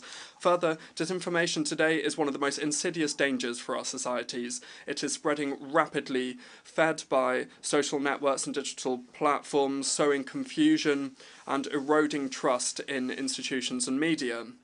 The consequences of this manipulation of information are grave, and they can include the destabilisation of our states and the exacerbation of international tensions. It is therefore essential to bolster verification mechanisms, fact verification mechanisms, to protect the truth and to preserve the health of our democracies. Mr. President, we have the tools we need, whether they be legal, technological or scientific, to bring lasting and effective solutions to our contemporary challenges. The Pact for the Future and the 80th anniversary of the UN in 2025 offer us up an historic and unique opportunity to make progress in the intergovernmental process to reform the Security Council, to make our organisation more inclusive and representative of current realities in order to resolve the crises that we face. While the Olympic Games and Paralympic Games in Paris were a resounding success, the athletes showed us that efforts and perseverance, including in adversity, lead to victory. They gave us a lesson of humility by teaching us that while victory is the ultimate goal, the journey and good competition are equally as important accomplishments. Let us therefore commit together with a sense of determination to the process that we have defined, step by step. Let us overcome the obstacles without ever losing sight of our goal, which is to preserve peace between nations and to guarantee the well-being of the peoples of the United Nations. Thank you for your attention. On behalf of the Assembly, I wish to thank the Sovereign Prince of Monaco.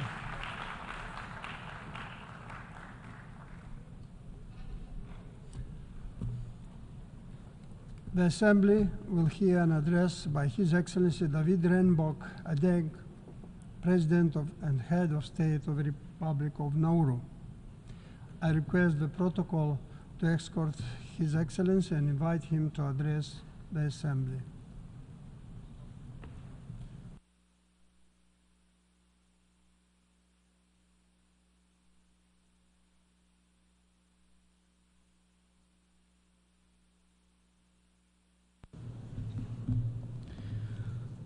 Mr. President, Mr. Secretary General, Excellencies and distinguished delegates.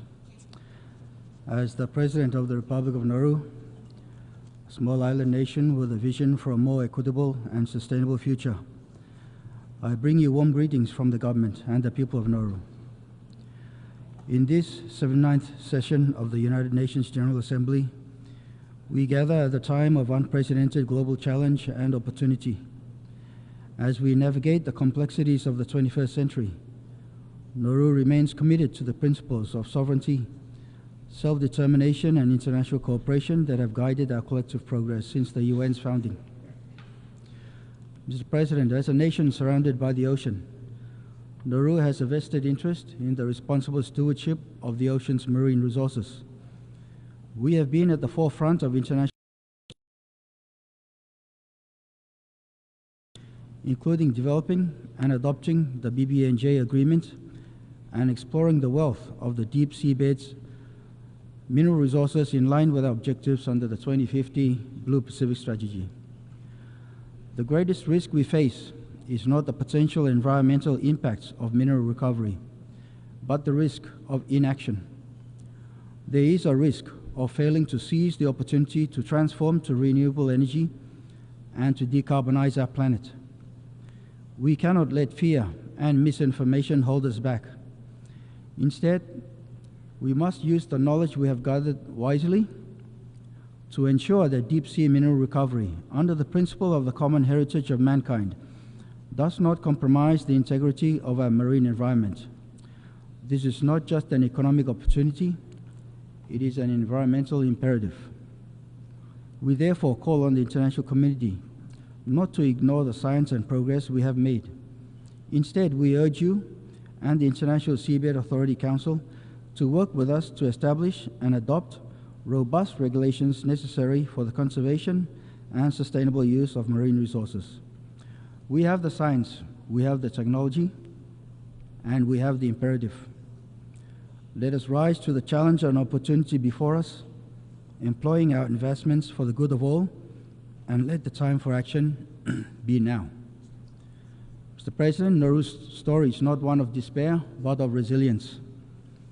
Our people have thrived for centuries, living in harmony with the land and the sea. Today we adapt, we innovate, and we persevere. We are exploring new frontiers because even as we fight against the effects of climate change, we must also adapt to the reality that is upon us. Through initiatives like the Higher Ground Project, we are reclaiming land, strengthening our infrastructure, and securing our future. Adaptation initiatives to address modern challenges and concerns demand more than technical expertise. They require substantial financial resources, which is an ongoing struggle. When it comes to climate finance, we are too often relegated to the back of the queue. We must also address the critical issue of access to basic financial services. For nations like Nauru, equitable access to banking is not merely a convenience, it is a lifeline. Yet we face the growing threat of de-risking and the loss of correspondent banking relationships. This challenge transcends financial concerns. It strikes at the heart of our sovereignty and our dignity. Our nation's struggles cannot be measured by income alone. We are vulnerable in myriad ways, and the global financial system must evolve to reflect this complex reality. We are encouraged by the recent adoption of the Multidimensional Vulnerability Index, or the MVI, and we further call upon the World Bank, IMF, IFI, and MDBs to integrate the MVI into their frameworks. It is not just another statistic, it is a tool that provides a more accurate picture of our national circumstances, our strengths, our challenges, our potential.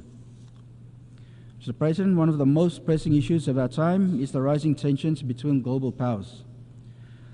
Nauru has long believed in the importance of maintaining good relations with all nations, great and small. We are friends to all and enemies to none, guided by our national motto, God's will first.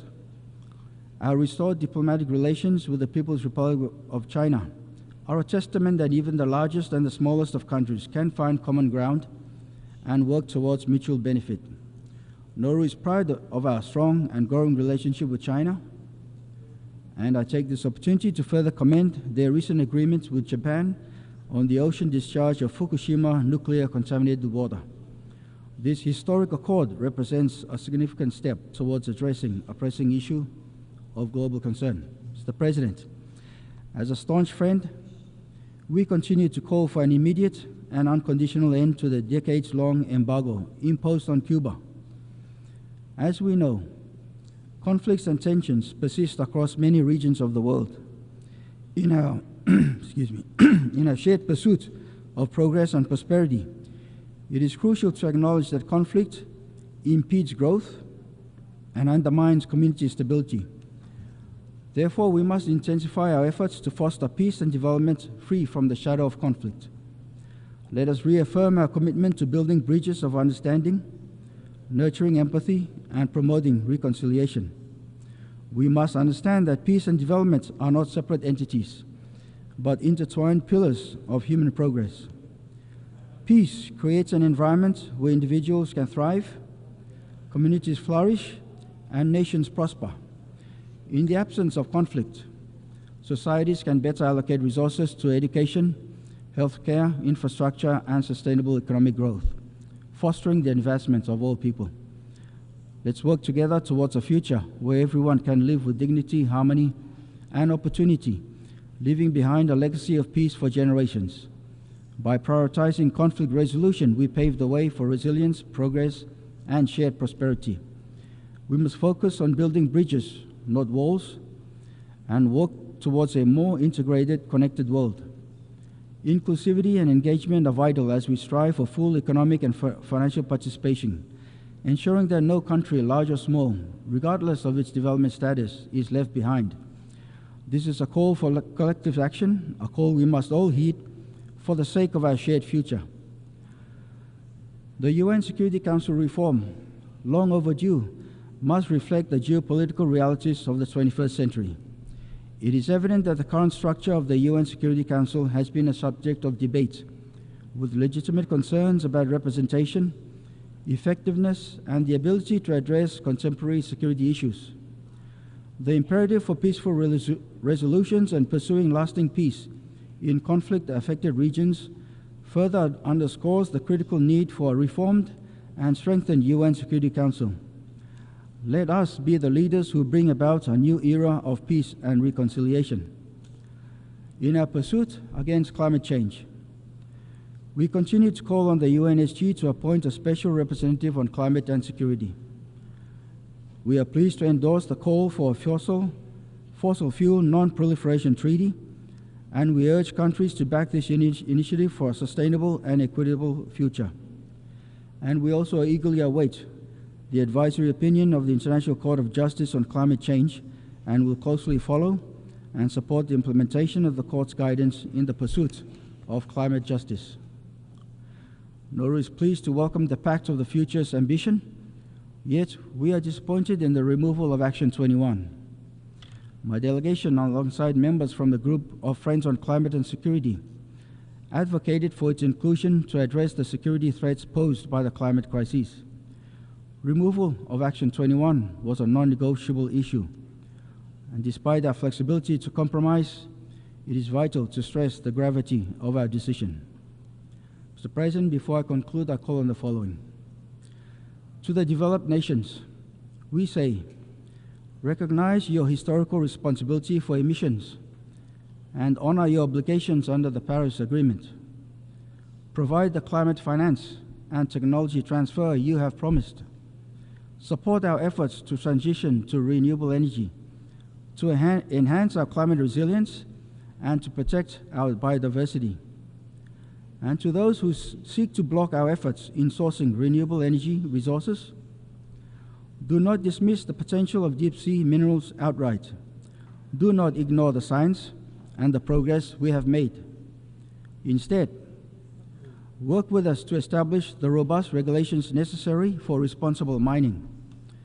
In line with this year's theme, we must accelerate our efforts without delay, because the climate crisis will not wait for us to get our acts together. To our fellow developing nations, we extend our hand in solidarity. Let us share knowledge, resources, and solutions.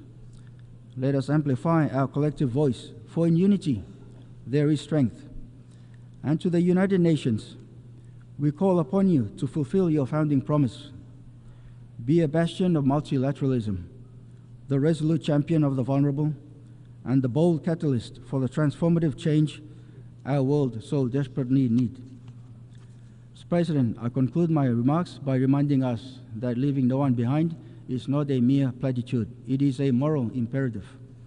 It is a call to action, a reminder that our fates are intertwined, and the advancement of all hinges on the advancement of the least among us. This is the vision enshrined in the United Nations Charter, and this is the promise of the Sustainable Development Goals. Nauru may be small in size, but our resolve is immense.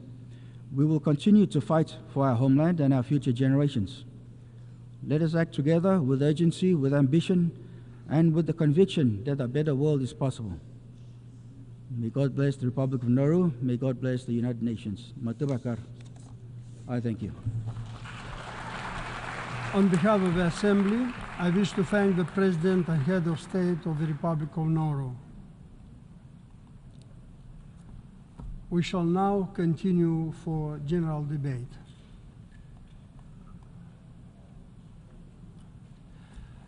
The Assembly will hear an address by His Excellency Kashim Shettima, Vice President of the Federal Republic of Nigeria.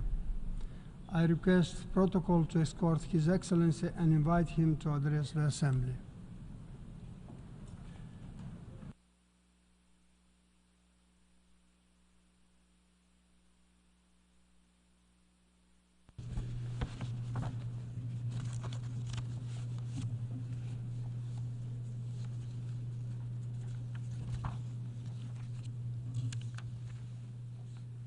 Mr. President,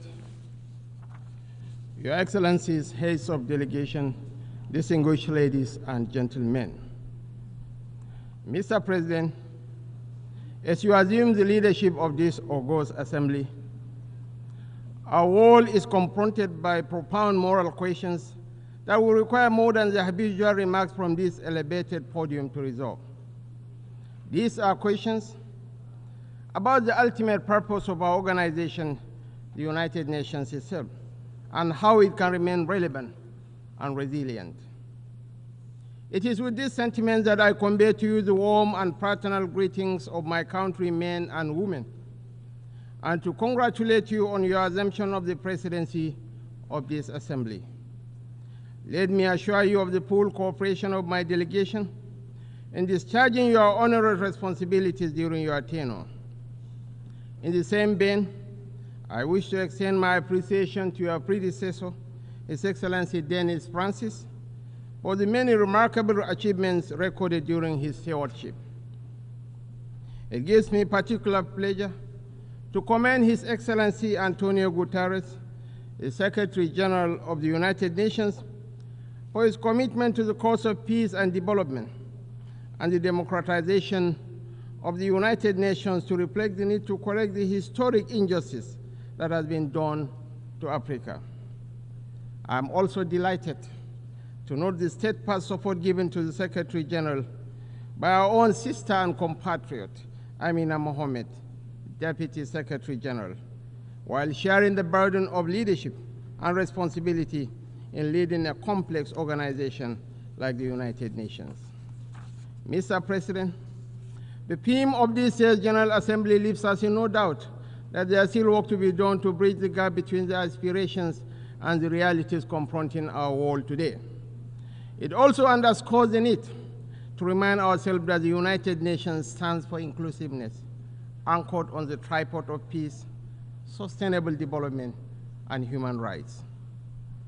Today, these pillars of our organization are threatened. They risk being broken by the relentless pursuit of individual national priorities rather than the collective needs of the nations that are assembled here today. While commitment to multilateralism offers us the surest guarantee of global action to address the existential challenges we face, singularity and nationalism, undermining the aspirations towards a peaceful and collective resolution of such challenges. From last year's summit, and indeed from previous years, we have carried over the numerous challenges of terrorism, armed conflict, inequality, poverty, racial discrimination, human rights abuses, food crisis, hunger, irregular migration, piracy, global pandemics, hyperinflation, nuclear proliferation, grinding debt burden, climate change, and a host of other vexations. The continued manifestations of these challenges testifies to our failings rather than to any lofty achievements on our part. Billions of dollars are being committed to the prosecution of wars and the planning of the embers of conflict. Yet, we always recoil from bringing out the resources we need to build peace and to deliver life's necessities to people. The question of governance is at the heart of our problems and also the solution to them. We recognize this in Nigeria when on 12th June this year, we celebrated a quarter of a century of unbroken democratic rule. We are no less proud of this achievement than the fact that during the last 2 decades, a sustained process of democratization has swept over Africa. However, the return of unconstitutional changes of government and forceful military takeovers in some countries of the Sahel underscore the fragility of democracy when it is not backed by economic development and sustained peace and security.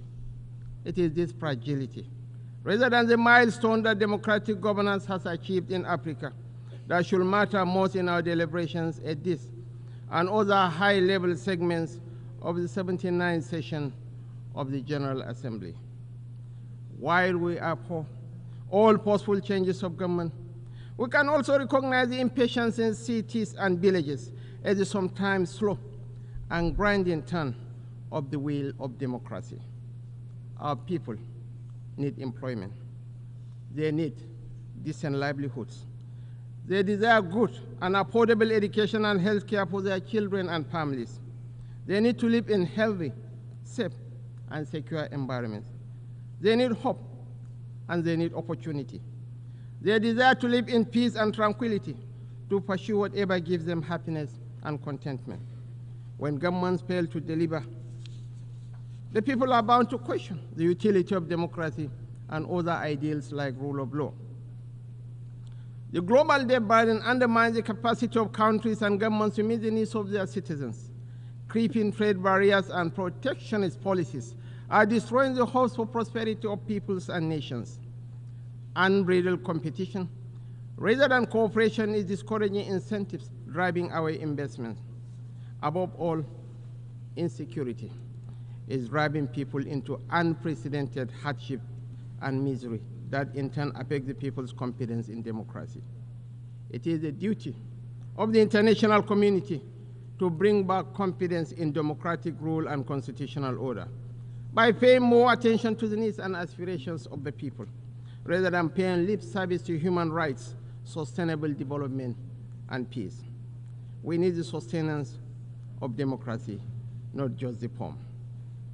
We cannot build durable societies with the threats of terrorism, banditry, and insurgency growing in our countries and regions. Indeed, violent extremism remains an existential threat to both national and international peace, security, and development. We are making concerted efforts to contain and roll back this threat. The high-level African counter-terrorism meeting hosted by Nigeria in April 2024 and its outcome The Abuja Declaration promises to provide solutions to the challenges presented by terrorists and insurgents. Your Excellencies, distinguished ladies and gentlemen, climate change is a driver of insecurity, which also poses a veritable challenge to sustainable development. A few weeks ago, large areas of my country were inundated by seasonal flood waters, including one of our largest cities, Maiduguri, in the northeast. Other parts of Nigeria also experienced similar tragedies, occasioning the loss of lives and property. We need not remind ourselves to remain faithful to the implementation of the commitments that we all gave voluntarily at the various COP meetings. Failure to do so is merely to postpone the inevitable. No country is immune from the effects of climate change. It is better that we cooperate and collaborate to meet this ever-increasing challenge rather than remaining in our shells, waiting for the inevitable to happen. A common challenge requires a common solution. Nigeria stands ready to meet her obligations in terms of mitigation and adaptation measures nationally and regionally, with the active participation of other countries and international partners. Mr. President, conflict resolution is the main reason why the UN exists, but the task of prevention becomes all the more difficult when conflict becomes normalized, when even the condemnation of violence and civilian casualties and calls for a ceasefire are somehow regarded as controversial. As we emphasize at the Abuja high-level ministerial meeting, we must renew our focus on conflict prevention. Indeed, addressing the root causes of conflict is often the first step towards providing long-term solutions. Clearly, some of the root causes of conflicts are social in nature, including poverty, hunger, ignorance, inequality, and exclusion, as well as other forms of injustice. In the Sudan, other parts of our continent and further afield, foreign actors are exacerbating these tensions to prolong conflict and deepen the suffering of innocent people. Today, we are all witnesses to the heart-wrenching situation in Gaza and other Palestinian territories. We cannot discuss war and peace, conflicts and resolution, or humanitarian imperatives today without reflecting on the Israeli-Palestinian conflict that has been raging since 7th August last year.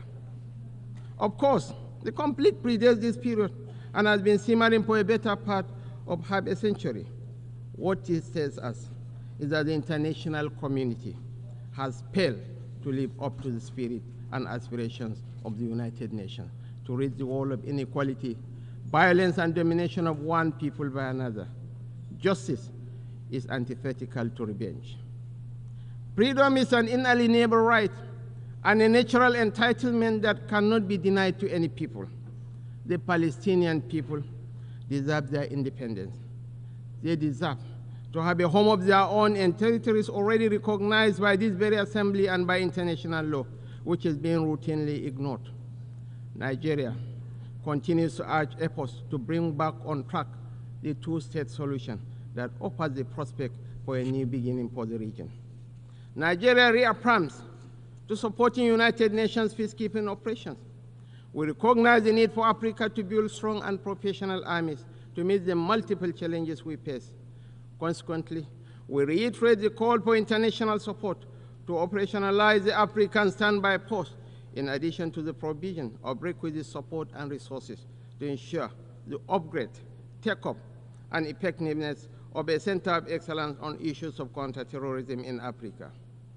Mr. President, reform of the Security Council is critical if the UN is to strengthen its relevance and credibility in our rapidly changing world. Some permanent members of the United Nations Security Council have offered encouraging, if tentative, indications of support on the issue of reform of the Council. We welcome the change in tone and urge an acceleration in momentum to the process. The Security Council should be expanded in the permanent and non-permanent member categories to reflect the diversity and plurality of the world. We fully support the efforts of the Secretary General Guterres in this regard. Africa must be accorded the respect that it deserves in the Security Council. Our continent deserves a place in the permanent members category of the Security Council with the same rights and responsibilities as other permanent members. Mr. President, your assumption of the stewardship of the General Assembly presupposes that you will be seized with the progress of the implementation of the UN Sustainable Development Goals. We note that most developing countries are significantly lagging behind in the achievement of these goals, largely due to a lack of resources available to finance their implementation and the burden of unsustainable external debt. It is our expectation that the adoption of the Pact of the Future for the future will change the narrative, reposition economies, and translate into concrete measures that provide solutions to the challenges faced by developing and least developed countries. This is particularly significant in our region and the Sahel, where human development indices are low and depressing. It is for this reason that we reiterate the call by countries, especially of the Global South, for reform of the international financial architecture and promotion of a rules-based, non-discriminatory, open, fair, inclusive, equitable, and transparent multilateral trading system. We are aware of the debilitating impacts of corruption on global prosperity and national progress. Process of corruption and illicit financial flows constitute a huge chunk of resources needed for sustainable development. The recovery and return of such funds to states of origin is a fundamental principle of the United Nations Convention Against Corruption. Therefore, the international community must promote practical measures to strengthen international cooperation to recover and return stolen assets and to eradicate safe havens that facilitate illicit flows of funds from developing countries to the developed economies. There is also the urgent need to promote fair and inclusive tax regimes in the world. Nigeria helped introduce the resolution on promotion of inclusive and effective international tax cooperation at the UN. We acknowledge the progress made in the adoption of the terms of reference of the UN Framework Convention on Tax Cooperation. We should deepen this initiative and work towards a UN Framework Convention on Tax Cooperation. Similarly, we must ensure that any reform of the international financial system includes comprehensive debt relief measures to enable sustainable financing for development. Countries of the Global South cannot make meaningful economic progress without special concessions and a review of their current debt burden. The present administration pays due regard to the imperatives of creating a conducive national environment for investment and the ease of doing business. Last year, President Bola Ahmed Tinubu signed 4 executive orders to curb double taxation. The government also established the Presidential Task Force on review of fiscal policy and tax reform. These measures are geared towards not only boosting investor confidence in Nigeria, but also to ensure investors make reasonable profit from their investments. Mr. President, Your Excellencies, distinguished ladies and gentlemen, while the world is transitioning into the 4th industrial revolution, Africa remains energy deficient. The push for the accelerated implementation of SDG 7, affordable and clean energy, therefore, must take into account Africa's precarious situation. Nigeria believes that natural gas remains central to the search for solutions to the energy challenges that Africa and the international community face. Access to affordable, reliable, cleaner sources of energy is more than an environmental or developmental issue. It is a key factor in social peace and international security. Mr. President, Nigeria remains unwavering in its commitment to SDG 13, climate action, including the net zero ambition and transition from fossil fuel energy to clean energy. As a demonstration of this commitment, the government established the Presidential Committee on Climate Action and Green Economy Solutions and appointed a special presidential envoy on climate action. We will redouble our efforts to address the challenges posed by climate change, including the urgent need to transition from fossil fuel energy.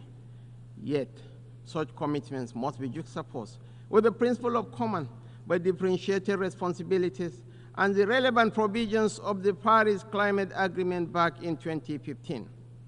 The Paris Agreement provided for developed countries to take the lead in the quest to achieve net zero and to offer support, including finance, to developing countries for the actualization of the climate change goal.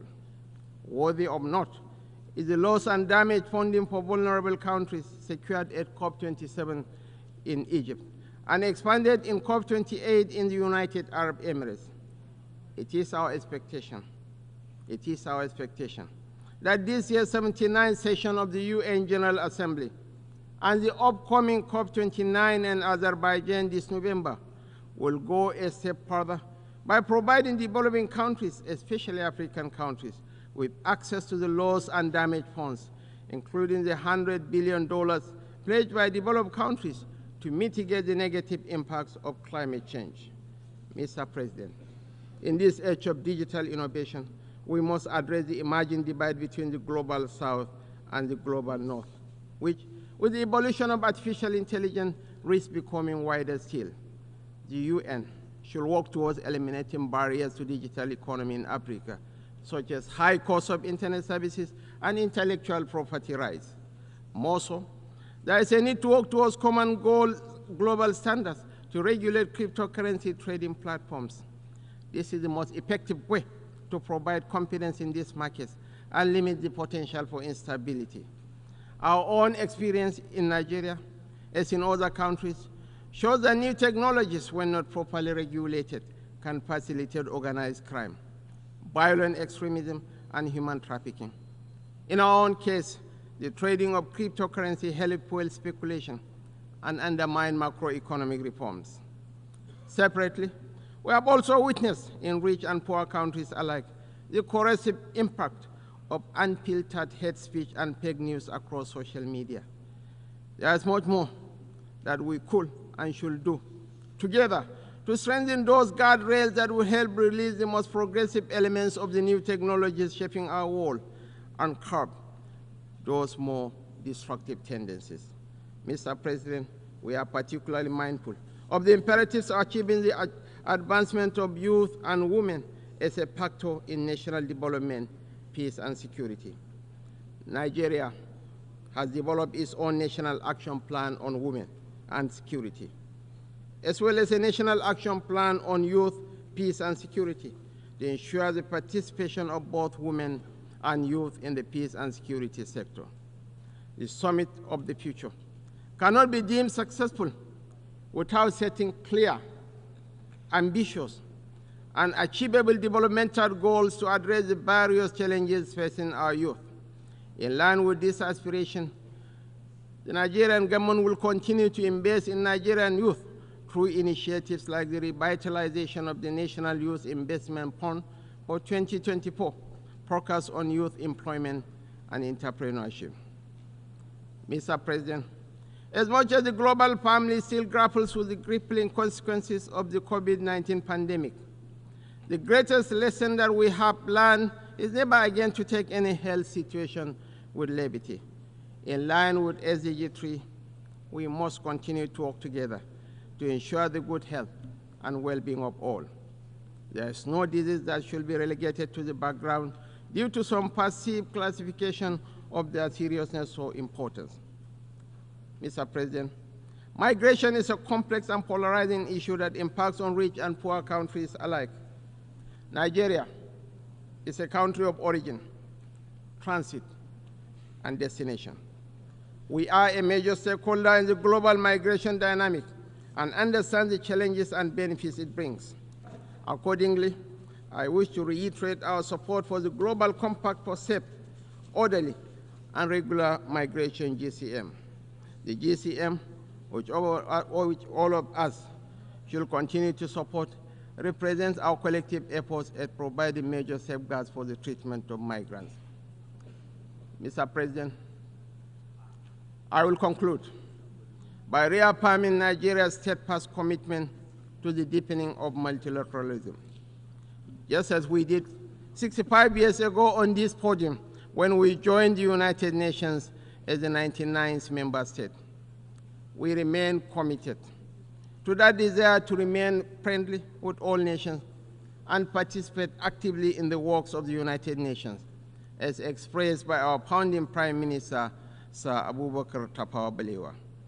It is my hope that our deliberations this year will result in solutions that will address our collective challenges and accelerate the attainment of the Sustainable Development Goals, as well as the advancement of peace and human dignity for the sake of present and future generations.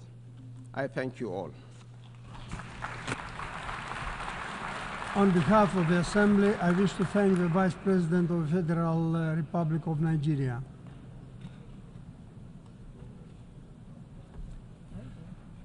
The Assembly will hear an address by His Royal Highness Prince Salman bin Hamad Al Khalifa, Crown Prince and Prime Minister of the Kingdom of Bahrain. I request protocol to escort His Royal Highness and invite him to address the Assembly.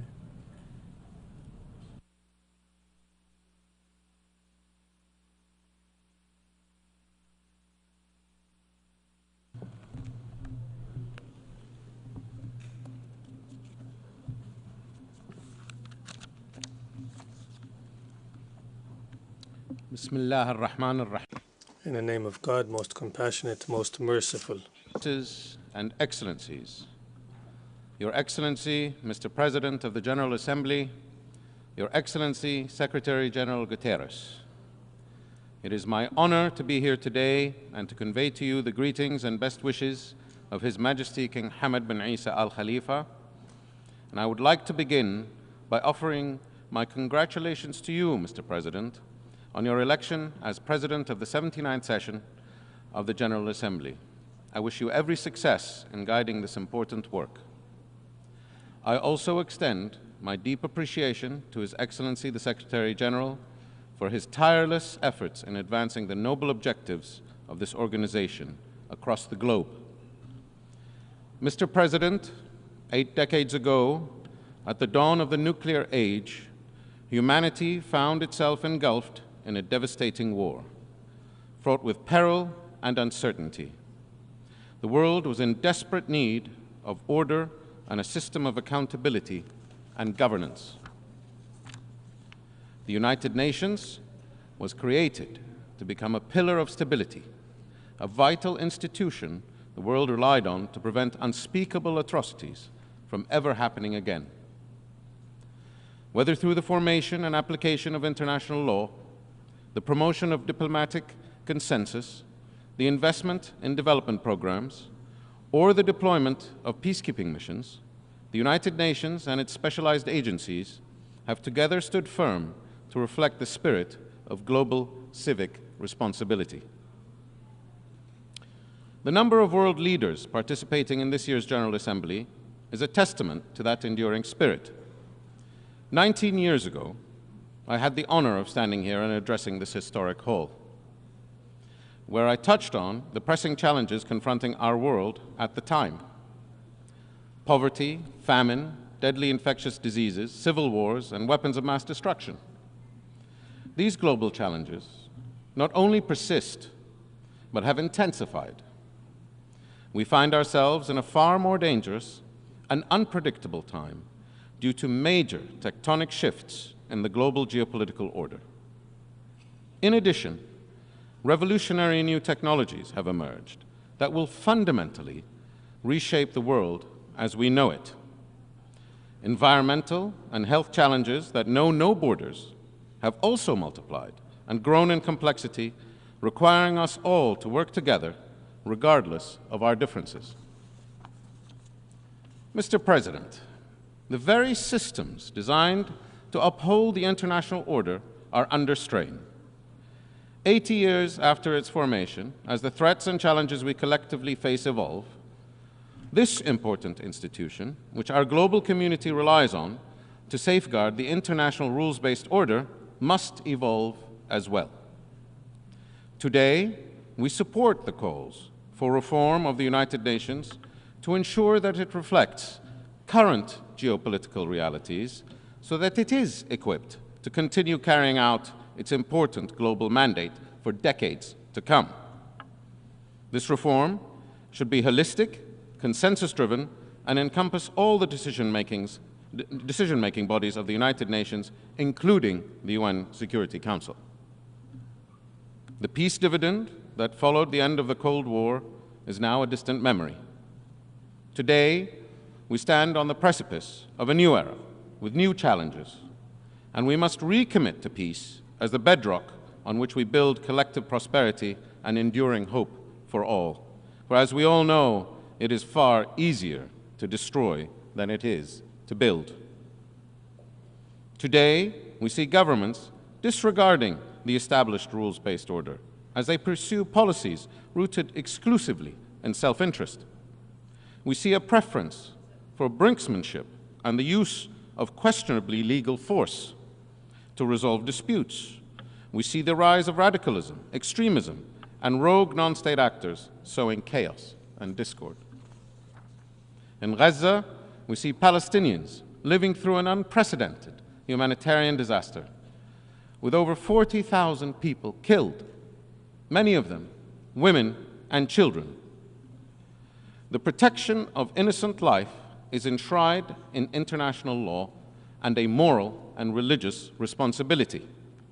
It is clear what is required is the implementation of an immediate ceasefire, the release of all hostages, and the adoption of an irrevocable path to the creation of a viable, independent Palestinian state. And it must happen now. This will achieve a comprehensive and lasting peace, deliver the security and prosperity to all nations in our region, and prevent the spread of a wider regional conflict. In the West, we witness widespread suffering as the intractable conflict in Ukraine persists. In the East, we see tensions continuing to rise in the South China Sea, raising grave concerns of wider military escalation and the further erosion of the integrity of the international rules-based order. The tolls of these conflicts are borne by humanity, by families, by communities, and by our future generations. These conflicts undermine growth, stifle opportunity, and endanger the hopes we hold for our children. Mr. President, the Kingdom of Bahrain has long been a vocal advocate of pluralism and multiculturalism. It's who we are. In August of this year, and in line with His Majesty King Hamad's vision that mutual respect for our shared humanity is essential for sustaining global harmony, Bahrain launched the King Hamad Award for Peaceful Coexistence. His Majesty the King has also called on the international community to convene an international peace conference on the Middle East. As current holder of the Arab League presidency, the Kingdom of Bahrain urges all nations to join us in this vital initiative, which seeks to strengthen efforts to achieve a just, comprehensive, and lasting peace in the region. Diplomacy and dialogue must prevail. Indiscriminate violence, conflict, and fragmentation will only drive us further from this noble goal. Mr. President, in the Kingdom of Bahrain, we have committed ourselves to ensuring that our citizens are at the core of all our national development programs. We have worked tirelessly to ensure that they are equipped with the skills necessary to deliver prosperity and growth to themselves and their community. As we look to the future, we will spare no effort to provide our citizens with opportunities to connect with the wider world, to compete, innovate, and succeed. We prioritize the issues that unite us all: housing, healthcare, education, and delivering jobs and prosperity. We focused our government ministries and agencies on a set of priorities, reached out to the private sector, civil society, and wove together a spirit of one team focused on delivering those programs. Mr. President, today's world is, in many ways, more fragile than the one that had emerged from World War II. This is because the global challenges today go beyond geopolitical conflict. We are seeing the devastating impacts of unsustainable development on the world's environment. And As a result of conflicts and fragmentation, we have seen a rise and a return of global hunger. We have also witnessed firsthand the alarming effects of diseases such as COVID-19, which showed how quickly the global order can be disrupted. These crises must not be treated in isolation. They are interconnected, and they represent a systemic threat to humanity. It is imperative that like-minded countries come together with the objective of revitalizing, adapting, and renewing our institutions to effectively address today's significant challenges, and to effectively deliver on the ambitious commitments set by the United Nations SDGs and the recently adopted Pact for the Future. This can only be achieved through a system-wide reform that encompasses pivotal multilateral organizations such as the World Bank, the International Monetary Fund, and the World Health Organization, as well as the United Nations. The international rules-based order is not sustained by hopes or dreams. It is the product of robust international institutions and security constructs that are fit for purpose. Mr. President, as a member state of the United Nations, the Organization of Islamic Cooperation, the Arab League, and the Gulf Cooperation Council, the Kingdom of Bahrain has always been committed to the path of multilateralism. We hold firmly to the belief that working alongside allies and in accordance with the rules of international law is the surest way of guaranteeing our long-term prosperity.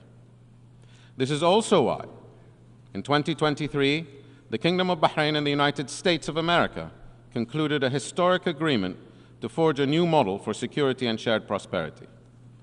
The Comprehensive Security and Integration and Prosperity Agreement is designed not as a bilateral arrangement, but as the beginning of a multilateral framework that aims to bring together countries with an equal interest in delivering stability and prosperity. It is a model for how nations can promote an inclusive vision grounded in mutual respect and shared goals. Partnerships such as these can go beyond the geopolitical dimension and enter the world of emerging technologies as well. Through meaningful international collaboration, we can harness the transformative potential of technologies, such as artificial intelligence, to advance shared goals of global development, peace, prosperity. Doing so will require a united global front, though. And today, we call for an international treaty governing the development of artificial intelligence to ensure that these technologies contribute to peace rather than exacerbate existing conflicts, and that they become forces for creation and innovation, not destruction and division. The Kingdom of Bahrain believes that engaging in wide-ranging partnerships such as these will be crucial to advancing the cause of multilateralism and ensuring that cooperation becomes the cornerstone of our collective security frameworks. Through such agreements, we are confident that the Middle East and the global community can build a future rooted in peace, economic growth, and a rules-based international order that benefits all people. Mr. President, distinguished delegates, the challenges we face today are not insurmountable if we act with a collective will and the determination to define a revitalized international architecture built on shared values and a renewed commitment to multilateralism that prioritizes the well-being of all nations. Some issues are just too important not to rise above our differences. Let us together reaffirm our shared responsibility to uphold and protect human dignity and ensure that the international order remains a force for good. We owe this to future generations, to the values we cherish, and to the world we seek to protect. Learning to live together is indeed the noblest of endeavors. Thank you.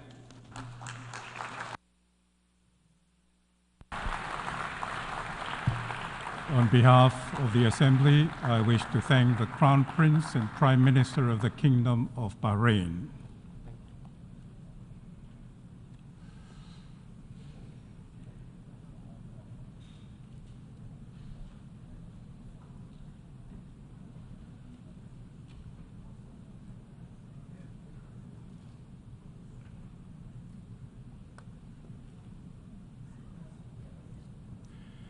The Assembly will hear an address by Her Excellency Giorgia Meloni, President of the Council of Ministers of the Republic of Italy. I request protocol to escort Her Excellency and invite her to address the Assembly.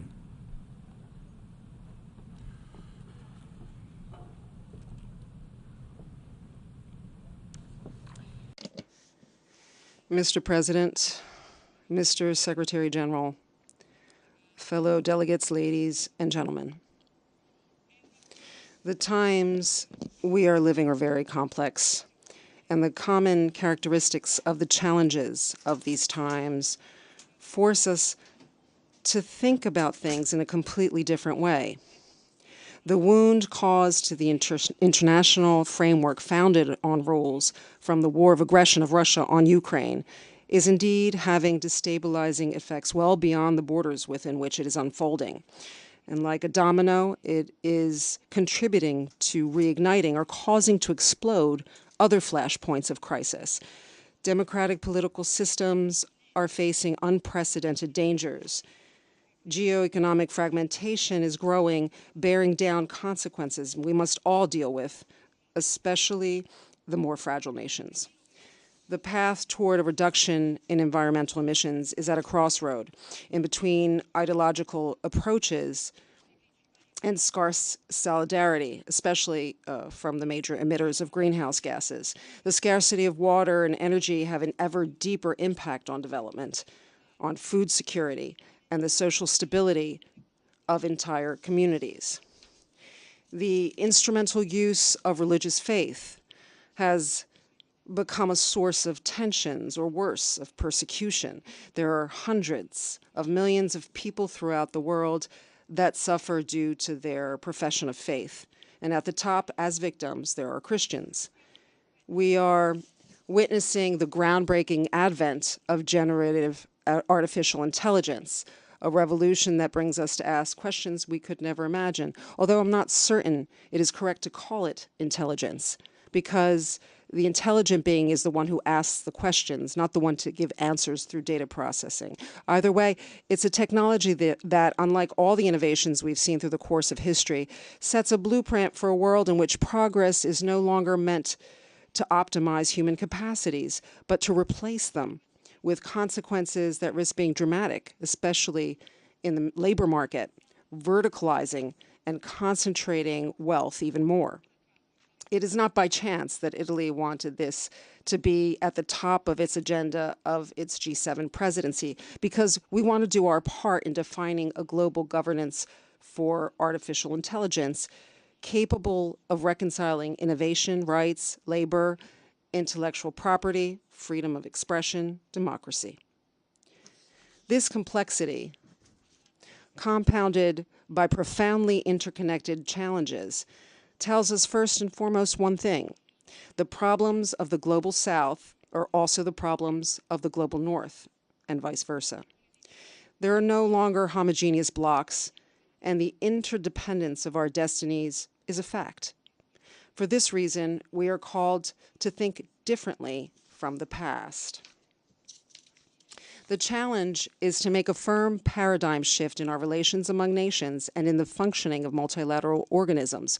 The goal is to build a model of cooperation that is completely new. I personally believe that this new model can and must be based on a few, unfortunately not granted, principles, that is, mutual respect, fellowship, and concreteness. It means to have a rapport with one another on an equal footing, to recover that ability to listen to others, to understand their thinking, which is the basis for any form of mutual trust. Precisely because we believe in this approach, Italy set all of its events for its year holding the G7 presidency in an open format, with a very broad outreach involving all continents, the G20, the African Union, the financial and economic institutions, and the multilateral development banks.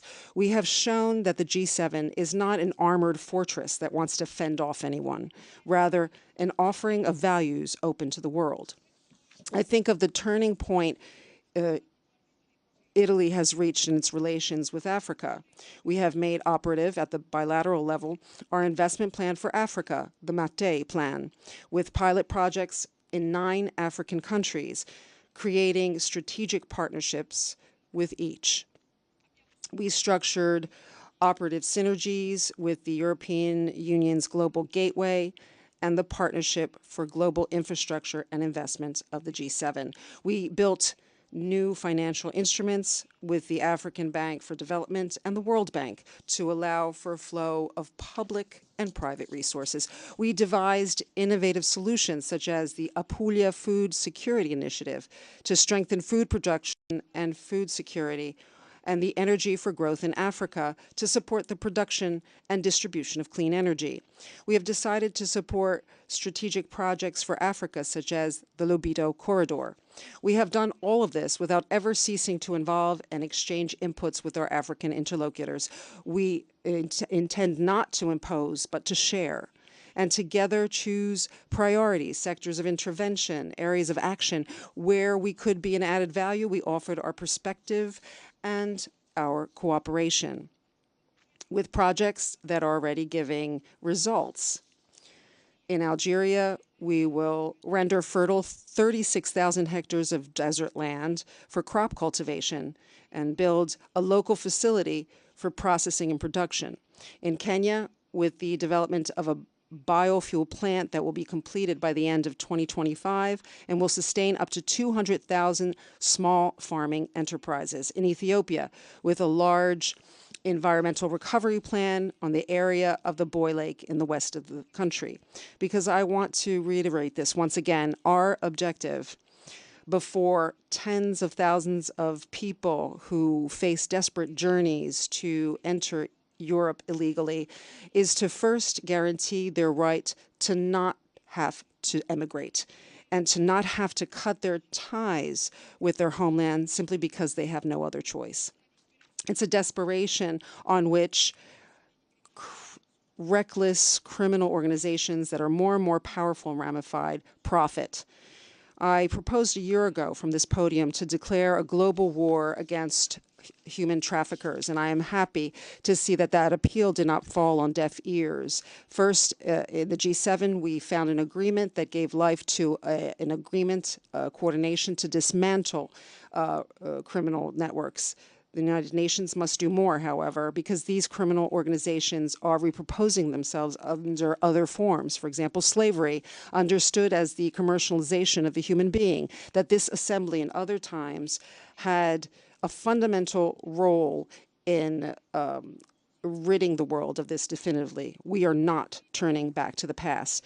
Defeating the slave trade of the third millennium is possible, and we can do so if we join forces with greater cooperation and joint initiatives among our police forces, intelligence services, judicial authorities in adopting the formula, follow the money. This was an intuition of great Italian judges, Giovanni Falcone and Paolo Borsellino, that became a model even at the international level to combat criminal organizations. It is a method that Italy intends to use to strengthen its cooperation with Latin America, because there's a common denominator that ties organizations that profit on human trafficking in Africa and those who manage narco trafficking in Latin America, or the abominable act of abducting children to render them sex slaves of rich men, depriving them of their present and their future. In America Latina, where unfortunately, as it happens in other regions of the world, it's legitimate aspirations of freedom and democracy that of tens of millions of people continue to be unfulfilled. Thinking in particular of the Venezuelan people, to which we give our full solidarity and support. The international community cannot just stand there and watch, as already after 2 months since the elections on the 28th of July, the election results have not been recognized. And at the same time, there's been a brutal repression, the death of tens of protesters, the arbitrary arrest of thousands of political opponents, the incrimination and banishing of the presidential candidate of the opposition. It is our duty to raise our voices. Dear friends, in 2025, we will be celebrating the 80th anniversary of the Charter of the United Nations.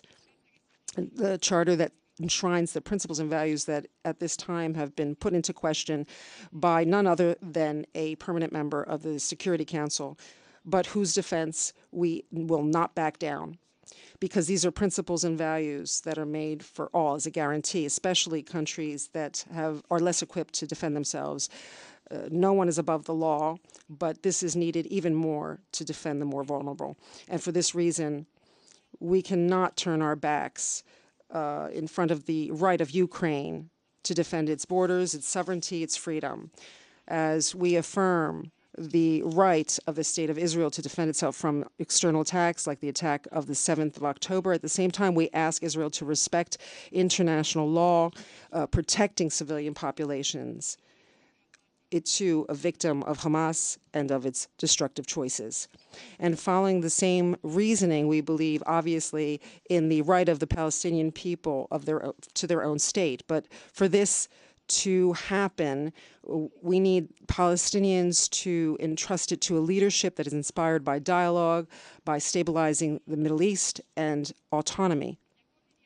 The Abraham Accords have shown the possibility of an advantageous coexistence and cooperation on the basis of mutual recognition. If this is the basis on which we all have to work, and it is, today the imperative is to reach without further delay a ceasefire in Gaza and the immediate release of Israeli hostages. We cannot witness any longer tragedies like we've seen in these days in the south and east of Lebanon with the involvement of helpless civilians, many of which children. That said, the anniversary next year gives us a historic opportunity to be finally aware, whether we like it or not, that the problems that we have involve all of us. And we must be able to question ourselves with humility and awareness. And this imposes also a serious reflection about multilateralism, on the capacity of international organizations to be up to task in this era to the challenges that we are facing. I'm talking about the United Nations and its capacity to reform, starting with what is useful and necessary and not from what is easier.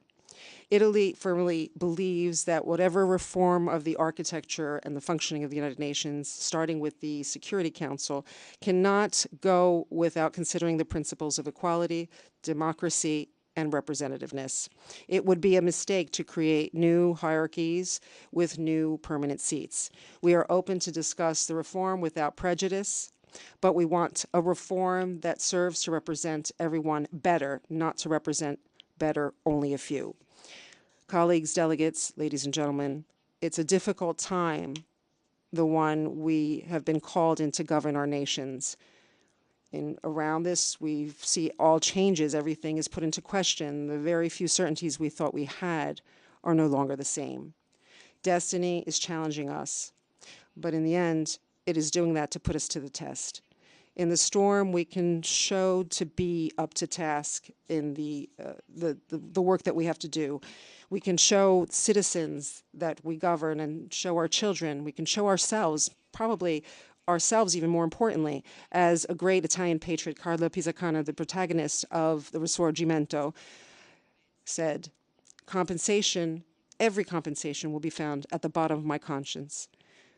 We have to face problems instead of push them and kicking the can down, to look at what is important, what is useful. This is our duty. It's hard.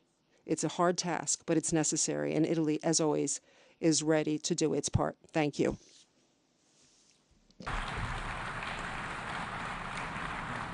On behalf of the Assembly, I wish to thank the President of the Council of Ministers of the Republic of Italy.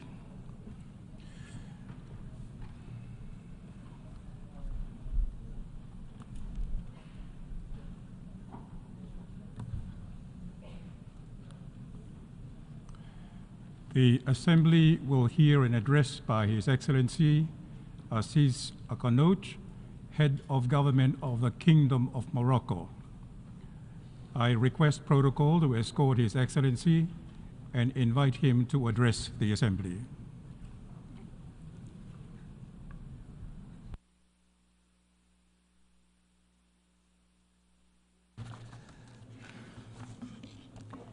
بسم الله الرحمن الرحيم. سيد رئيس In the name of God, the compassionate, the merciful, President of the Assembly General, Secretary General of the United Nations, Your Majesties, Your Highnesses, Excellencies, ladies and gentlemen, it gives me great pleasure to begin by congratulating Mr. Philemon Young upon his election to the helm of the 79th session of the General Assembly of the United Nations. I wish him every success in his mandate. I also wish to thank your predecessor, Mr. Dennis Francis, for his efforts at the head of the previous session. I should like to take this opportunity to affirm the total support of the Kingdom of Morocco to the initiatives and the efforts of Mr. Guterres to allow our organization to tackle global challenges, and in particular his initiatives on the Summit of the Future. Mr. President,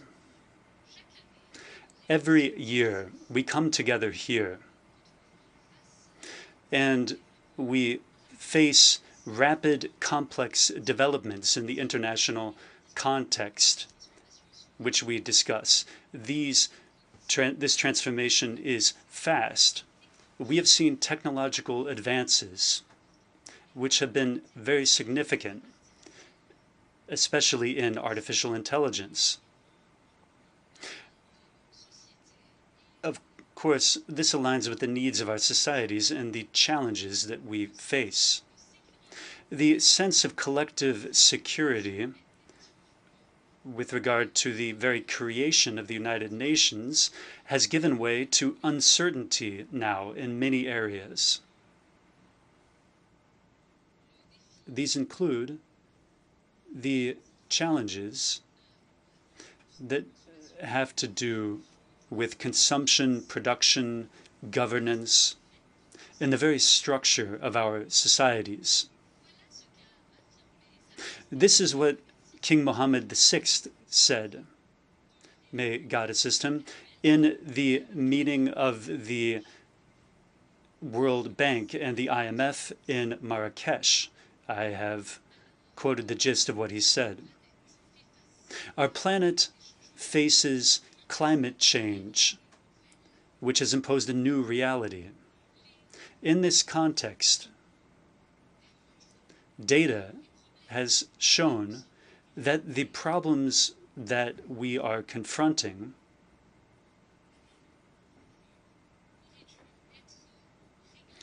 should be overcome through multilateral organizations. Those organizations that were created in the wake of World War II. End of quote. What we're asking ourselves today is, has multilateralism run up against its limit today? Do we need to to choose between multilateral action and the values and the principles that bring us together, the ideals, our ideals?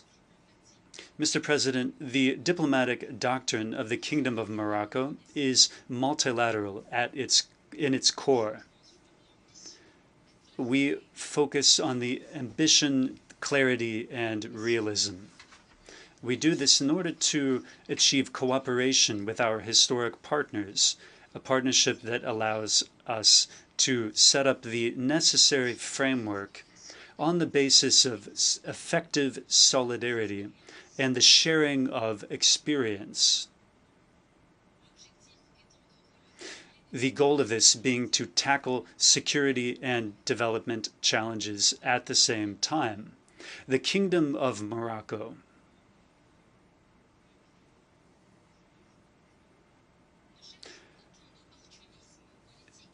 does not look for any short-term political opportunism. However,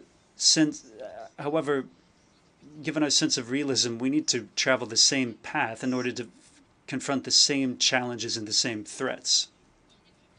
Now, it is not possible today to focus only on the failures of multilateral action We also cannot content ourselves with merely declaring good intentions. We need new momentum. We need new reform to which all segments, all strata of society, including women and young people, can contribute. In the wake of the Summit of the Future, we need to bring on board all of these groups.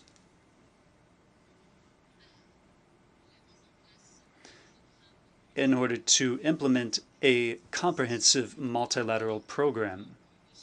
This is what developing countries need, including what they need is for us to bring our experience to bear for their benefit.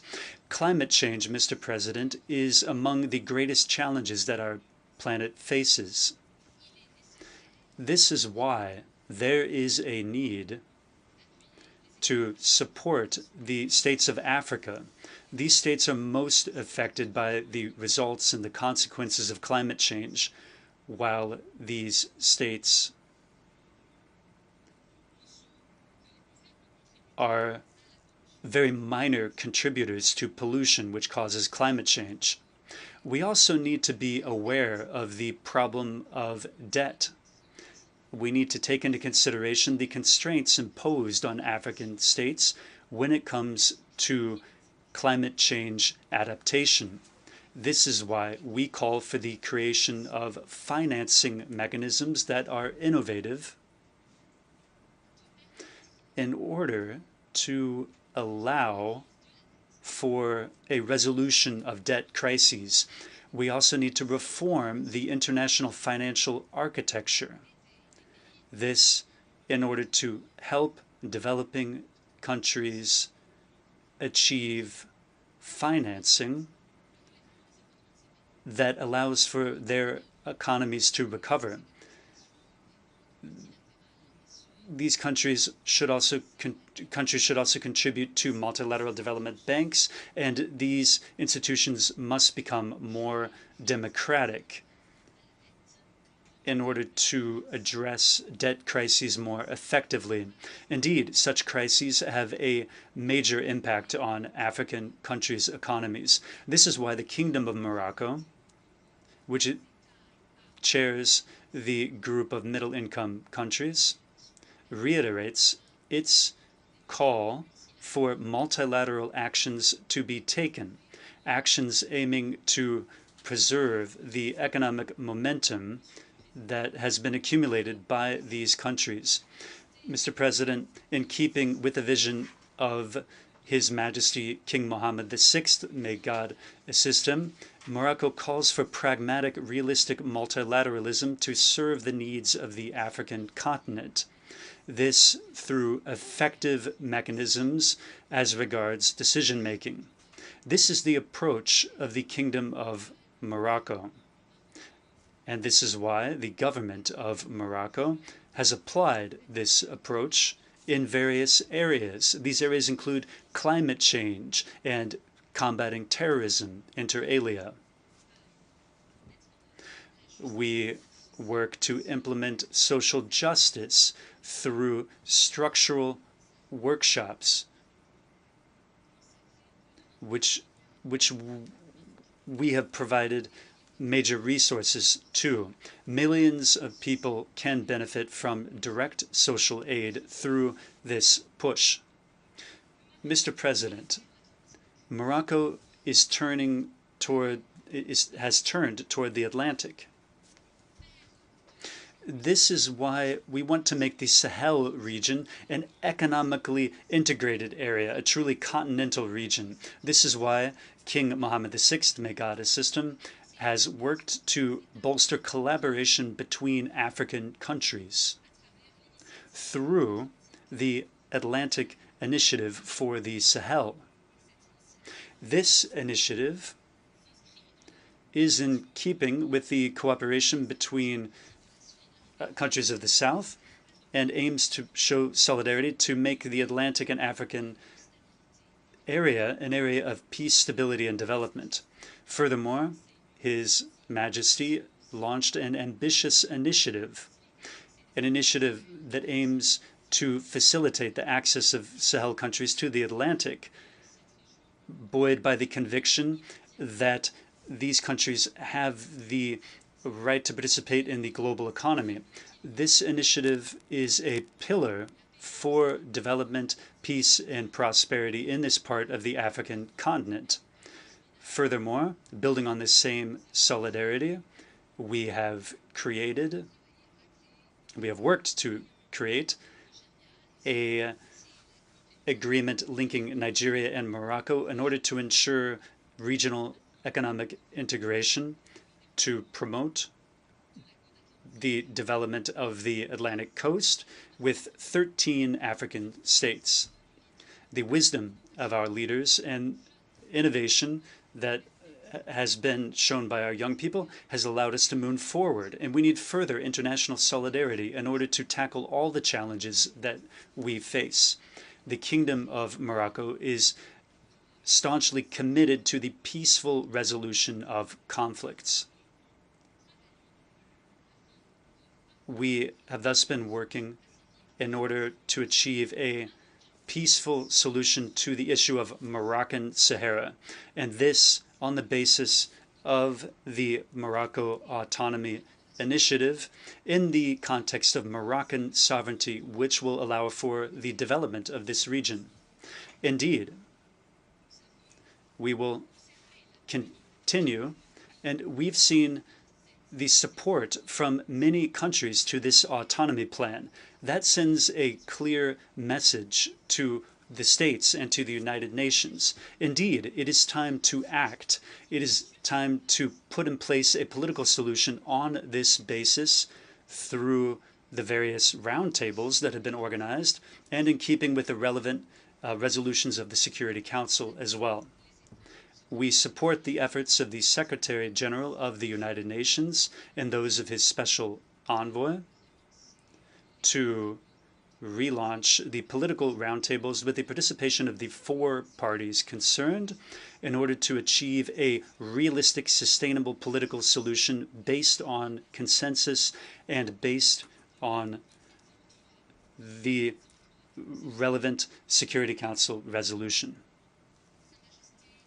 His Majesty King Mohammed VI, may God assist him, has told the Secretary General that there can be no political process outside of these roundtables. The parameters of these roundtables have been set out by the United Nations with comprehensive participation by Algeria as well. No solution other than this Morocco autonomy plan can happen. No political process without a ceasefire of the armed militias is possible.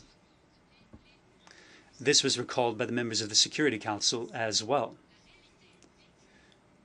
Thus, the lived reality in Moroccan Sahara is reflected in unprecedented development in Morocco through the projects we put in place through our new development plan for the provinces of the south. This region has benefited from comprehensive assistance through people that are democratically elected through local councils at all levels and at all areas of political decision making. So this has contributed to the political, social, and economic life of Morocco. This shows the territorial integrity of Moroccan Sahara and the fact that it belongs to Morocco. Mr. President, His Majesty King Mohammed VI, may God assist him, during his statement at the 25th anniversary of his accession to the throne, recalled the tragedy lived by the Palestinian people, which is a brotherly people. So we join various other Muslim and Arab countries in expressing our extreme concern at the serious situation that is affecting the occupied Palestinian territory. Since the end of 2023, millions of civilians millions of victims, mainly civilians, women and children, have fallen victim to this aggression against Gaza, which is a blatant violation of international law and of all human values. His Majesty King Mohammed VI called for setting aside the logic of crisis management to arrange for a sustainable solution that can put an end to the war in Gaza. This is an absolute priority. At the same time, we need a new political horizon, a horizon that allows us to reach a fair, lasting peace in the region. Second, the negotiation of a peace process between the Palestinian parties and the Israeli parties requires combating the extremist tendencies on both sides. Thirdly, the stability of the region is linked with the two-state solution. In the context of this solution, Gaza must be an integral part of Palestinian territory, a Palestinian state that must have East Jerusalem as its capital. In this regard, His Majesty King Mohammed VI, as a chair of the Al-Quds Committee in the Islamic Organization for Cooperation, called for the delivery of food and medical aid to our brothers in Gaza. The Kingdom of Morocco expresses its profound concern as regards the recent developments in the Middle East. Indeed, this situation is unprecedented, and it is leading toward an extension of the regime, which could lead to consequences that are difficult to anticipate. His Majesty King Mohammed VI clarified that the lack of a political horizon in the context of the Palestinian question is one of the most major factors in the resolution of this conflict in the Middle East. His Majesty has repeatedly warned that there could be serious consequences due to this lack of a political horizon. And he said that this could bring about a genuine tragedy, which could have serious consequences for peace and stability in the Middle East.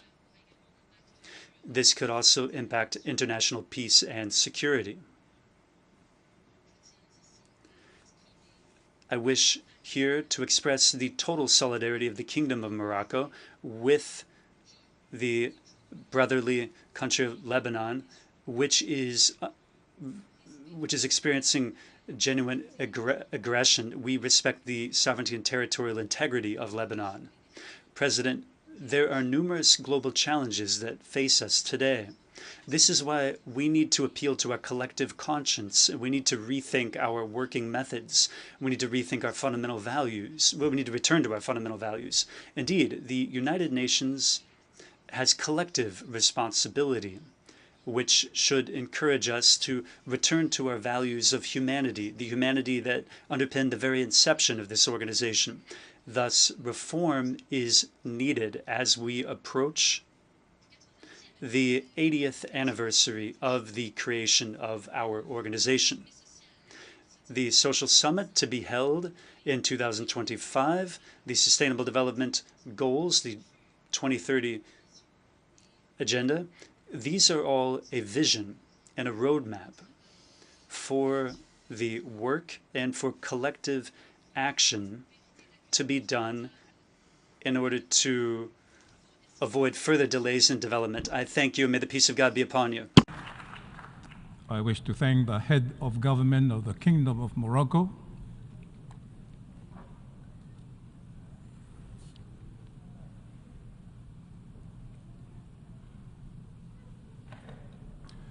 The Assembly will hear an address by His Excellency Alexander De Croo, Prime Minister of the Kingdom of Belgium. I request protocol to escort His Excellency and invite him to address the Assembly.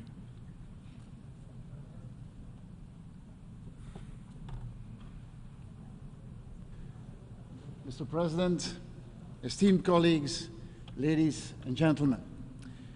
As leaders from around the world flock to the UN this week, they should only have one ambition: find a way out of the conflicts in Sudan, the Middle East, Ukraine, and all too many other places.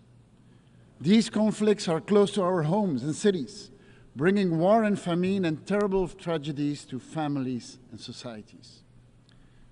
When we take a brief look back in time, history teaches us a lesson.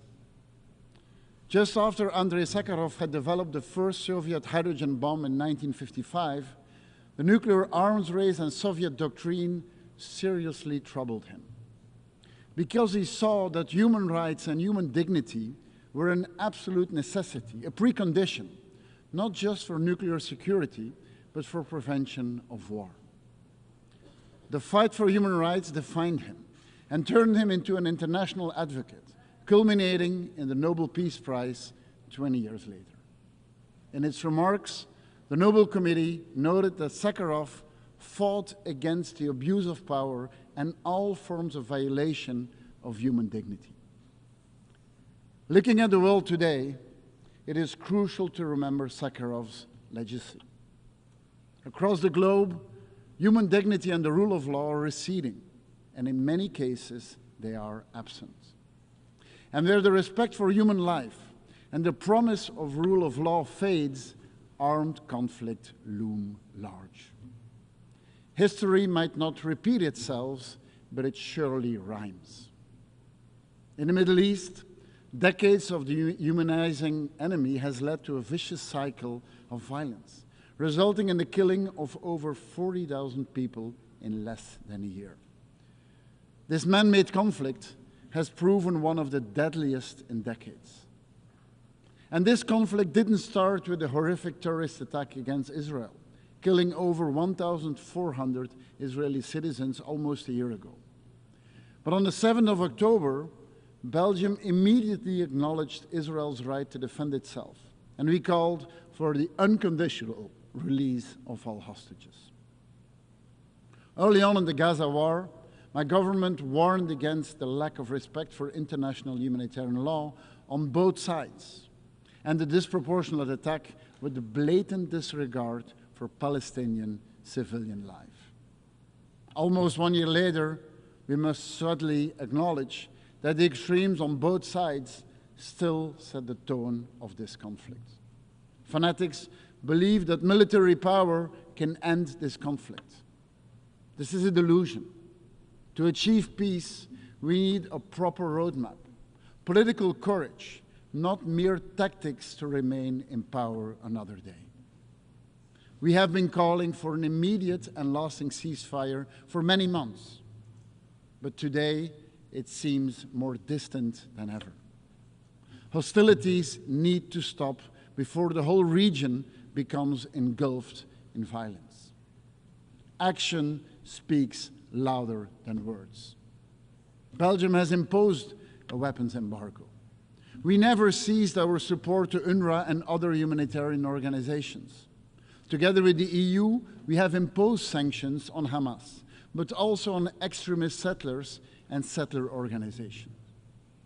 For every innocent life lost in Gaza and every discovery of a dead hostage, the prospect of future peace may seem more distant than ever. Today, Gaza lies in rubble. Over 15,000 people need prosthetics because of lost limbs. 10,000 of these victims are children. Where is human dignity in all of this? However, there is a way out. I'm convinced that it starts with the recognition of the right to exist of both Israel and Palestine based on the 1967 borders.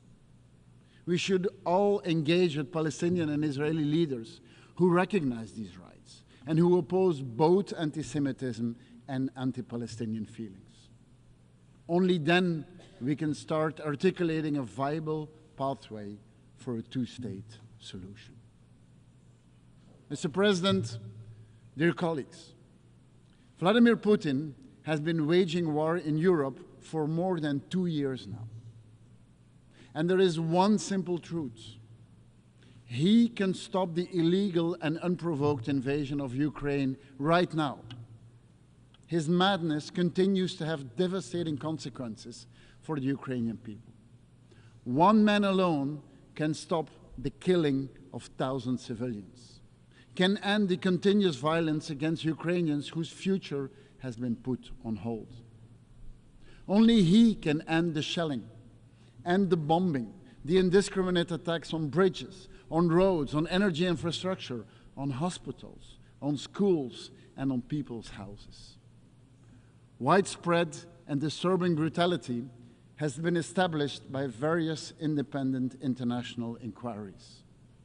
None of us can and should look away. Over the past year, the Belgian-Ukraine Fund spent 1.7 billion euros on military equipment, humanitarian aid, and on the reconstruction of Ukraine's hardest hit regions. Belgium's development agency is helping Ukraine's recovery and is preparing for joining the European Union. The people of Ukraine will be battling against another cold winter soon. That is why we are winterizing energy provision in hundreds of hospitals. Over the past 2 years, we have often pronounced the words, "for as long as it takes." We do not take this promise lightly. As the Russians continue to bomb cities, Ukraine's call for more air defense is pure self-protection. How else can they keep their citizens safe? The buildup of a strong Ukraine F-16 force is an integral part of our support. We will transfer all of our fighter jets when they leave the Belgian Air Force. The total amounts to at least 30 over the coming years. We want to help protect the people of Ukraine. The aggressor shall not win. And it is why our support for Ukraine stands strong.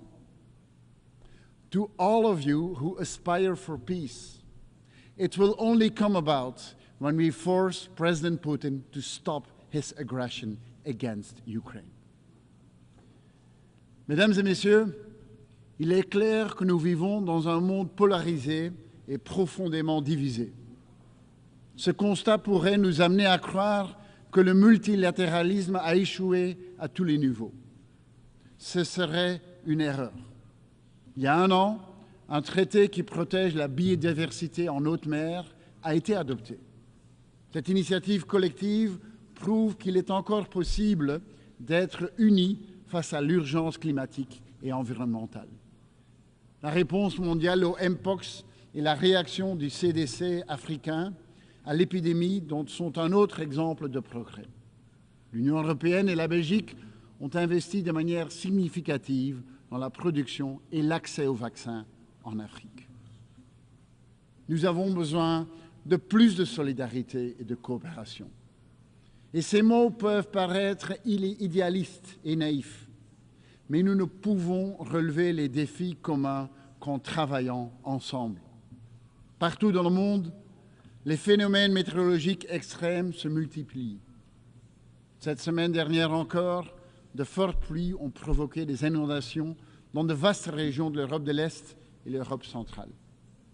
Notre planète et toutes les formes de vie qui s'y trouvent sont confrontées à d'énormes défis. Ce n'est cependant pas le moment de désespérer et de revoir nos ambitions à la baisse. Bien au contraire, l'ingéniosité humaine, la concurrence durable et les changements de comportement bien ancrés peuvent atténuer les effets du changement climatique et nous aider à nous adapter. Nous avons redoublé d'efforts afin de relever encore nos ambitions en matière de climat et des océans. Nous sommes prêts à travailler avec nos partenaires, en particulier dans les pays d'Afrique les plus vulnérables, en leur fournissant du financement et en renforçant leurs capacités. Cet automne, la CAP sur la biodiversité à Cali et la COP sur le climat à Bakou seront à nouveau des moments clés pour l'avenir des populations de la planète. Ladies and gentlemen, in all those years, talk about conflict prevention, peace building, and peacekeeping has multiplied. Unfortunately, this has not stopped conflicts from becoming more numerous, deadly, and enduring. The number of aid workers killed has reached record highs. Number of refugees continue to rise year after year. Our common humanity seems to be in a deep crisis. Which brings me back to the lessons of Andrei Sakharov, which he taught us. Where human rights and human dignity are absent, conflicts loom large, and the most vulnerable bear the brunt. A new beginning, with the Pact for the Future, calls for, and must therefore start with our recommitment to the UN Charter, to the rule of law, and to the respect for human dignity. I thank you.